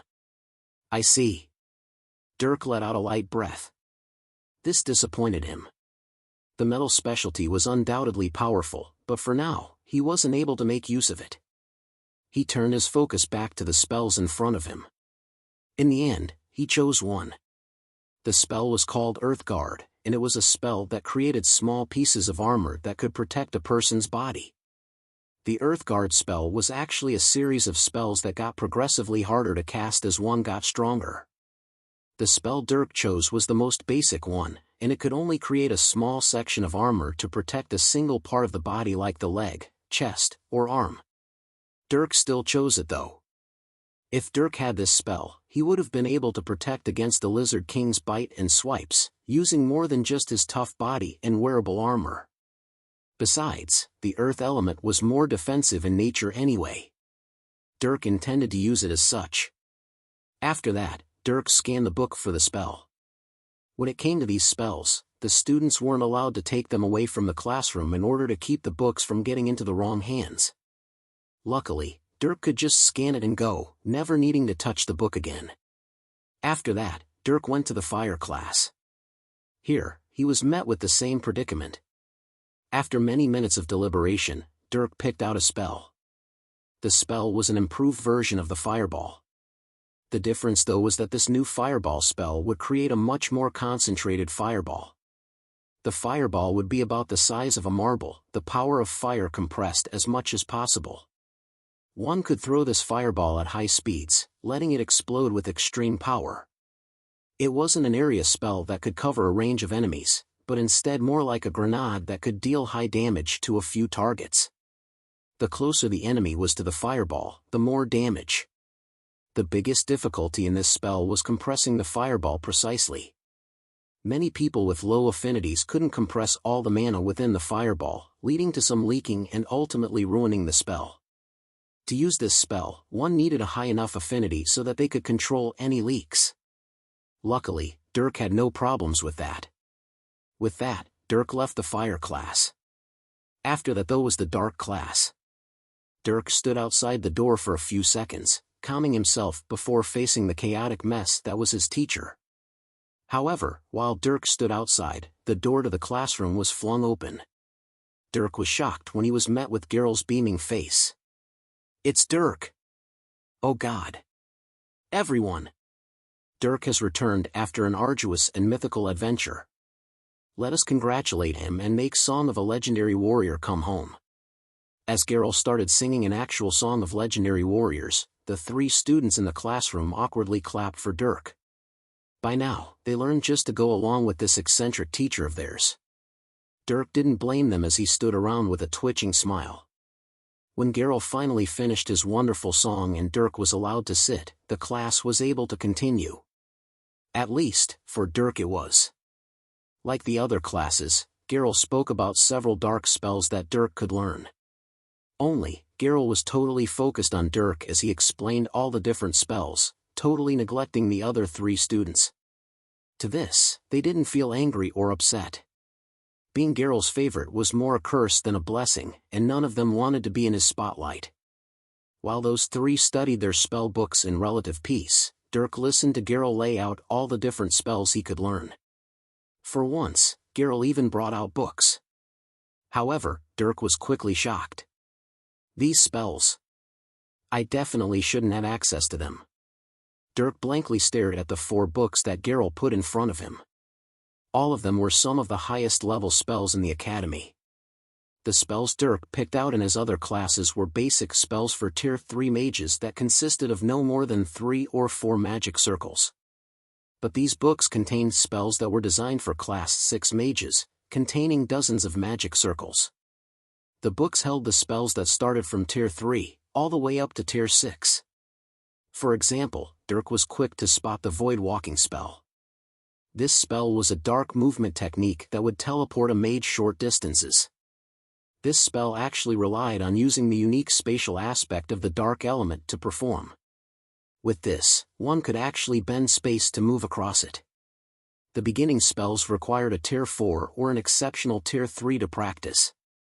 At the Tier 6 level, one could use this spell to teleport long distances. This book contained the entire spell from beginning to end.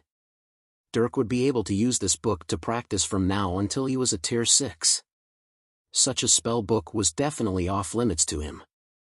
And the others were very similar. Dirk saw another spell called Spatial Execution, and this spell would create tears in space that could be used to slice through enemies. One needed to be at least a high-level Tier 5 to practice this, and there were spells for this at the Tier 7 level. The other 2 spells were called Curse of Darkness and Dark Healing. The first one was a curse, and it almost acted as some kind of poison that one could attach to an enemy, slowly eating away at their vitality until they keeled over as a husk. The second was just as the title said, and it was a special healing spell aimed toward dark mages that were incompatible with the light element. However, while the Cure of Darkness could be practiced at Tier 3, Dark Healing could only be practiced at Tier 5. This was because Dark Healing was extremely special, and it required an in-depth understanding of the dark element. It wasn't a matter of sheer power, but comprehension. This was why there were so few dark healers. Light healers were everywhere, and even low-tier light mages like Alec could engage in light healing. This was because the light element was attuned to that sort of thing. But the dark element was the opposite, and to bend the nature of the dark element required a high level of understanding. Dirk looked over the 4 spell books. All of them comprised the entirety of the spell from the lowest tier to the highest. However, Dirk wasn't sure why Geralt would show him things like Dark Healing and Spatial Execution if he couldn't even begin practicing it. The only things he could even touch right now were Curse of Darkness and Void Walking. Dirk asked Geralt his question. However, the answer shocked him. I want you to take all of them. Why? So you can practice them in the future. Those greedy administrators always want to hog magical knowledge and force you into the military to practice them. Do you know how long it took for me to snatch these books? 3 years. If it weren't for my amazing skill, I would have never been able to teleport these things out of the Academy's vault. If they're in your hands though, I can rest assured. No prodigy of mine shall be forced into the military for some simple spells like these. Dirk was silent as Geralt shook his fist righteously. With a blank face, he took out a cloth and wiped down the books he touched, clearing them of all fingerprints. He then put his hands in his pockets, refusing to touch them again. Aren't you going to take them? You can put them in that pocket ring of yours. Don't worry, the Academy doesn't even know these books are gone. No. Is it the shabby covers? If you want me to transcribe them, I can have some fresh books for you by tomorrow. They can even be metal. No. But Dirk, my precious student. These spells will be infinitely valuable to you. Or are they not to your liking? If you want, I can make a stop by the vault again. There was one forbidden spell similar to spatial execution that might tickle your fancy. No. But Dirk. After Dirk kept refusing to touch the illegal merchandise, Geralt became flustered. For the next several minutes, Geralt went on to explain the spells and how amazing they were, confessing to several serious crimes and possibly a capital crime in the process. At first, Dirk refused to listen to him. He didn't want to get caught up as an accomplice to this crazy man. However, as Geralt spoke more and more, Dirk hesitated. He looked at the 4 books in front of him. Then, after Geralt made a certain promise, Dirk's hesitation was mostly wiped away. If you wish, my precious student, I can transcribe and then destroy the books afterward. That way, nobody will ever be able to trace things back to you. After all, I couldn't have you waste 80 years of your life just for learning a so-called forbidden spell. What's so forbidden about spatial execution anyway? They just don't want people to succeed as a mage. Geralt shook his head with a huff. Hearing him, Dirk made a very difficult deliberation before nodding. Fine. Yes. Here, these are now yours. Return them to me when you wish. No, you can hang on to them when I'm not using them. They will be safer in your hands. Dirk spoke seriously. Geralt asked him solemnly. Are you sure? Very. I understand. I shall guard these books with my life. Thank you. As Geralt took a pledge, Dirk's eye twitched before turning back to the books. Using the cloth to open them, Dirk spent the next hour flipping through each book. His AI scanned every page in its entirety. Dirk ensured that he would never have to come in contact with these books again. When he was done, he pushed the books back to Geralt. All right, you take them. Transcribe if you want and then destroy them.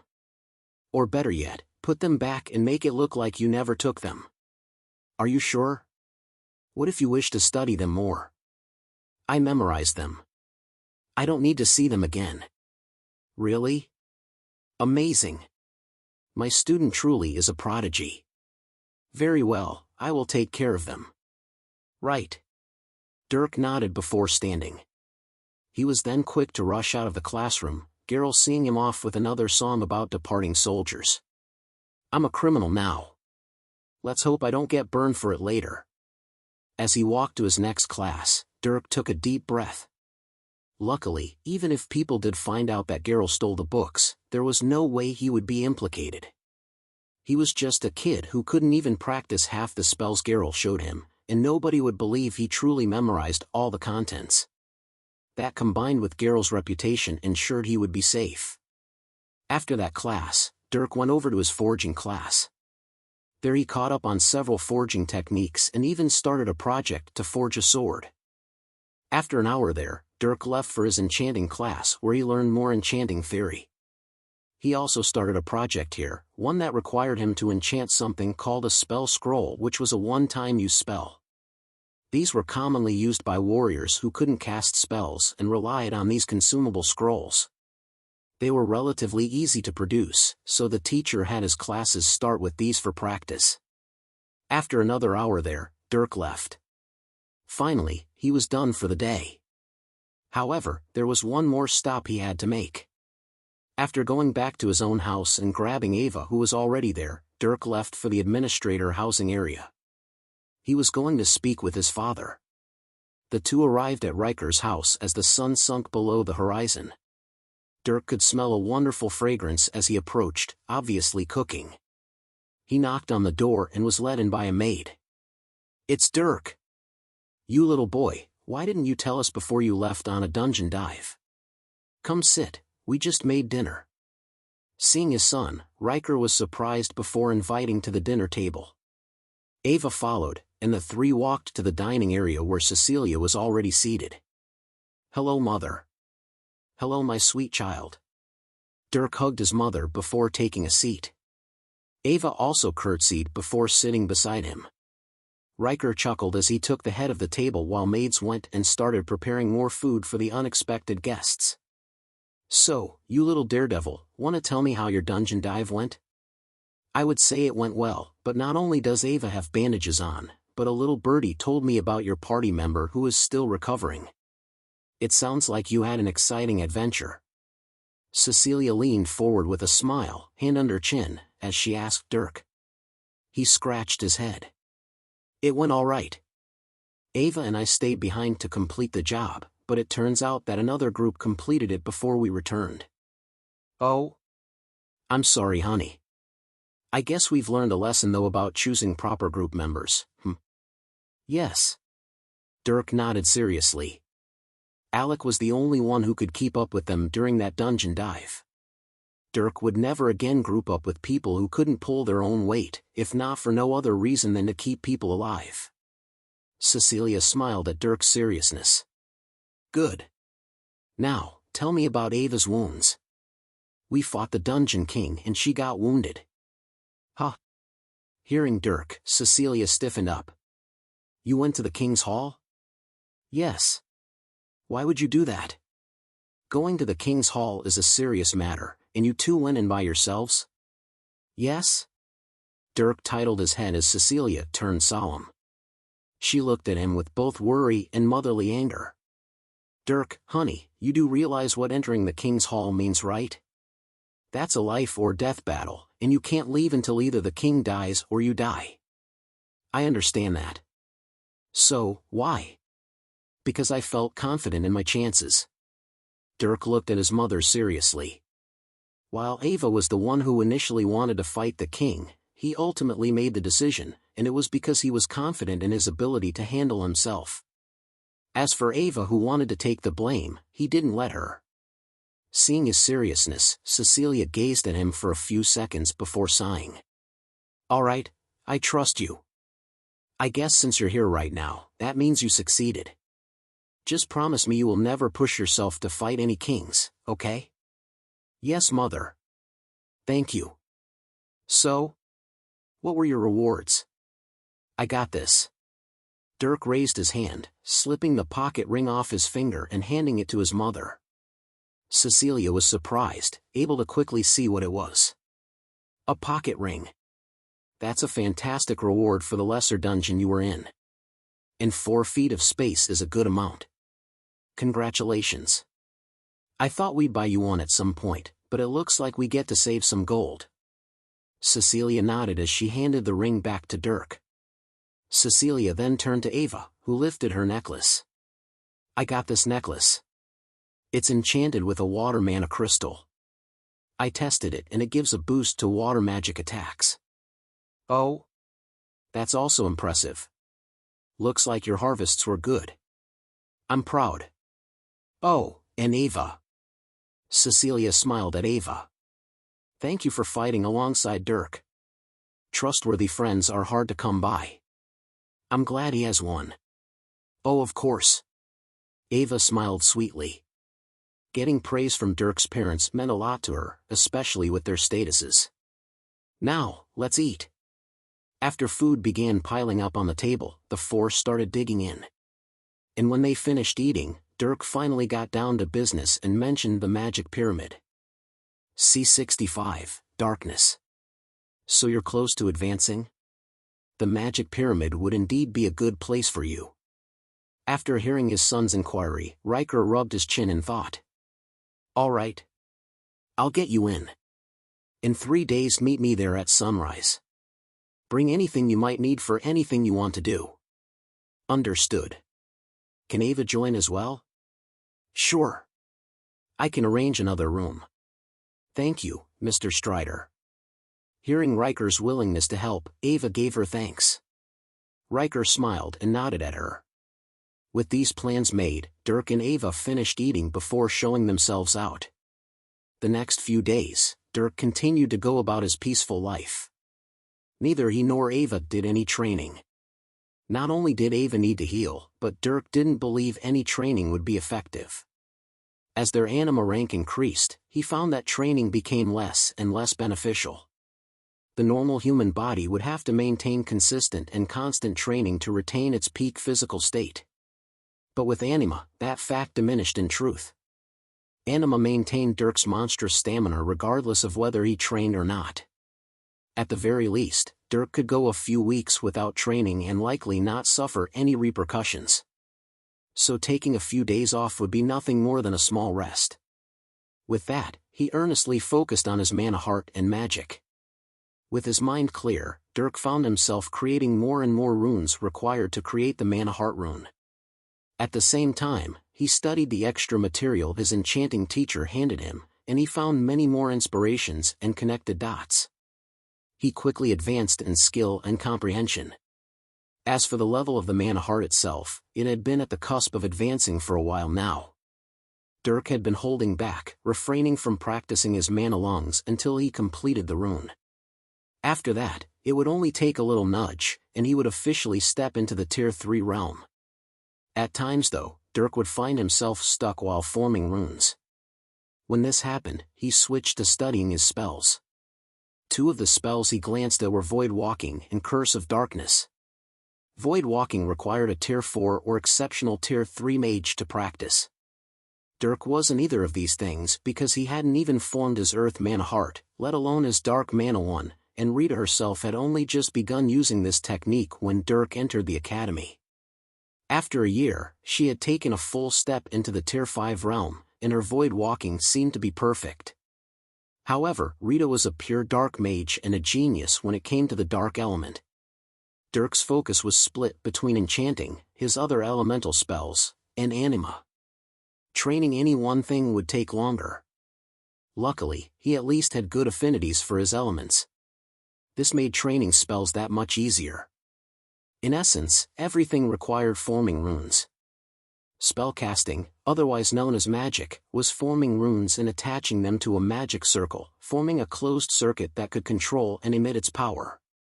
The runes in these spells were merely instructions containing every detail of the movement of mana and the effects of its manifestation. Enchanting was also comprised of forming runes. One formed runes and then attached them to similar mana circuits, like code in a machine. However, the big difference between enchanting and spellcasting was that enchanting required one to attach mana to a physical object. It brought together the ethereal and material. Thus, it was many times more difficult to enchant than spellcast. One had to have the innate ability, though Dirk disproved this misconception through the attainment of his mana resonance skill. Knowing this, Dirk came to form the understanding that the key to all things magic was runes. Thus, the way to become stronger was to increase one's ability to form runes. This required comprehension of one's elements. Runes were a magical language, one that communicated with and controlled the mana around them. The runic language had long been established in this world. Countless books had been filled across millennia that constantly expounded on magical theory. Low-level spells had long been perfected, and everyone in this prosperous era was advantaged in that they merely needed to follow in the footsteps of their predecessors. Dirk knew that forming his own understanding of magic was important, but he also wasn't one to reinvent the wheel. As he enhanced his comprehensions, he constantly referred back to all the spell texts his AI had scanned and stored. He would often have visuals of the runes within the books displayed in his vision as he formed runes in the air. He would search for the meanings behind each and every line, angle, and connection as he sought to match the runes perfectly. For 3 days, Dirk did this. He and Ava both. Ava had picked out multiple water spells that she now studied. She and Dirk would lock themselves away in his magic workshop with a denser mana environment, and there would constantly be flashes of light as magical lines formed themselves at the behest of their masters. Dirk and Ava's fingers fluttered around, mana tracing along their tips. For Ava, sitting and spending hours practicing spells and cultivating mana wasn't a new thing. Unlike Dirk, she only had anima, alchemy, and a single element to train. With Dirk's 3 element classes, enchanting and forging classes, and then his obsession with physical training, he never dedicated a lot of time to training magic. Until now, it had only been a supportive thing he used. His physical body was still his go-to weapon.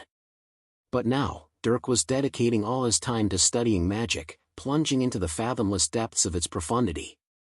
At first, Dirk had trouble spending more than a couple hours or so at a time practicing magic. But on the second day, he went for an entire 12 hours, never ceasing to form runes and study them. Not even Ava could spend so long concentrated on one thing, and she had spent many more hours than Dirk practicing magic. Dirk's concentration had surprised her. However, with how many secrets he had and the amazing things he was capable of, this much wasn't enough to shock her. She was only impressed by his sheer, absolute focus. Though, perhaps what was more shocking was his endurance. Practicing magic consumed energy, and a lot of it. It was a big limiter for Ava, and she could only go several hours with light energy usage at most before wanting to fall into a deep sleep from exhaustion. But Dirk seemed to have endless mental energy. He formed runes non-stop, moving from one train of thought to another without any breaks. Ava could maintain such energy consumption for perhaps a few hours, a mere fraction of what Dirk could. Unbeknownst to her, a part of this discrepancy was due to their mana cultivation methods. Dirk's could be called one of the best, especially for him who had multiple attributes. It came from Duke Hillshire, who had received it as a gift from the Emperor himself. Such a gift was anything but ordinary, and it had been handed down to Dirk as its sole practitioner due to its strenuous requirements. Though, a large part of the discrepancy between them was caused by their differences in talent. While it wasn't an absolute fact that more attributes indicated greater talent, it was a rather reliable indicator. Those with multiple attributes, or one of the rare light or dark attributes, regularly surpassed their peers at the same level. Dirk not only had 3 attributes, but the dark attribute was one of them. All of them had high affinities too. His talent could be called unrivaled. For him to display such amazing feats of magical stamina wasn't at all uncalled for. However, Ava couldn't truly see the extent of Dirk's talent or rapid pace of comprehension. Not even Dirk knew how much or how quickly he was advancing. All Dirk could feel while practicing for 12 hours straight was this sense of wonder.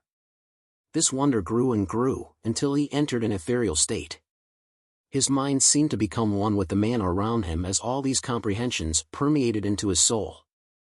He felt like he was directly communicating with mana itself, understanding its language and forming a deeper connection with it. When he entered this state, those 12 hours passed incredibly quickly. Dirk felt himself fall deeper and deeper into the deep end of this mystical enlightenment. However, as he fell further and further down, he suddenly felt a certain darkness creep up and reach out to him. There were dark tendrils that wished to reach out and pull his soul down into the abyss below, infecting him with chaos. For a while, Dirk didn't seem to care about this. It felt good to just let go and bask in the wonder of discovery. But then, something within him lit up.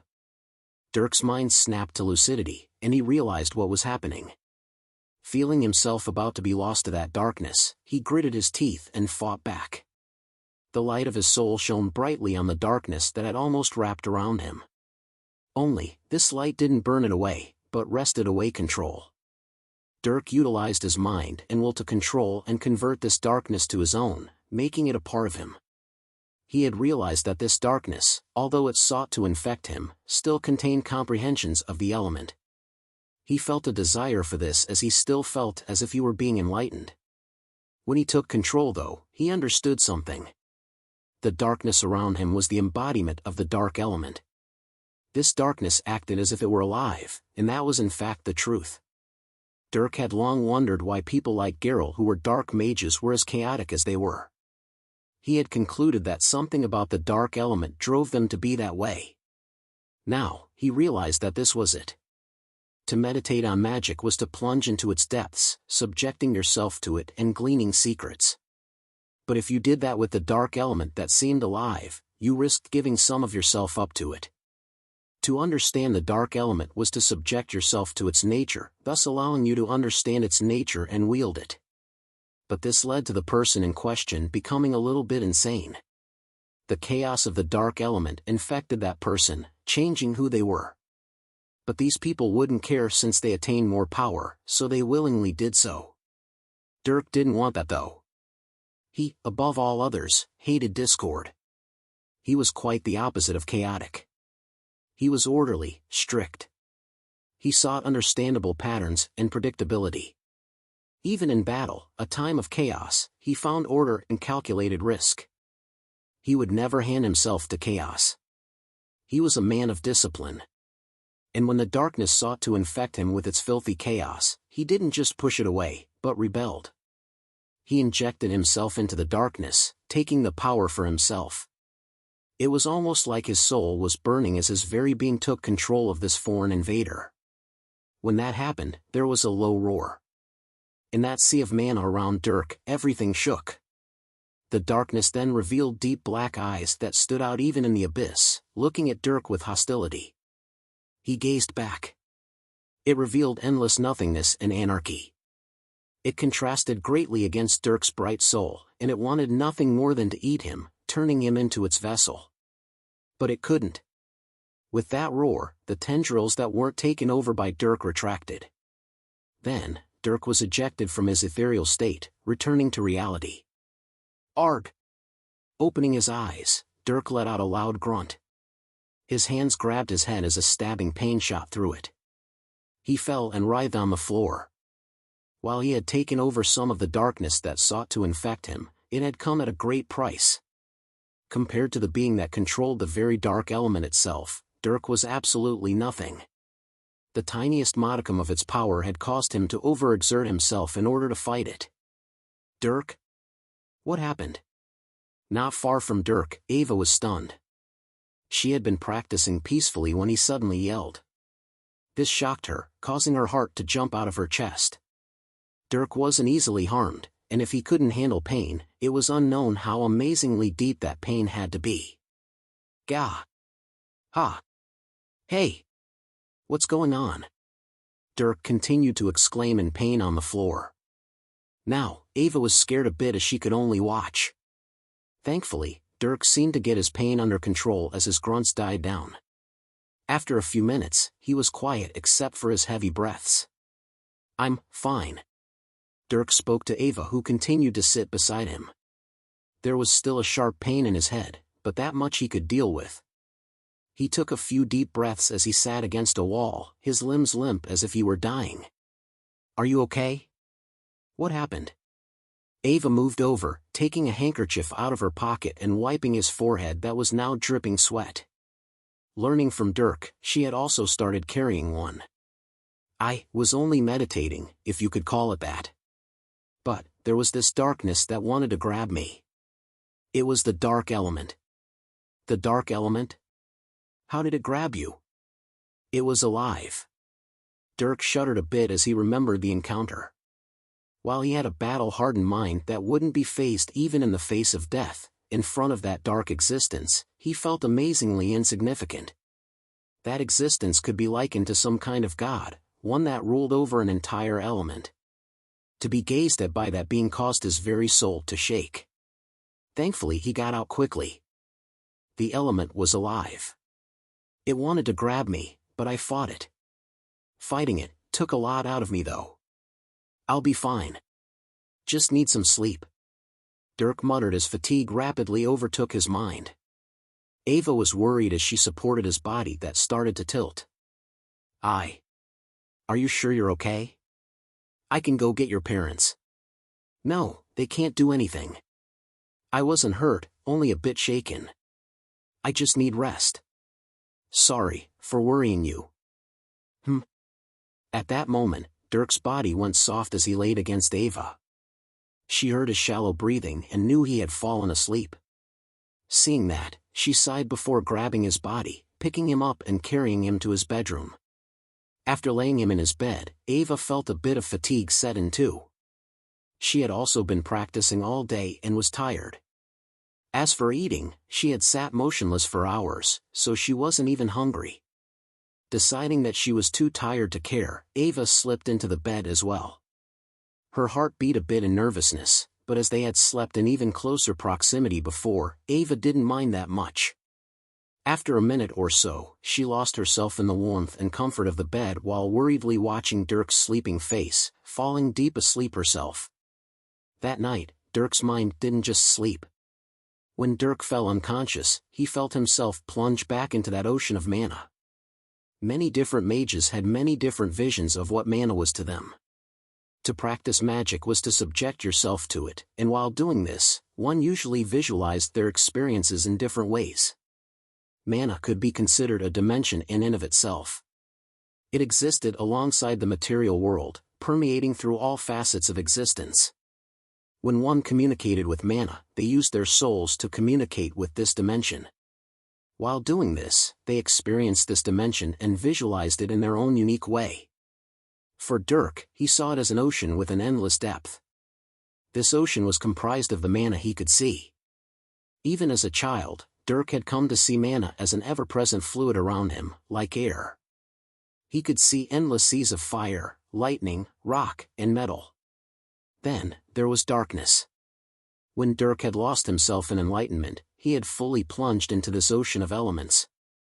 However, when he lost himself, darkness struck, and he was forced to fight back. Now, as Dirk dreamed, he found himself back in this ocean of mana. Looking down, Dirk could see that endless depth, a void of chaos. He floated above this void amidst the other ordered elements like earth and fire. For a while, Dirk wondered why he was back in this ocean. Then, he saw those two eyes of nothingness open back up in the void. They bore into Dirk's soul with unsuppressed hostility, but also curiosity. A pure soul. Suddenly, Dirk heard a voice. The voice was horrible to hear, both grating and terrifying. Dirk would cover his ears, but this voice pierced directly into his soul, imprinting the voice into his mind. It caused him to grit his teeth. "You will be mine. You cannot fight me. Give up your soul, and become my vessel. You will wield limitless power." This voice spoke again. Dirk was shocked to hear this. This was the voice of the darkness. This was the will of the dark element. Dirk had never heard anything about communicating with an element before. Then, he suddenly realized that this was the source of the whispers he heard when losing himself in his lust for battle. It was the source of temptation. Dirk was able to quickly surmise what was going on. It was an offering. Dirk's pure soul, this will wanted it. A perfect vessel capable of limitless growth, there was no better deal. Dirk could attain limitless power, grasping the very source of the dark element, becoming the ultimate dark mage. Dirk would surpass even his sister, who to the current him, was an insurmountable existence. But, that would require giving himself up. This could be described with a single sentence. Selling your soul to the devil. Come to me, and grasp my secrets. Through me, you will ascend. You will become a god. Just let yourself sink. Let go, and bask in my endless darkness. Dirk gritted his teeth as more words came into his mind. At the same time, tendrils of darkness crawled up to him. They morphed into dozens of hands that wished to pull Dirk down. Before these hands could touch him though, Dirk looked straight into the eyes of that darkness. His lips curved into a sneer, though it was a pained one. Get the hell away from me. I'll grasp your secrets on my own. You want to come and eat me? Just wait for me to go down there myself. When I do, I expect a full course meal. Insolence. There was a rumbling as the ocean of mana shook with a shockwave. Dirk's soul lit up once more, and he reached out to take some of the darkness that reached out to him. However, this darkness instead formed a small bullet that shot out at him. This little bundle of darkness flung Dirk away as the tendrils retreated. I will have your soul. Dare to encroach on my territory, and you will feel my wrath. You will never wield my dark element as long as I exist. Begone. Suddenly, a wave of power crashed into Dirk. His soul was ejected from the ocean of mana. Since he had already drained his energy once, he didn't have the power to fight this small attack from that dark being. Ag. What? In the real world, Dirk suddenly shot up with a scream. Ava woke up instantly, her heart almost stopping from the shock. She looked over at Dirk, who panted heavily. Reaching over, she turned on a light. When the light illuminated Dirk's face though, Ava was shocked. There was blood streaming from his nose, eyes, and mouth. Hey, what's going on? Ava carefully reached out. She was a bit fearful though. This was twice now that she had been scared. But now, she was a bit scared of Dirk. She looked at his face that sported a hateful stare. Dirk's teeth were gritted as he stared off into space, almost as if he were glaring at his ultimate nemesis. With his heavy pants, he looked like he was going to kill someone. Eventually, he calmed down though. When blood dripped from his chin to his chest, Dirk rubbed his face and saw that he was bleeding. Scowling, he got up and went to the bathroom, washing up. Chapter 66, Magic Pyramid. Status. As Dirk turned on the water faucet and washed his face, he openly spoke to his AI, too angry to care about how weird he sounded to Ava. Minor damage to circulatory system caused by sudden mana surge. Time to repair, 22 hours. Shit. Dirk scoffed.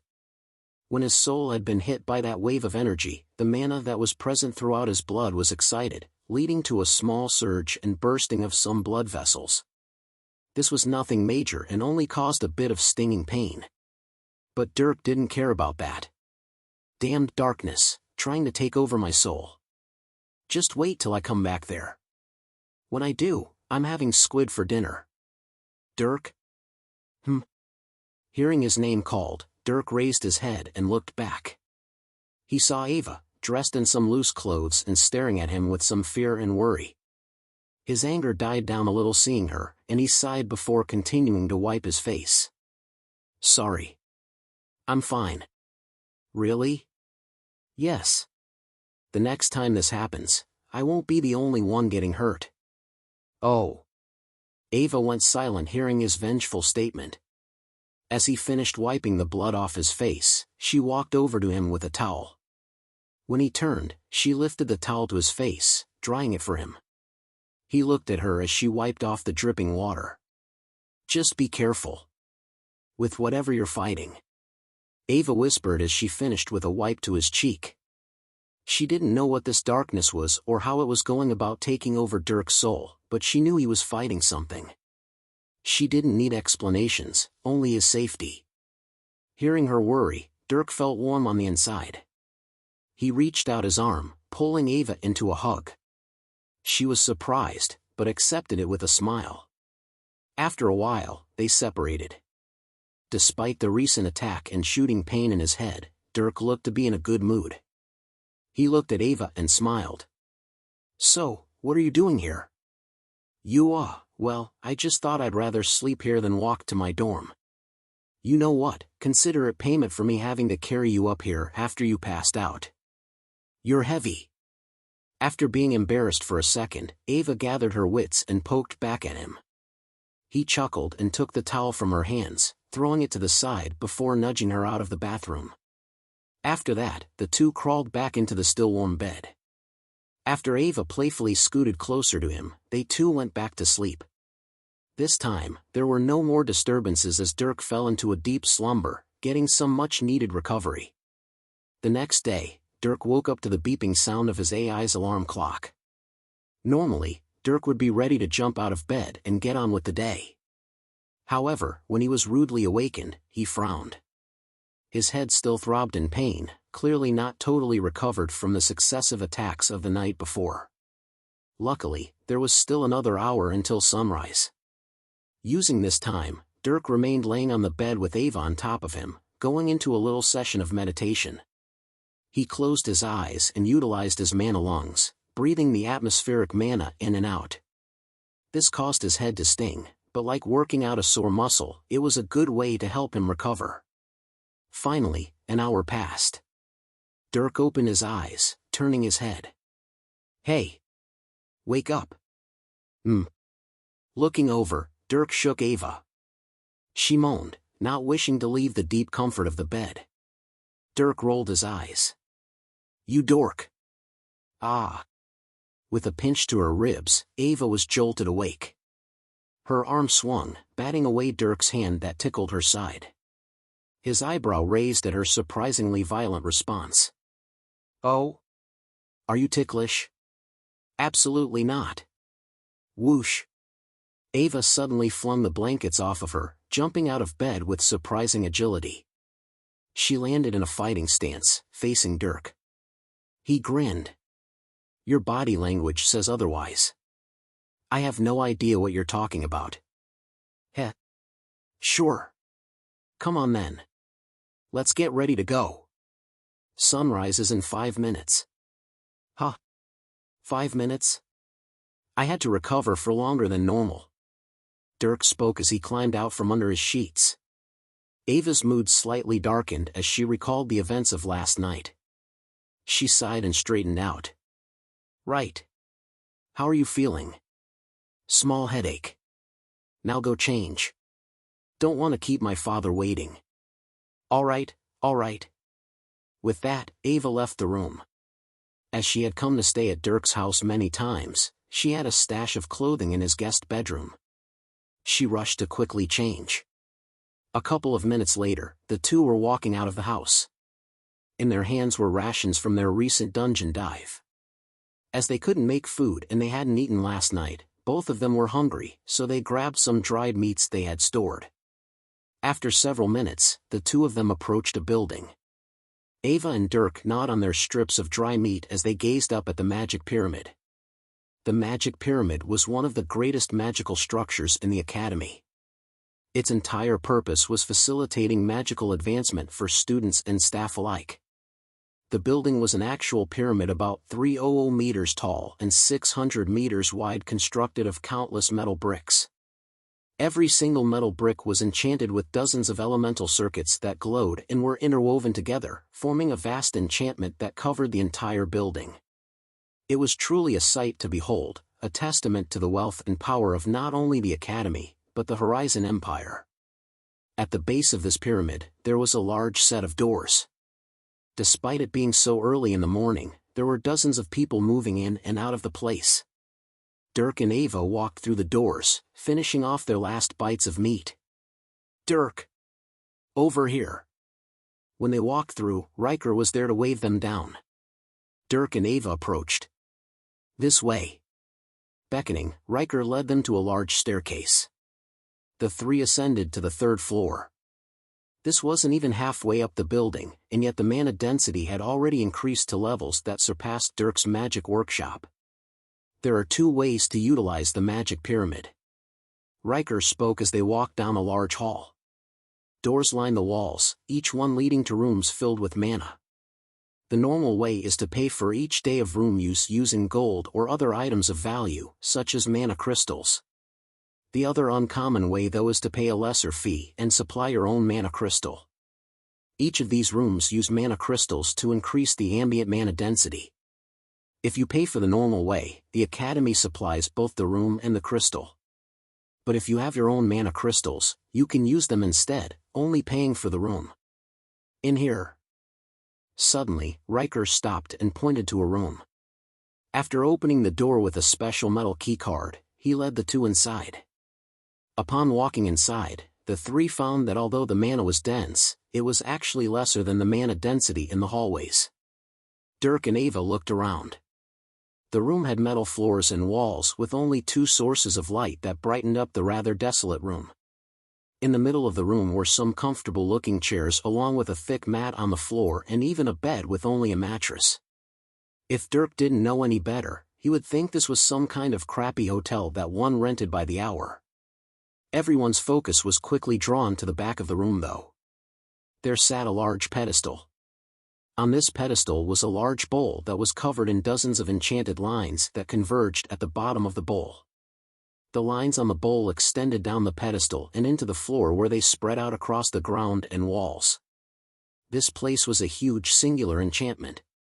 To use your own mana crystals and activate the room's enchantments, you just need to throw the mana crystals into the bowl. Like so. Riker walked over to the pedestal as he spoke and took out a mana crystal. The large marble between his fingers fluctuated with heavy earth mana, obviously an earth element mana crystal. Then, he simply dropped it into the bowl. When it settled at the bottom, the enchantment glowed and activated. The lines throughout the room glowed green as mana filled the atmosphere, becoming denser and denser by the second. In only a minute, the room was filled to the brim with heavy earth mana. You can even do multiple elements. Suddenly, Riker dropped a fire mana crystal into the bowl. When it settled next to the earth mana crystal, the room was rapidly filled with fire mana just as dense as the earth mana, raising the temperature by a few dozen degrees. Taking a deep breath, Dirk felt his soul feel rejuvenated among the super dense mana. He could feel every wave in the atmosphere as it brushed past his soul.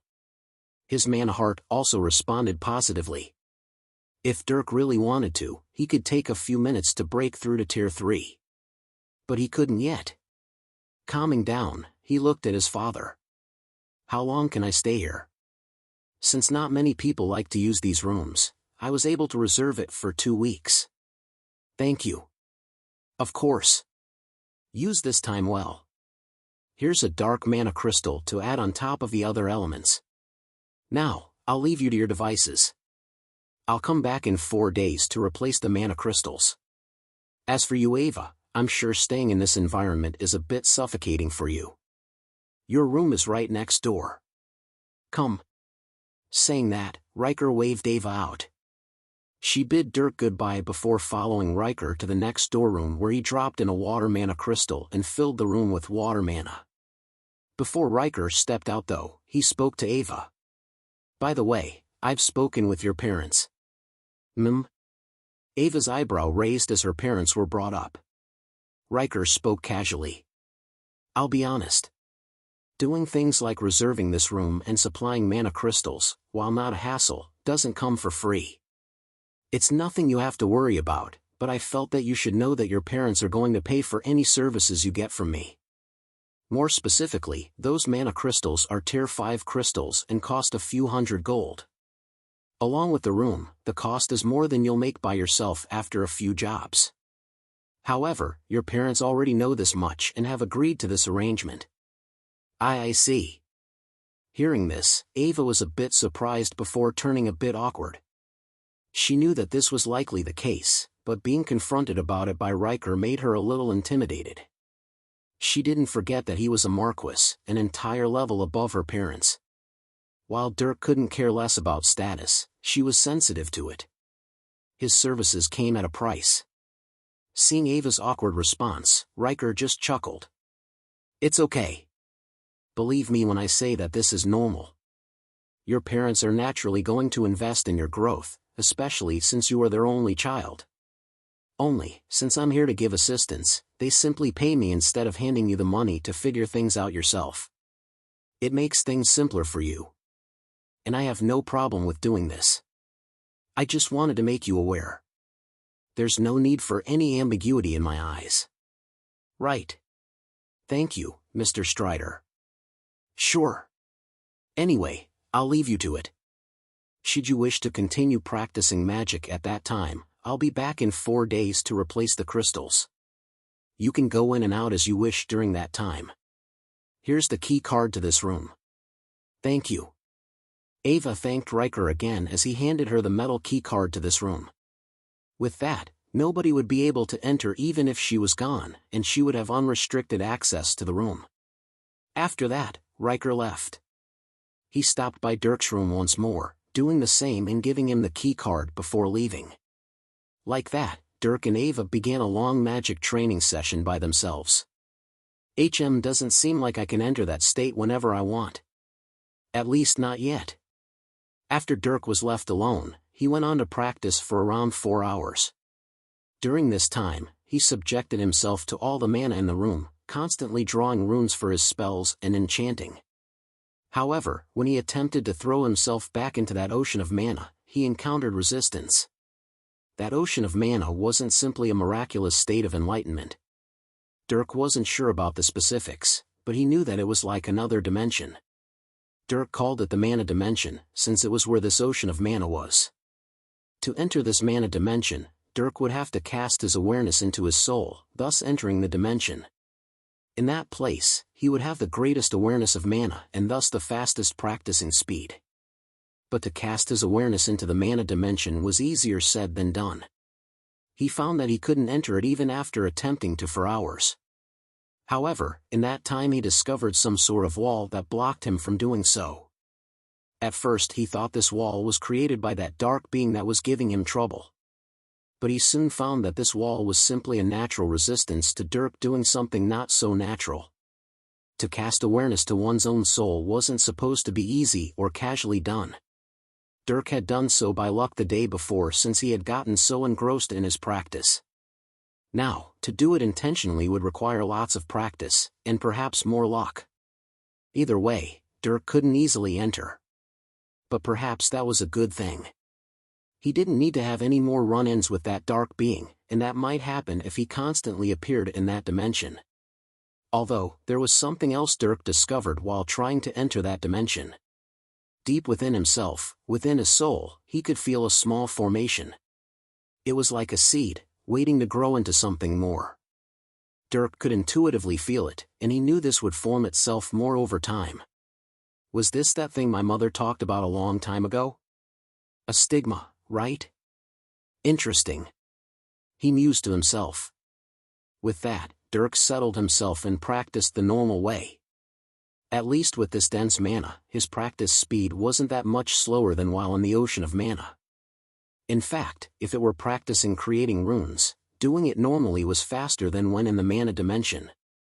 The mana dimension granted Dirk elemental comprehension. But when it came to writing the runes, Dirk actually needed to do it himself consciously to make the most progress. Figuring this out, Dirk wasn't so bummed about not being able to enter that dimension. For several hours, he went on to form runes non-stop. For the most part, he focused on forming his mana heart runes since that was his top priority. Variation was good though, so he also threw in some spell practice. Like this, Dirk made fantastic progress toward making the mana heart rune. Surprisingly, taking a dip in the mana dimension the day before seemed to have greatly increased his elemental comprehension. Many runes he couldn't create or find the meanings of were solved as he went through them again, and even more would be solved as he spent more time practicing. He underestimated his harvests from the day prior. This got him excited. At some point though he became hungry. Taking a break, Dirk left his room before finding a cafeteria within the magic pyramid. Since many people would spend days and weeks in this place, it was only natural that there was a place to eat. After all, walking home or to a restaurant was a big waste of time. This helped maximize training time. As for Ava, Dirk didn't bother her. They practiced for different amounts of time and likely wouldn't cross paths as long as they were focusing. That was okay though. Practicing magic was an important part of every mage's life, and to achieve peak concentration, they would be reclusive for long periods of time. Handling a bit of loneliness was a part of the job. If anything, it helped develop patience, an exceptionally important trait of any great mage. Chapter 67, Advancement. With seemingly endless time to himself, Dirk was quick to dive into work. Every day his room would constantly flash with the lights of elemental mana. He made rapid progress with forming his new spells. Since his Earthguard spell could be practiced anywhere, Dirk had made great progress with it. He was actually able to form a light piece of rock armor around his arm, one that could be reinforced by his large earth mana reserve. This success made Dirk feel accomplished. As for Dirk's improved fireball spell, that couldn't be practiced as he wished as it was a destructive spell, so other than forming the runes, he never practiced actually activating it and ensuring it worked. Luckily, this problem was solved when Riker came back to replace the mana crystals. After draining their mana, the mana crystals were reduced to nothing more than a fancy clear marble that was disposed of by the room's enchantment. It wasn't long after this happened that Dirk's door opened, revealing Riker's figure. Dirk stood from the chair that he came to prefer sitting in while practicing. "Father." "Dirk. How's practice coming along?" "I've improved. I have a question though. Is there a place where I can freely cast fire spells?" "There is." Riker nodded as he dropped some fresh mana crystals into the bowl, filling the room back up with dense mana. "The first underground floor. There you'll find some open practice areas as well as isolated areas. Show them your key card and you'll be allowed into one of the isolated areas. It comes free with your third floor room." "I see. Thank you." "Of course.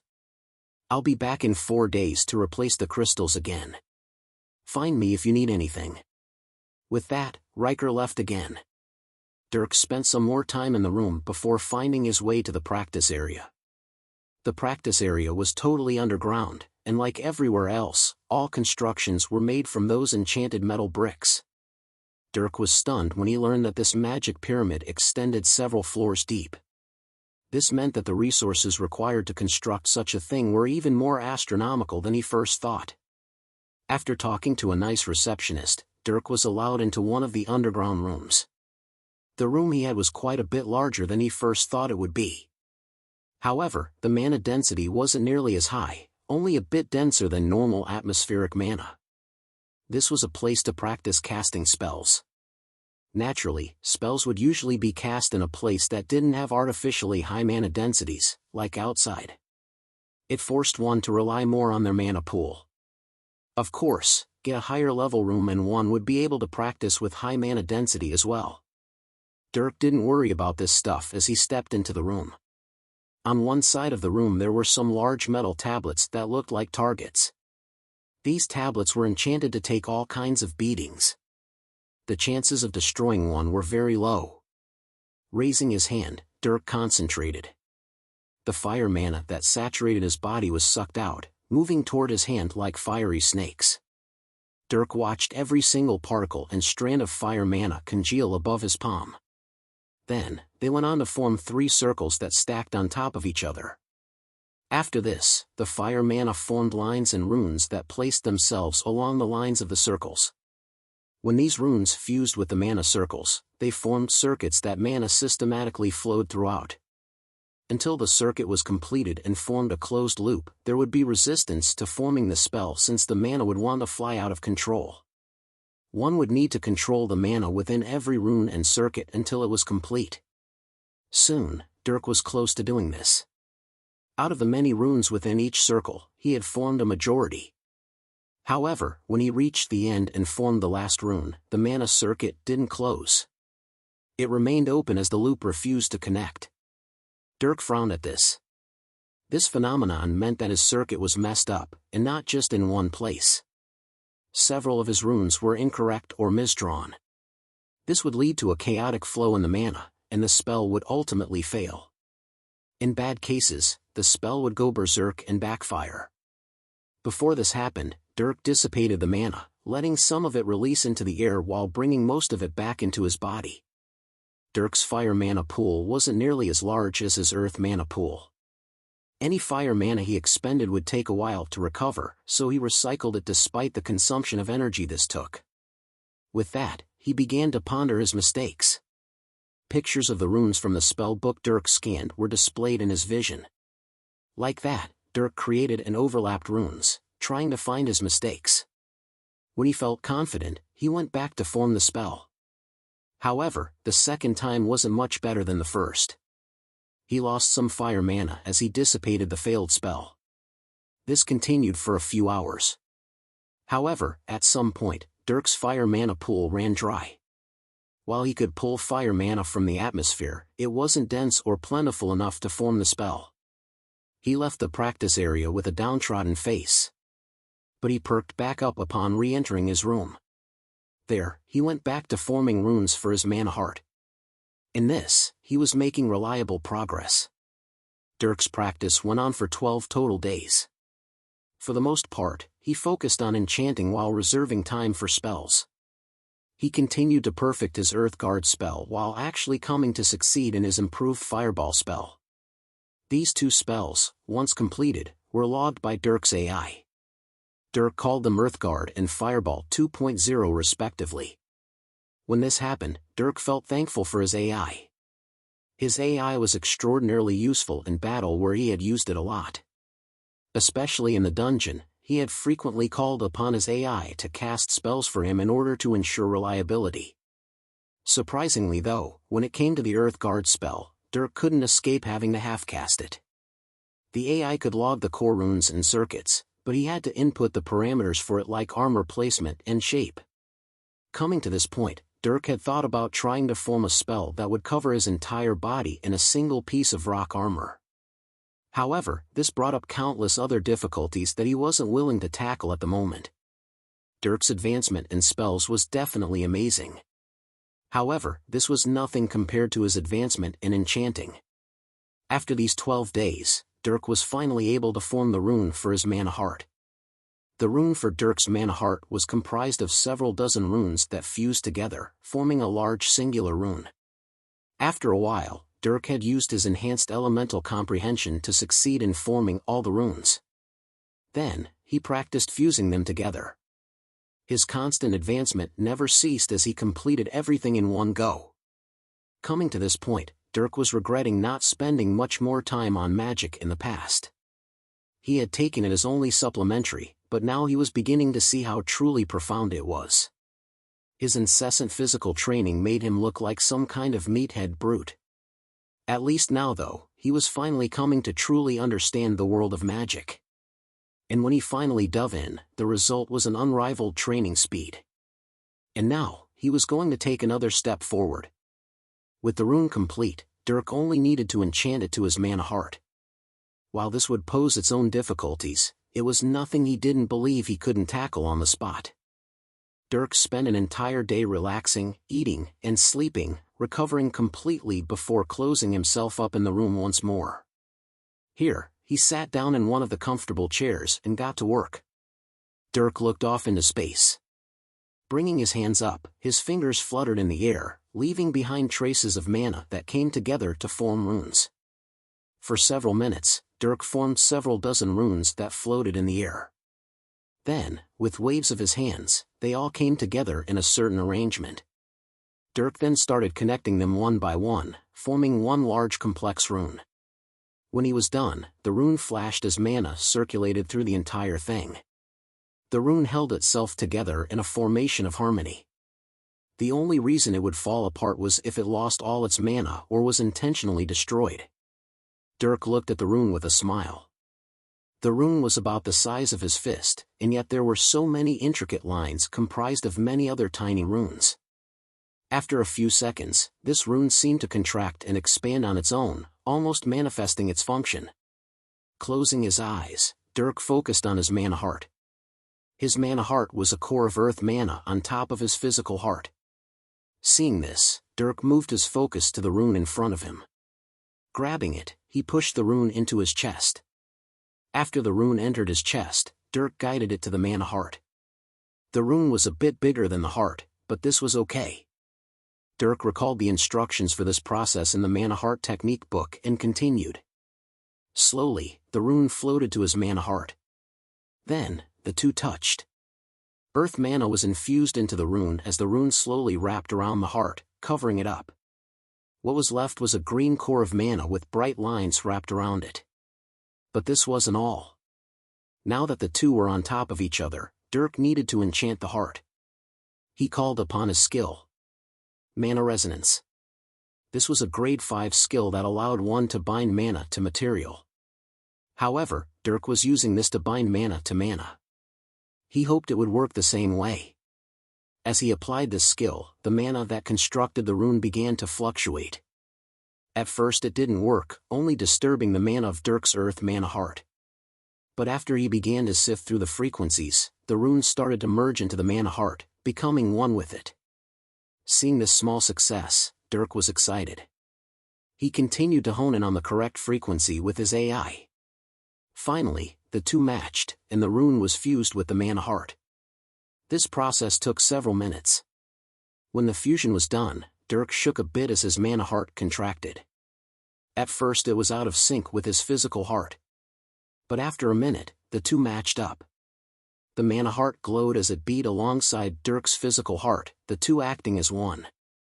Dirk felt ecstatic as he felt his mana heart being to passively accumulate. However, this wasn't the end. With this accumulation, Dirk found something within him change. He could feel his soul fluctuate, as if about to break through a barrier.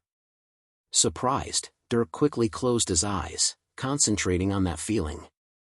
Back when Dirk had first come to this room, he found that there was a barrier between him and the mana dimension, a barrier that prevented him from easily casting his awareness into his soul. But now, Dirk felt his soul fluctuate. Riding off this feeling, Dirk spent almost half an hour casting his awareness into his soul. Then, he opened his eyes. What was around Dirk was not the barren metal room, but an ocean of mana. This was the mana dimension, and Dirk had entered it once more. Unfortunately, Dirk didn't have the time to bask in the wonders of the mana around him. He concentrated on his soul. A mage's advancement came with two different phenomena. The first was a change in one's profile. The profile reflected each person's mana level as tiers, and upon advancing, one's tier would go up. For Dirk, he was moving from tier 2 plus to tier 3 dash. But there was a more tangible change as well. This change was usually different from person to person, and the reason was because of the different mana techniques each mage trained in. However, across the board there were familiar phenomena such as a feeling of breaking through. Dirk was currently experiencing this. The first two tiers were considered the beginner stages. They were nothing more than an introduction. People who were tier 1 weren't even considered mages, and those at tier 2, unless they were at somewhere like the academy, also weren't considered true mages. It was only at tier 3 where one would be recognized as having magical talent. This was due to the fact that neither tier 1s nor tier 2s had any significant mana manipulation or storage abilities. But this changed at tier 3, and this change was accompanied by this feeling of breaking through. At tier 3, one would finally be considered a mage because there was this phenomenon. This phenomenon came from the soul. Extensive research had been done by countless other mages, and the conclusion they came to was that there were certain leaps in power the soul would take as one's mana pool grew to certain sizes. As the mana pool grew, the soul would grow to accommodate it. Of course, this was only theorized. However, when Dirk was pulled into that ocean of mana, he directly experienced this change. Dirk's soul drifted among the sea of earth, fire, and darkness. Normally, souls would take on the image of the physical body, since mind and body were usually one. But in Dirk's case, his soul took on the image of his past self. His self from Earth under his identity as SS008. While the body of Dirk resembled his past self, his soul was the real image. Comparing his soul and body, it was like looking at a young and old image of the same person. Dirk's soul, that of his previously adult self, suddenly felt a void be opened up in his chest. His soul was growing to accommodate more mana, like a vessel being expanded. This growth created a deep cavity in his chest. Not long after this cavity appeared, the mana in Dirk's physical body began to flood to it, crossing between dimensions to reach his soul. The mana in the atmosphere also spiraled toward him, like water down a funnel. Dirk watched as the mana heart rapidly disappeared from his physical body, along with it the rune. Seeing this, he didn't panic. This was talked about in his mana heart technique, so he just went with things. As far as he was concerned, everything was going according to plan. However, he did start to panic when his mana heart completely disappeared, and the earth mana around him dwindled. He found that the void was only filled by about a third, meaning he needed much more earth mana. Dirk didn't know what would happen if he couldn't fill the void, but it obviously wasn't as optimal as if it were filled completely. However, just as Dirk was about to pull his consciousness from the mana dimension, he suddenly felt copious amounts of earth mana flood toward him. When the earth mana appeared, it was quickly sucked into his body and injected into the cavity in his soul, like an endlessly greedy beast. Dirk was pleasantly surprised, and he wondered what was happening in the real world. He figured it was his father that had coincidentally stopped by. After all, this was the day to replace the mana crystals. For the sake of his advancement though, he put away all questions. With the earth mana around him, Dirk felt like it would be enough to fill the other 2/3 of the void. However, another problem quickly cropped up. After filling about 60% of the void, it suddenly stopped. Dirk was stunned as he found that he couldn't fill the void anymore. He thought that he did something wrong and took a look. When he saw what the problem was though, he frowned even deeper. Along with the earth mana that filled half the void, there was another sliver of mana. This was metal mana from Dirk's specialization. Seeing this, Dirk knew that the rest of the void had to be filled with metal mana. The biggest problem was though that he didn't have any major sources of metal mana besides his mana heart that had been half filled with it. Damn. The book told me to prepare adequate mana resources for the advancement, but I didn't think it would be this strenuous. I figured the tier 5 mana crystals would be enough even though they had already been used up some. Looks like I underestimated just how much my soul wants. Within the mana dimension, Dirk was feeling helpless. The Mana Heart book had given a rather thorough rundown of what to expect during advancement. It said that enough mana to fill one's mana pool twice over was the best amount of preparation. In this case, the Mana Heart Dirk had made was his mana pool, so enough mana to fill it twice should be enough. Dirk had assumed that the remaining energy of the tier 5 mana crystal would be enough. And it was enough. But the true amount of mana needed proved to be much larger. The amount of mana indicated by him was at least 4 times larger than his mana pool. This was due to the depth of his soul and the void opened up by it. Plus, that was just earth mana. He still needed metal mana. Now, he was in a bind. He didn't have any metal mana besides the remnants in the atmosphere. But Dirk knew that the void opened up in his soul wouldn't last forever. It would eventually close up, and he could even feel it wanting to shrink. If he wanted to get the most out of this advancement, he needed to fill it before that happened. And he didn't lose hope. Thinking of something, Dirk reached some of his consciousness back into his physical body. One of his eyes opened, and in front of his sitting body, he could see his mother watching him from beside the pedestal and bowl. Meanwhile, Cecilia had been watching Dirk for a while now. Instead of Riker, she decided that she would come and see her child. Only, she stumbled in while he was advancing. At first she wanted to leave and not disturb him. But when she saw that he was voraciously sucking in all the mana, and that even the dense mana environment wasn't enough, she quickly went over to supplement. Things went well after that, and she stayed to watch. However, when she saw her son's eye open and look at her, she was surprised. Cecilia was very powerful, unknown if she was actually weaker than Riker. So when she looked at her son who maintained a connection to the mana dimension, she could feel the deep vortex that came from his soul. She could feel that odd state he was maintaining and knew that he was yet to actually complete his advancement. There was still a large void he needed to fill. Metal. Dirk spoke, and Cecilia perked up with a raised eyebrow. He repeated himself with urgency, looking her in the eye. Metal. Mana. Chapter 68, Tier 3. Metal. Mana. After Dirk almost bellowed his words, Cecilia quickly understood what was going on. He needed metal mana, and fast. However, there was one problem. Metal mana was specialized mana. Technically, it was still of the earth element. But it was also different.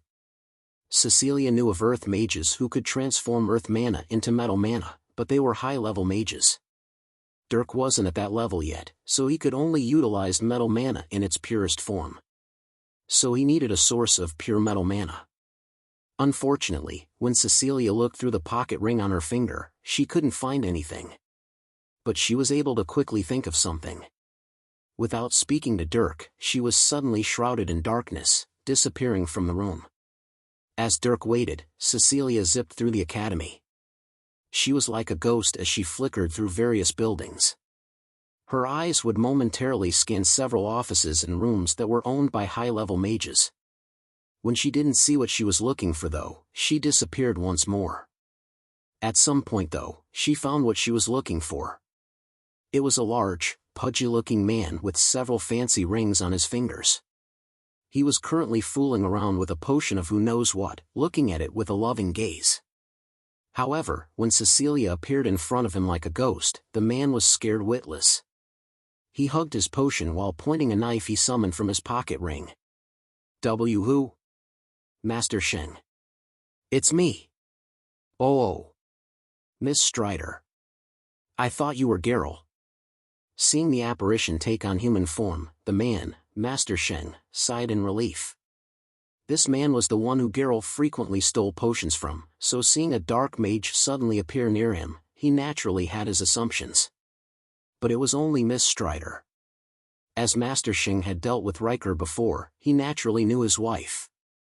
In fact, to those that knew her, she had a fearsome and even dreadful reputation. Cecilia wasn't in the mood to chat around though. She got to the point, a serious light in her eyes. Quickly, I need a source of pure metal mana. Metal mana? Yes. Anything metal mana can be drawn from. Preferably mana crystals. And I need it now. Alright, right. Let me see. As Cecilia looked at him with a dangerous glint in her eyes, Master Shing stumbled around before looking through his pocket rings. He quickly sifted through the thousands of highly valuable items within those rings on his fingers.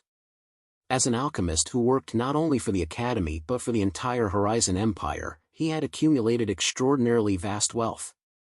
It wasn't appropriate to ask what he had, but what he didn't have. And he didn't disappoint. Master Shing quickly spotted a gray marble. He quickly took it out, the marble appearing between his sausage fingers. This is a Tier 6 mana crystal from a metal-specialized monster. Thank you. I'll be back. Without even asking, Cecilia snatched the marble and disappeared. Seeing her vanish, Master Shing sat back with a few beads of sweat dripping from his forehead. The exchange had taken no more than 30 seconds, yet the cold darkness that came from Cecilia made him shiver. It was as if she had a blade pressed against his neck the entire time. Such an aura, Master Shing couldn't fathom how it was developed. After getting the mana crystal, Cecilia took no more than 3 seconds to appear back at Dirk's room. However, she didn't put the marble into the bowl. Instead, she directly crushed the marble. From it, metal mana exploded, filling the air with metallic sharpness. Dirk noticed this immediately. Without him even doing anything, the mana flooded into his soul, filling the rest of the void. In fact, he found that because this metal mana was so incredibly dense, it filled the void even more than normal. The metal mana went on to spill into the basic earth mana portion of the void, infecting it with metallic gray. Now, the two halves of the void were brownish gray and dark gray. Dirk knew that when mana reached a high enough density, it turned from gas-like to liquid-like. The metal mana he took in was liquid, while the earth mana was gas. Due to that, the liquid metal mana overtook some of the lesser density earth mana, infecting it with its attributes. Even then, there was still a ridiculous amount of metal mana flooding the room. But Dirk couldn't absorb it all. When the void was filled to the brim, no more was allowed in. After that, his soul closed itself off. With that, Dirk's awareness was cast back into his physical body. When that happened, he focused on his mana heart.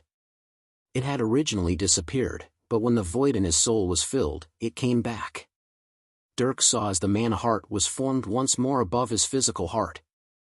It beat according to his body's rhythm under the influence of the rune he enchanted it with. After a few minutes, it had reformed completely, only this time, it was stronger than ever. It was also half earth mana, half metal mana. Dirk opened his eyes. Surprisingly, he wasn't tired. He felt rejuvenated. Quickly spotting his mother, he smiled. Thank you, Mother. Oh, don't you mention it. I'm just glad my baby has advanced. Congratulations. Cecilia clapped and moved over to Dirk, giving him a bear hug. Dirk was happy as he hugged his mother back. So? How'd the advancement go? After enjoying skinship for a bit, Cecilia separated and took a seat in front of her son. Dirk sat back against his own chair. Thanks to the metal mana you gave me, very well. Good. Although, I have a question for you. Did you perhaps become aware of your soul? Hearing this question, Dirk was surprised. Deciding there wasn't a need to hide this though, he nodded. Yes. During the advancement, I felt an awareness of my soul. So you really did. Tell me about it. I saw my soul, an ocean of mana around me, and the void in my chest when my advancement occurred. It was weird. Dirk recounted his experience, describing all the weird things he saw and even some of the elemental comprehensions he gained. Although, he didn't mention a word about the dark being he encountered a couple weeks prior. That was something he felt like he should keep to himself for now. That information involved his so-called pure soul trait, after all. Hearing his description, Cecilia was first surprised before becoming stunned. She looked at her son with unconcealed shock, prompting Dirk to stop recounting his experience. "I can't believe you were actually able to do that. You actually entered it. You call it the mana dimension? It's called many things, but that's not a bad name for it." Still. Cecilia rubbed her temple as she pondered.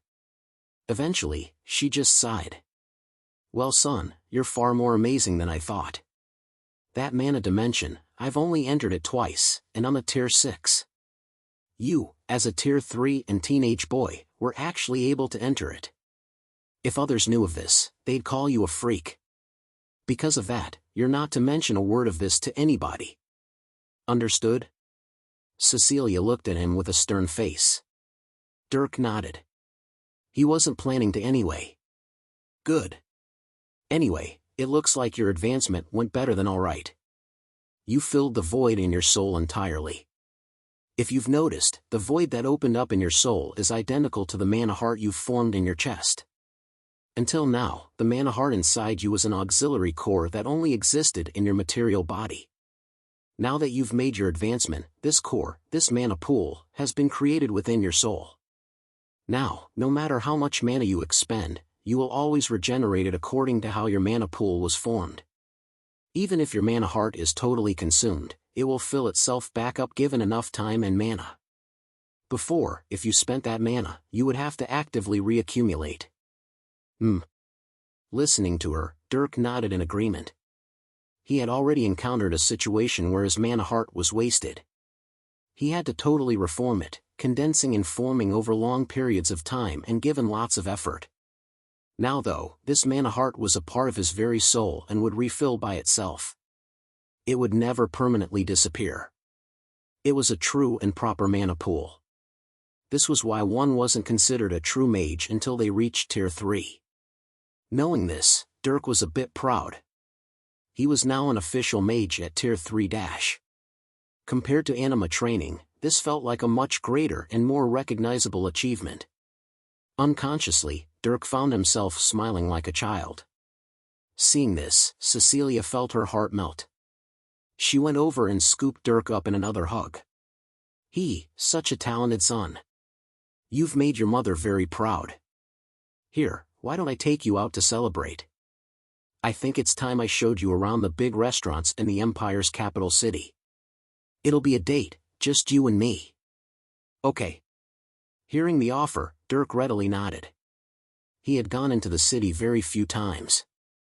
He wouldn't mind exploring it and experiencing its delicacies. With that, mother and son left the academy. Dirk walked with his mother hand in hand as they strolled through the bustling city streets. When night came, Cecilia brought him to a restaurant building that towered into the sky. After getting seated on the top floor of this exorbitantly expensive place, they were served while overlooking the vast city all around them. For Dirk, this was a majestic sight he had never experienced before, even in his previous life. With his mother, he enjoyed every second, feeling all his problems and worries vanish. The day after Dirk made his advancement, he decided to take a break from practicing magic. Instead, he decided to do some physical training. He had neglected his destruction cycles as well, so he went and did one, destroying a large percentage of his blood. Dirk frowned as he felt a burning and stinging pain through his veins. Over time, Dirk went and did his destruction cycles over various areas in order to destroy all his veins and arteries, thus enhancing them all. Each time, his pale skin would show black lines formed from the destroyed blood vessels. On top of that, destroying his blood would leave him weakened. He would feel dizzy for the rest of the day. Over time though, the destruction cycles got progressively easier. This was half because of his genetic enhancement and half due to Dirk getting close to finishing. Once he was done, he would move on to the next section of destruction, destroying his muscles. Dirk wasn't sure if he was looking forward to this. On one hand, it would grant him even greater strength. But the process to get there was definitely fraught with extreme pain and weakness. If Dirk destroyed a muscle, would he still be able to use it? The answer wasn't likely a good one. That was a bridge to cross later though. For now, Dirk just enjoyed the feeling of magical strength. A day later though, Dirk was surprised to see Ava show up at his house. She had finally emerged herself. When the two looked at each other though, both could feel the difference in the strength of the other. In Dirk's mana sense, Ava looked like a deep ocean. And in Ava's mana sense, Dirk looked like a powerful mountain. Since his earth mana far surpassed his other elements, that's all Ava saw. You advanced? You did too, apparently. Congrats. Ava chuckled as she nudged Dirk's shoulder. Both of them were already close to advancing. If Dirk wanted, he could have advanced much earlier, but now they ended up advancing together. It was a double happy occasion. Alright, I know celebration is a normal thing after advancing, but I'm wondering when we're going to go on another dungeon dive. We've been holed up for way too long. I say we go and find another king to kill. What do you think? As Ava walked in, she directly laid out her wishes. Hearing this, Dirk couldn't help a smile from surfacing. He had actually been thinking the same thing. Both of them wanted to test this new strength of theirs. I'm as ready as you are. Great. Let's go pick out a job then, shall we? Sure. With two smiles, Dirk and Ava left the house. They quickly arrived at the mission building where they sifted through dozens of job postings on a large wall. The ones they looked for were similar to the difficulty of their previous dive, perhaps a bit harder. The main things they were looking for were suitable kings to kill. They didn't care much for the job itself. Soon, they actually found a good job in the higher difficulty range. The job was to kill a king, and the requested item was its tier 4 water mana crystal. While the high tier of the monster concerned Dirk and Ava, what they were happy about was the fact that this king wasn't strong in body. The previous lizard king they faced had a strong body filled with anima. This monster didn't though. Like people, monsters had both anima and mana, and some had both while others had only one. This was a water monster with tier 4 strength and no rank. With Dirk and Ava's dual mana and anima strength, they felt confident in taking such a monster on. After all, the lizard king they faced had tier 4 magic as well. While it seemed to be lesser than this monster, it also had a strong body, making the battle much more difficult. With these factors, Dirk and Ava accepted the job. That day, they prepared all their gear. With Dirk's pocket ring, he could carry practically all of their items, including armor and weapons so long as they packed light. After some careful organizing, all the items were stuffed inside of the ring besides the stuff on their bodies. This time around, Dirk got rid of his bow. His weapons of choice were his spear, hand axe, and knives. While Dirk could find stronger bows and even learn special skills with the bow, he didn't find it worth it. Dirk liked his ranged weapons, but the bow was just too in the way and specialized. With his melee weapons, Dirk could tackle any situation. As for long-range attacks, he had that covered with his magic. Rock arrows would handle things even better than regular arrows. Thinking a bit, Dirk also decided to go to his mother to get a second-hand axe. With 2 axes, Dirk would be more confident, and Cecilia didn't reject him. It was amazing, but she had many axes for him to choose from. As Dirk chose his axe, he pondered why his mother would have so many weapons. It seemed to be a hobby of hers, hoarding weapons. With that, Dirk and Ava were ready. The morning of the next day, the two set off. Their destination was a large town, not unlike the town of their previous dungeon dive. This time though, there were 3 days of travel to this town. Not only that, but Dirk discovered an unsettling addition to this caravan he was riding with. As Dirk and Ava boarded their wagon, they were actually joined by a few other people. There were 2 men and 1 woman, all of whom were older than Dirk and Ava by several years. They also weren't people of the academy, looking like free warriors. The 3 of them piled into Dirk and Ava's wagon. Luckily, the wagon was at least large enough to comfortably fit them all, otherwise Dirk would be very annoyed throughout the ride. Without much weight, the caravan quickly set off. As if they were used to this, the 3 extras got nice and comfortable. They chatted a bit with familiarity and occasionally glanced at Dirk and Ava, chuckling at the cozy young teens that were with them. "Hey, I'm Dean. What are your names?" Suddenly, one of the men asked. Dean was a tall man with a charming disposition. Only, he looked a little rough around the edges with his scarred armor and blood-stained sword that laid beside him. "I'm Dirk. This is Ava," Dirk answered. Usually he wouldn't feel like talking to other people, but with the recent advancement, he was in a good mood. He wouldn't mind being a bit more social. "Well, hello, Dirk and Ava. Let me introduce you. The lady right here is named Hannah. How do you do?" Upon introduction, Hannah waved sweetly. She seemed like a nice woman in her 30s with short hair and a short height. She was small, and Dirk didn't sense any mana from her, leading him to believe that she was definitely an anima trainer. As for how strong, that was a mystery until he could figure it out himself. "And this guy here is Jax." "Hey." The man beside Dean, Jax, nodded to Dirk. Dirk nodded back. Jax seemed a bit more reclusive, wrapped in a thick mage's robe. Dirk could also sense a dense earth mana within his body, indicating that he was around tier 4. Of these three, Jax was the only mage while Dean and Hannah were anima trainers. While Dirk couldn't determine the strength of the anima trainers, they shouldn't be any stronger than rank 4. In a fight, Dirk was confident in killing all of them, though it would take significant effort. At the very least, they couldn't kill him without paying a deep price in blood. Dirk quickly thought about this, but soon caught himself and shook such hostile thoughts out of his head. He nodded to them. "Nice to meet you all." So can I assume you're traveling to Dungeon Dive?" "Yes." Dirk nodded. The next moment though, he asked a question he had been curious about. "What about you three? Dungeon diving?" "Oh, no. We're the guards for this caravan." "Guards?" Hearing this, Dirk was surprised. "Yes. It's not likely, but on this road there's a chance of running into bandits and such. This is because this road runs through a forest, thus giving people unsavory ideas. But it's never usually anybody extremely powerful. Some tier 4s and rank 4s are enough to deal with trouble." "I see." Dirk nodded slowly. Inwardly, he was already frowning.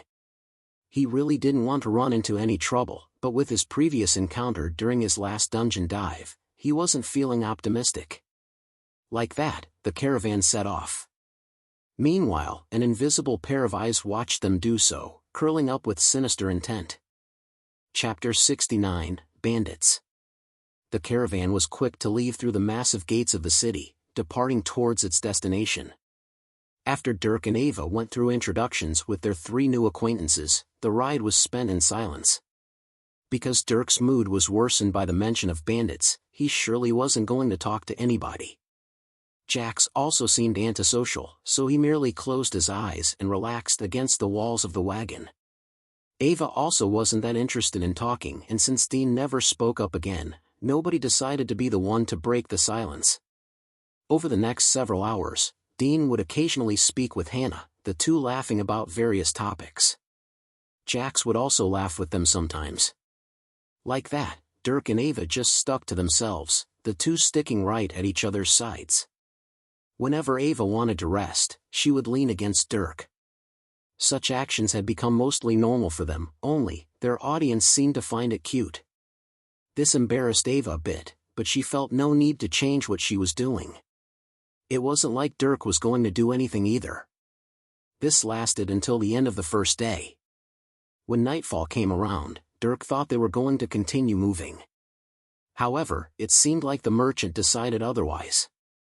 The caravan stopped when the sun set. "All right, set up camp for the night.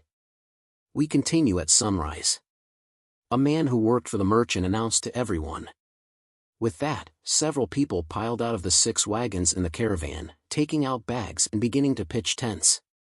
The trio who served as guards also got out to set up camp. Dirk was confused though. He spoke before Dean walked off. "Hey, why have we stopped? Normal caravans usually don't, but this one does due to the chances of monster attacks." If we establish a presence, there's less of a chance we'll get attacked by any stray monsters. Also, if we get attacked while moving, there's a chance the goods will be hurt. To circumvent this, merchants like to have everyone set up camp so the attacks will be directed at us first, not the merchandise. It both increases and decreases risk. I see. Dirk sighed at the explanation. He didn't plan on questioning things though. After he and Ava hopped out, they quickly set up their tent. Before going to sleep, everyone ate some food. However, the food that everyone ate almost entirely consisted of dry foods. This was due to the smell and an attempt to keep anything from attracting monsters. Nobody, not even the head merchant, went about cooking food. There were also no fires. With that, everyone eventually went to sleep. By design, all the tents were centered around the 3 guards so as to ensure a quick response in the event of an attack. But nobody actually expected any attacks, so they all went to sleep with a sound mind. Dirk and Ava cuddled together in their single tent. Them having only one tent earned several knowing grins, but both of them ignored that. Now, within their isolated little tent, Ava unreservedly sapped at Dirk's body heat. The only thing Dirk did was occasionally spit out Ava's hair that drifted between his lips. The campsite was silent and peaceful. Unfortunately, Dirk's fears were fated to come true. After 4 hours, when the dead of night had already set in, there were some light crunches on the ground. At first, this didn't alarm anybody. But when steps became heavy and the sounds of movement approached the campsite, there was one person who snapped. Dirk's eyes shot open. He lifted his head, and his ears became sharp. Sure enough, his suspicions were confirmed. Alert! Human movement detected. Unknowns, 4. Shit! Dirk cursed. Without waking her up, Dirk carefully moved Ava off of him. He then popped to his feet, a knife appearing in his hands. In his vision, the AI displayed an estimated location calculation for the sounds of the steps. Dirk's vision seemed to pierce through the tent while the ground showed blotches of light indicating where the sounds were coming from. There were 4 of these blotches, each indicating 4 people. And one person was coming right for Dirk's tent. It seemed like these people wanted to figure out who was who before attacking. They were definitely looking for the head merchant. Either way, Dirk heard one of these people approach the front of his tent. He crouched. Because tents in this world had no zippers, there was only a single flap that could be opened without restriction. Dirk's tent flap was slowly pulled open, a man revealing his face. He was completely covered in black, and in his hands was a saber. Right when this man pulled open the flap though, he felt his arm be gripped by an extreme strength. He couldn't even make a noise as he was silently tackled to the floor, a hand covering his mouth. Meanwhile, Dirk used his body to cushion the fall of this person. He held the man on his chest while locking out the arm holding the saber. Only, seeing the weapon, Dirk had his fears confirmed. These people obviously weren't here with gifts to give. Feeling a surge of anger come over him, Dirk put the knife up to the man's throat. As this man's strength was lesser than Dirk's, he couldn't even struggle. He froze when the blade was pressed against his neck. Only, getting to this point, Dirk stopped. For some reason, he didn't want to kill the man. When he thought about going straight for the kill, he felt reluctant. He didn't want to do what he did in his past life, simply ending lives, because that was seemingly the best or only option. Now, he had a choice. He wanted to make the choice of whether or not to let this man live. Unfortunately, others wouldn't allow him to make that choice. In the corner of Dirk's eye, he could see another bandit approach.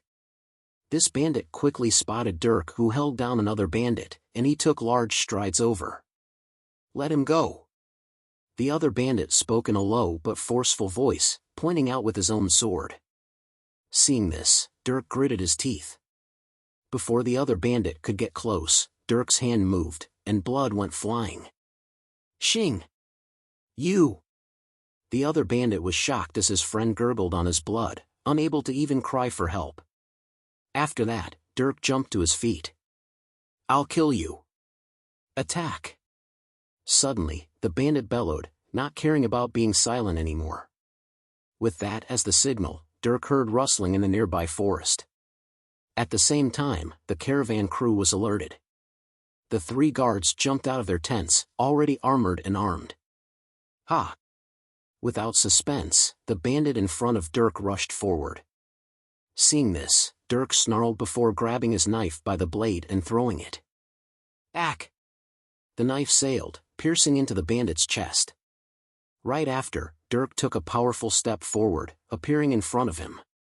In his hand was now an axe brought out from his ring. Splat! This time, Dirk gave no more chances. His axe directly chopped into the bandit's collarbone, almost severing his head from his body. The bandit fell to his knees as Dirk removed his knife from his body. Then, he fell forward. At this time, everyone had woken up and jumped out of their tents. Ava included. Upon looking outside, she saw Dirk standing there with 2 bodies next to him. She was shocked as fear welled up within her. She quickly realized what was happening. Put on your armor and wait here. Dirk spoke to her before dropping her armor and weapon on the floor. Without waiting for her response, he then shot off toward another bandit. In only a few seconds, Ava saw him swiftly kill another with a knife to the throat. It wasn't long before he shot into the forest while the 3 guards handled those bandits within the campsite. Ava gritted her teeth before grabbing her armor and quickly putting it on. Then, with her axe, she waited next to the tent, not going out to fight. As she promised before, she would let Dirk handle this stuff. This was the time to hold true to that, only, she hated that it was happening again.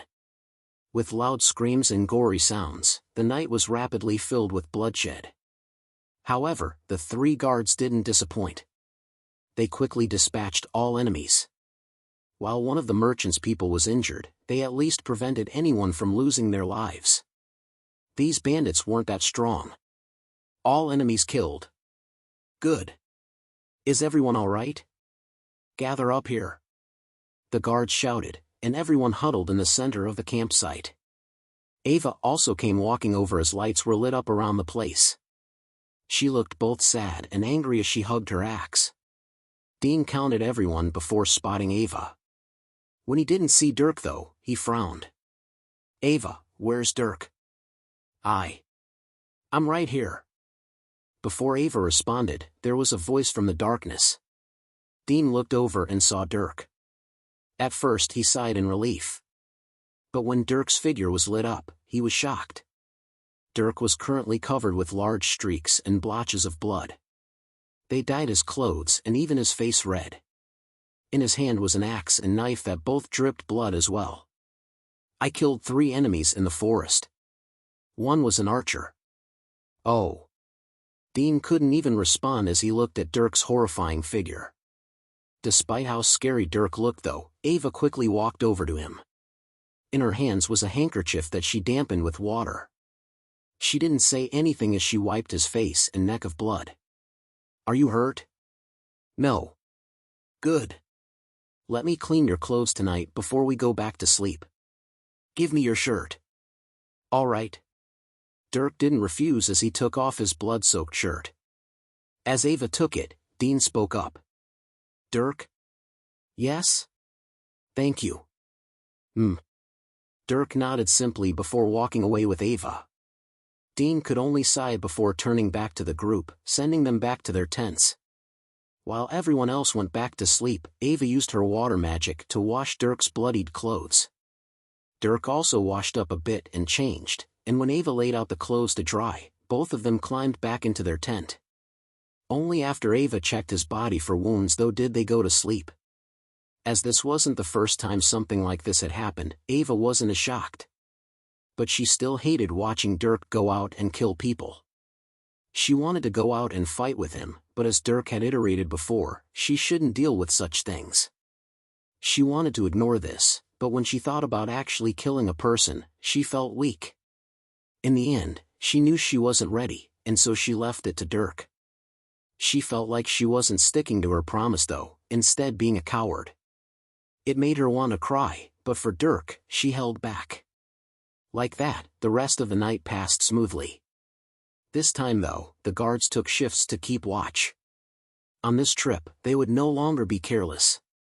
The next day, everyone woke up bright and early. None of them were in a good mood though. They all looked groggy as if they hadn't gotten any sleep. There was definitely some truth to that assumption. Without eating, everyone quickly packed and boarded the wagons. As the sun peeked over the horizon, the caravan was already moving through the forest road. Now, Dirk and Ava were fully geared even as they rode in the wagon. And unlike the first day, none of the three guards were merely chuckling at Dirk and Ava. They were silent, only occasionally glancing at Dirk and remembering his nightmarish appearance from the night before. Despite everyone's downtrodden and pessimistic moods though, the day went by uneventfully. When nightfall came, another campsite was made. With the assurance of the guards who kept watch, everyone got decent sleep. And sure enough, there weren't any more attacks. With that, the third day came around. By sundown, they would reach the town. Everyone thought that this home stretch would be uneventful as well. Unfortunately, fate proved otherwise. Around noon when the sun was high in the sky, Dirk was glancing out at the forests around the wagon. When bored, he would numb his mind by watching the scenery go by. However, as he did so, his AI flashed and highlighted certain areas of the forest. Dirk's vision suddenly sharpened as the AI processed some oddities. Then, there was suddenly a red flash. A figure was highlighted. It was a person who popped out from behind a tree. He held a bow and was pulling back an arrow. The target was Dirk's wagon, perhaps even him. "Get down!" Turning, Dirk suddenly grabbed Ava next to him and dipped to the floor of the wagon, his body on top of hers. The next second, an arrow sailed right over where their bodies were, sticking into one of the walls. Unfortunately, this wasn't an ordinary arrow. A couple seconds after it landed, a fire blazed. Boom! A small explosion blew apart the wall of the wagon. Dirk felt a burst of fire wash over him for a bit before dissipating.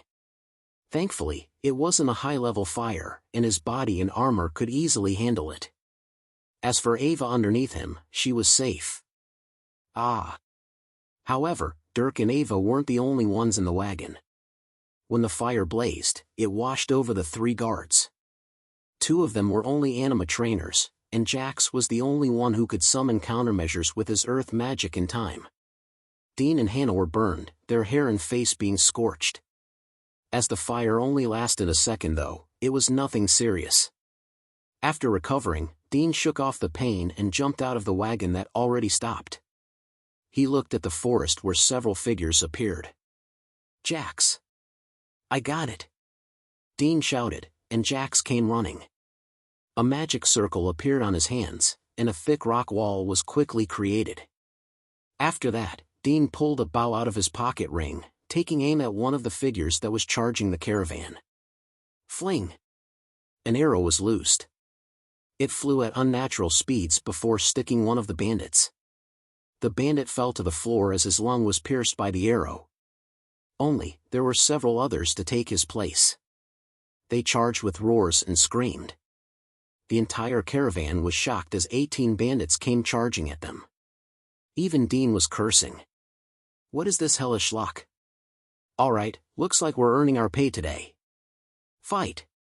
Got it. Jax and Hannah nodded before moving into action. Jax cast magic from behind the wall, razor-sharp rock arrows appearing above his head. Hannah also summoned a shield from her ring, charging forward with a sword in hand. She quickly clashed with two bandits, cutting one down in a few moves. However, there were too many bandits. They all charged the caravan, threatening to kill the other workers and destroy the wagons. Seeing this, Dirk sighed. He looked at Ava, who looked back at him as if pleading with him not to go. Stay here. I'll be back. Saying that, Dirk jumped out of the wagon. He then disappeared amidst the chaos. Shing! A bandit moved between the wagons, searching for people to kill. Suddenly though, a knife came from nowhere and sliced his neck open. Blood sprayed as the body fell. No! We'll give you money, just leave us be. 3 other bandits broke open the door of one of the wagons containing workers. The workers pleaded, but to their cries, the bandits merely raised their weapons with evil cackles. Before they could slice down though, they felt sharp burning in their backs. Ag!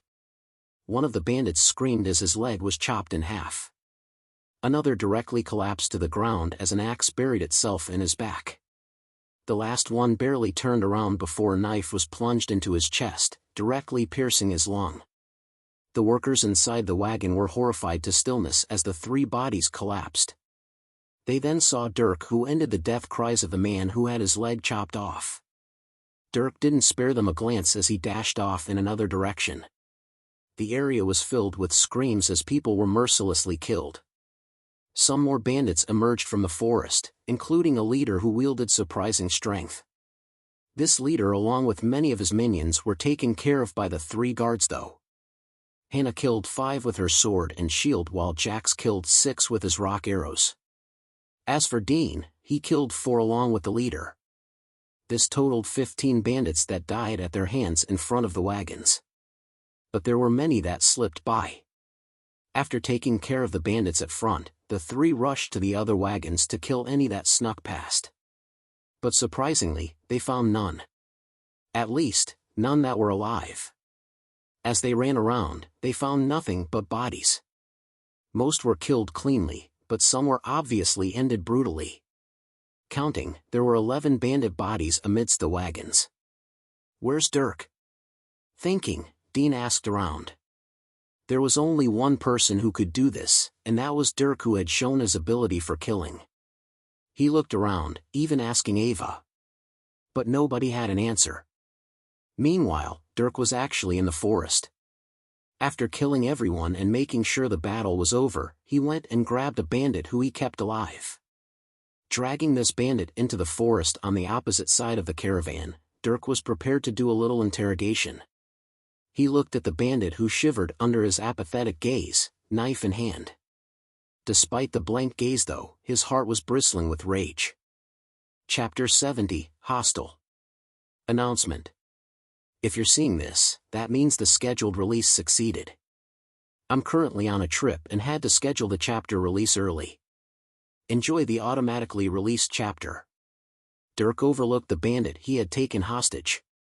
After taking his mask and hood off, this bandit looked to be a normal boy in his early 20s. But Dirk felt no sympathy seeing this young face. No matter who it was, in this moment right now, Dirk was as cold gets. He bent down to the same level as the bandit who laid against a tree. This bandit had already been wounded, stabbed through the leg and unable to even walk. He groaned in pain, but in the presence of this monstrous kid who slaughtered half his bandit group, he was stifled with fear. "Who sent you?" Dirk finally asked. Hearing him, the bandit shivered a bit. Our leader." "No, I know your leader launched the attack." "I want to know, who sent your leader?" "Think very carefully about anybody new you saw in recent days." Aye. The bandit was panic-stricken as Dirk raised his knife. His mind worked exceptionally quick. "I think there was a man. We had never seen him before last night. And he..." The bandit stumbled in his words as Dirk's knife traced the wound on his leg. A single twitch, and who knew what Dirk would do to him? However, before the bandit could respond, Dirk suddenly felt a chill crawl up his back. Out of nowhere, he threw his body backward. Just as he moved, an arrow of darkness sailed over. It instantly pierced the bandit's chest, impaling his heart. The bandit froze, and then, black flames lit up around his body. "Ag!" The bandit boy bellowed miserably, bearing untold pain. Then, his body exploded. Dirk jumped backward once more, avoiding the dark flames that spread out. "Who is it?" With an exploding rage, Dirk flipped around.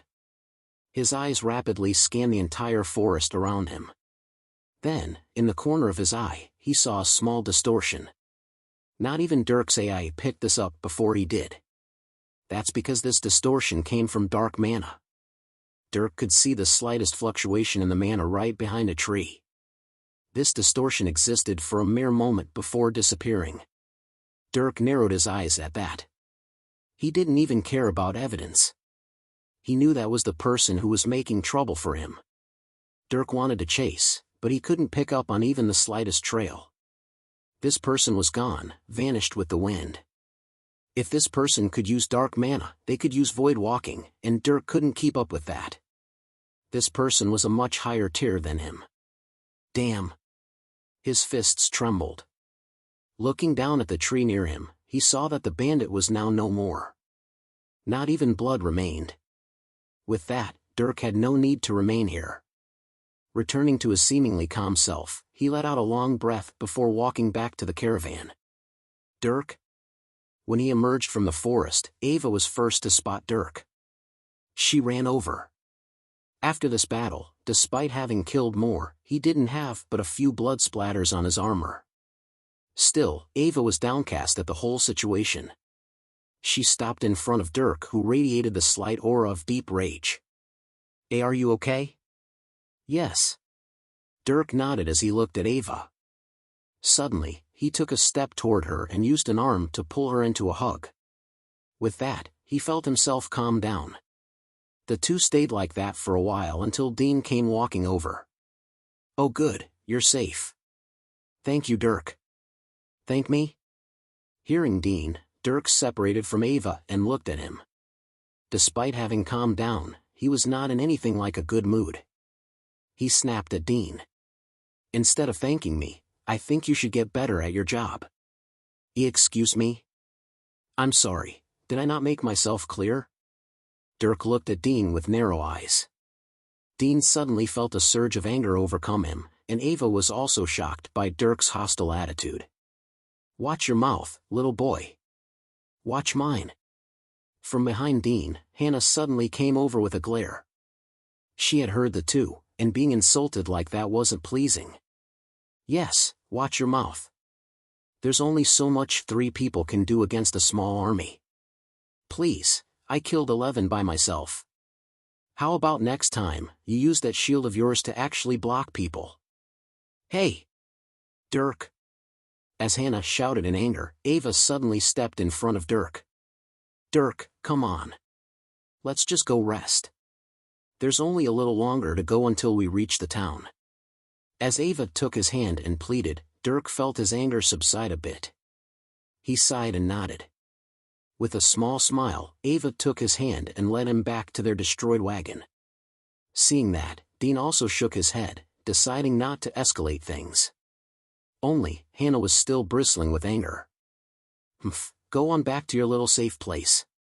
You know, maybe if your little girlfriend didn't hide away like a coward the whole time, there wouldn't have been so many people who got past us. Hannah." After she spit out her words, Dean snapped and shouted back at Hannah. At the same time, he saw Dirk stop walking, and a bad feeling rose up within him. After hearing Hannah's venomous words, Ava was the first to freeze up. This struck right at her insecurity. Dirk knew this, of course. He was the one who told Ava to let him handle these things. And now, Hannah was stabbing right at that sore spot. Feeling Ava's trembling body, Dirk felt something in him snap. He let go of Ava's hand, patting her head. "Let me handle these things." He spoke with a surprisingly calm voice. Only, this caused Ava to shake a bit more. She remained quiet, not stopping him as he turned back toward Hannah and Dean. "Dirk, I'm sorry about Hannah. Let's end things here." "Damn." Dean spoke in an attempt to mediate. Only, when Dirk didn't listen, he gritted his teeth. Things had gotten out of hand, and he didn't know how powerful Dirk was. Dean stepped forward, blocking Hannah. Dirk stopped right in front of Dean, raising his head and looking right into his eyes. "Get out of my way." Dirk spoke simply. Dean shook his head though. "She's part of my team. You can't hurt her. Look, let's stop here. I'll pay you for your help." Dean raised his hand, about to pat Dirk's shoulder. However, Dirk's hand shot up, grabbing his wrist. Dean was shocked by his grip strength. "If you won't let me, then I'll hurt you as well." "Ha!" Realizing what was about to happen, Dean cursed and activated his muscles. Dirk's body also strengthened at that moment, and Dean was shocked to feel his body be jerked forward by Dirk's strength. Dirk's body turned, Dean's arm being thrown over his shoulder.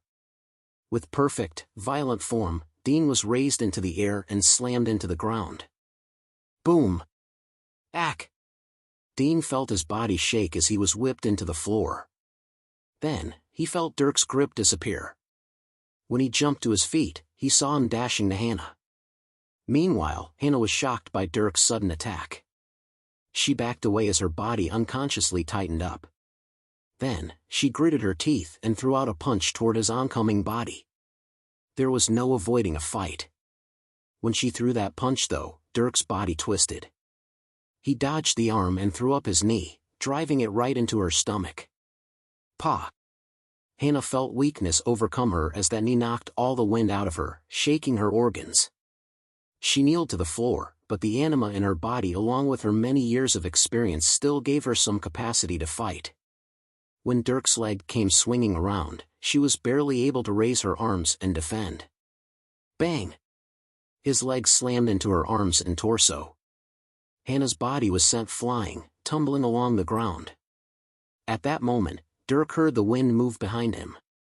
He ducked. Whoosh! A leg came sailing over his head. It was Dean's. After dodging, Dirk turned and deflected a punch. After that though, he had to block and defend against a barrage of punches from Dean. Each one was powerful, wielding strength just a bit greater than Dirk's. He was also fast, and Dirk's reaction times were tested. Ha! Dean shouted as he drove a fist into Dirk's side. Dirk was silent though as he took the beating. Dirk made no sounds, as if he didn't feel pain at all. He just watched Dean's body with ruthless acuity. Over time, Dean dished out more and more beatings. Dirk took it all and threw out his own counters. Each of his counters landed on Dean's body, sending shockwaves through the point of impact. Dean's speed and strength were high, but his defensive ability wasn't up to par. Thus, Dirk's hits hurt him greatly.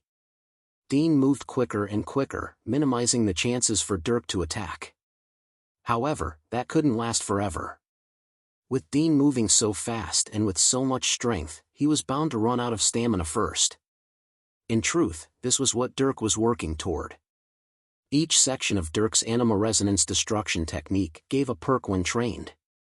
Dirk's skin destruction gave him increased anima absorption capabilities. Now, Dirk's blood destruction section that was almost finished gave him increased stamina and regenerative abilities. That combined with the genetic enchantment he went through gave him seemingly endless stamina. While Dirk wasn't rank 4 like Dean, he wasn't far from it. He was able to bridge the gap with his stamina, placing them on the same level. He took the beatings to outlast Dean, draining his stamina faster. Over time, Dean came to understand this. He was shocked by Dirk's endurance, and so he sought to end the fight quicker. His hits became a level harder. When that happened though, Dirk started to retaliate. Dirk's strength burst forth. In exchange for greater wounds, Dirk threw out punches and kicks that rattled Dean's body. Not only that, but all his hits landed on either vital spots or pressure points. They all sent waves of weakness through Dean's body. Hannah. Right as he was feeling beat though, Dean suddenly called out. It was a voice filled with rage, and one would think he was cursing the woman. But Hannah knew that he was both cursing and calling for her. She ran over from the sidelines, joining the fight. With that addition, Dirk was placed under greater pressure. But he didn't panic. He took the extra beatings while moving between the two enemies. Hannah took some of the pressure off Dean, but now she had to withstand Dirk's ruthless attacks as well. By now, their fight had already attracted the gazes of the merchant's workers. None of them stepped forward though. They wouldn't dare take even a single hit these people threw out. Even one of those punches or kicks would end their life. Dean and Hannah fought Dirk for a few minutes. Dirk became increasingly wounded, but their stamina also dwindled. Dirk's attacks kept raining down on them with the same strength as when he started, and with their lesser energy levels, they were beaten down. When the two kept being stubborn though and refused to go down, Dirk felt his anger erupt once more. Enough! Ack! Suddenly, Dirk shot a fist right at Dean's liver. His body shook before blood streamed from his mouth and nose. As Dean faltered, he threw a kick at his knee, immediately breaking it. And when Dean fell to his knees, Dirk drove his knee into his jaw, knocking him out. The chained attacks were so smooth it seemed like he had done it 1,000,000 times before. Dirk's bloodied face then turned to Hannah, grabbing the fist she shot toward him from behind. Hannah was horrified as Dirk not only crushed her hand with his grip strength, but shot his palm right toward her extended elbow. Crack! Ah! With a nasty sound, Dirk broke her arm. The elbow bent the wrong way, and Hannah fell to the floor. Dirk stood between his two fallen enemies, his breathing heavy but steady. His face was bruised while his body was even worse, but this much wasn't enough to take him down. While Dean was taking a nap on the floor, Dirk took a step toward the panicking Hannah. He grabbed her by the throat, stopping her screams and shoving her against one of the nearby wagons. Dirk looked into her eyes, speaking between breaths. You want to say those things again? I know you're in a lot of pain right now. Say what you did again. Maybe I'll end your misery. Dirk spoke ominously as he brought up his other hand. Around his fingers were claws of darkness. When Dirk traced Hannah's arm with those claws, she felt a horrible corrosive power sear her skin. At that moment though, Dirk heard labored footsteps walk over. He turned and saw a fat little man. Stop! Please! Sir Dirk, I apologize for whatever may have happened. Let them live, and I'll be sure to pay you handsomely for your service. Dirk was silent as he listened to this man. This fat man was the head merchant, the owner of the caravan. He was dressed in luxurious clothes that made him stand out. It was because of this that he had been spotted by the bandits and wounded. Dirk was the one who saved him since the 3 guards were busy handling the front. Dirk didn't immediately respond. Instead, he turned his head to where Ava was. Near her, he saw Jax. He had been wondering where this Jax was and why he didn't join the fight. He narrowed his eyes at him. Are you going to interfere? I'm not exactly with those two. I'm a direct guard under the merchant. That being said, I will have to step in if you decide to kill them. Such things aren't good for anybody here. Hearing Jax's explanation, Dirk went quiet. If he killed these people, then no matter what, the merchant's reputation would drop a bit. Plus, Hannah and Dean were still guards. Their value was high. And at the end of the day, this whole situation could be said to be caused by Dirk. They got caught up in his bad luck. It was why he did his best to defend the caravan. It was also why he had decided to drop his conflict with Dean and Hannah. Only, Hannah had taken it one step too far. Dirk turned and looked at Hannah. By now, all eyes were on him. Technically, he was the strongest one here. He hadn't even used his magic. Hannah and Dean's lives were in his hands. Dirk sent one last spine-chilling glare at Hannah before throwing her. Thud. Cough. After landing on the floor, Hannah coughed and heaved for breath. Jax and the merchant sighed in relief. Right after, some of the workers carried Dean and Hannah off, putting them in another wagon. Dirk walked back over to the wagon he and Ava rode in. While it had a giant hole in it now, it still worked. The two climbed in alone, Dirk not sparing another glance to anyone around him. Let's set off. It's time to get out of this damned forest. With a loud announcement, the merchant and his workers moved the caravan once more. All the wagons started moving at their fastest speed. Nobody wanted to remain in this forest any longer. As they moved, Dirk and Ava were quiet inside their wagon. Ava had taken off Dirk's armor and was cleaning the blood from his body and face. There were bruises that bled and his lip was split, causing blood to pool in his mouth that he spit into a cloth. Blood also came out with his coughs. I lost my temper. Sorry. As Ava wiped his neck of blood, Dirk suddenly spoke. Ava shook her head. No. That woman. She just couldn't drop it. You kept anyone from dying and had to kill 11 people to do so. They should be grateful. They were. If I hadn't snapped at them, then we wouldn't have fought. Ava was quiet. Indeed, it was Dirk's hostility that started the fight. Only, Ava didn't believe that Dirk was in the wrong. She hated that he had to harm even one person. To rely on him to kill 11 people was ridiculous. He was still only a teenager. You were right though. Those sorry excuses for guards need to get better at their jobs. If they were actually able to defend, then you wouldn't have had to go out there. Maybe. Dirk sighed. He felt helpless.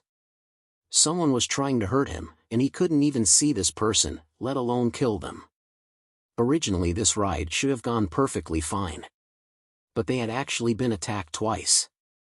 Dirk didn't have much of a choice but to fight. If he didn't, then lives would have been taken. At the very least, he wouldn't allow that, regardless of his reluctance to kill. Still, Dirk had lost control of his anger. At this point though, he wasn't sure if he cared. For the first time, he was allowed to express himself. He felt anger at the incompetence of these guards, and he said something about it. Originally, he held himself back. Just because he felt angry didn't mean he had to act on it. The situation was what it was.